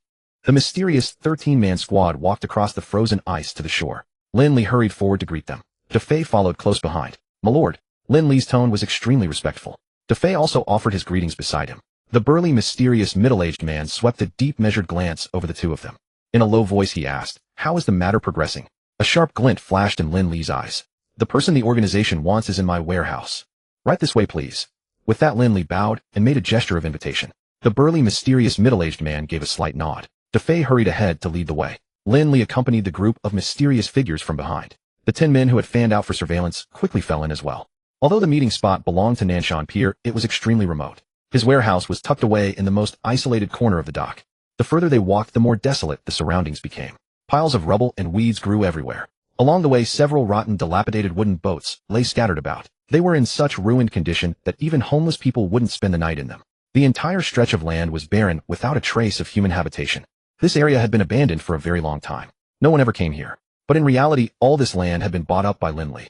He had deliberately let it go to waste, in order to conceal certain secrets hidden in this place. The group crossed the wasteland and passed through a low grove of trees. Before them appeared an abandoned ship repair yard. Lin Li and Defei led everyone through the yard until they reached a large cluster of discarded shipping containers in the back. They wound left and right, then stopped before a red abandoned container covered in green rust. Defei stepped forward and, following the prearranged code, knocked on the container door in a rhythmic pattern.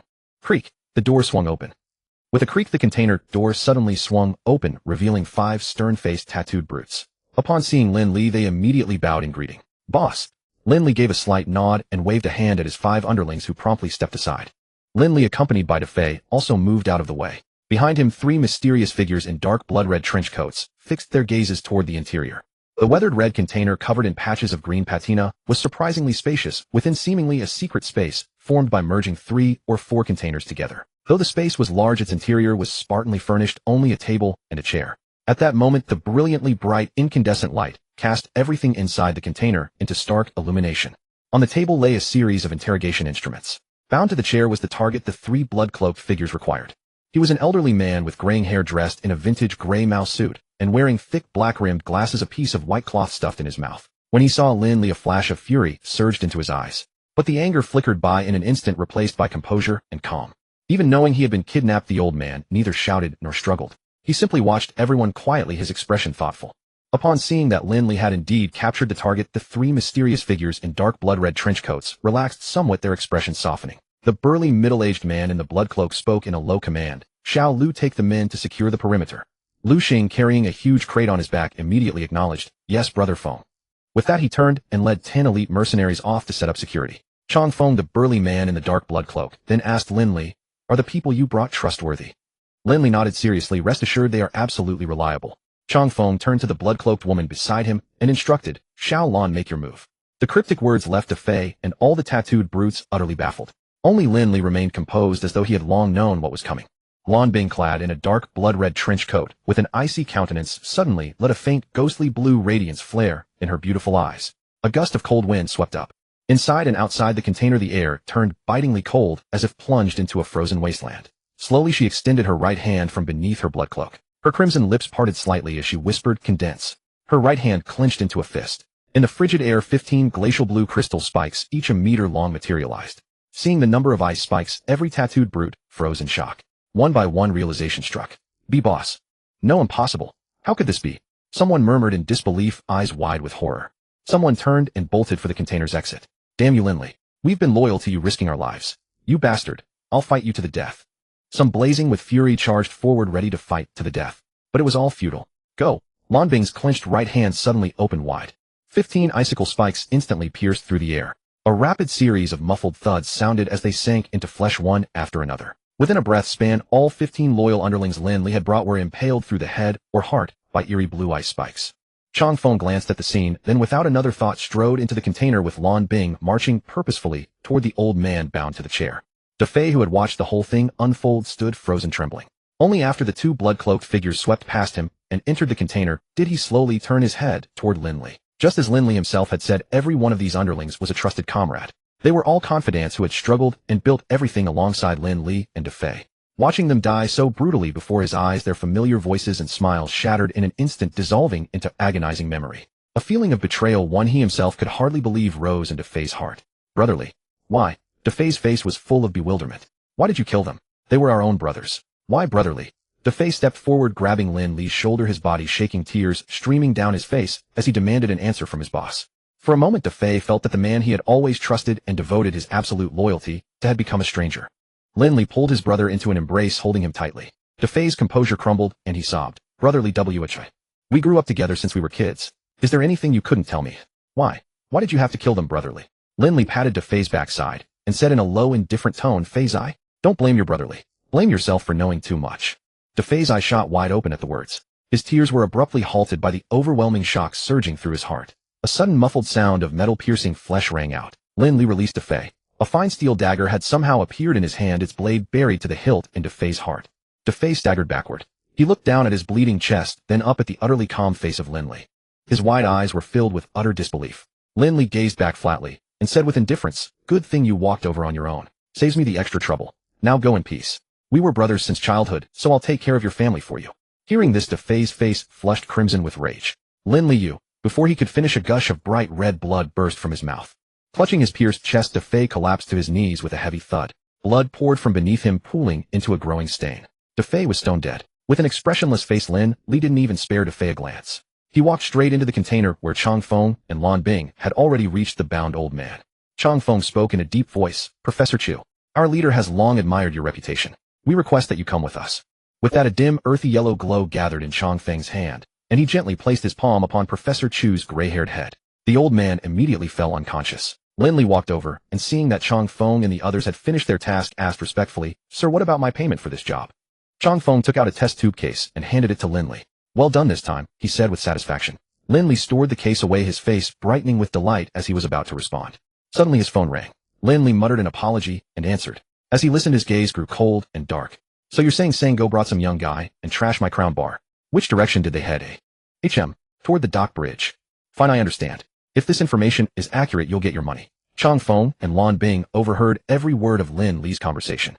"What happened?" Chong Feng asked. Lin Li replied with a vicious look, "A traitor brought someone to trash my place. And now they're heading this way. Seems like they're coming for me." Chong Feng's brow furrowed at this unexpected turn of events. Suddenly he pressed his wireless earpiece. "Good, I understand. Take the men over and finish them off. We'll be out right now." With that, Chong Feng met Lin Li's puzzled gaze and revealed a deep, sinister smile. "It seems that traitor Sango you mentioned and the one causing you trouble have already arrived. Since they're rushing to their deaths, we might as well take care of them for you." Lin Li's face lit up with relief. "Thank you, sir." At that moment, on the road leading into Nanshan Wharf, a Mercedes-Benz sedan drove in swiftly and steadily. It was the very car Su Bai was riding in. Midnight. Sango drove his big Mercedes-Benz carrying Su by cruising smoothly into Nanshan Wharf. He wove expertly through the various roads of the wharf. Before long, they reached the edge of a remote wasteland.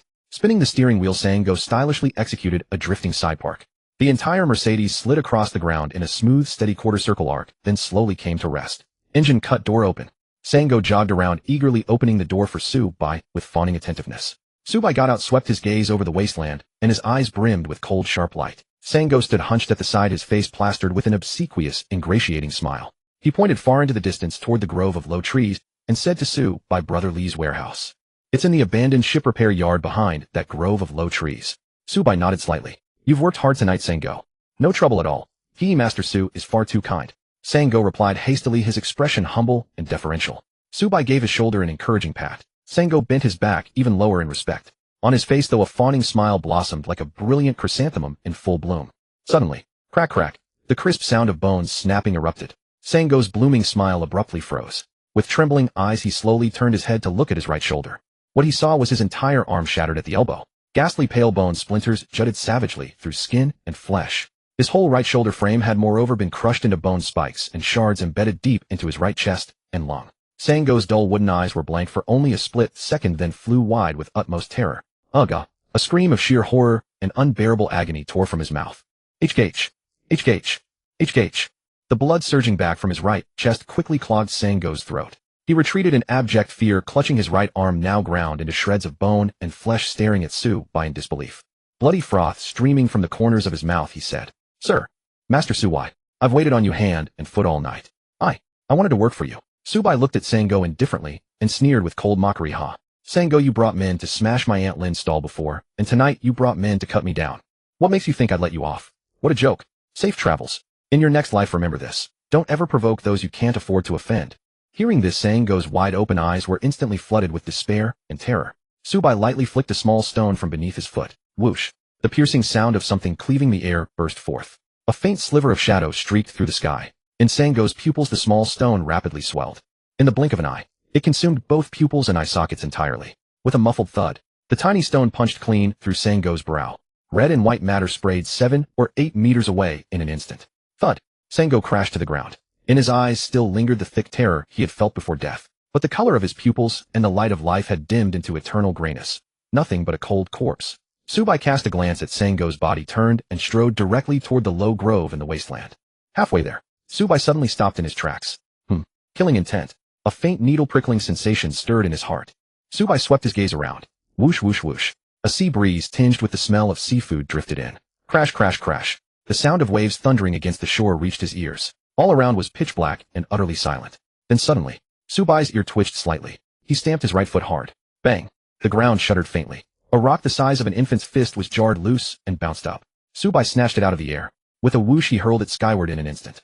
Boom! The next second, a thunderous explosion detonated in midair. In a blaze of orange-red flames, a small aerial drone trailing crackling sparks and a long plume of thick smoke came crashing down onto the wasteland. After eliminating the drone, Su-bai felt the needle-like killing intent in his heart grow even sharper and more biting. He sneered coldly. Come out, stop hiding. I've already seen you all, still thinking of a sneak attack. Su-bai called out, bluffing to lure them into the open. Swish, swish, swish. From about 30 meters ahead behind 2 piles of rubble, 11 men with grim cold faces stepped out. They were none other than Lu Xing and his men acting on Changfeng's orders. Su-bai stood where he was and looked up. Seeing that they had actually been bluffed out by just a few of his words, he felt both surprised and amused. He swept his gaze across them. A young man in a dark blood-red trench coat leading 10 heavily armed mercenaries. How could such a group appear in a place like this? Could these also be Lin Li's men? Su-bai felt a flicker of doubt. He dared not be the slightest bit careless. Already he had begun to focus his mind and stand on guard. 30 meters away, Lu Xing stood between the 2 piles of rubble, gazing coldly at Su-bai not far off, and gave a light snort, quite a keen sense. Humph. But since you've come to a place you shouldn't have, then there's only one road left for you, death. The killing intent in Lu Xing's gloomy eyes was completely undisguised. The 10 elite mercenaries behind him instantly, in perfect unison, raised the black cloth-wrapped rifles to their right shoulders. Their near-instinctive standard firing postures locked Su-bai into their sights in a split second. At a single command, these elite mercenaries were absolutely confident they could riddle the young man not far away into a honeycomb of bullet holes. Seeing this, Su-bai smiled faintly. He said nothing. He merely stretched out his right hand. Watching this, Lu Xing sneered with cold contempt. Ha! What's this? Thinking of surrendering now? Too late. Open fire. Take him out. At the command, The elite mercenary soldiers behind him immediately squeezed their triggers with deadly resolve. Rat-tat-tat-tat-tat. Gunfire blazed. These mercenaries displayed immense experience in suppressive fire and close-range slaughter. Bullets poured from 10 rifles, instantly weaving a curtain of gunfire that spelled death. The entire barrage, like a web of death cast by a spider, descended upon Su Bai's whole body in every possible direction of evasive maneuver. Lu Xing stared at Su Bai from nearby. A sinister smile crept across his gaunt face. In his eyes he seemed already to see the hail of bullets shredding Su Bai's flesh and blood body into a spray of bloody pulp. At that very moment, Su Bai, who had stretched out his right hand, suddenly blazed in his eyes with a brilliant silver light like the frosty radiance of a bright full moon. Facing the hail of bullets from 10 rifles, Su Bai extended his right hand, and a brilliant silver light suddenly blazed from his pupils. Second-order telekinetic ability activate. Second-order telekinetic barrier open. Su Bai's powerful mental energy swept outward. The intangible air before him condensed into an immensely thick wall of pure force. Whiz, whiz, whiz, whiz. The rifle bullets tearing through the air seemed to plunge into a morass the moment they reached Su Bai. Trailing long streaks through the air, every single bullet froze to a halt in front of Su Bai's right hand, not one left moving. In that instant, silence reigned. When Lu Xing caught sight of Su Bai's silver pupils, his heart gave a violent jolt. Now seeing such an uncanny sight, the ferocious grin on his face shrank and turned grim. The black-clad mercenaries behind him erupted in curses. Damn it. Shit, he's a superhuman too. Kill him. I don't believe we can't take him down. Roaring angrily, the mercenaries squeezed their triggers for all they were worth. Another storm of bullets poured out, sweeping towards Su Bai. Facing the dazzling flashes of gunfire, Su Bai smiled faintly. Naive. The brilliant silver light in his eyes shone like two pure full moons, gorgeous and mysterious. The second-order telekinetic barrier remained erect before Su Bai, and unsurprisingly caught every bullet. In just a few seconds, the elite mercenaries had fired every last round from their rifles. In front of Su Bai there was now a dense, bristling curtain of bullets. Click-clack, click-clack. The sound of empty magazines rang out in succession. All the mercenaries immediately began reloading. Just then Su Bai moved. Lu Xing, who had been watching his strength with a dark face, suddenly felt his expression drastically change. He darted toward a pile of rubble, shouting in alarm, "Get back!" But it was already too late. In a flash, Su Bai's eyes were overflowing with frosty light, and his right hand clenched into a fist. Second-order telekinetic impact activate. Ho! The air was squeezed until it shrieked. The invisible telekinetic wall in front of Su Bai surged forward, carrying the dense cluster of bullets straight at the mercenaries. Whoosh! The telekinetic blast tore past in front of Lu Xing with howling wind. Thud, thud, thud, thud. Without exception, blood sprayed from the bodies of his 10 subordinates. Like 10 rubber balls, the 10 men were blasted backward 7 or 8 meters by the savage force. Each one died on the spot, deader than dead.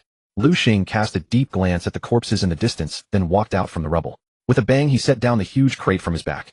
With one hand resting on his crate, Lu Xing fixed his eyes on Su Bai. The gravity and coldness in his gaze grew heavier and sharper. Who'd have thought that a young second-order superhuman like you could be hiding in such a no-name city? Su Bai lowered his right hand, and the silver gleam in his eyes gradually faded. Hearing this, Su Bai let out a cold laugh. There are plenty more things you haven't expected. Bang! The barren earth beneath Su Bai's feet suddenly exploded. Whoosh! Like a bolt of cold lightning, he shot toward Lu Xing. Seeing Su Bai's terrifying explosive power, the latter's face immediately contorted with shock. In less than a single breath, Su Bai was already in front of Lu Xing. Without a word, he threw a heavy punch like a cannonball straight at Lu Xing's head. Just then, boom! The large crate that Lu Xing had set down exploded into pieces. Creak, creak. A strange noise like joints twisting suddenly rang out. Su Bai's eyes flickered in surprise. He saw 2 humanoid shadows abruptly stand in front of Lu Xing. Thud! They took the heavy punch meant for him. Whoosh! The blow failed to land. Su Bai jumped back a dozen meters to put distance between them. He fixed his gaze forward. In Lu Xing's eyes, a purple phosphorescent glow was gleaming. His hands spread wide. Thin threads of purple source power stretched from his 10 fingers, linking to the 2 wooden puppets standing before him. The one on the left was roughly 2 meters tall, broad, thick, and as massive as a tall door panel, exceedingly hulking. It was this puppet that had taken Su Bai's heavy punch. The one on the right was less than 1.5 meters tall, skinny, and small like a dwarf. Neither wooden puppet had any facial details, only a faint slit separating their faces. Seeing this, Su Bai immediately became alert. He sensed that these slits on their faces might conceal extra mechanisms or designs, so he secretly watched them even more closely. Seeing Su Bai pull away, Lu Xing sneered, "In front of my Mu-E and Mu-Air, you're only fit to be torn to shreds." Whoosh, whoosh, whoosh. Lu Xing's fingers danced like butterflies threading through flowers. His digits even left afterimages. Second-order superhuman ability, puppetry. As Lu Xing's 10 fingers whirled crazily, strands of purple puppet source power lashed through the air. Mu-E and Mu-Air, the 2 wooden puppets of dramatically different builds, moved at once. And as they moved, Lu Xing the puppeteer shifted along with them. He clung close behind Mu-E, the enormous puppet. Thump, thump, thump, thump. Every step Mu-E took shook the ground like a giant elephant striking the earth, an awe-inspiring sight. Its huge, sturdy frame reinforced by source power served as a perfect shield for Lu Xing. The other puppet Mu Air with its dwarf-like build was sent out by Lu Xing. Whoosh! Striding on its short, rapid wooden legs, it abruptly vanished among the surrounding rocks like a wooden assassin hidden in the shadows. Whoosh whoosh! Though its sound was heard, its form could not be seen. Subai saw this, and a cold arc curled at the corner of his lips. Hum! Clang clang clang! The protective golden bell cloaked his body. His eyes glimmered with an eerie black and gold light. He did not dodge or avoid, but charged straight at the lumbering Mu Yi. Lu Xing cried out at the sight. That's impossible. You actually wield source power too. Subai had no idea why Lu Xing was so stunned, nor did he bother to care. On his hands, faint black light billowed and swirled. He executed the merciless iron hand and smacked it viciously at Mu Yi's burly wooden body. Boom boom boom. Under the horrifying force of a full 30,000 gene, 15 tons, the air before the merciless iron hand was compressed and blasted apart. The wild palm wind made Lu Xing's scalp crawl. Damn it, he cursed. His eyes wide with terror, he hastily manipulated Mu Yi to counter with a heavy punch. Subai's ruthless iron hands collided with Mu Yi's twin fists in the blink of an eye. Boom, boom. Two thunderous crashes like muffled thunder burst through the air. At the point where fist met palm, a surge of chi exploded outward. Then, boom. The dreadful impact force shot down into the ground, causing the earth beneath their clash to collapse and split apart in an instant. A pit 3 or 4 meters in diameter gaped open. Inside it, there was no time whatsoever to catch one's breath. Subai immediately began a frantic exchange of blows with the burly Mu Yi, which Lu Xing controlled. Bang, bang, bang. Every palm split the air, every fist pounded flesh. Subai refused to dodge at all. Relying on his protective golden bell to soak up the hits, he furiously slammed his iron hands and fists at Mu Yi in return.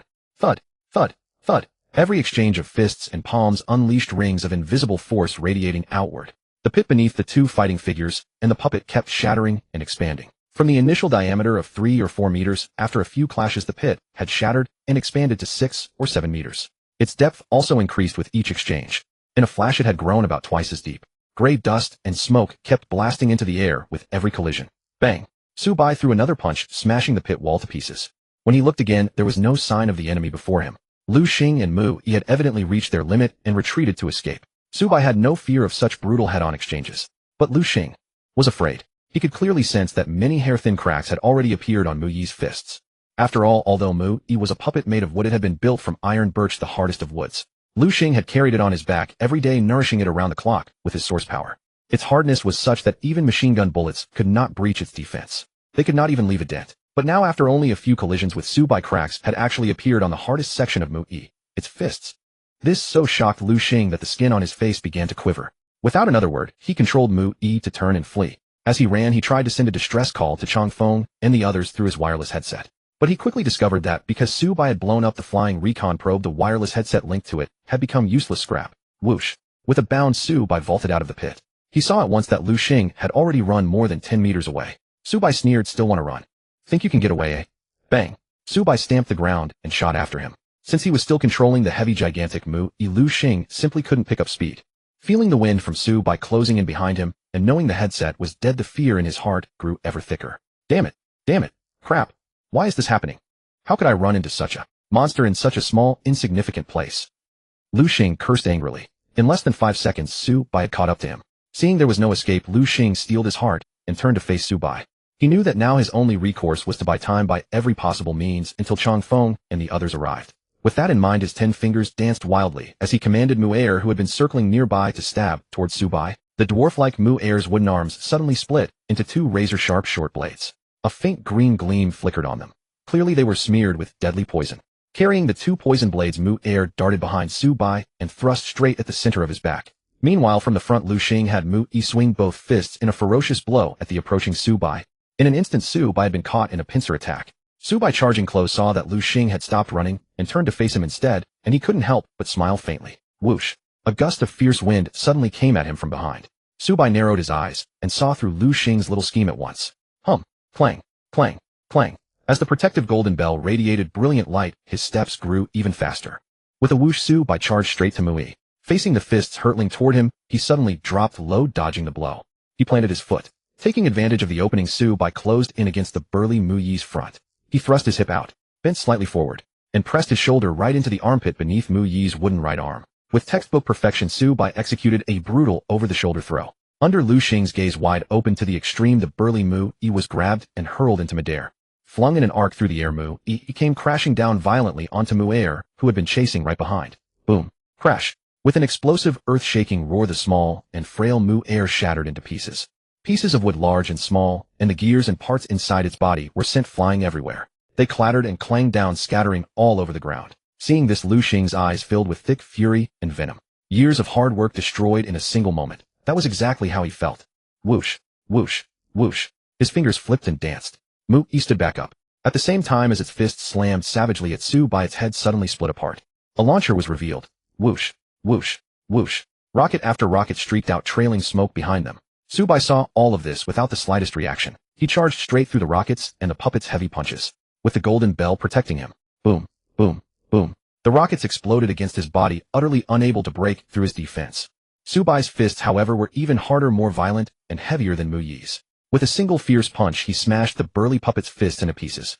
The launcher port on its forehead was still firing rocket after rocket.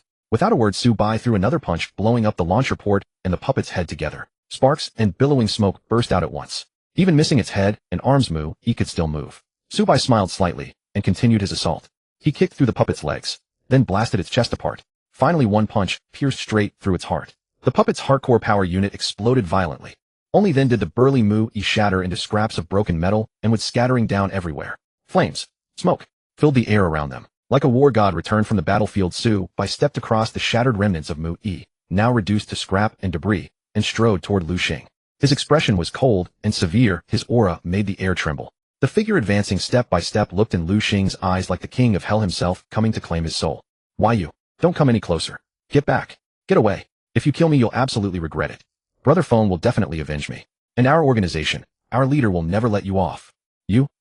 Facing a life or death crisis, Lu Xing collapsed to the ground, scrambling backward on all fours, already babbling incoherently. He hurled out every name he could think of that might threaten Su Bai, every bargaining chip that might buy him a sliver of survival. He only hoped to trade for a thread of life. But none of it had any effect on Su Bai. Who was Brother Phone? What organization was that anyway? In Su Bai's mind, since Lu Xing had tried to kill him, Lu Xing must die. No matter who was invoked, it would make no difference. Just as the king of hell decrees you die at the third watch, who would dare keep you alive until the fifth? With a whoosh, Su Bai charged forward in great strides. His right leg swept through the air like a pale golden afterimage, slamming viciously into Lu Xing's head. Bang! Red and white matter burst apart. Lu Xing died instantly. Without his puppet, the puppeteer was little stronger than a chick before Su Bai, who had unlocked the second-order genetic lock. After killing Lu Xing, Su Bai stepped forward and searched the body. He found a bottle of brain core potion and a bottle of heart core potion. Su Bai opened his system vision to examine them. Both potions were of high 2-star quality, far better than what he had taken from Luoqing earlier. With a thought, Su Bai stored the two bottles into his spatial storage. He did not touch the dark crimson trenchcoat on Lu Xing's body, although Su Bai sensed that it was probably a fine item. But Lu Xing had just mentioned the organization. Moreover, the coat's design was bizarre and sinister, carrying a hint of the uncanny. Clearly, this was a special organization item with identifying features. After finishing the search, Su Bai rose to his feet and continued striding toward the low woods. Meanwhile, Chong Feng, Lan Bing, and Lin Li arrived at the entrance of the shipyard. Along the way, it was mostly Chong Feng and Lin Li who spoke, while Lan Bing carried an ice coffin, quietly listening by their side. Inside the ice coffin lay the unconscious Professor Chu. Lin Li had handled this mission well, so Chong Feng rarely spoke a bit more. It had to be said, Lin Li's ability to climb the ranks was largely due to his masterful flattery and smooth conversation. Along the way, Chong Feng had also shared quite a bit of information that would be considered classified for ordinary people. After a few more steps, Chong Feng pondered for a moment. Though Lin Li was ruthless, he did have some capability in handling matters. Unable to help himself, he spoke. Lin Li, find an opportunity to leave Nanshan City. That plain, unremarkable sentence struck Lin Li's ears like a thunderbolt from heaven. It jolted his brain into a momentary blank. He quickly composed himself and asked respectfully, "Sir, do you mean? I've been exposed." Chong Feng explained in a low voice, "The capital has already dispatched people from Bureau 749 to all corners of the Dragon Nation. As for what startling arrangements they're making, we don't yet know. But I can tell you with certainty, you must not stay in Nanshan City any longer. Not only is the world about to undergo drastic changes, but Nanshan City is too. I've seen you handle several tasks. You're a talented man. That's why I'm giving you a tip. Take care of yourself." Hearing this, Lin Li replied with profuse gratitude, "Thank you. Thank you, sir. I'll keep your words firmly in mind and serve the organization diligently. From now on, I'll be a loyal dog of the organization. If the organization tells me to go east, I will never go west." Chong Feng nodded slightly with satisfaction. At that moment, Lan Bing, who had been following behind carrying the ice coffin, suddenly furrowed her delicate brows. She stepped forward to Chong Feng's side and said, "Brother Feng, we haven't heard from Lu Zi in a while. By all accounts, taking out 2 people shouldn't take this long." Hearing this, Chong Feng also felt that something was off. He pressed the built-in wireless earpiece. Xiaolu, please answer. Xiaolu. Xiaolu. Hey, please answer. Hey, air. No response came. The silence in the communication system was far from normal. Changfeng immediately looked at Lan Bing. The two, long accustomed to working together, understood each other perfectly. With just a look, Lan Bing grasped Changfeng's intent. She shook her head and said, Brother Feng, our communication devices should be fine. I can hear you clearly. Then Lan Bing shared her guess. Could there be a problem with Lu Zi's aircraft? He always links his communication device with that detector. Maybe there's some malfunction or issue with the equipment. Changfeng frowned and shook his head no. Hey E and Hey Air are silent too. One person's device might malfunction. But now all 11 people have gone silent. Something definitely happened. As he spoke, a fierce earth yellow light blazed up in Changfeng's eyes. The solid heavy aura radiating from his body spread outward once more. Lin Li, standing nearby, felt his breath catch. Changfeng's deep gaze swept toward the low woods outside the abandoned shipyard. He immediately sensed that the dim, shifting shadows of the trees seemed to hide traces of imperceptible danger. Lan Bing also looked around with wary vigilance. She warned softly, Brother Feng, could it be that Bureau 749 people have discovered our trail and followed us? Lan Bing had a delicate mind and quick wit. Changfeng had worked with her on many missions and always trusted her greatly. Now her words sent a chill down Changfeng's spine. Very possible, he affirmed with a nod. Being able to silently eliminate Xiao Lu and 10 elite mercenaries means Bureau 749 sent at least a squad, or 2 second-order transcendents. Let's go retreat. We're going back into the yard. Changfeng was as steady and cautious in action as he was in character. As long as they could fall back into the yard, then even if a multi-person squad surrounded them or a powerful enemy attacked, they could leverage the numerous containers and complex terrain to gain much more room to maneuver. Even if they were outmatched, scattering in different directions could divide the enemy's attention. Changfeng's plan was arguably the best choice given the intelligence he had. He immediately led Lan Bing and Lin Li back into the yard. Then he carefully crept to the highest point of the yard, peeked out slightly, and surveyed the surroundings. But to his surprise, he spotted nothing suspicious. At that moment, doubt began to stir in Changfeng's mind. They had arrived with great stealth, meticulously designing both the route and the plan. Logically, the odds of being discovered and tracked by Bureau 749 were extremely low. Could it be? A thought struck Changfeng, and a possibility suddenly occurred to him. Whoosh! He jumped down from the high point, strode over to Lin Li, grabbed him by the collar, and hoisted him up. His voice low with suppressed anger, he said, Lin Li, who exactly came looking for you? Did you lead the pursuers here? What kind of person did you offend?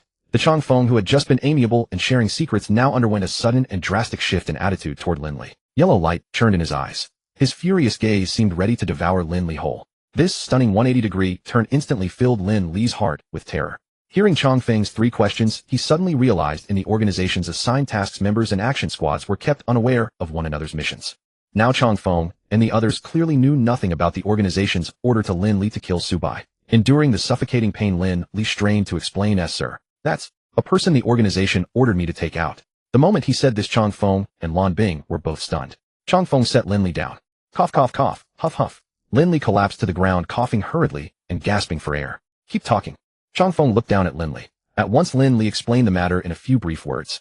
That young man is named Su by a senior at Nanshan No. Free High School. Earlier, Lu Gang was carrying out a confidential mission for the organization and was supposed to meet with one of my people. Unexpectedly, he was killed by this young man.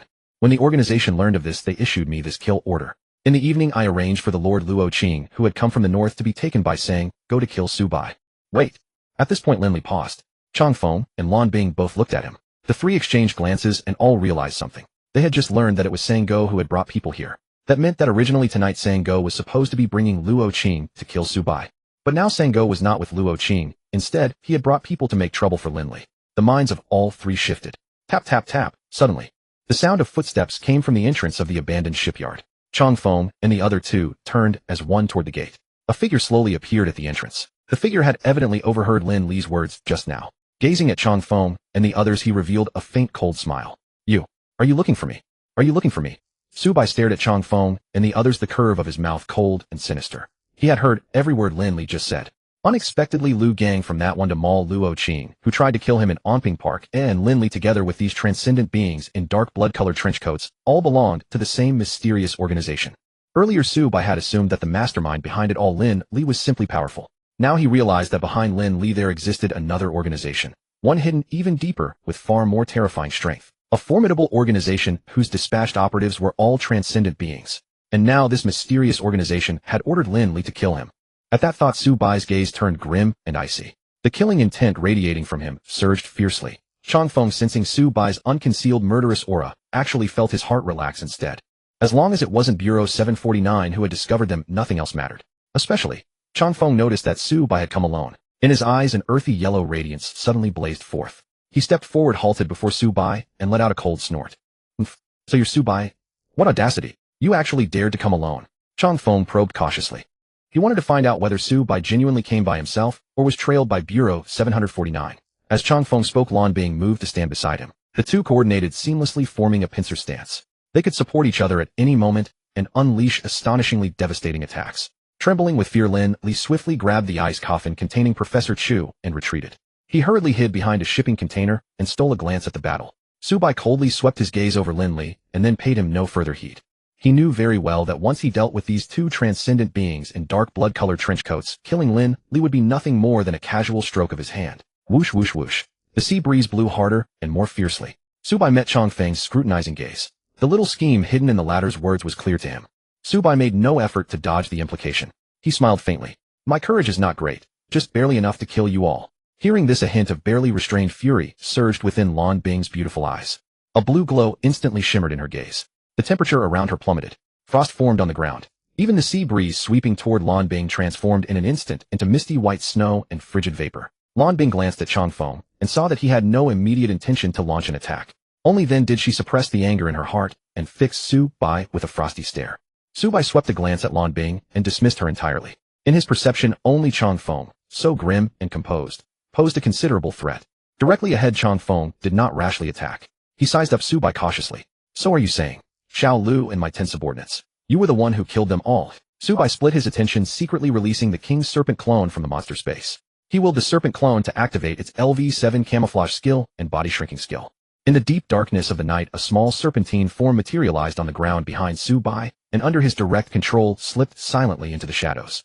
After all his arrangements were made, Su Bai replied in a nonchalant tone, if you're talking about those 11 idiots who ambushed me earlier, then yes.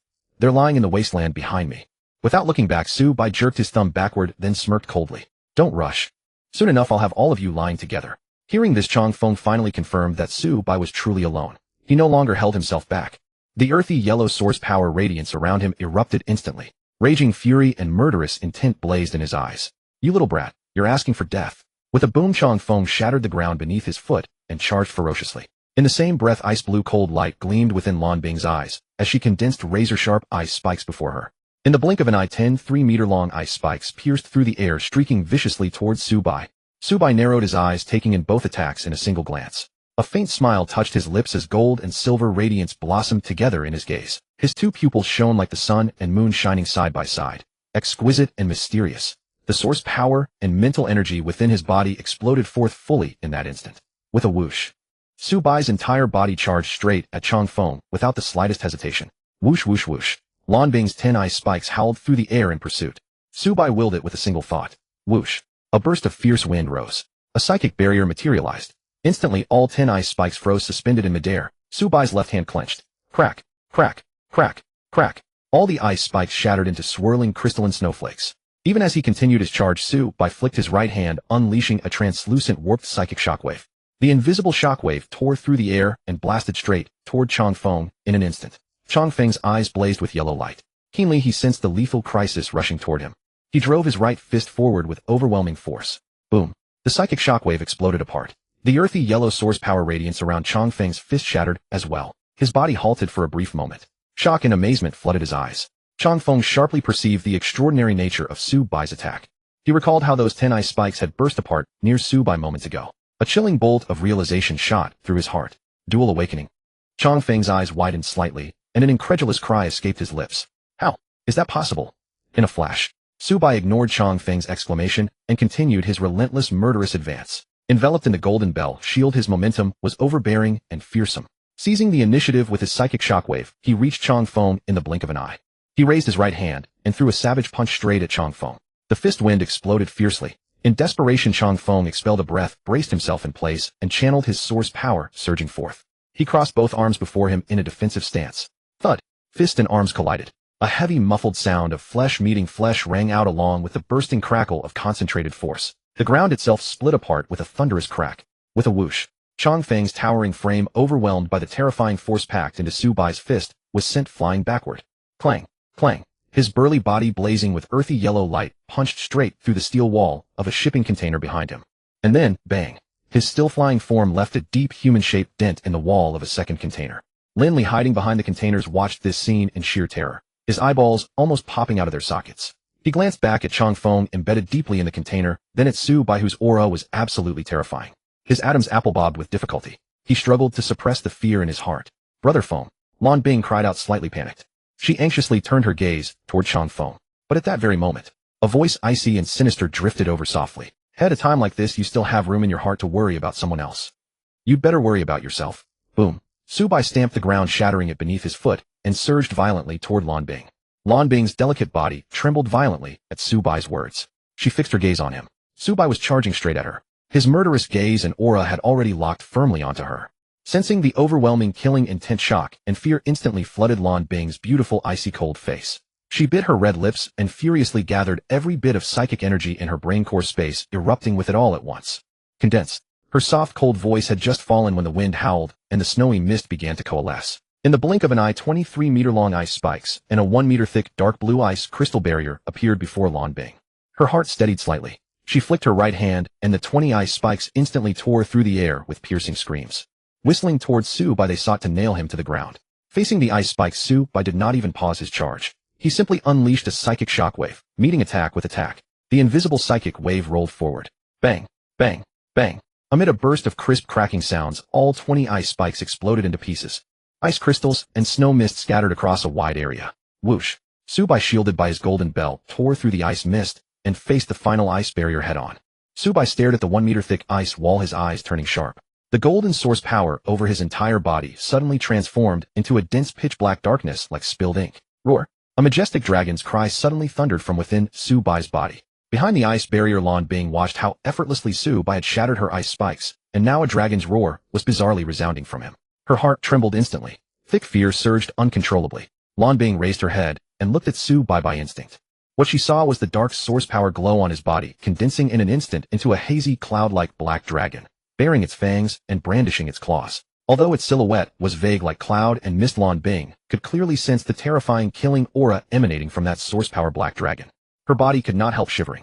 Since becoming a transcendent, Lan Bing felt for the first time that the ice wall she had always prided herself on could no longer give her enough security. Her brain core space began to tremble violently. It was because Lan Bing was draining every last drop of her psychic energy. Once more the wind howled as the snowy mist began to coalesce. 2 more ice walls, each 1 meter thick, rose in front of Lan Bing. Hold on. As long as she held on for a few seconds until Brother Feng arrived, they could attack from both sides and send this little bastard to a place where even his corpse would have no grave. Lan Bing thought quietly. Her slender hands were still radiating a soft blue glow, reinforcing the triple ice barrier before her. The 3 ice walls were soon thickened to about 1.5 meters. They stood tall in front of Lan Bing, firmly protecting her. Su Bai sneered coldly. Naive. Die. As his words fell, the cloud-like source power black dragon on his body began to surge and soar. The dragon's body coiled around Su Bai's shoulder while its head wound around Su Bai's right fist. Dragon Roar Iron Hand. The terrifying, mighty killing technique of the Dragon Roar Iron Shirt had been unleashed by Su Bai. Roar. An even mightier and more solemn dragon cry burst from his body. Su Bai stepped forward with his left foot. He stomped the ground with his right foot. As the ground exploded underfoot, his right fist wreathed in the black dragon blasted fiercely toward the 3 ice walls and toward Lan Bing behind them. Lindley stood off to the side. Lan Bing was behind the triple barrier.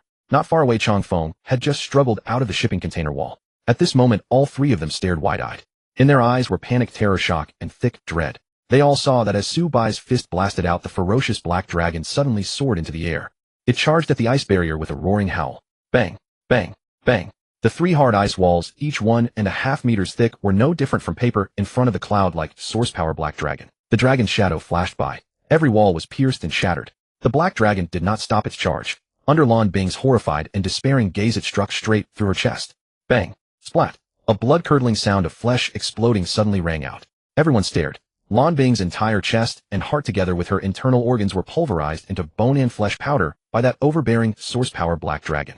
The blood hole piercing her chest poured out streams of bright red blood. A thick, pungent stench of blood immediately spread through the air. Lan Bing's frozen gaze looked at Su Bai in disbelief. With a dull thud, her beautiful eyes went gray. Deprived of all life, she collapsed limply to the ground.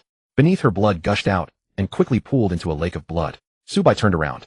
The pupils of his eyes changed into black and gold. He stared at Chong Feng not far away with bone-chilling coldness. He said indifferently, "Next.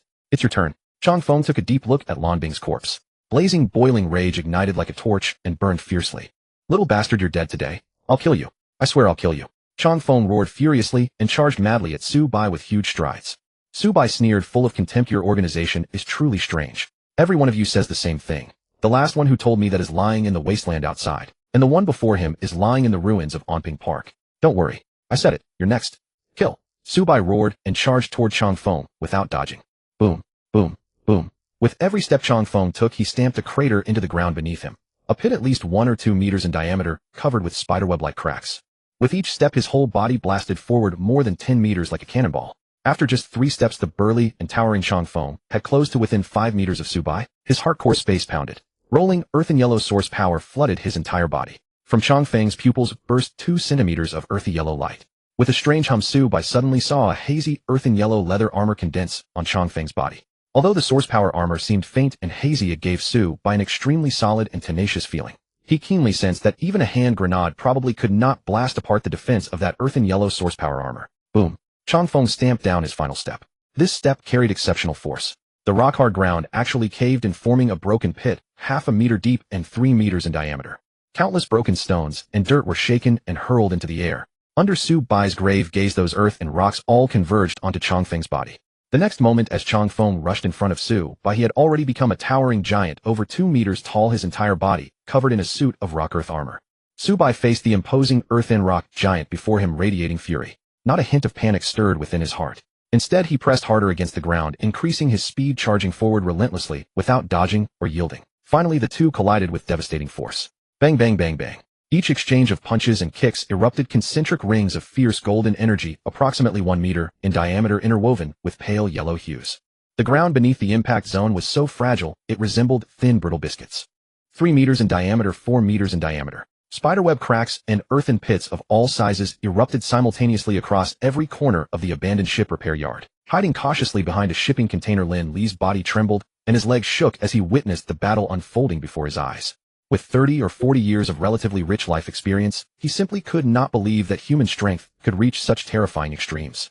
Lin Li's eyes widened like 2 brass bells. All he could see were 2 glowing spheres, one brilliant gold, one earth yellow, continuously colliding in the center of the arena. With every collision, the ground beneath seemed rigged with landmines erupting violently. Each impact shattered earthen craters and sent clouds of dust spiraling into the air. Lin Li even felt as though these were not 2 humans fighting, but rather 2 artillery companies wielding shoulder-launched rocket launchers, exchanging devastating volleys. Such overwhelming momentum and destructive power made it nearly impossible to trust one's own eyes. Lin Li stared blankly. Monsters. Truly monsters. This is what they call a transcendent. I heard this is merely unlocking the 2nd genetic lock. Could there be even higher tiers? Could there exist human power even more terrifying than this? Lin Li murmured softly, forcing himself to swallow down his fear. He rubbed his face, which had gone slightly spastic from trembling, and fixed his gaze firmly upon the battle between Su Bai and Chang Feng. Gradually, deep within his eyes, beneath layers of dread, a profound yearning and greed began to surface. If only I could possess such power, how wonderful that would be. Lin Li lowered his voice, giving voice to the deepest, most greedy desire within his heart. He carefully retrieved the mission reward Chang Feng had just handed him.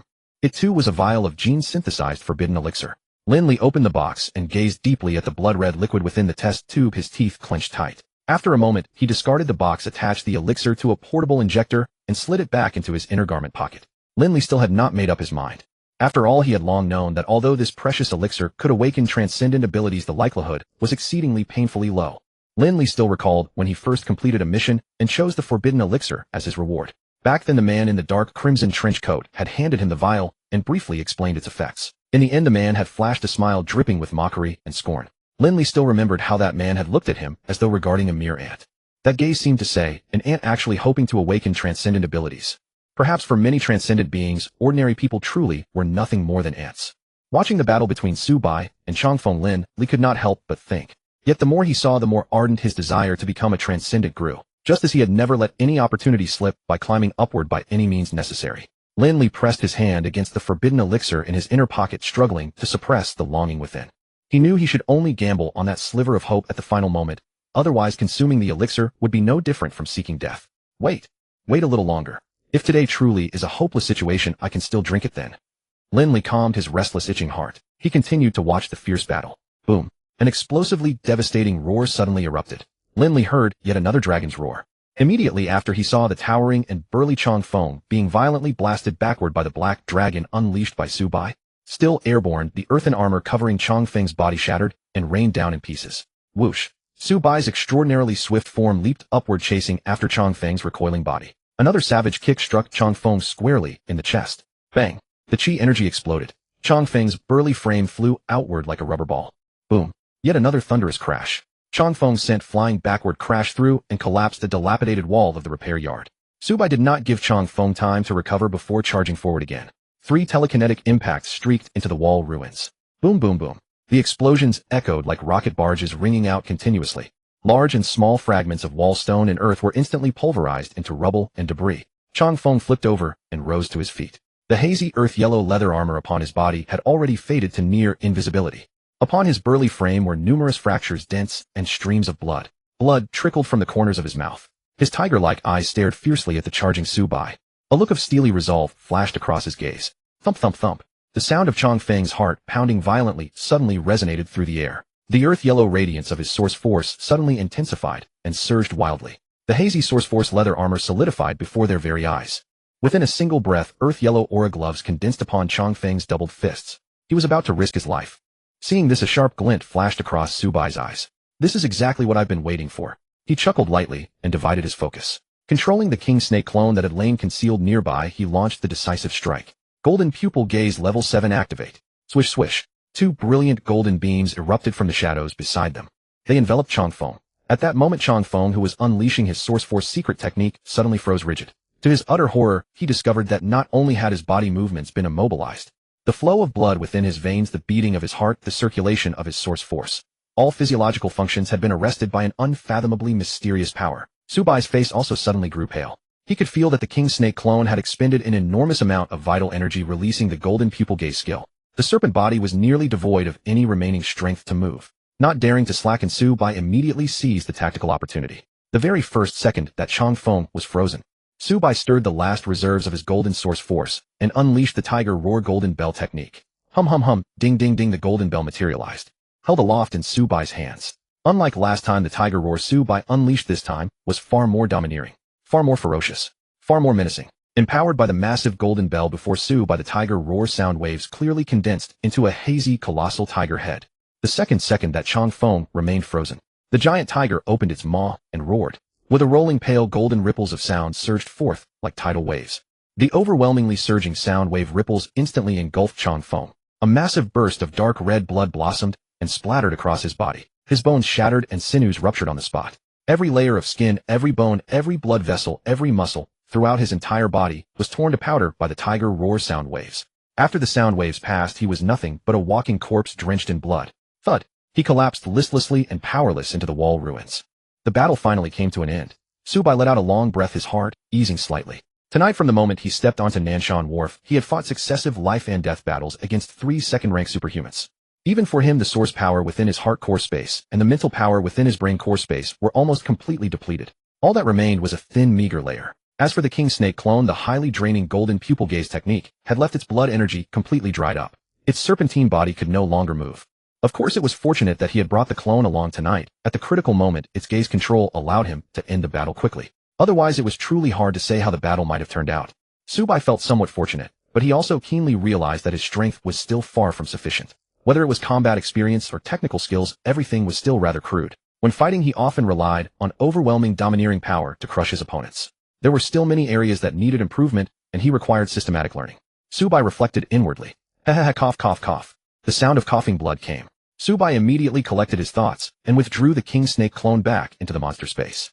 Then he looked toward the collapsed wall ruins. Chong Feng, whose bones and tendons were shattered and whose muscles and internal organs had all been ruptured by Su Bai's roar, was already breathing out more than he breathed in. Su Bai strode over there, stepping into the collapsed wall ruins. Chong Feng, in a tattered dark crimson trench coat, was now a figure drenched in blood. His chest split open and several gashes rose and fell like a broken bellows. His massive burly body was so broken that he could not even move a single finger. Su Bai walked to Chong Feng's side and looked down at him from above. The latter shifted his bloodshot pupils, his gaze also landing on Su Bai. Cough cough. You're a dual awakened, second-rank superhuman. No wonder. Cough cough. Having opened the second gene lock, just like us, you're so much stronger. In such a small coastal city, how could there be someone like you? I, Chong Feng, died without grievance. Chang Feng coughed up blood froth, revealing a look of relief. But soon a trace of hatred surfaced in his eyes, and with his final breath, he said in a hoarse, strained voice, "Su Bai, cough cough. Don't be happy too early. The deaths of us three will never be the end. Next you. Just wait for the organization's unending assassination attempts. Cough cough." A bitter, hateful sneer curled at the corner of Chang Feng's mouth, which was covered in blood froth and fragments of internal organs. Su Bai smiled faintly, then let them come. I'm not a broad-minded person, and I hold grudges. Since that skulking, idiotic organization behind you gave Lin Li the order to hunt me down. Even if they don't come for me, I'll personally visit every one of them someday. Su Bai's voice was not loud, but the murderous intent revealed in his calm words made Chang Feng's heart turn cold. Dazed for a moment, Chang Feng suddenly burst into cold laughter. The laughter was so violent that it jolted the wounds all over his body, causing him to grimace in agony. Even so, the thick, mocking, and contemptuous smile at the corner of Chang Feng's mouth did not fade. He looked as if he had just heard the biggest joke in the world. Chang Feng said with cold disdain, Su Bai, cough cough. You really are a newborn calf that does not fear tigers. Cough cough. We three are merely the most insignificant nobodies in the organization. If not for those great figures. Cough cough. At that point, Chang Feng suddenly coughed violently, his life force nearly fading away completely. He stared fiercely at Su Bai and growled hysterically, I will wait for you down there. Su Bai, you are doomed. The organization will definitely not let you go. Cough cough. You. Before his words could finish, Chang Feng breathed his last and died. Su Bai looked calmly at Chang Feng's corpse, a faint cold smile curling at his lips. Rest assured, the one you'll be waiting for will never be me. Instead, it will be every single person in your entire organization. Su Bai did not feel the least bit daunted by the knowledge of this mysterious organization's strength. Instead, an intensely chilling, murderous aura surged from his body. If others wanted to kill him, he would simply kill them back. Since this organization had issued a mission to kill him, he would destroy it bit by bit. As long as he uprooted this organization and annihilated it completely, he would be safe. Su Bai's thinking was simple and straightforward. Moreover, with the god-level evolution system, he had more than enough confidence. Su Bai crouched down, searched Chang Feng's body, and then went to search Lan Bing's body.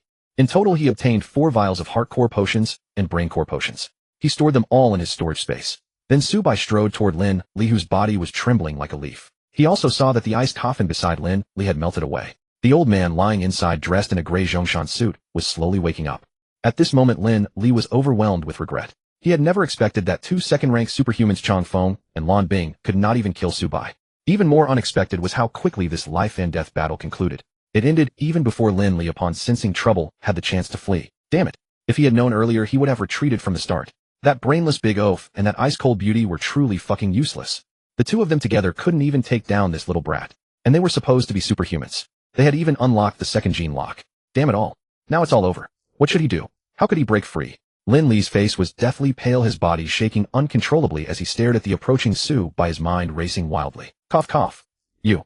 After the ice coffin melted, the old man woke up. Hearing this, Lin Li had a sudden flash of inspiration. He yanked the old man up and grabbed his neck. Lin Li drew a dagger from his waist and pressed it firmly against the old man's fragile neck. Then, holding the old man hostage, his face twisted in terror, he screamed hysterically at Su Bai, Su Bai. You. Stop right there. Don't come any closer. If you come any closer, I'll stab this Professor Chu to death.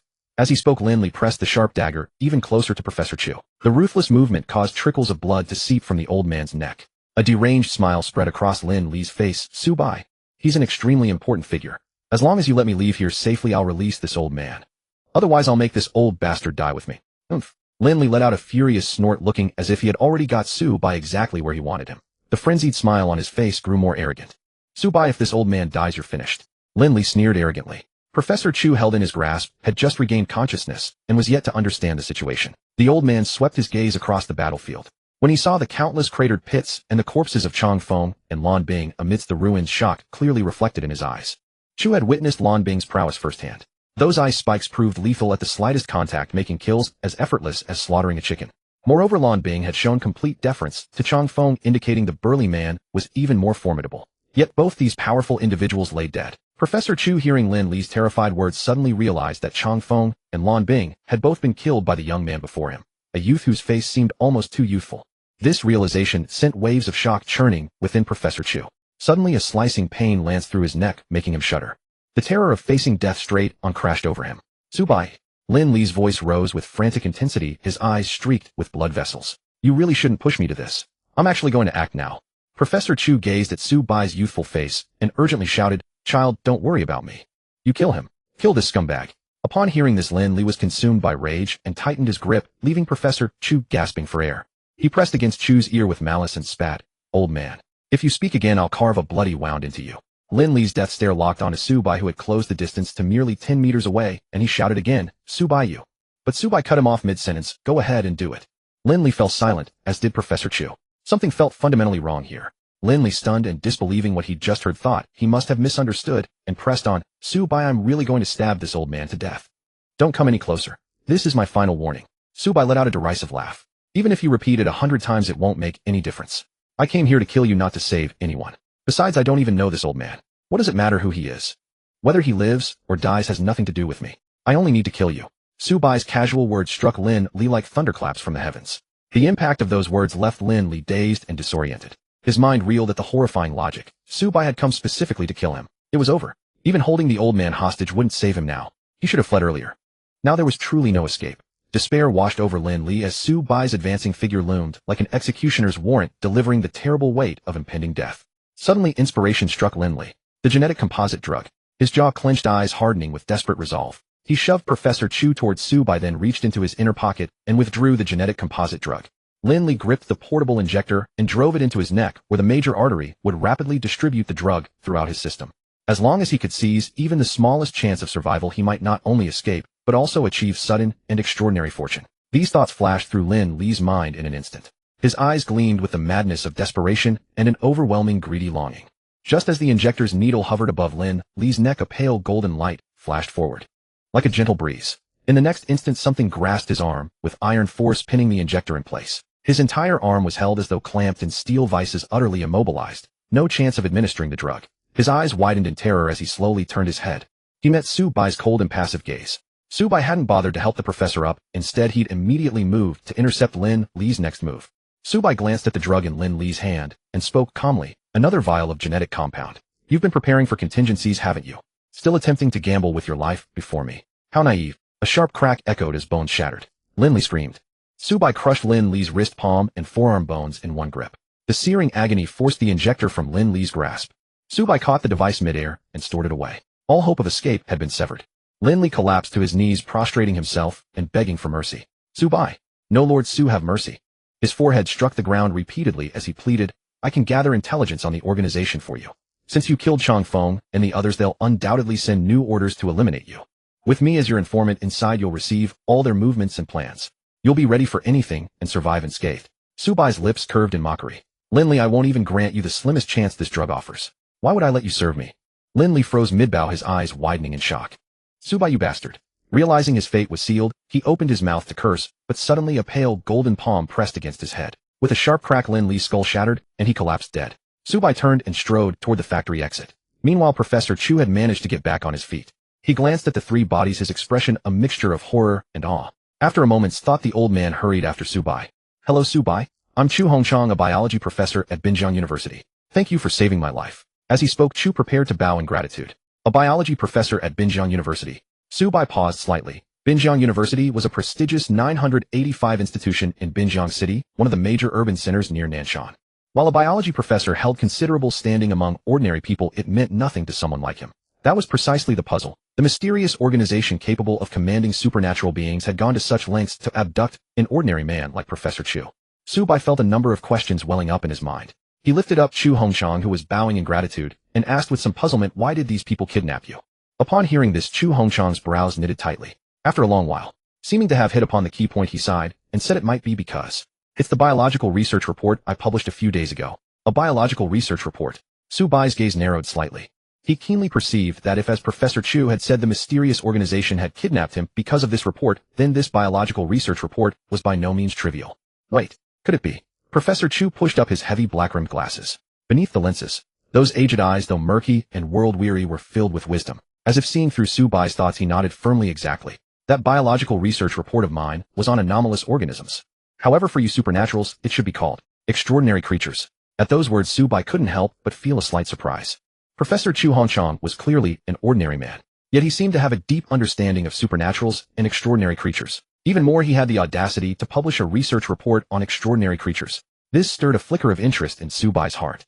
The two of them walked out of the factory compound, chatting as they went. Chu Hongchang gave Subai a full account of the specifics of the matter. My research subject at Binjiang University has always been marine biology. In recent years, my students, my research team, and I have discovered that many marine organisms are undergoing slow yet steadfast, terrifying transformations unlike anything in the past hundreds of millions of years. Their genetic sequences, biological characteristics, living habits, every aspect is mutating. Originally, according to my sample studies and speculations, this kind of change would have had to continue for a long time before fundamental and enormous transformations emerged. But Professor Chu Hongchang's words paused briefly. His wise gaze turned exceptionally grave. Subai listened attentively. Professor Chu's voice grew increasingly low, but with the continuous leakage and dumping of nuclear-contaminated wastewater from Fusang volcanic eruptions at Tongjia and a series of man-made and natural disasters, the genetic mutations of these marine creatures have been accelerating. Moreover, my team and I discovered that at some point in time a very mysterious energy had appeared in the ocean. We also have no idea where this mysterious energy came from. I don't even know whether this energy exists on land or in the air. This energy seems to be the cause that drives the mutations in marine life. Moreover, its concentration in the ocean is growing ever higher. Then at the end of last month, we used research funds to buy from a fisherman a hairtail fish with 2 heads. A fish with 2 heads. Subai thought of the giant turtle that his king's serpent avatar had devoured not long ago. Even in the small Luoying lake, there was already an anomalous, extraordinary creature. If the entire ocean had such a vast biological chain, it should be mutating, giving birth to many larger and stronger marine creatures. At the thought, Subai felt a chill run through his heart. Professor Chu continued, exactly. It was a fish with 2 heads, its body covered in iridescent multicolored scales. At the time, my team and I were utterly staggered. We immediately brought it to the laboratory for research. In the end, we published that report on anomalous creatures. Once published, it caused massive shockwaves in the domestic biological community. But afterwards, I discovered that in less than an hour after I uploaded it, my report was taken down by the academic platform. Subai was not surprised to hear this. Professor Chu cleared his throat and went on. Less than an hour after the report was taken down, someone claiming to be from Bureau 749 came to invite me. It was they who told me about supernaturals and extraordinary creatures. They also invited me to join a special Longwo research institution, the Extraordinary Creature Research Institute, also known as the 507 Institute. There actually was a research institute for extraordinary creatures. At this, a shade of astonishment appeared in Subai's eyes. Professor Chu adjusted his glasses. I think those mysterious men in dark red trench coats and the organization behind them must have come after me because they saw that extraordinary creature research report. The day before yesterday, I was at Binjiang Amusement Park with my family. I planned to join the Modu branch of the 507 Institute once all the paperwork was done. Unexpectedly, in the few moments I went to the restroom, I was kidnapped and brought here. At this point, Subai finally understood the whole sequence of events. After pondering for a moment, he raised an eyebrow slightly and asked the critical question that puzzled him. Professor Chu, what content did you publish in that extraordinary creature research report? Subai looked at Chu Hongchang. In the old academician's eyes shone a profound, wise light, and he smiled meaningfully. The content is on whether the special mutations of anomalous creatures can be applied to the human body. At this, Subai's gaze involuntarily narrowed. He suddenly thought of gene-synthesized forbidden drugs. Good heavens! This was a group of ordinary people attempting to use technological power to unravel the mysteries of the extraordinary. Subai looked at Chu Hongchang and couldn't help but sense the wisdom and boldness of this ordinary old man. Seeing Subai's quite astonished expression, Chu Hongchang immediately explained. At first, my team and I simply wanted to investigate whether certain substances could be extracted from mutated marine organisms that might have effects on intractable diseases such as cancer. But later, after hearing about some of the projects at the 507 Institute, I realized they had already been conducting research in this area. The energy involved is the source power and mental force you supernaturals use. But there are also achievements in studying the gene sequences of extraordinary creatures in order to unlock the gene lock better and faster. They invited me and my team to join the Modu branch precisely because our work was on this subject. Subai nodded slightly. He thought of the ingredients of the forbidden drugs, namely refined and synthesized extraordinary creature genes. Although the awakening probability was extremely low, they could still cause one's strength to explode in a short time. This also showed that the mysterious organization had already achieved results in this regard. Moreover, from what could be seen, the authorities were also continuously opening new paths. Subai finally understood why Lin Li had said that Professor Chu was a pivotal figure. After their conversation, the two walked out of the grove. At that moment, wee woo. A piercing siren ripped through the tranquil night sky. Subai and Professor Chu fixed their gaze toward the source of the sound. A convoy of official security bureau vehicles flashing red and blue lights was driving over from the road at Nanshan Wharf. A convoy of official security bureau vehicles raced over from the docks. Pulling up beside the wasteland, 2 official cars stopped next to Sango's Mercedes-Benz. The security officers got out at once. Some began to string a long cordon around the area, while others went to inspect Sango's corpse. Apart from those 2 vehicles, the rest of the convoy quickly drove towards Subai. Finally, amid the repeated screech of tires grinding against the ground, they came to a halt. All of the official vehicles came to a stop in front of Subai and Professor Chu Hongchang. Zhao Wu and Song Weiman immediately led everyone out. After a busy night and 3 hard-fought locations, all of them knew exactly what they had to do. The 749 Bureau members immediately joined the elite security officers from the Nanshan Security Bureau to inspect the battlefield and the corpses. Taking photographs, collecting samples, analyzing the engagement. Everything was carried out in an orderly manner. Nevertheless, even in the midst of their tense work, all of them kept casting stunned, shaken glances at Su Bai. Throughout the entire night, Su Bai had rushed from one location to another. Now everyone realized that such an enormous incident had been caused by the almost impossibly young man before them, alone. At Omping Park, he had fought alone against 100 people and killed a first-order transcendent outright. At Crown Bar, he had taken on nearly 200 armed bruisers by himself and smashed Nanshan City's most high-end bar to pieces. And here at Nanshan Dock, the corpse lying on the ground was clearly a second-order transcendent. Moreover, that dark blood-colored trench coat. Could it be? The 749 Bureau members who were examining the corpses felt violent waves surging through their hearts. As for Su Bai, Zhao Wu and Song Weiman hurried over to him as soon as they got out of the vehicle. Zhao Wu first asked gently whether Su Bai had been hurt. Only after learning that the latter was perfectly fine did he relax. Then to Su Bai's surprise, Zhao Wu turned out to be the man in black who had originally invited Professor Chu to join the Magic City branch of the 507 Research Institute. What was more, after Professor Chu had been abducted, the Magic City branch of the 749 Bureau had immediately issued a search and rescue mission of exceptionally high priority. Unexpectedly, Su Bai had saved the professor today through a twist of fate. This made Zhao Wu's gaze towards Su Bai all the warmer and friendlier. The accompanying medical staff hurried over and helped bandage Professor Chu's wounds. Then, tap tap tap, the sound of rather hurried footsteps approached. The 749 Bureau team leader who had been examining the corpses rushed to Zhao Wu's side. He first shot Su Bai a look full of shock, then leaned in and whispered his report into Zhao Wu's ear. Captain, that corpse is wearing a dark, blood-colored trench coat. Its extraordinary ability is puppetry, and its gene lock has already been opened to the second order. There were also 2 specially made wooden puppets. The team leader made his report in 3 concise sentences. But those 3 sentences alone made Zhao Wu stare blankly for a moment. He tilted his head slightly. Are you sure? The team leader nodded with a grave expression. That's right. It's that organization's dark, blood-colored trench coat. The source power and spirit power spell work woven into it. I couldn't possibly be mistaken. When Zhao Wu heard this, the amazement in his eyes as he looked at Su Bai deepened even further. He couldn't help asking, Su Bai, the man in the dark, blood-colored trench coat on that wasteland over there controlling 2 wooden puppets, was he killed by you? Su Bai nodded slightly. Yes. He ambushed me on the road with 10 rifle-wielding mercenaries, so I killed him. After receiving Su Bai's confirmation, Zhao Wu turned to the team leader. The latter was also looking at Su Bai in utter disbelief, then gave a slight nod to Zhao Wu. That's right. And there were 10 more mercenary corpses. In that instant, a typhoon of shock erupted inside Zhao Wu's heart. Before coming, he had always believed Su Bai's current strength was only at the first gene lock. Now, beyond any doubt, Su Bai had at least opened the second gene lock. Moreover, even among second-order transcendents, his combat power could not be underestimated. Standing nearby, Song Weiman was also filled with shock. The man Su Bai had killed was someone who could stun even Zhao Wu to such a degree. One could well imagine how extraordinary that man's strength had been. And the fact that Su Bai had killed such a person without receiving a single scratch made his all-around combat power all the more unfathomable to Song Weiman. Just as everyone's heart was still trembling, Professor Chu Hongchang, whose wounds were being dressed, suddenly spoke up. There are still 3 corpses inside. One is the man who kidnapped me. The other 2 also wore dark, blood-colored trench coats. They had been planning to take me to see the leader of some mysterious organization.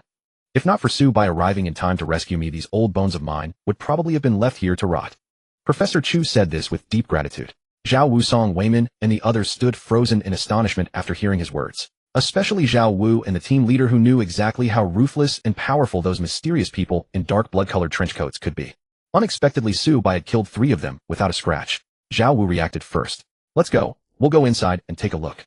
With that, Zhao Wu led everyone in long strides toward the low woods. They passed through the small grove and entered the abandoned shipyard. When they saw the ground pitted and scarred as if covered by a volley of rocket fire, every one of them opened their eyes wide. Then Zhao Wu and the others swept their eyes around. 3 corpses entirely bereft of life. Containers toppled everywhere. Huge holes had been blasted straight through hard container walls. Human-shaped dents were deeply embedded in several panels. An entire section of the perimeter wall had collapsed and shattered. The ground was covered in shattered stones, rubble, and ruins. Every battle trace testified that an extremely fierce transcendent battle had occurred here. In the end, Su Bai was unharmed, while the 2 second-order transcendents in dark blood-colored trench coats were both dead. Such terrifying combat strength nearly made the jaws of the 749 Bureau members drop to the floor. They all knew how powerful one had to be to accomplish all of this. They were also fully aware of how young Su Bai was. Taken together, the 2 facts unquestionably represented a frightening potential that would shock the world. As for the ordinary security officers who had tagged along to help, their gazes had long since frozen. Their mouths gaped, inhaling sharply wide enough to fit an egg. On their faces, in addition to extreme shock, were deep horror and fear. These security officers had already been deeply shaken by the scenes at Onping Park and Crown Bar earlier that night. But now, after seeing the state of the entire abandoned shipyard, they suddenly felt that the ravaged scenes from those two earlier locations were nothing but child's play by comparison. They simply could not be compared. Every horrifying scar of destruction challenged the security officers' optic nerves and pushed their psychological endurance to the absolute limit. At this moment, all the 749 Bureau members developed a new sense of acknowledgement and admiration for Su Bai. As for the ordinary security officers, their gazes at Su Bai were filled with shock and reverence. After surveying all traces of combat within the repair shop, Zhao Wu gained a clearer understanding of Su Bai's combat prowess. Filled with amazement at the latter's formidable potential, his attitude towards Su Bai grew noticeably more considerate. Next, Zhao Wu assigned each team leader in his unit to supervise the cleanup operations. Then he asked Su Bai to recount the full account of everything that had transpired that evening. Su Bai laid out the entire sequence of events. As he listened, Zhao Wu's brows drew ever tighter. The expression on his face grew increasingly grave and solemn. After finishing his account, Zhao Wu remained silent for a moment before casting his gaze across everyone present. Su Bai, Song Weiman, and Professor Chu Hongchang. All were people he could trust. The three of them immediately read Zhao Wu's expression and understood. The matter entangled tonight was likely far from ordinary. Their faces all grew solemn. Su Bai recalled the words Chang Feng had spoken before his death, and a sharp glint flashed deep within his eyes. Zhao Wu collected his thoughts, glanced at Su Bai and Professor Chu, and began to speak slowly. Actually, for a long time, there has existed a powerful organization of supernaturals lurking in the shadows within Longhua. It is called the Wan Shen Hui, the Assembly of 10,000 Gods. Its high-ranking members liken themselves to deities of a new era. They harbor ambitions to master the secrets of transcendence and step into the realm of gods. Although this organization operates in secrecy, it has recruited an enormous number of supernaturals who have not yet been discovered or registered by Bureau 749. The entire organization's modus operandi is extremely ruthless and cruel. To achieve their goals, they stop at nothing. Upon hearing this classified information, the three of them furrowed their brows slightly. Su Bai stared steadily at Zhao Wu and asked, "Captain Zhao, do you mean those supernaturals wearing dark crimson trench coats all belong to the Wan Shen Hui?" Zhao Wu looked at Su Bai with appreciation and nodded. "Exactly. And they are all formal members of the Wan Shen Hui. As for Luo Qing, who has only unlocked the first gene lock, she too belongs to the Wan Shen Hui, but at most she is merely an associate member.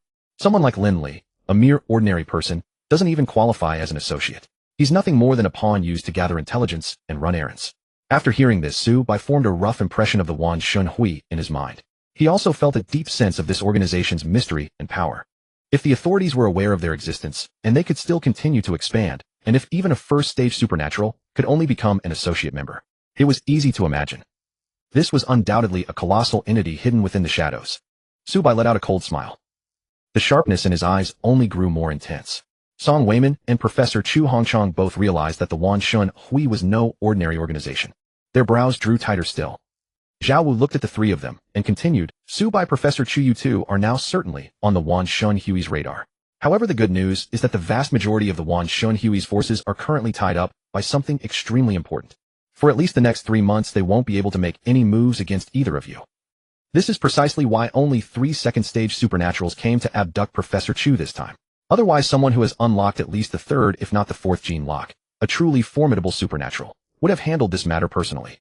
After finishing his conversation with Song Weiman, Zhao Wu glanced at his subordinates busying themselves around the area, and something suddenly occurred to him. He raised his head and swept a stern gaze across everyone before issuing a commanding order. "All of you listen carefully. Whatever you witness tonight must remain locked behind your lips. The 3 locations we've been to, Onping Park, Crown Bar, and this Nanshan Wharf. Upon returning, thoroughly inspect all surveillance cameras in the surrounding areas. Identify any ordinary civilians who happen to witness anything. For ordinary civilians, provide appropriate compensation where due and ensure thorough psychological reassurance. Onping Park and this Nanshan Wharf should have had few witnesses late at night. As for Crown Bar, I noticed some people gathered and watching from my vehicle. Upon return, they must be prioritized for investigation. Make absolutely certain that all ordinary civilians receive adequate reassurance." "Yes, Captain." All personnel stood at attention, saluted, and responded in unison. Zhao Wu then turned his attention to Song Weiman and instructed Director Song, "Arrange for someone at the Preparedness Bureau to prepare the appropriate official statement overnight, so it can be announced first thing tomorrow morning on the news. Guide the public narrative regarding the fishing vessel incident." "Understood." Song Weiman immediately agreed. Then, after a moment's thought, he furrowed his brow slightly and said, "Even with all reassurance efforts completed, the incidents at these 3 locations tonight will still have some impact. People who witnessed events at Crown Bar will surely discuss them within their circles. That area is a bustling commercial street with many observers. Zhao Wu nodded slightly, knowing full well that Song Weiman's assessment was accurate. Reassurance work could be carried out. Online news and rumors could also be suppressed. But the endless chatter of ordinary people was impossible to silence entirely. Gossip and speculation would inevitably spread. Zhao Wu waved his hand dismissively and said to Song Weiman, "It doesn't matter. Within 2 or 3 days, supernatural incidents will no longer be difficult to discuss openly. The imperial capital will issue a directive requiring the cooperation of all of Longhua. Longhua is about to undergo a tremendous transformation. Director Song, I need you to understand the most critical point behind all my orders. That is the combat power and astonishing potential demonstrated by Su Bai in his recent engagements. Everything I have arranged is designed to keep these 2 most crucial pieces of information as secret as possible. While the Wanshan Society has been occupied by one matter, whether they can be held back for 3 full months remains uncertain. What we must do is protect young individuals like Su by giving them sufficient time to grow stronger." "Understood." Song Weiman stood solemnly, saluted, and nodded yes. Zhao Wu smiled faintly. He held a favorable impression of this Preparedness Bureau director. Though an ordinary man, he was diligently dedicated and exceptionally capable. Unable to resist saying a few more words, Zhao Wu continued, "Director Song, let me tell you this. A new era is about to dawn." Hearing this, Song Weiman's expression faltered. He had heard those very words more than once over the past 2 days. Lu Gang had spoken them too, just before his death. A new era. What kind of era would that be? An age of the transcendent. Song Weiman entertained such guesses. His expression and gaze grew exceedingly complicated. The events witnessed tonight, especially the terrifying signs of battle between Su Bai and those transcendent beings, had profoundly shaken Song Weiman's heart. Many long-held convictions were nearly overturned. A complex tapestry of trepidation and uncertainty intertwined within this Preparedness Bureau director's mind. He did not know what form this new era would take, nor how the world would change in the years to come. But one thing he was certain of: danger would abound. With this thought, the nearly 50-year-old Preparedness Bureau director slowly clenched his fists. If the world truly became more perilous, he would spare no effort to protect the people of Nanshan City. Song Weiman's back stood rigid with resolve. Meanwhile, elsewhere, Su Bai was resting inside the medical vehicle. Uninjured himself, he had received little attention. Both accompanying medics had gone to tend to Chu Hongchang's neck wound. Seizing the opportunity, Su Bai took out 6 vials of heart core and brain core medicines confiscated during the search, along with the genetically synthesized forbidden drug seized from Lin Li. He fed all 7 vials into the beast dimension. Dividing his focus, Su Bai controlled his King Python avatar and consumed every last drop. Your avatar consumed a grade 2 advanced heart core medicine, gaining 900 evolution points. Your physical intensity 90 points. Your avatar consumed a grade 2 advanced brain core medicine, gaining 900 evolution points. Your mental intensity 90 points. Your avatar consumed a grade 2 advanced genetic synthesis forbidden drug, gaining 900 evolution points. Your physical intensity 90 points. Your mental intensity 90 points. After consuming all 7 vials, a total of 6300 evolution points were obtained, causing the King Python avatar's body length to exceed 7 meters. Its build also thickened considerably. Meanwhile, Su Bai's own physical and mental intensities each increased by 360 points. His physical strength surged by 15,000 gene, reaching 45,000 gene, an awe-inspiring force of over 22.5 tons. This remarkable physical enhancement also boosted Su Bai's source energy reserves by more than half. Rolling molten gold source energy boiled fiercely within his heart core space, exuding immense power. The substantial growth in mental intensity also caused a dramatic surge in Su Bai's telekinetic ability. The total spiritual power within his brain core space increased by roughly half. Overall, Su Bai's comprehensive combat effectiveness had explosively nearly doubled. If Su Bai, having just broken through his second gene lock, needed the King Python avatar's assistance to barely defeat Chang Feng and his 2 companions, then with his combat power now doubled, even all 3 of them attacking together could not stand against his overwhelming strength. Facing a coordinated assault from 3 second-rank transcendent beings of the Wanshan Society would no longer pose any threat to Su Bai. At the same time, the King Python avatar's evolution bar was completely filled. Detected. Your avatar's evolution points are sufficient. This evolution will require 1 hour. Do you wish to begin evolution? Begin evolution. Su Bai ordered immediately. 2,500 evolution points dissipated completely. The King Python avatar began its evolution. Su Bai waited for an hour. Finally, the system notification sounded. Evolution complete. Congratulations, host. Your avatar has successfully evolved to level 8, becoming a Blood Amber King Python. Immediately after, the abundant evolution points again met the requirements for evolution. 3,000 points dissipated completely. Detected. Your avatar's evolution points are sufficient. This evolution will require 1 hour. Do you wish to begin evolution? Su Bai promptly commanded, begin evolution. He felt a flicker of excitement. This generous harvest had actually allowed the King Python avatar to evolve consecutively twice. I wonder what a level 9 King Python avatar would look like. Another hour passed, and Su Bai's long-awaited system notification finally sounded. Evolution complete. Congratulations, host. Your avatar has successfully evolved to level 9 and become the Blood Ancestor King Serpent. Detected 2 consecutive evolutions awarding 2 roulette spin chances. Preparing the first roulette spin. Congratulations, host. You have triggered the precious tier roulette with a 5 trigger chance. The precious tier roulette is ready. Host, would you like to begin the draw? Begin the draw. Subai commanded. The pointer of the precious tier wheel began spinning rapidly. It soon landed on a humanoid crystal of light and shadow. Congratulations, host. You have drawn the precious tier movement art Shanhua. Shanhua, a precious tier movement art. It consists of 12 stages of movement mastery. Every 4 stages broken through movement speed increases by about 40%. After all 12 stages are cultivated successfully, one's body becomes like lightning and one's shadow like frost. Come and go without a trace, cross snow without footprints. Tip, crush the crystal to learn it. Subai looked at this precious tier movement art, and his expression lit up with joy. Previously, his combat movement relied on crudely bursting source energy to boost his speed. Doing so looked spectacular and imposing. But the consumption of source energy was enormous. When truly locked in a life or death struggle, every shred of source energy is precious. Using source energy bursts to enhance movement speed was undoubtedly extravagant and unwise. Now with the additional Shanhua movement art, Subai's shortcoming in that area was finally remedied. The precious tier prize soon transformed into the movement crystal of Shanhua. With a flicker of thought, Subai took it out and crushed it directly. He sat alone in the compartment of the medical vehicle. In an instant, 2 beams of cyan light emerged from the crushed crystal and shot straight into his eyes. After just over a minute, Subai reopened his eyes, a brilliant gleam flashing past. The 12 stages of Shanhua movement art had been fully comprehended and mastered. Subai willed it silently. Source energy circulated to the soles of his feet. Whoosh, a faint golden afterimage flickered. He abruptly flashed out about 10 meters and arrived outside the compartment. Again he willed it. With a whoosh, he was back seated in the compartment. After a simple test, Subai found that this Shanhua movement art indeed increased his speed by more than double. Most importantly, the source energy consumption was reduced to about 1/10 of its original amount. The movement it produced was also extremely subtle. The precious tier movement art truly lived up to its reputation.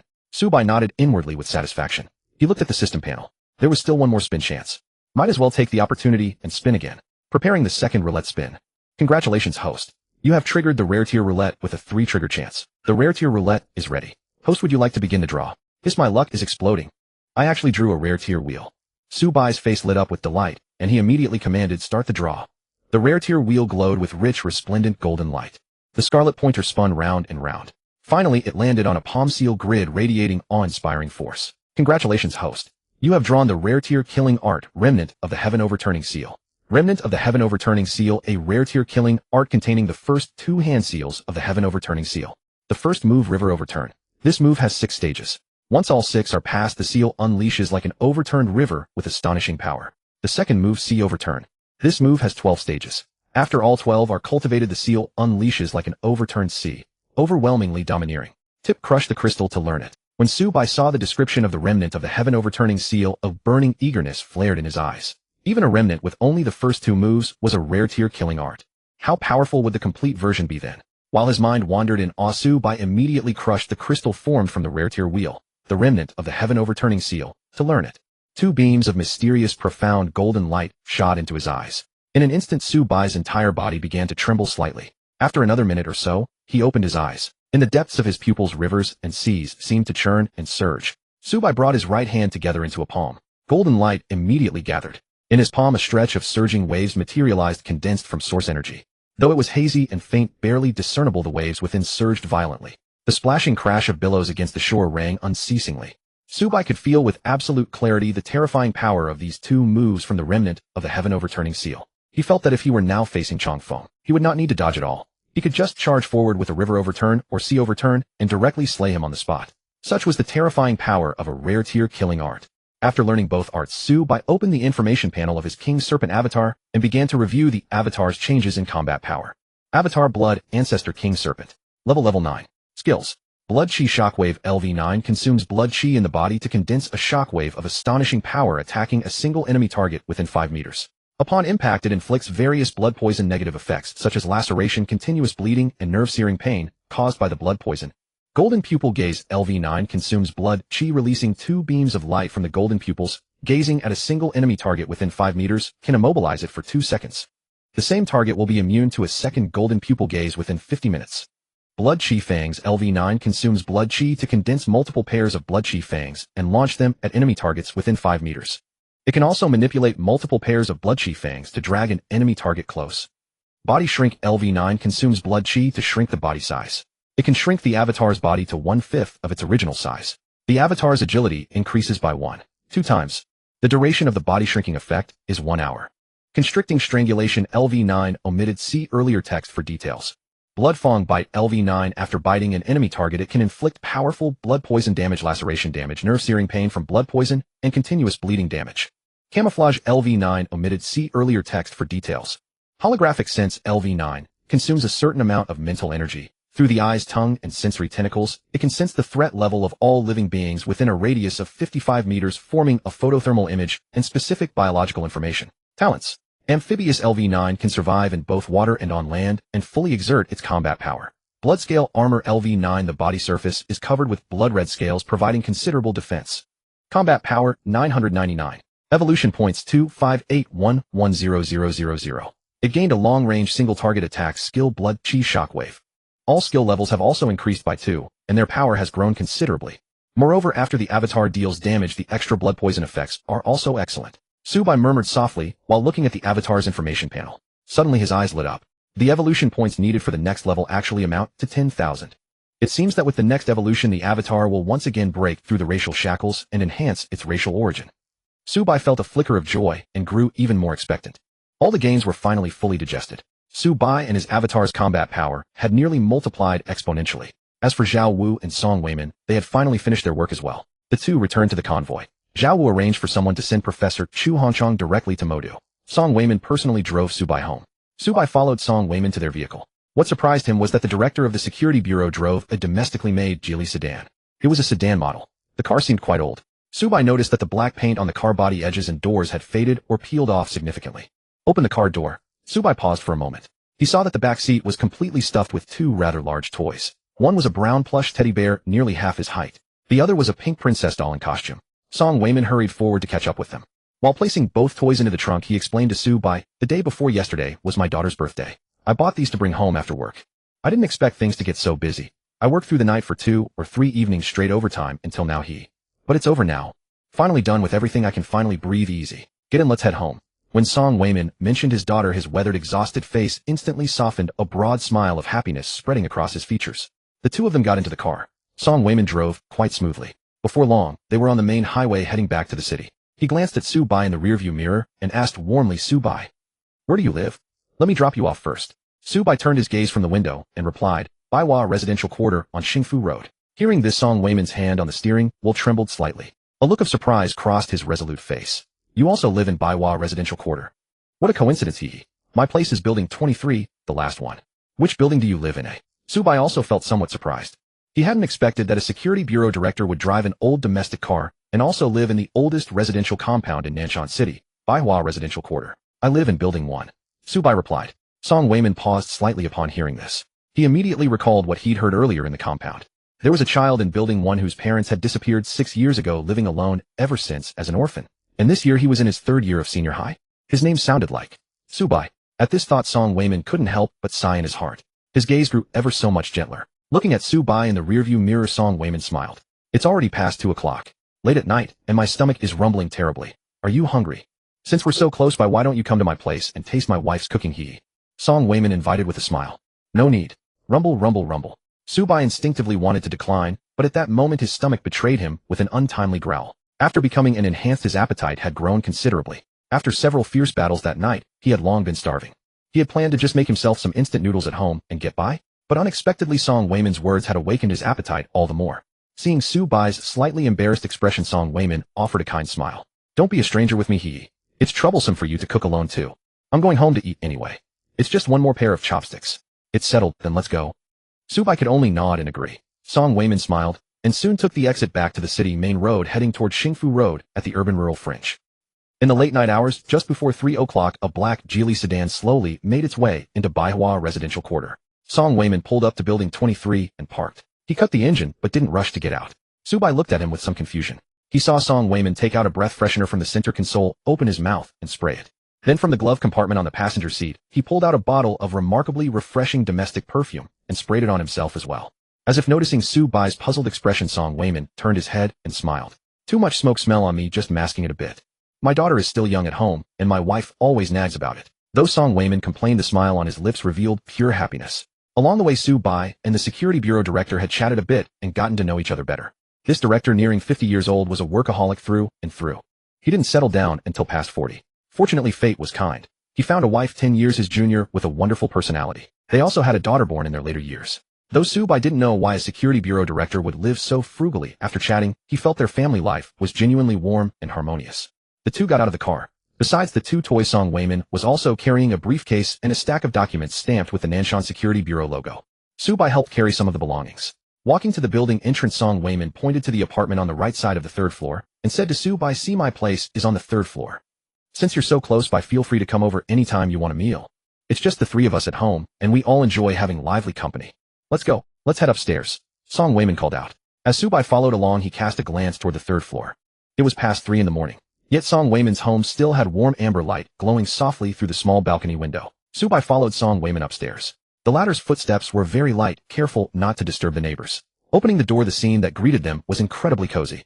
Subai saw that the small living room also served as the dining area. A woman in her early 30s, beautiful and graceful, was sitting on the sofa, holding a cute girl of about 7 or 8 years old, both dozing off from exhaustion. On the glass dining table in the center of the small living room, there was a rice cooker keeping food warm. Next to it sat a cup of American ginseng and goji berry tea to relieve fatigue, and 2 dishes and a soup covered with plastic wrap. Song Wayman guided Subai in trying to be quiet, but unfortunately the sound of keys accidentally woke the mother and daughter sleeping on the sofa. "Daddy." The cute daughter in her princess dress happily ran over and gave Song Wayman a big hug. Then the little one nestled into her father's arms, curiously eyeing Subai, a stranger.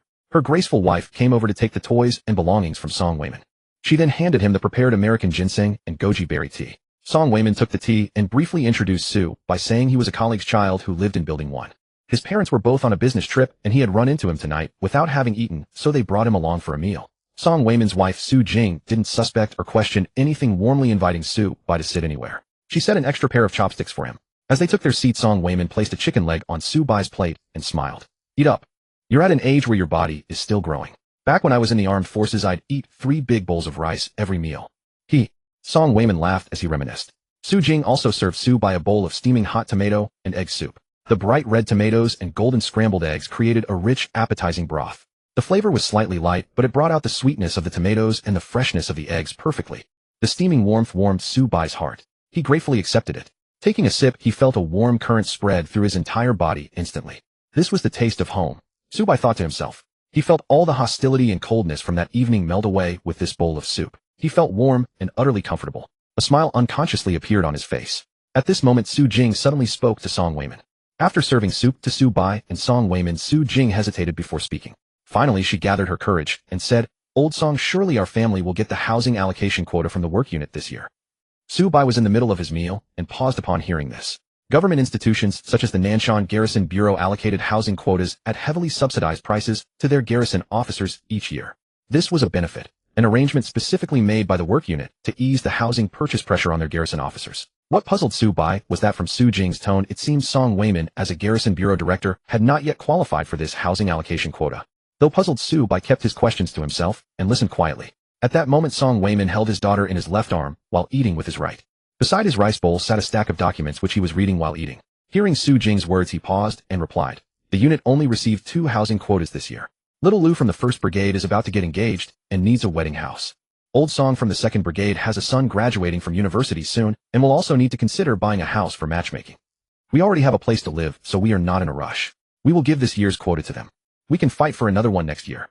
Song Wayman looked up and gave his wife a reassuring smile. Su Jing wanted to say something, but knowing her husband too, well, she only sighed and said no more. Subai felt a touch of emotion within him. The sound of a pen scratching against paper filled the room. Song Wayman had already resumed his work while eating. Noticing Subai's bowl was empty, Su Jiang refilled it for him. Subai accepted it and thanked her gratefully. Then Song Wayman suddenly remembered something, furrowing his brow slightly as he set down his pen and asked Xiao Jing, "Have you visited old Yang's wife?" Su Jing nodded. "Yes, I left 10,000 yuan as you suggested, secretly placed it under the sofa cushion. And I also checked on the bereavement pension. It has been paid on time every month." Upon hearing this, Song Wayman's expression relaxed, and he nodded contentedly. Soft, even breathing could be heard. It was already 3 in the morning, and the little girl of only 7 or 8 years old, needing plenty of sleep, had drifted off to dreamland in her father's arms without realizing it.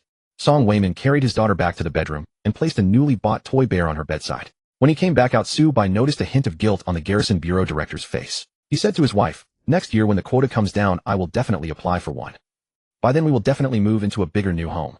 Su Jing nodded. although she had heard these words every year. Although every year Song Wayman had given up the quota for various reasons. Yet looking at her husband, she still smiled gently. After finishing dinner, it was around 3:30. Song Wayman personally saw Su-bai downstairs and handed him a heavily filled cloth bag. Su-bai looked inside curiously. Inside were 10 plastic boxes of various preserved fish and side dishes. Looking up, Song Wayman was smiling at him. "Take it. Auntie Su prepared it for you. We live so close by. Come over for a meal whenever you have time. If there is anything at home, you can also give me a call." Su-bai hesitated for a moment, then sincerely thanked them and accepted the gift. He did not say much more, but he firmly engraved this evening's meal in his heart. Then he turned and left. Taking only a few steps, Su-bai felt a slight stir in his heart and looked back. The Garrison Bureau director, nearing 50, yet still standing with a straight spine, remained downstairs smoking a cigarette. The orange glow of the cigarette illuminated Song Wayman's weathered and weary face. Sensing Su-bai's gaze, he smiled and waved at him, gesturing for him to head home early. Su-bai nodded slightly and turned to leave. He first went to Luoying Lake and released his Wang-Shi clone into the lake. Then he hurried back home.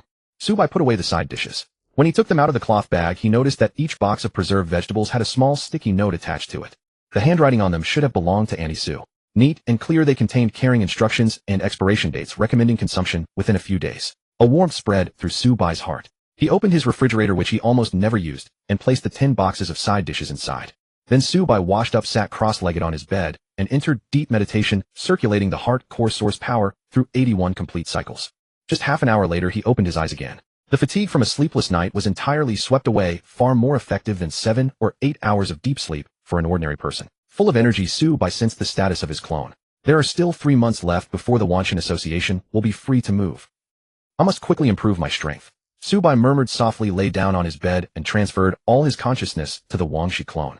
He planned to travel through Luoying Lake to the Silver Moon Lake near the school. There he would devour more fish and shrimp as well as the mutated stray dogs. At the bottom of Luoying Lake, the sound of rushing water echoed in his ears. Su-bai opened his eyes, and his 7-meter-long blood-red serpentine body uncoiled.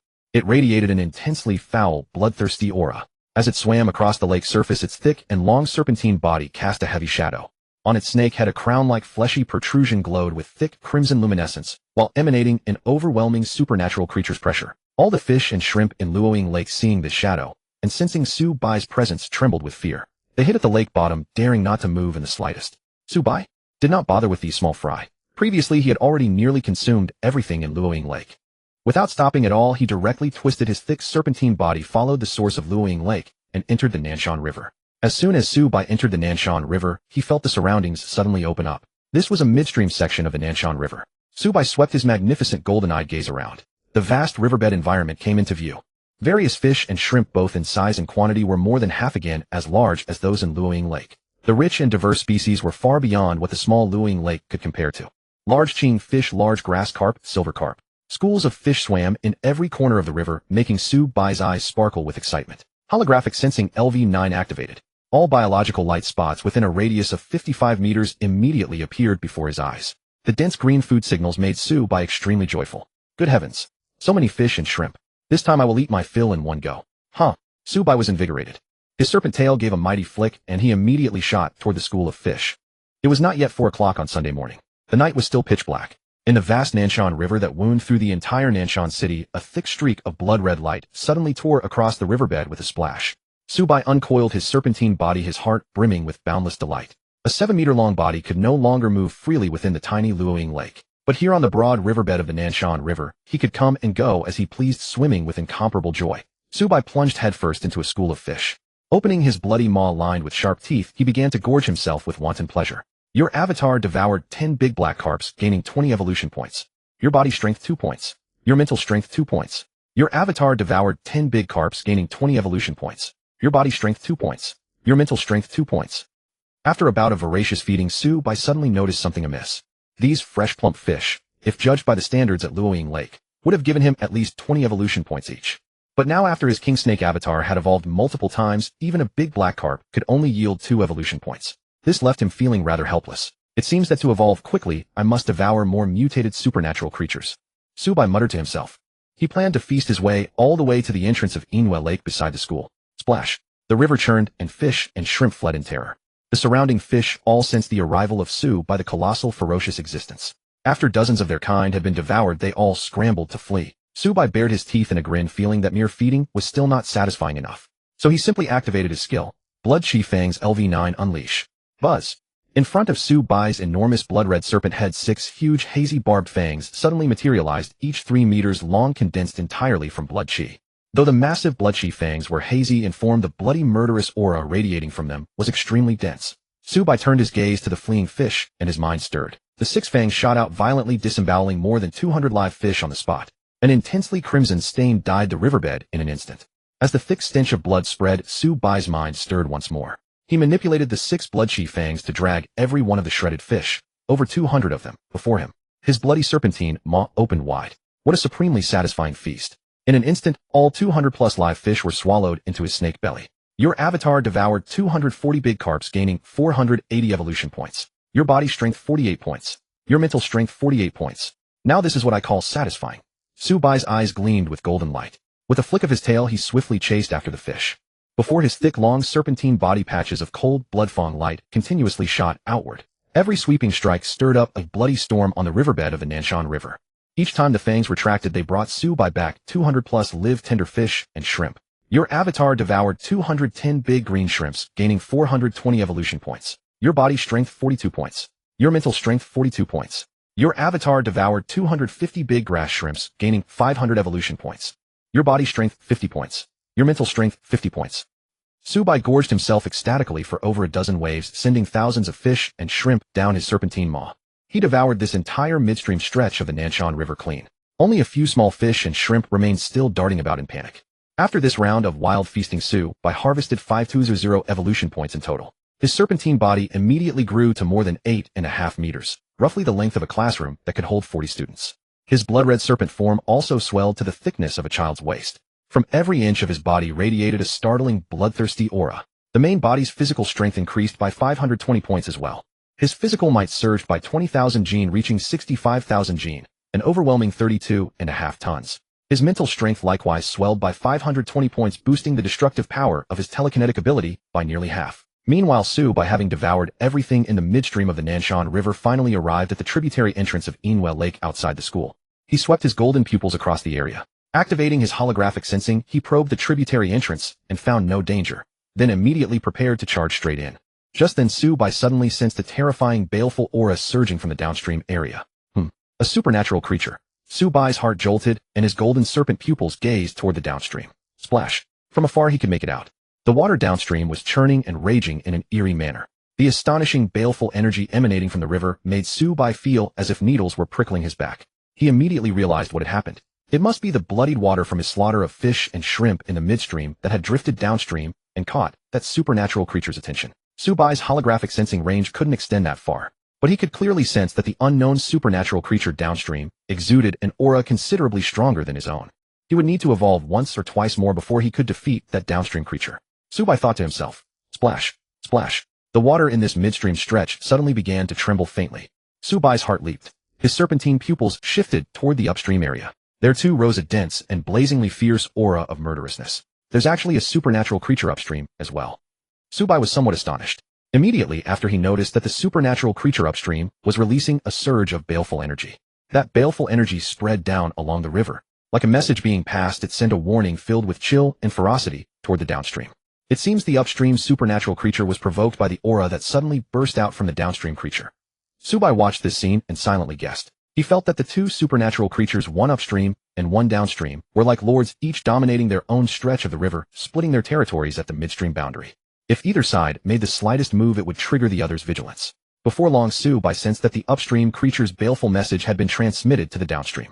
The unknown creature's agitation downstream also became much more restrained. In the end, after the baleful aura downstream fluctuated a few more times, the creature sensed no more blood scent flowing from the midstream, and it finally ceased all activity. The terrifying baleful energy emanating from afar withdrew and vanished entirely. Very soon, the supernatural baleful aura rising from upstream also slowly subsided. Su Bai's golden serpent pupils took a deep, lingering glance at the directions of upstream and downstream. Then, without looking back, he slipped into the tributary entrance of Immortal Lake. Su Bai undulated his thick, lengthy, serpentine body as he entered the mouth of the tributary. The entire branch channel was rather cramped. The moment he swam inside, a suffocating hemmed-in feeling pressed in on him from all around. After drifting unhurriedly underwater for more than a minute, he finally came into a fairly spacious artificial lake. It was Silver Moon Lake, just outside Nanshan No. Free High School. Su Bai swept his holographic sense across the entire lake. He was astonished to find that this body of water was more than 2 or 3 times larger than Luoying Lake. The water was exceedingly clear. At the bottom lay a large greenish-blue stone that had been polished smooth and glistening. Every night when the bright moon rose, streams of pure moonlight poured down. After the moonlight was refracted and reflected by the great stone, people on the lakeshore could often see a breathtaking silver moon scene in the water. That was the origin of the name Silver Moon Lake. It was about 4 o'clock in the early morning, and the whole of Silver Moon Lake was in black tranquil stillness. Subai's golden pupils swept the lake, finding only a few modest schools of fish. He floated up to the surface, poked his serpentine head out cautiously, and surveyed the shore in all directions. To the right of Silver Moon Lake stood Nanshan No. Free High School. By this time the school's walls had been repaired and encircled with warning tape. What Subai found odd was that besides the warning tape, a large construction tripod had also been erected on the sports field inside the walls. The entire tall tripod was covered by black cloth, hiding whatever was being built within. Moreover, it looked quite substantial, as if it would be completed before long. What on earth is the school building? Why all this secrecy? Subai muttered softly. He shifted his gaze to the area behind Silver Moon Lake, the direction behind Nanshan No. Free High School. That was the rear mountain region. There stood a lush hill more than 500 meters high. The left and front sides of Silver Moon Lake were fringed by a row of lakeside willows dancing in the wind. Further away were several flower beds and patches of green, and beyond them a main road. Subai ignored both the left and front sides of Silver Moon Lake. His target this time was the rear hill behind the school. Those mutated stray dogs usually roamed around the rear hill and the outskirts of Silver Moon Lake. Subai's golden serpentine pupils finally rested on the pitch-black rear hill. His gaze turned cold and murderous in an instant. Suddenly, rustle, rustle. An odd sound of swaying tree shadows and rustling branches came from the foot of the rear hill. Subai narrowed his serpentine pupils and fixed his gaze on the source. Speak of the devil. He watched as 5 mutated stray dogs burst out of the sinister rear hill woods, their fur glossy and their dog eyes gleaming. 3 of them were entirely black-furred, as if drenched in ink, with a dark luster shining through the blackness. The other 2 bore red fur. For the color of blood fluttered in the wind as they sprinted like spreading pools of blood. Deep at the bottom of all 5 dogs' eyes flickered traces of crimson light. In the pitch-black night, those crimson lights flickered like dim little red bulbs. Set after set of canine eyeballs rotated restlessly, surveying the surroundings. Those bestial eyes brimmed with brutal violence and cunning. Rustle, rustle. After the 5 mutated strays ran to the lakeshore, Subai's serpentine pupils narrowed, cold light radiating sharply from them. Because he saw that the bodies of these 5 wild dogs had grown somewhat larger than what Zhou Wei had told him before. In just about 2 days, every one of these stray dogs had grown bigger than a young calf. Murderous intent surged in Subai's heart. He spread open his level 9 holographic sense, shrouding the 5 mutated dogs within it, and instantly saw all their information. Creature name mutated stray dog. Level 5. Skill wild dog charge LV5. Consumes the baleful chi within the body, gathers strength throughout the whole frame, and launches an extremely swift, violent charging strike. Skill dog's eye heart reading LV5. Consumes baleful chi. When locking eyes with a human who is weaker than itself, it can create terrifying illusions that cause painful nightmares or memories. Skill rending bite and claw LV5. Consumes baleful chi, tearing at enemy targets with teeth and shredding them with claws, causing bleeding and sustained damage. After reading the information on these stray dogs, Subai immediately understood. The junior schoolgirl Zhou Wei had mentioned, the one who had been tormented by nightmares that night in her sophomore year, had clearly fallen victim to the stray dog's eye heart reading skill. Unexpectedly, these mutated stray dogs are actually level 5 transcendent creatures already capable of using skills that channel the baleful chi in their bodies. Their strength is equivalent to a transcendent who has opened the first gene lock. However, they are still 4 whole levels below the King Serpent avatar, making them perfect food for harvesting evolution points. Subai muttered softly, a sharp gleam like a blade flashing in his eyes as he looked at the mutated strays on the shore. He quietly sank below the lake's surface. With his camouflage skill pushed to the limit, his thick, long serpentine body, just over 8.5 meters, slipped quietly through the water toward the stray dogs. Slurp, slurp. Having reached the lakeshore, the 5 strays lowered their heads and drank greedily. As they drank, splash, a red-furred stray jumped into the lake. Subai was momentarily stunned. Soon he realized that this red-furred mutt had grown cunning enough to dive straight into the water in one breath. It opened its jaws wide, seized a fat and tasty grass carp, then returned to the shore. After climbing out, the red-furred stray slammed the carp onto the ground, knocked it senseless with a single slap, and bit down. With a crunching, grinding sound, it bared its jagged fangs and devoured the fish with gusto. Good lord, Subai thought coldly. It came for water and ended up improving its diet too. Subai sneered to himself. Swishing his tail, he quickly swam to the patch of water where the stray dogs were. Of the 5, it seemed only that red-furred stray knew how to dive for fish. The other 4 watched it with envious eyes, drooling with greed. The red-furred stray ignored them completely and ate the big grass carp in 2 or 3 mouthfuls. Then it proudly raised its dog head, swung its tail high in the air, and swaggered with arrogant, self-satisfied steps. After a disdainful glance at the other wild dogs, it gave a leap and dove straight into Silver Moon Lake. Suddenly, splash, The lake's surface exploded. Subai shot out of the water. His blood-red serpentine maw gaped open, and he swallowed the red-furred stray that had just leapt in, one decisive gulp. Your avatar has devoured a level 5 mutated stray dog. You have gained 1,000 evolution points. Your physical strength 100 points. Your mental strength 100 points. TSK Tisk, this dog meat is truly excellent. Subai said, his snake mouth smeared with crimson. Even as he savored the flavor, he ruthlessly activated Bloodfang Bite against the other red-furred stray frozen on the shore. Within that stunned dog's gaze, the terrifying snake maw grew larger and larger. In the end, it enveloped the entire body. Squelch. Subai devoured yet another dog. Your avatar has devoured a level 5 mutated stray dog. You have gained 1,000 evolution points. Your physical strength 100 points. Your mental strength 100 points. Gushing canine blood spattered everywhere in an instant.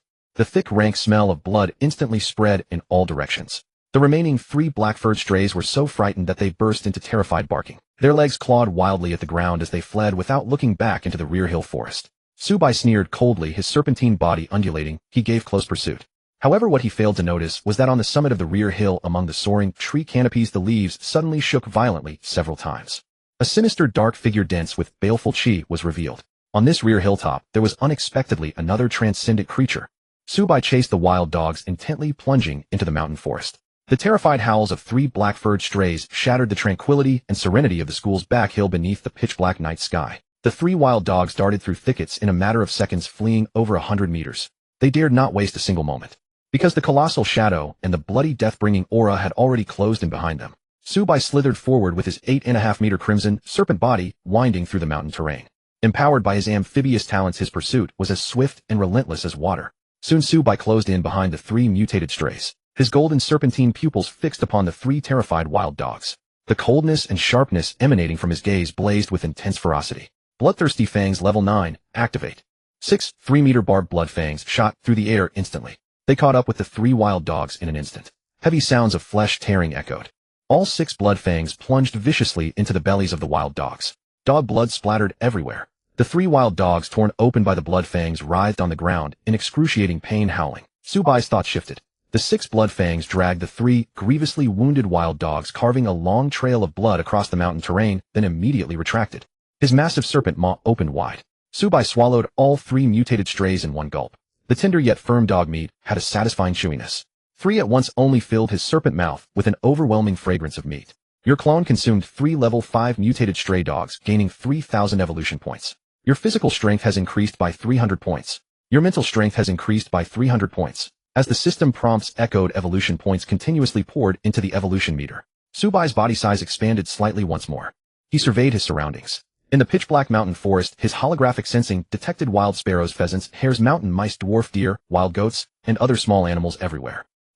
The green light emitted by these animals appears to be brighter than that of the fish and shrimp in the lake. Could it be that these animals contain more energy within their bodies, and consuming them would yield even greater evolution points? Subai thought with some excitement. He immediately flicked his tail, winding his way over. In the pitch-black mountain forest, a nest of wild hares lay hidden in a patch of grass. It was past 4 in the morning, and the wild hare family had also awakened, beginning to emerge and forage for grass. But they had just run out of the cave. Suddenly, whoosh, a crimson shadow descended. That massive serpent mouth instantly swallowed 2 plump wild hares in one gulp. A sweep of his serpent tail knocked out the remaining 3 wild hares. They were also swallowed in one gulp. Your clone consumed 5 wild hares, gaining 15 evolution points. Your physical strength increased by 5 points. Your mental strength increased by 5 points. 1 wild hare yielded 3 evolution points, indeed more than the fish and shrimp in the river. Subai flicked his serpent tongue, gently licking his serpent mouth, thinking inwardly. His serpent body wound through the forest as he continued consuming prey. He climbed a large tree and devoured an entire nest of wild sparrows and eggs in one bite. Your clone consumed 5 wild sparrows, gaining 10 evolution points. Your physical strength increased by 1 point. Your mental strength increased by 1 point. 1 wild sparrow yielded 2 evolution points. Subai turned toward the deep mountain forest again. He eliminated a nest of wild pheasants. Your clone consumed 6 wild pheasants, gaining 18 evolution points. Your physical strength increased by 8 points. Your mental strength increased by 8 points. 1 wild pheasant yielded 3 evolution points. Subai located a small herd of wild goats. Blood fangs pierced the air, gathering the entire herd of wild goats in an instant. Devour. Your clone consumed 8 wild goats, gaining 40 evolution points. Your physical strength increased by 4 points. Your mental strength increased by 4 points. 1 wild goat yielded 5 evolution points.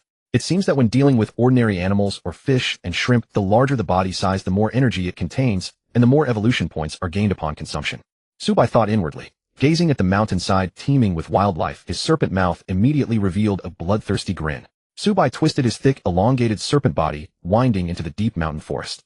The next moment, the entire back hill of No. 3 Middle School was thrown into a bloody frenzy. In just about half an hour, Subai had completely cleared everything from the mountain foot to the middle slopes. He had consumed at least 400 or 500 wild animals of various sizes, earning a total of 2,100 evolution points. The King Cobra clone's body had grown to 9 meters. The thickness of his serpent body had expanded by a full circle. The main body's physical and mental strength had both increased proportionally by 210 points. Fueled by his feeding frenzy, Subai's golden serpentine pupils gazed toward the summit of the back hill. His eyes were filled with bloodthirsty killing intent. His serpent body moved, advancing toward the mountain peak. As Subai continued devouring, a dark shadow stood atop the mountain's tree crown, watching him from afar.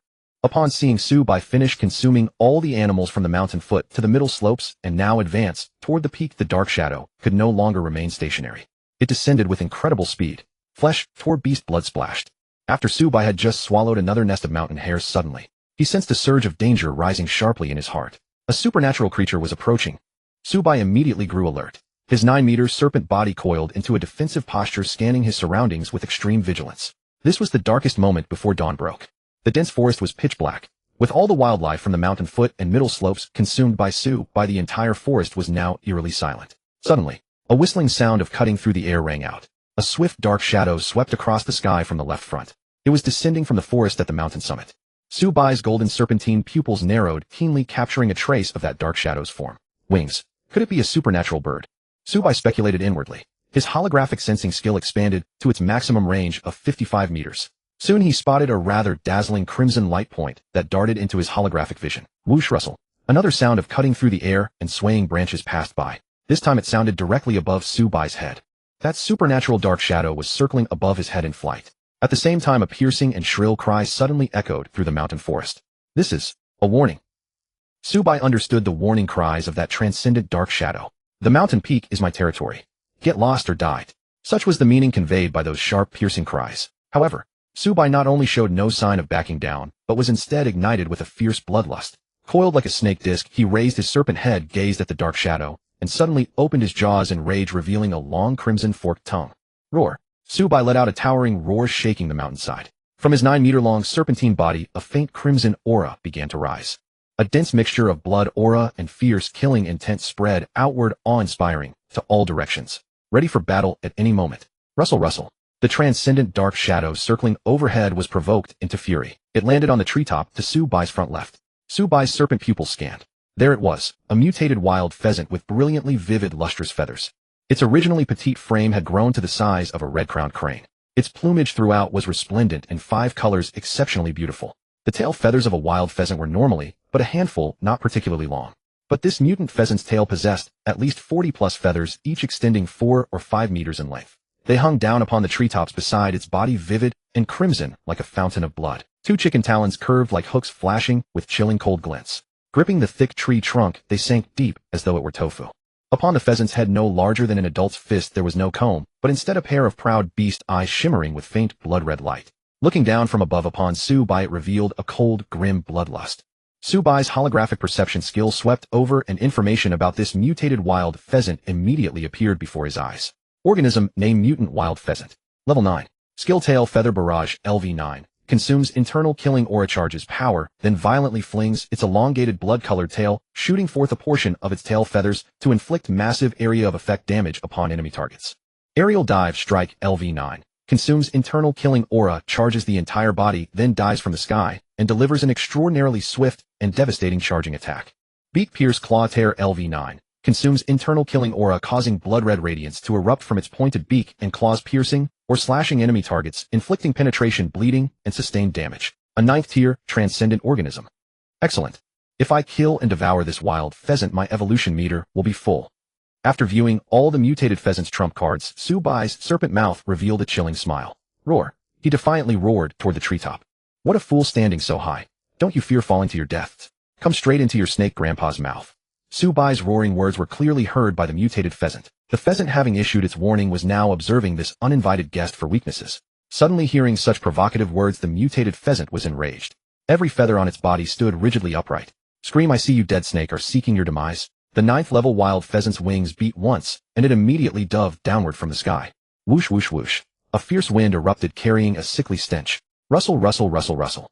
Even the surrounding branches and leaves swayed continuously in the gale stirred by those beating wings. Dim and shadowy as if in that instant the entire forest was filled with icy killing intent. Subai narrowed his golden serpent pupils closely tracking the 9th level wild pheasant as it dove and charged toward him. His coiled, thick serpent body lowered slightly beginning to gather strength. Scream. The wild pheasant let out another piercing cry. Crimson light enveloped its body. From its sharp beak and talons wisps of blood-red, killing aura emerged. A sharp sound of air being torn came forth. That ferocious and fierce momentum seemed destined to pierce and shred Subai in a single strike. Subai's serpent coil remained motionless as a mountain. Closer. Even closer. For meters. 3 meters. 2 meters. Flash. Subai suddenly erupted upward. His gaping jaws were 3 times the size of a face basin. 4 rows of densely packed barbed fangs flashed with razor-sharp cold glints. Even a solid bite would have enough force to tear away a massive chunk of bloody flesh from the 9th level wild pheasant. The blood aura and foul stench emanating from his serpent mouth caused the pheasant's feathers to stand on end and its scalp to tingle. Scream. It cried out with no small measure of terror, hastily beating its wings to dodge. Schlick. Subai's bloody maw bit down upon empty air. He did not mind. With a turn of his serpent head, he directly released 6 blood fangs toward the 9th level wild pheasant that had dodged to the left. Hum hum hum. His narrow curved blood fangs flew through the air. They covered all of the pheasant's evasive and dodging space. The pheasant's intelligence was completely incomparable to Subai's human wisdom. While it hastily dodged, its body was momentarily slightly unbalanced. This opportunity was created and seized by Subai. The results manifested immediately. Thack thack. 3 of the airborne blood fangs struck solidly upon the pheasant's body. Blood splattered and a rich bloody stench filled the air. Powerful air-piercing force drove the pheasant to crash through 2 towering trees behind it. Flash. Subai's serpent body surged forward. His 9-meter-long serpent form was as swift as a blood-colored arrow. Strike while the iron is hot. Subai showed no mercy. As soon as he closed the distance, his thick serpent tail violently lashed out. Woo woo woo. Carrying a low rushing wind, it relentlessly smashed toward the 9th level wild pheasant. Scream. A fierce cry rang out. The pheasant's wings flared wide. All of its killing aura erupted, brutally shattering the 3 blood fangs embedded in its body. Then, it frantically beat its wings and dodged aside. Boom boom boom. Thick dark shadows swept past. 3 mountain trees thick enough for 2 or 3 people to embrace were cleanly snapped in half by Subai's powerful serpent tail. The 9th level wild pheasant managed to evade the attack at the critical moment. Blood streamed from its body as it fixed its gaze upon Subai. Fury and bloodlight in its beady eyes grew ever more intense and surging. Scream. It let out an angry cry. The mutated wild pheasant violently flicked its 4 to 5 meter long blood-colored tail. Wish wish wish. Subtle ear-piercing sounds of air being torn erupted instantly. 30 to 40 blood-colored feathers resembling throwing knives fiercely pierced through the air, streaming towards Subai to slice and cut. Subai narrowed his serpent pupils completely unfazed. Crimson light enveloped his entire body. Blood aura surged. His jaws opened wide. Blood aura impact wave LV9, activate. A sphere of deeply crimson blood energy instantly formed half a meter ahead of his open mouth. It shot forth with tremendous force. Bang. Invisible air was forcibly compressed into a condensed air mass, then decisively pierced through. Next, the blood aura impact wave surged forward like a rolling tide of bloody springs meeting the sky-filled barrage of feather blades. It crushed forward with unstoppable momentum. All of the airborne feathers exploded and shattered, dissipating into wisps of smoke. The surging and powerful blood aura impact wave continued onward. Before the 9th level wild pheasant's eyes widened to their absolute limit and shock, it brutally pierced through his body, piercing a massive dripping crimson wound. Scream. The wild pheasant's cry rang out once more. But this time, all traces of its former arrogance and superiority had vanished. This was a desperate wailing lament before death. Plop. The pheasant's body hit the ground, blood flowing without cease. Subai watched as the 9th level wild pheasant was pierced through and fell to the ground. The serpent's mouth curled into a cold smile. Whoosh. With a flick of its serpentine body, it glided over to the wild pheasant. In a single gulp, it devoured the bird. The tender yet chewy chicken meat carried a thick, cloying sweetness of blood. As the bloody flesh saturated with murderous energy slid down its gut, surges of hot currents immediately welled up within. Your doppelganger devoured a 9th level mutated wild pheasant and gained 1,800 evolution points. Your body strength 180 points. Your mental strength 180 points. The massive influx of evolution points instantly filled the evolution bar to overflowing, triggering an evolution prompt. Your doppelganger's evolution points are sufficient. This evolution will take 1 hour. Host, are you ready to begin evolution? Subai the serpentine eyes gleamed. He immediately found a deep secluded cave and concealed himself inside. He also used his tail to roll a huge boulder over the cave mouth, sealing it tightly. After confirming that all preparations were complete and he was entirely safe, he commanded in his mind. Begin evolution. The instant the words fell, a full 10,000 evolution points evaporated from the evolution bar in an instant. It transformed directly into a mass of mysterious dense evolution golden light, enveloping the entire body of the king's serpent doppelganger. The next second, the golden evolution light, like golden wind-blown sand, suddenly began to condense into substance. It turned into strands of golden filaments. Finally, under the control of the system's mysterious power, they twisted together into a gigantic golden cocoon that encased the 9-meter serpentine body. Once the golden cocoon solidified, the system panel displayed a 1-hour evolution countdown that began to tick. His consciousness returned. At his home in Baiwa residential community, Subai's eyelids twitched slightly, and he opened his eyes. He gently clenched his fist. He felt the surging source power within his body and the active, powerful mental energy. He began to gradually master these suddenly surging powers. After several waves of devouring, Subai's body strength and mental strength had increased by a total of 890 points. His bodily strength had skyrocketed by 15 tons, reaching a terrifying level of 47.5 tons. His mental strength had also grown significantly, and he naturally comprehended the mental probe skill. This skill releases his mental energy outward, forming a spiderweb-like effect around him to detect all movements in the vicinity. It is an extremely practical ability. With his current mental strength, Subai's mental probe range covers an area roughly 70 meters in radius. Moreover, the rise in mental strength made his psychic ability even more powerful. Both his psychic impact and psychic barrier, one offensive, one defensive, saw their power increase by about 30%. After Subai adapted to the surge of power in his body, he took out his long-way phone and glanced at it. It was exactly 4:30 in the morning. He set a 1-hour alarm and fell into a deep sleep. Although circulating source power left him free from fatigue, old habits die hard. At exactly 5 o'clock, as the first rays of morning dawn spilled down, a strong biological clock woke Subai on time. He washed up briefly and started on breakfast. Subai took out small dishes from the fridge, pairing them with plain rice porridge. While eating breakfast, he scrolled through the news on his phone. On the official website of Nanshan Focus News, he scrolled through one news item after another. Subai saw the statement released by the Nanshan Security Bureau. It explained the strange noises that occurred last night at 3 locations: Omping Park, Crown Bar, and Nanshan Pier. The statement claimed it was a gang fight with weapons. The photos released were of the tattooed thugs who had been severely injured by Subai. As for the final outcome, all the tattooed musclemen involved in the brawl were thrown into maximum security prisons. All of Lin Li's properties were confiscated. After reading it, Subai nodded slightly. He knew that the statement was meant to reassure the public, control public opinion, and protect him.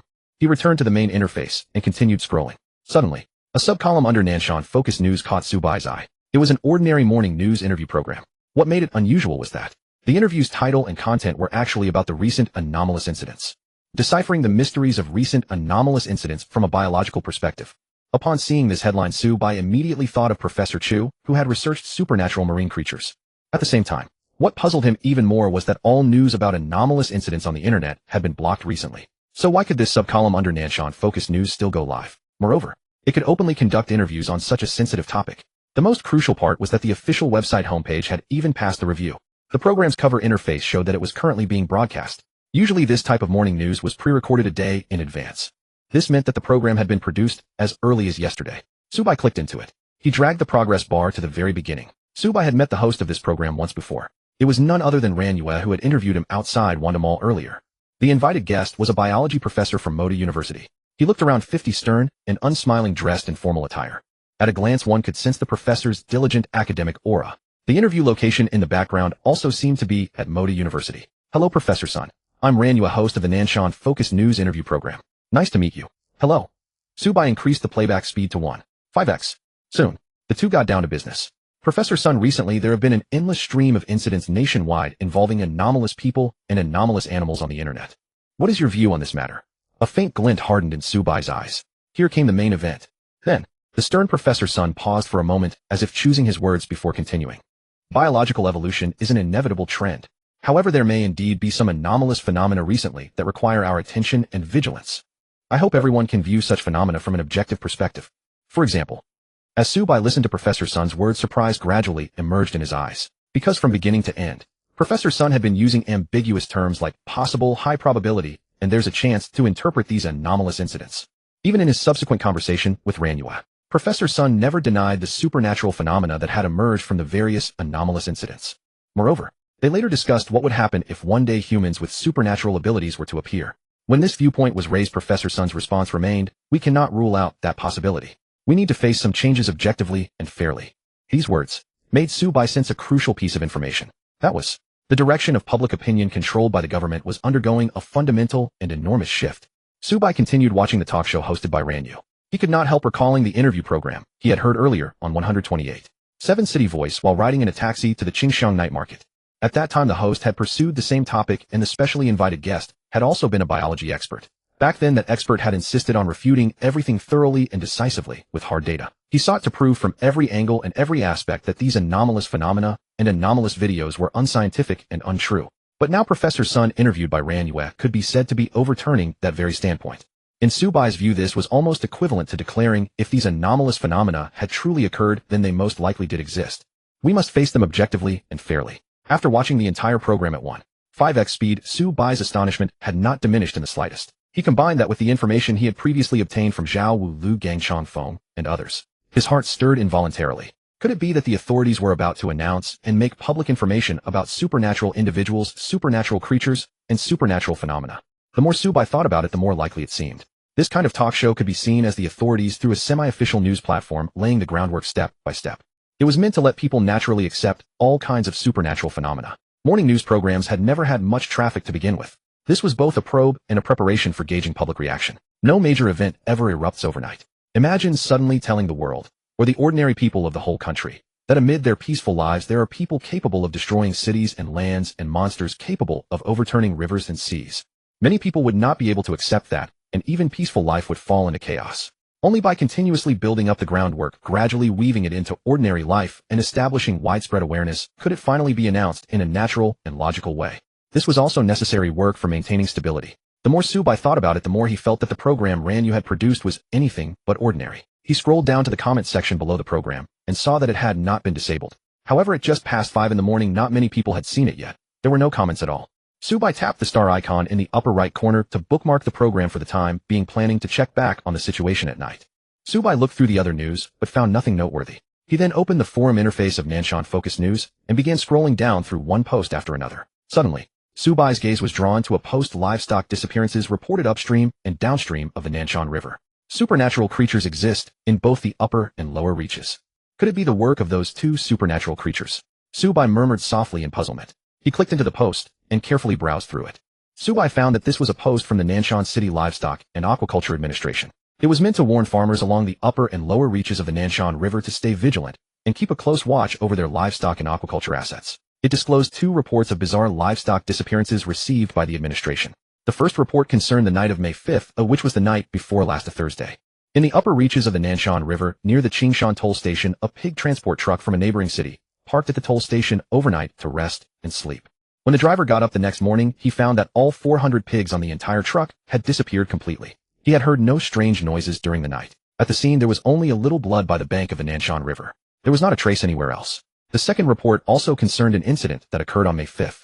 In the lower reaches of the Nanshan River, thousands of large crucian carp raised freely in the river by a farmer vanished overnight. Even the fish cages were gone. There was not so much as half a fishbone in the river. After reading the 2 reports in the post, Subai immediately knew that it had to be the work of those 2 supernatural creatures in the upper and lower reaches. To be able to devour so many pigs and so many large crucian carp in a single night, these 2 supernatural creatures clearly possessed strength not to be underestimated. Subai thought to himself. Ring ring. His phone alarm suddenly went off. Subai's spirits lifted. The 1-hour evolution time of his King Serpent avatar was up. He quickly finished breakfast, put away his phone, and immediately opened the system panel to check. Evolution successful. Congratulations, host. Your avatar has awakened 2 exclusive talents: Heavy Water Element Affinity LV10 and Blood Element Affinity LV10. Congratulations, host. Your avatar has evolved to level 10, completed its second racial essence transformation, and become the Black Blood Emperor Python. Black Blood Emperor Python. And 2 elemental affinity talents. Subai's heart stirred. Splitting his attention, he immediately turned his gaze to the changes on the avatar's side. In the dark cave, the enormous golden evolution cocoon had vanished, revealing the King Python avatar, now vastly changed in appearance. Its 9-meter-long thick python body was a dark blood red interwoven with black and red. Dense tough scales covered the python's body. What Subai found strange was that apart from their dark blood base color, the scales also bore rows of barely noticeable black and blood red patterns when examined closely.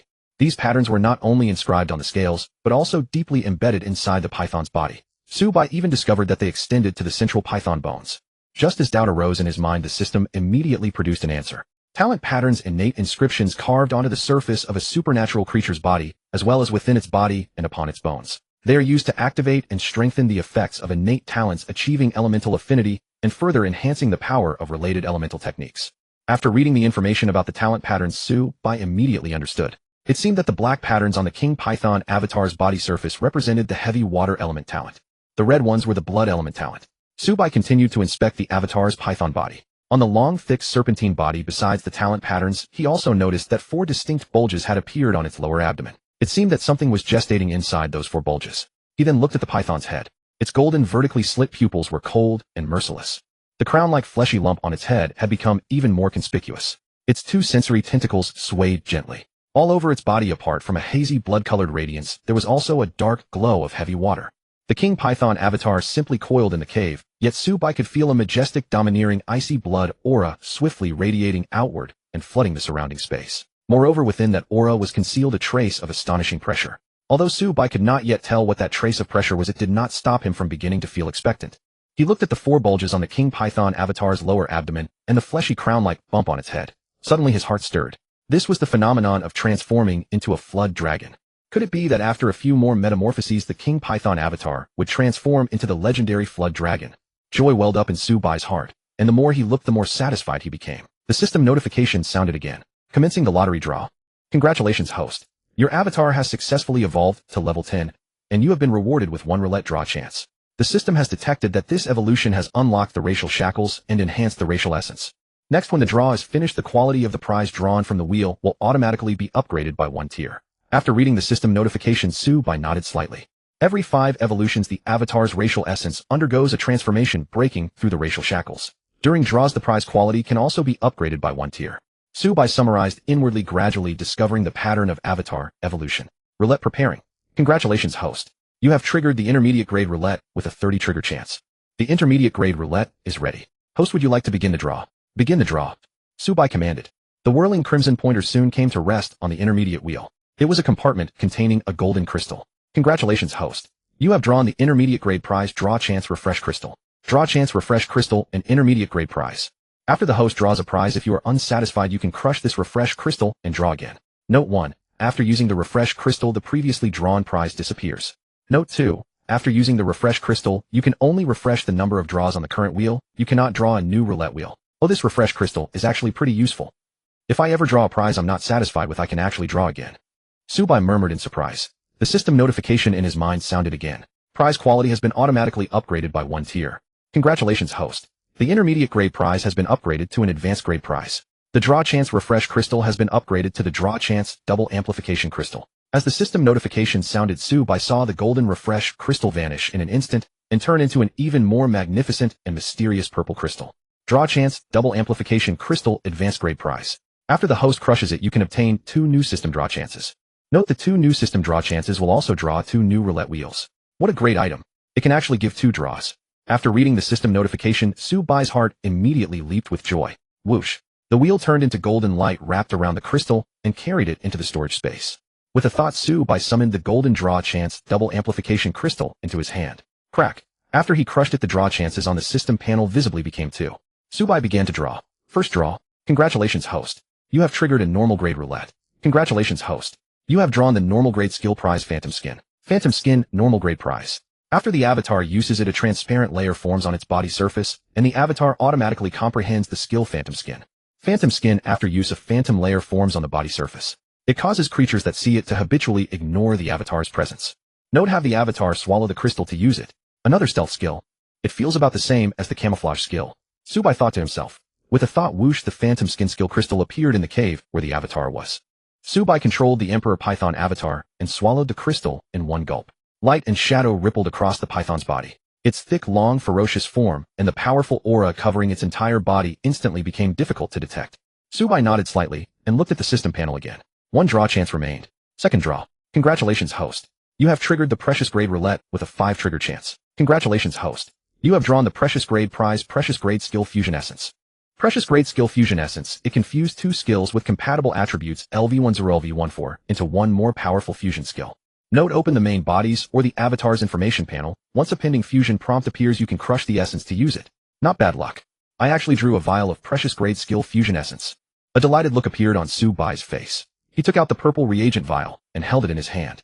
He opened the main body's information panel, but no prompt appeared. Then he opened the avatar's information panel. The system notification for pending fusion was immediately triggered. detected that the host's avatar's camouflage skill LV10 and phantom skin LV10 can be fused. Host, would you like to consume 1 vial of precious grade skill fusion essence to perform skill synthesis? Begin synthesis.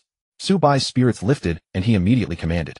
The holographic sensing skill that had been fused earlier was extremely powerful. This made Su-Bai look forward even more to this precious grade skill fusion. Whoosh. The purple skill fusion essence appeared in the cave. Su-Bai controlled the Emperor Python avatar and swallowed the vial holding the purple reagent in one gulp. Alohum. A magnificent and mysterious purple light at once began to glow faintly over the Emperor Python's body. Like a polar aurora, it coiled around the python's entire body. The next moment, Su-Bai, who had been closely watching the avatar's transformation, suddenly widened his eyes in slight astonishment. As the purple light grew ever stronger, the entire 9-meter-long Emperor Python avatar slowly disappeared within the cave. Everything disappeared. From its enormous build to the blood aura it radiated. This was completely different in nature from the light and shadow layer condensed on the body surface by the previous camouflage skill and phantom skin. Even probing with mental power could not detect the avatar's existence. Nor was there any extraordinary blood aura or baleful energy to be sensed. It was a complete and utter disappearance into concealment. Not the slightest trace could be detected. Congratulations, host. Your avatar skills have been successfully fused. Camouflage skill LV10, phantom skin LV10, intermediate invisibility LV10. Congratulations, host. Your avatar has successfully comprehended the fusion skill intermediate invisibility. Intermediate invisibility once activated, the avatar's body and aura enter the intermediate invisibility state. Unless an observer's level is more than 3 levels higher, the avatar's presence cannot be detected. After reading the fused intermediate invisibility skill, Su-Bai couldn't help but nod slightly in satisfaction. With this skill, the Emperor Python avatar would be even more concealed and unknown to others. When fighting alongside the main body, it could also bring out stronger stealth and ambush capabilities. If used well, it would absolutely be a lethal weapon for a one-strike kill at critical moments. After completing the skill fusion, Su-Bai looked at the avatar's information panel again and immediately discovered that after evolving into a black blood Emperor Python, the avatar's skills and combat power had undergone a great many changes. Su-Bai opened the information panel of the black blood Emperor Python. Clone black blood Emperor Python. Level 10. Skills. Heavy water cannon LV10 consumes blood chi from within the body to condense 5 extraordinarily powerful heavy water cannonballs striking enemy targets within a 10-meter range.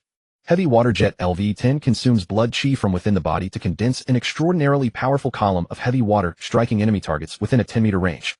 Blood chi shockwave LV10 attack range increased to 10 meters, power significantly enhanced, other damage effects unchanged. Omitted. Golden pupil gaze LV10 gaze range increased to a single enemy target within 6 meters. Immobilization duration increased to 5 seconds. Immunity duration for the same target reduced to 45 minutes. Blood chi consumption decreased. Other effects unchanged. Omitted. Blood chi fangs LV10 number of condensed fangs increased to 8. Attack range increased to 10 meters. Other effects unchanged. Omitted. Body contraction LV10 the clone's body size can shrink to 1/6 of its original dimensions. Agility amplification increased to 1. For times. Duration extended to 1.5 hours. Other effects unchanged. Omitted. Coiling strangle LV10 for specific effects, please refer to the preceding text. Omitted. Blood fang bite LV10 for specific effects, please refer to the preceding text. Omitted. Mid-tier invisibility LV10 for specific effects, please refer to the preceding text. Omitted. Holographic sensing LV10 sensing range increased to a radius of 60 meters. Other effects unchanged. Omitted. Talent heavy water element affinity LV10 all water type skills released by the clone can be endowed with the heavy water effect. Heavy water effect, every droplet carries immense weight capable of unleashing crushing damage and greater destructive power. Blood element affinity LV10 the clone can recover its blood chi and stamina by consuming flesh and blood. After the clone's attack inflicts bleeding damage, the enemy target will be afflicted with blood poison. Blood poison effect 1. Blood cannot coagulate, resulting in continuous bleeding that gradually weakens the enemy target. 2. Blood poison causes excruciating pain that directly targets the creature's nervous system. Amphibious LV10 for specific effects, please refer to the preceding text. Omitted. Black blood scale armor LV10 for specific effects, please refer to the preceding text. Omitted. Combat power 1999. Evolution points 668115000. 2 additional heavy water skills and the power of other skills has been greatly enhanced. Combat power has doubled. Now this black blood Emperor Python, having undergone 2 molts, has a realm equivalent to breaking through the second gene lock. But its overall strength far exceeds that of ordinary second-rank transcendence. If we encounter Chong Feng and the other 3 again, even just this Emperor Python clone alone could crush and slaughter them all. Su-Bai estimated his clone's strength and couldn't help but nod in satisfaction. With a thought, Su-Bai controlled the Emperor Python clone as it emerged from the cave. With a thunderous crash, the massive boulder blocking the cave entrance was shattered by the python's formidable head. Su-Bai scanned his surroundings. Golden dawn light cascaded across the forest hills. Birds sang and cicadas chirped without ceasing. The rich, earthy scent of morning mingled with the fragrance of fresh grass filled the air. Dewdrops glistened on branches and leaves. Everywhere was a verdant, vibrant scene full of life. Whoosh! Subai twisted his python body and surged straight toward the mountain summit. He planned to scout the surrounding forest environment while it was still early and few people were about, then consume some animals. Before long, Subai coiled its way up to the tallest tree at the mountain's peak. A 9-meter-long python body coiled upon the treetop. Subai's dark crimson python body bathed in the morning light. A pair of golden serpent eyes gazed toward the eastern horizon. It was just before 6 in the morning. In the distant line of sight, a golden morning sun had already fully risen from the edge of the horizon into the sky. Even more brilliant and dazzling radiance spread across the earth. Suddenly, Subai saw that at the edge of the golden morning sun's halo there was clearly a faint trace of purple chi that was rapidly dissipating. Purple chi comes from the east. Could this be the legendary morning dawn purple chi? Subai murmured in extreme astonishment. A sudden movement in his heart. An instinct deeply hidden within the python body erupted abruptly. Subai subconsciously stretched his 9-meter-long body to its fullest extent, letting every inch of his python body, every scale bathe as much as possible in the morning light. Then, he raised his head and suddenly took a deep breath. Whoosh, whoosh, whoosh. It was as if a violent storm had risen around the surging air, flowing like countless rivers into the sea, all being drawn towards Subai. The enormous python mouth opened wide, as if swallowing the heavens. Seen from the side, this scene was as if Subai was opening its massive jaws to devour the morning sun itself. Roar! An incomparably majestic and domineering roar erupted instantaneously from the enormous python mouth, echoing throughout the mountain forest. After a single cry, the entire back mountain fell completely silent, all living creatures subdued in awe. The next instant, within the golden morning light halo, that extremely faint trace of nearly dissipated purple chi seemed to respond to a summons and immediately detached itself. It quickly pierced through the sky, flying toward Subai, and was swallowed whole into its belly. Your clone has absorbed a wisp of morning dawn purple chi. The total amount of blood chi within the clone has doubled. The purity of blood chi within the clone has doubled. The blood chi pressure emanating from the clone has doubled. The clone's golden pupil vision has doubled. The consumption of the clone's golden pupil gaze skill has been reduced by 1/3. Both the total amount and purity of mental power in your brain core space have doubled. Both the total amount and purity of origin power in your heart core space have doubled. The defensive power of your 3 defense skills, protective golden body, protective golden light, and protective golden bell, has all doubled. The destructive power of your roaring tiger golden bell killing skill has doubled. Tip: all enhancement bonuses for clones and the main body only take effect when absorbing the first wisp of morning dawn purple chi. The next time requires absorbing a greater quantity of morning dawn purple chi to trigger enhancement effects. Hiss. I never expected that the legendary sunrise purple chi, the essence of dawn, truly exists. With just such a faint trace of morning dawn purple chi, both the main body and clone can obtain such enormous benefits. Subai watched the system prompts continuously appearing, his serpent pupils filled with excitement. He felt his entire python body warm all over, as if soaking in a hot spring during the deepest winter, incredibly comfortable. If every time an enhancement effect is triggered, more morning dawn purple chi needs to be absorbed, then if one day a great sun star could be devoured, what kind of benefits would be obtained? Thinking of this, Subai's heart was filled with anticipation. The thought of devouring a great solar star lingered in Subai's mind for some time before he gradually withdrew his attention. Taoist scriptures often speak of the essence of the sun and moon. Now the legendary purple chi of sunrise and the essence of dawn truly exist. Then when midnight falls and the moon hangs at its zenith, could the silvery moonlight and lunar essence also exist? It seems I'll need to find a chance to absorb some tonight. Perhaps there are rich benefits to be gained. Subai quietly schemed. The sun climbed higher, and the vitality on the city roads gradually grew stronger. Subai surveyed his surroundings. In front of the back hill, his gaze crossed the small park below the mountain, the green belts, and the main road reaching the vast Nanshan River connected to Silver Moon Lake. The Nanshan River stretched long and winding with abundant water flowing through the entire Nanshan city.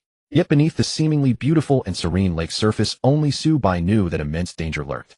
It was the territory of 2 transcendent creatures. Now that he had evolved to level 10, he could even sense from afar that the 2 transcendent creatures upstream and downstream were absolutely not to be underestimated.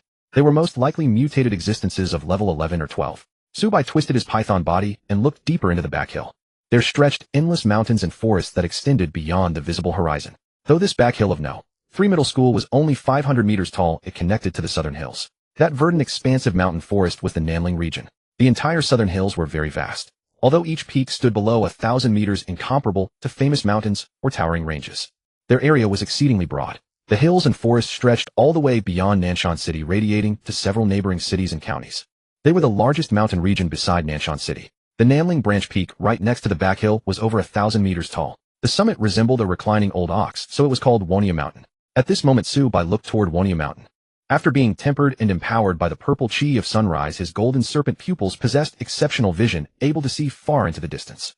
With a rough sweep of his gaze, he saw swift dark shadows flickering across Wonia Mountain from time to time. Within these woods, numerous transcendent creatures, already bearing baleful aura, were darting about. Viewed as a whole, the entire Wonia Mountain exuded a bestial ferocity that warned strangers away. Subai felt that the threat of Wonia Mountain was far greater than that of the Nanshan River.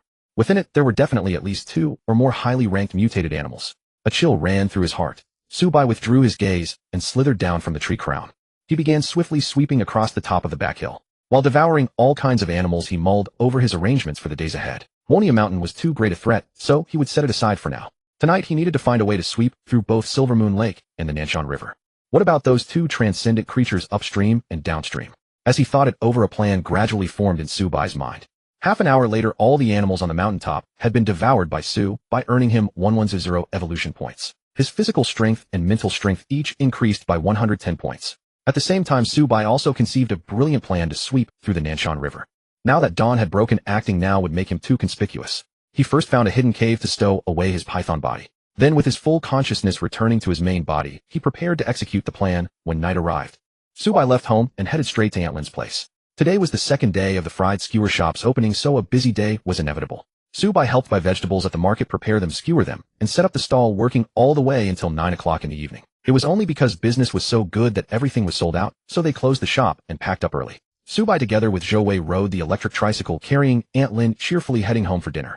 At 10 o'clock in the evening, after finishing dinner, Subai said goodbye and headed out. Zhou Wei took the keys, started the electric tricycle, and sent him home.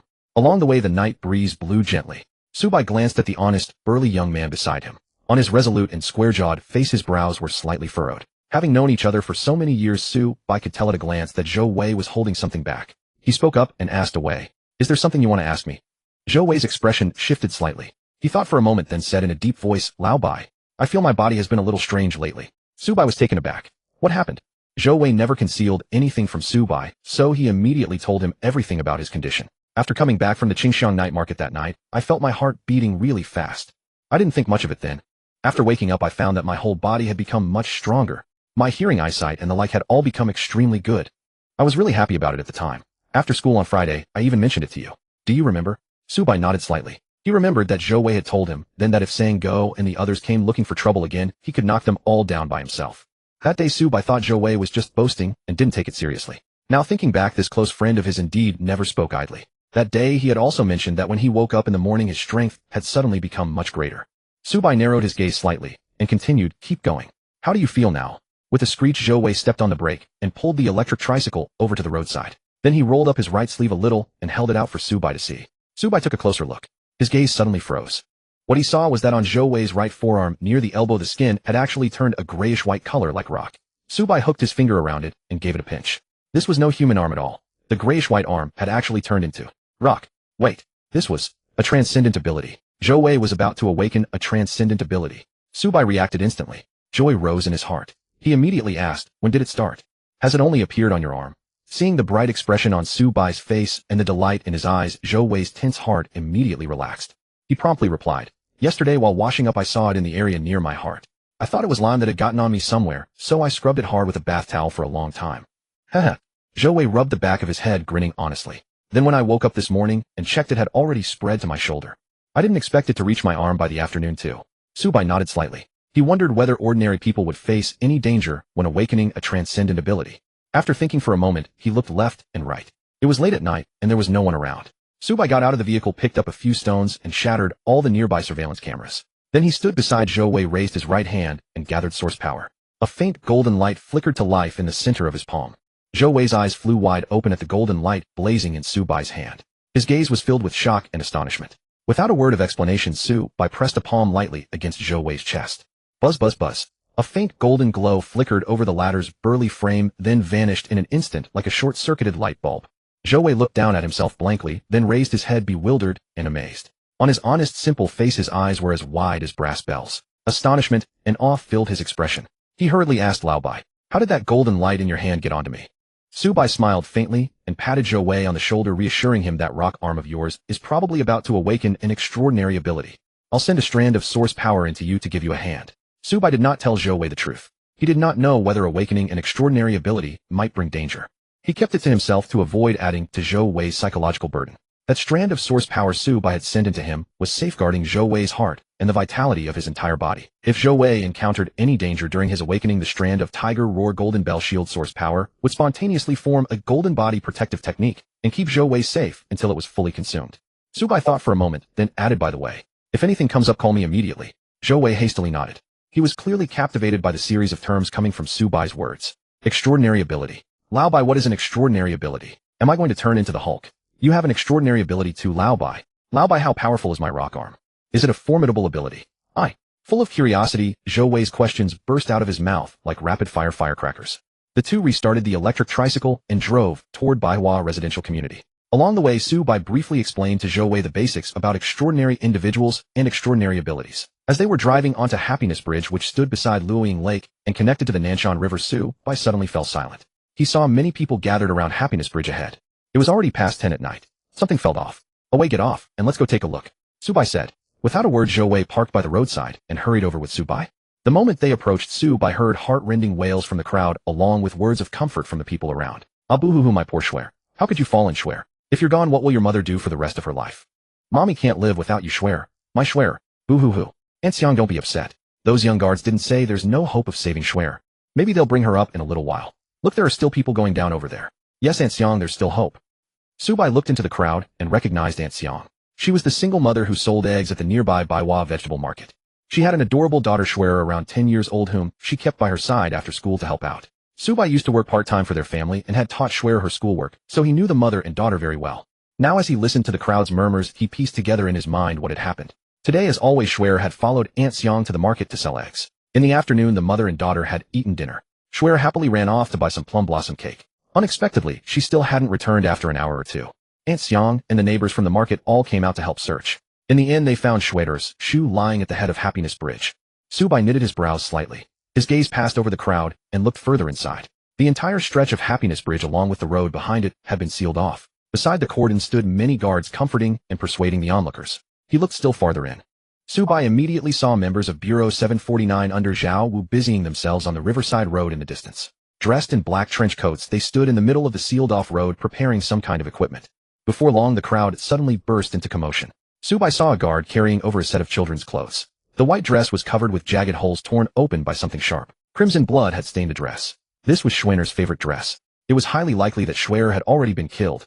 The moment Aunt Xiang saw the blood-soaked dress, she burst into loud wails and fainted from grief. The neighbors from Baihua vegetable market, their faces full of sorrow, quickly carried Aunt Xiang on their backs to the hospital. The others gradually dispersed. There was also a look of grief on Zhou Wei's face. He had just run over to ask the person carrying Aunt Xiang whether he should take her to the hospital on his electric tricycle. Only after hearing that the person could drive her there did he return. Subai did not move. He gazed into the distance at the Nanshan River, clenching his fists slightly. A cold gleam radiated from the depths of his eyes. Subai could clearly sense the lingering, baleful aura on that bloodstained dress. He knew who the killer was. He had sensed this aura before through his Emperor Python avatar.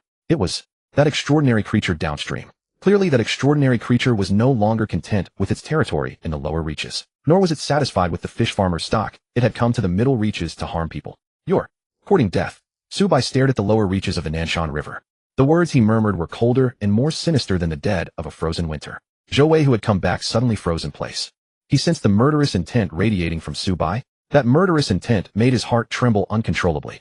Zhou Wei followed Subai's gaze. When he saw Subai staring fixedly at the lower reaches of the Nanshan River, he knew at once that tonight's affair was no ordinary one. Subai withdrew his gaze and glanced once more at the Bureau 749 agents. From a distance, they seemed to be preparing something on the road. Perhaps they too had detected the extraordinary baleful aura and were preparing to deal with the extraordinary creature downstream. Subai did not linger. He would personally kill that extraordinary creature downstream. Come on, let's go home right now, Subai said to Zhou Wei. Zhou Wei immediately went to start the electric tricycle. Need any help, Lao Bai? Zhou Wei asked. Subai shook his head. Just as the two got on the tricycle, Subai's body suddenly stiffened. He jumped off the vehicle and walked to the bank of the Nanshan River. His gaze shot straight toward where the lower and middle reaches met. Beneath the water at that spot, a massive black shadow was slowly sinking into the depths.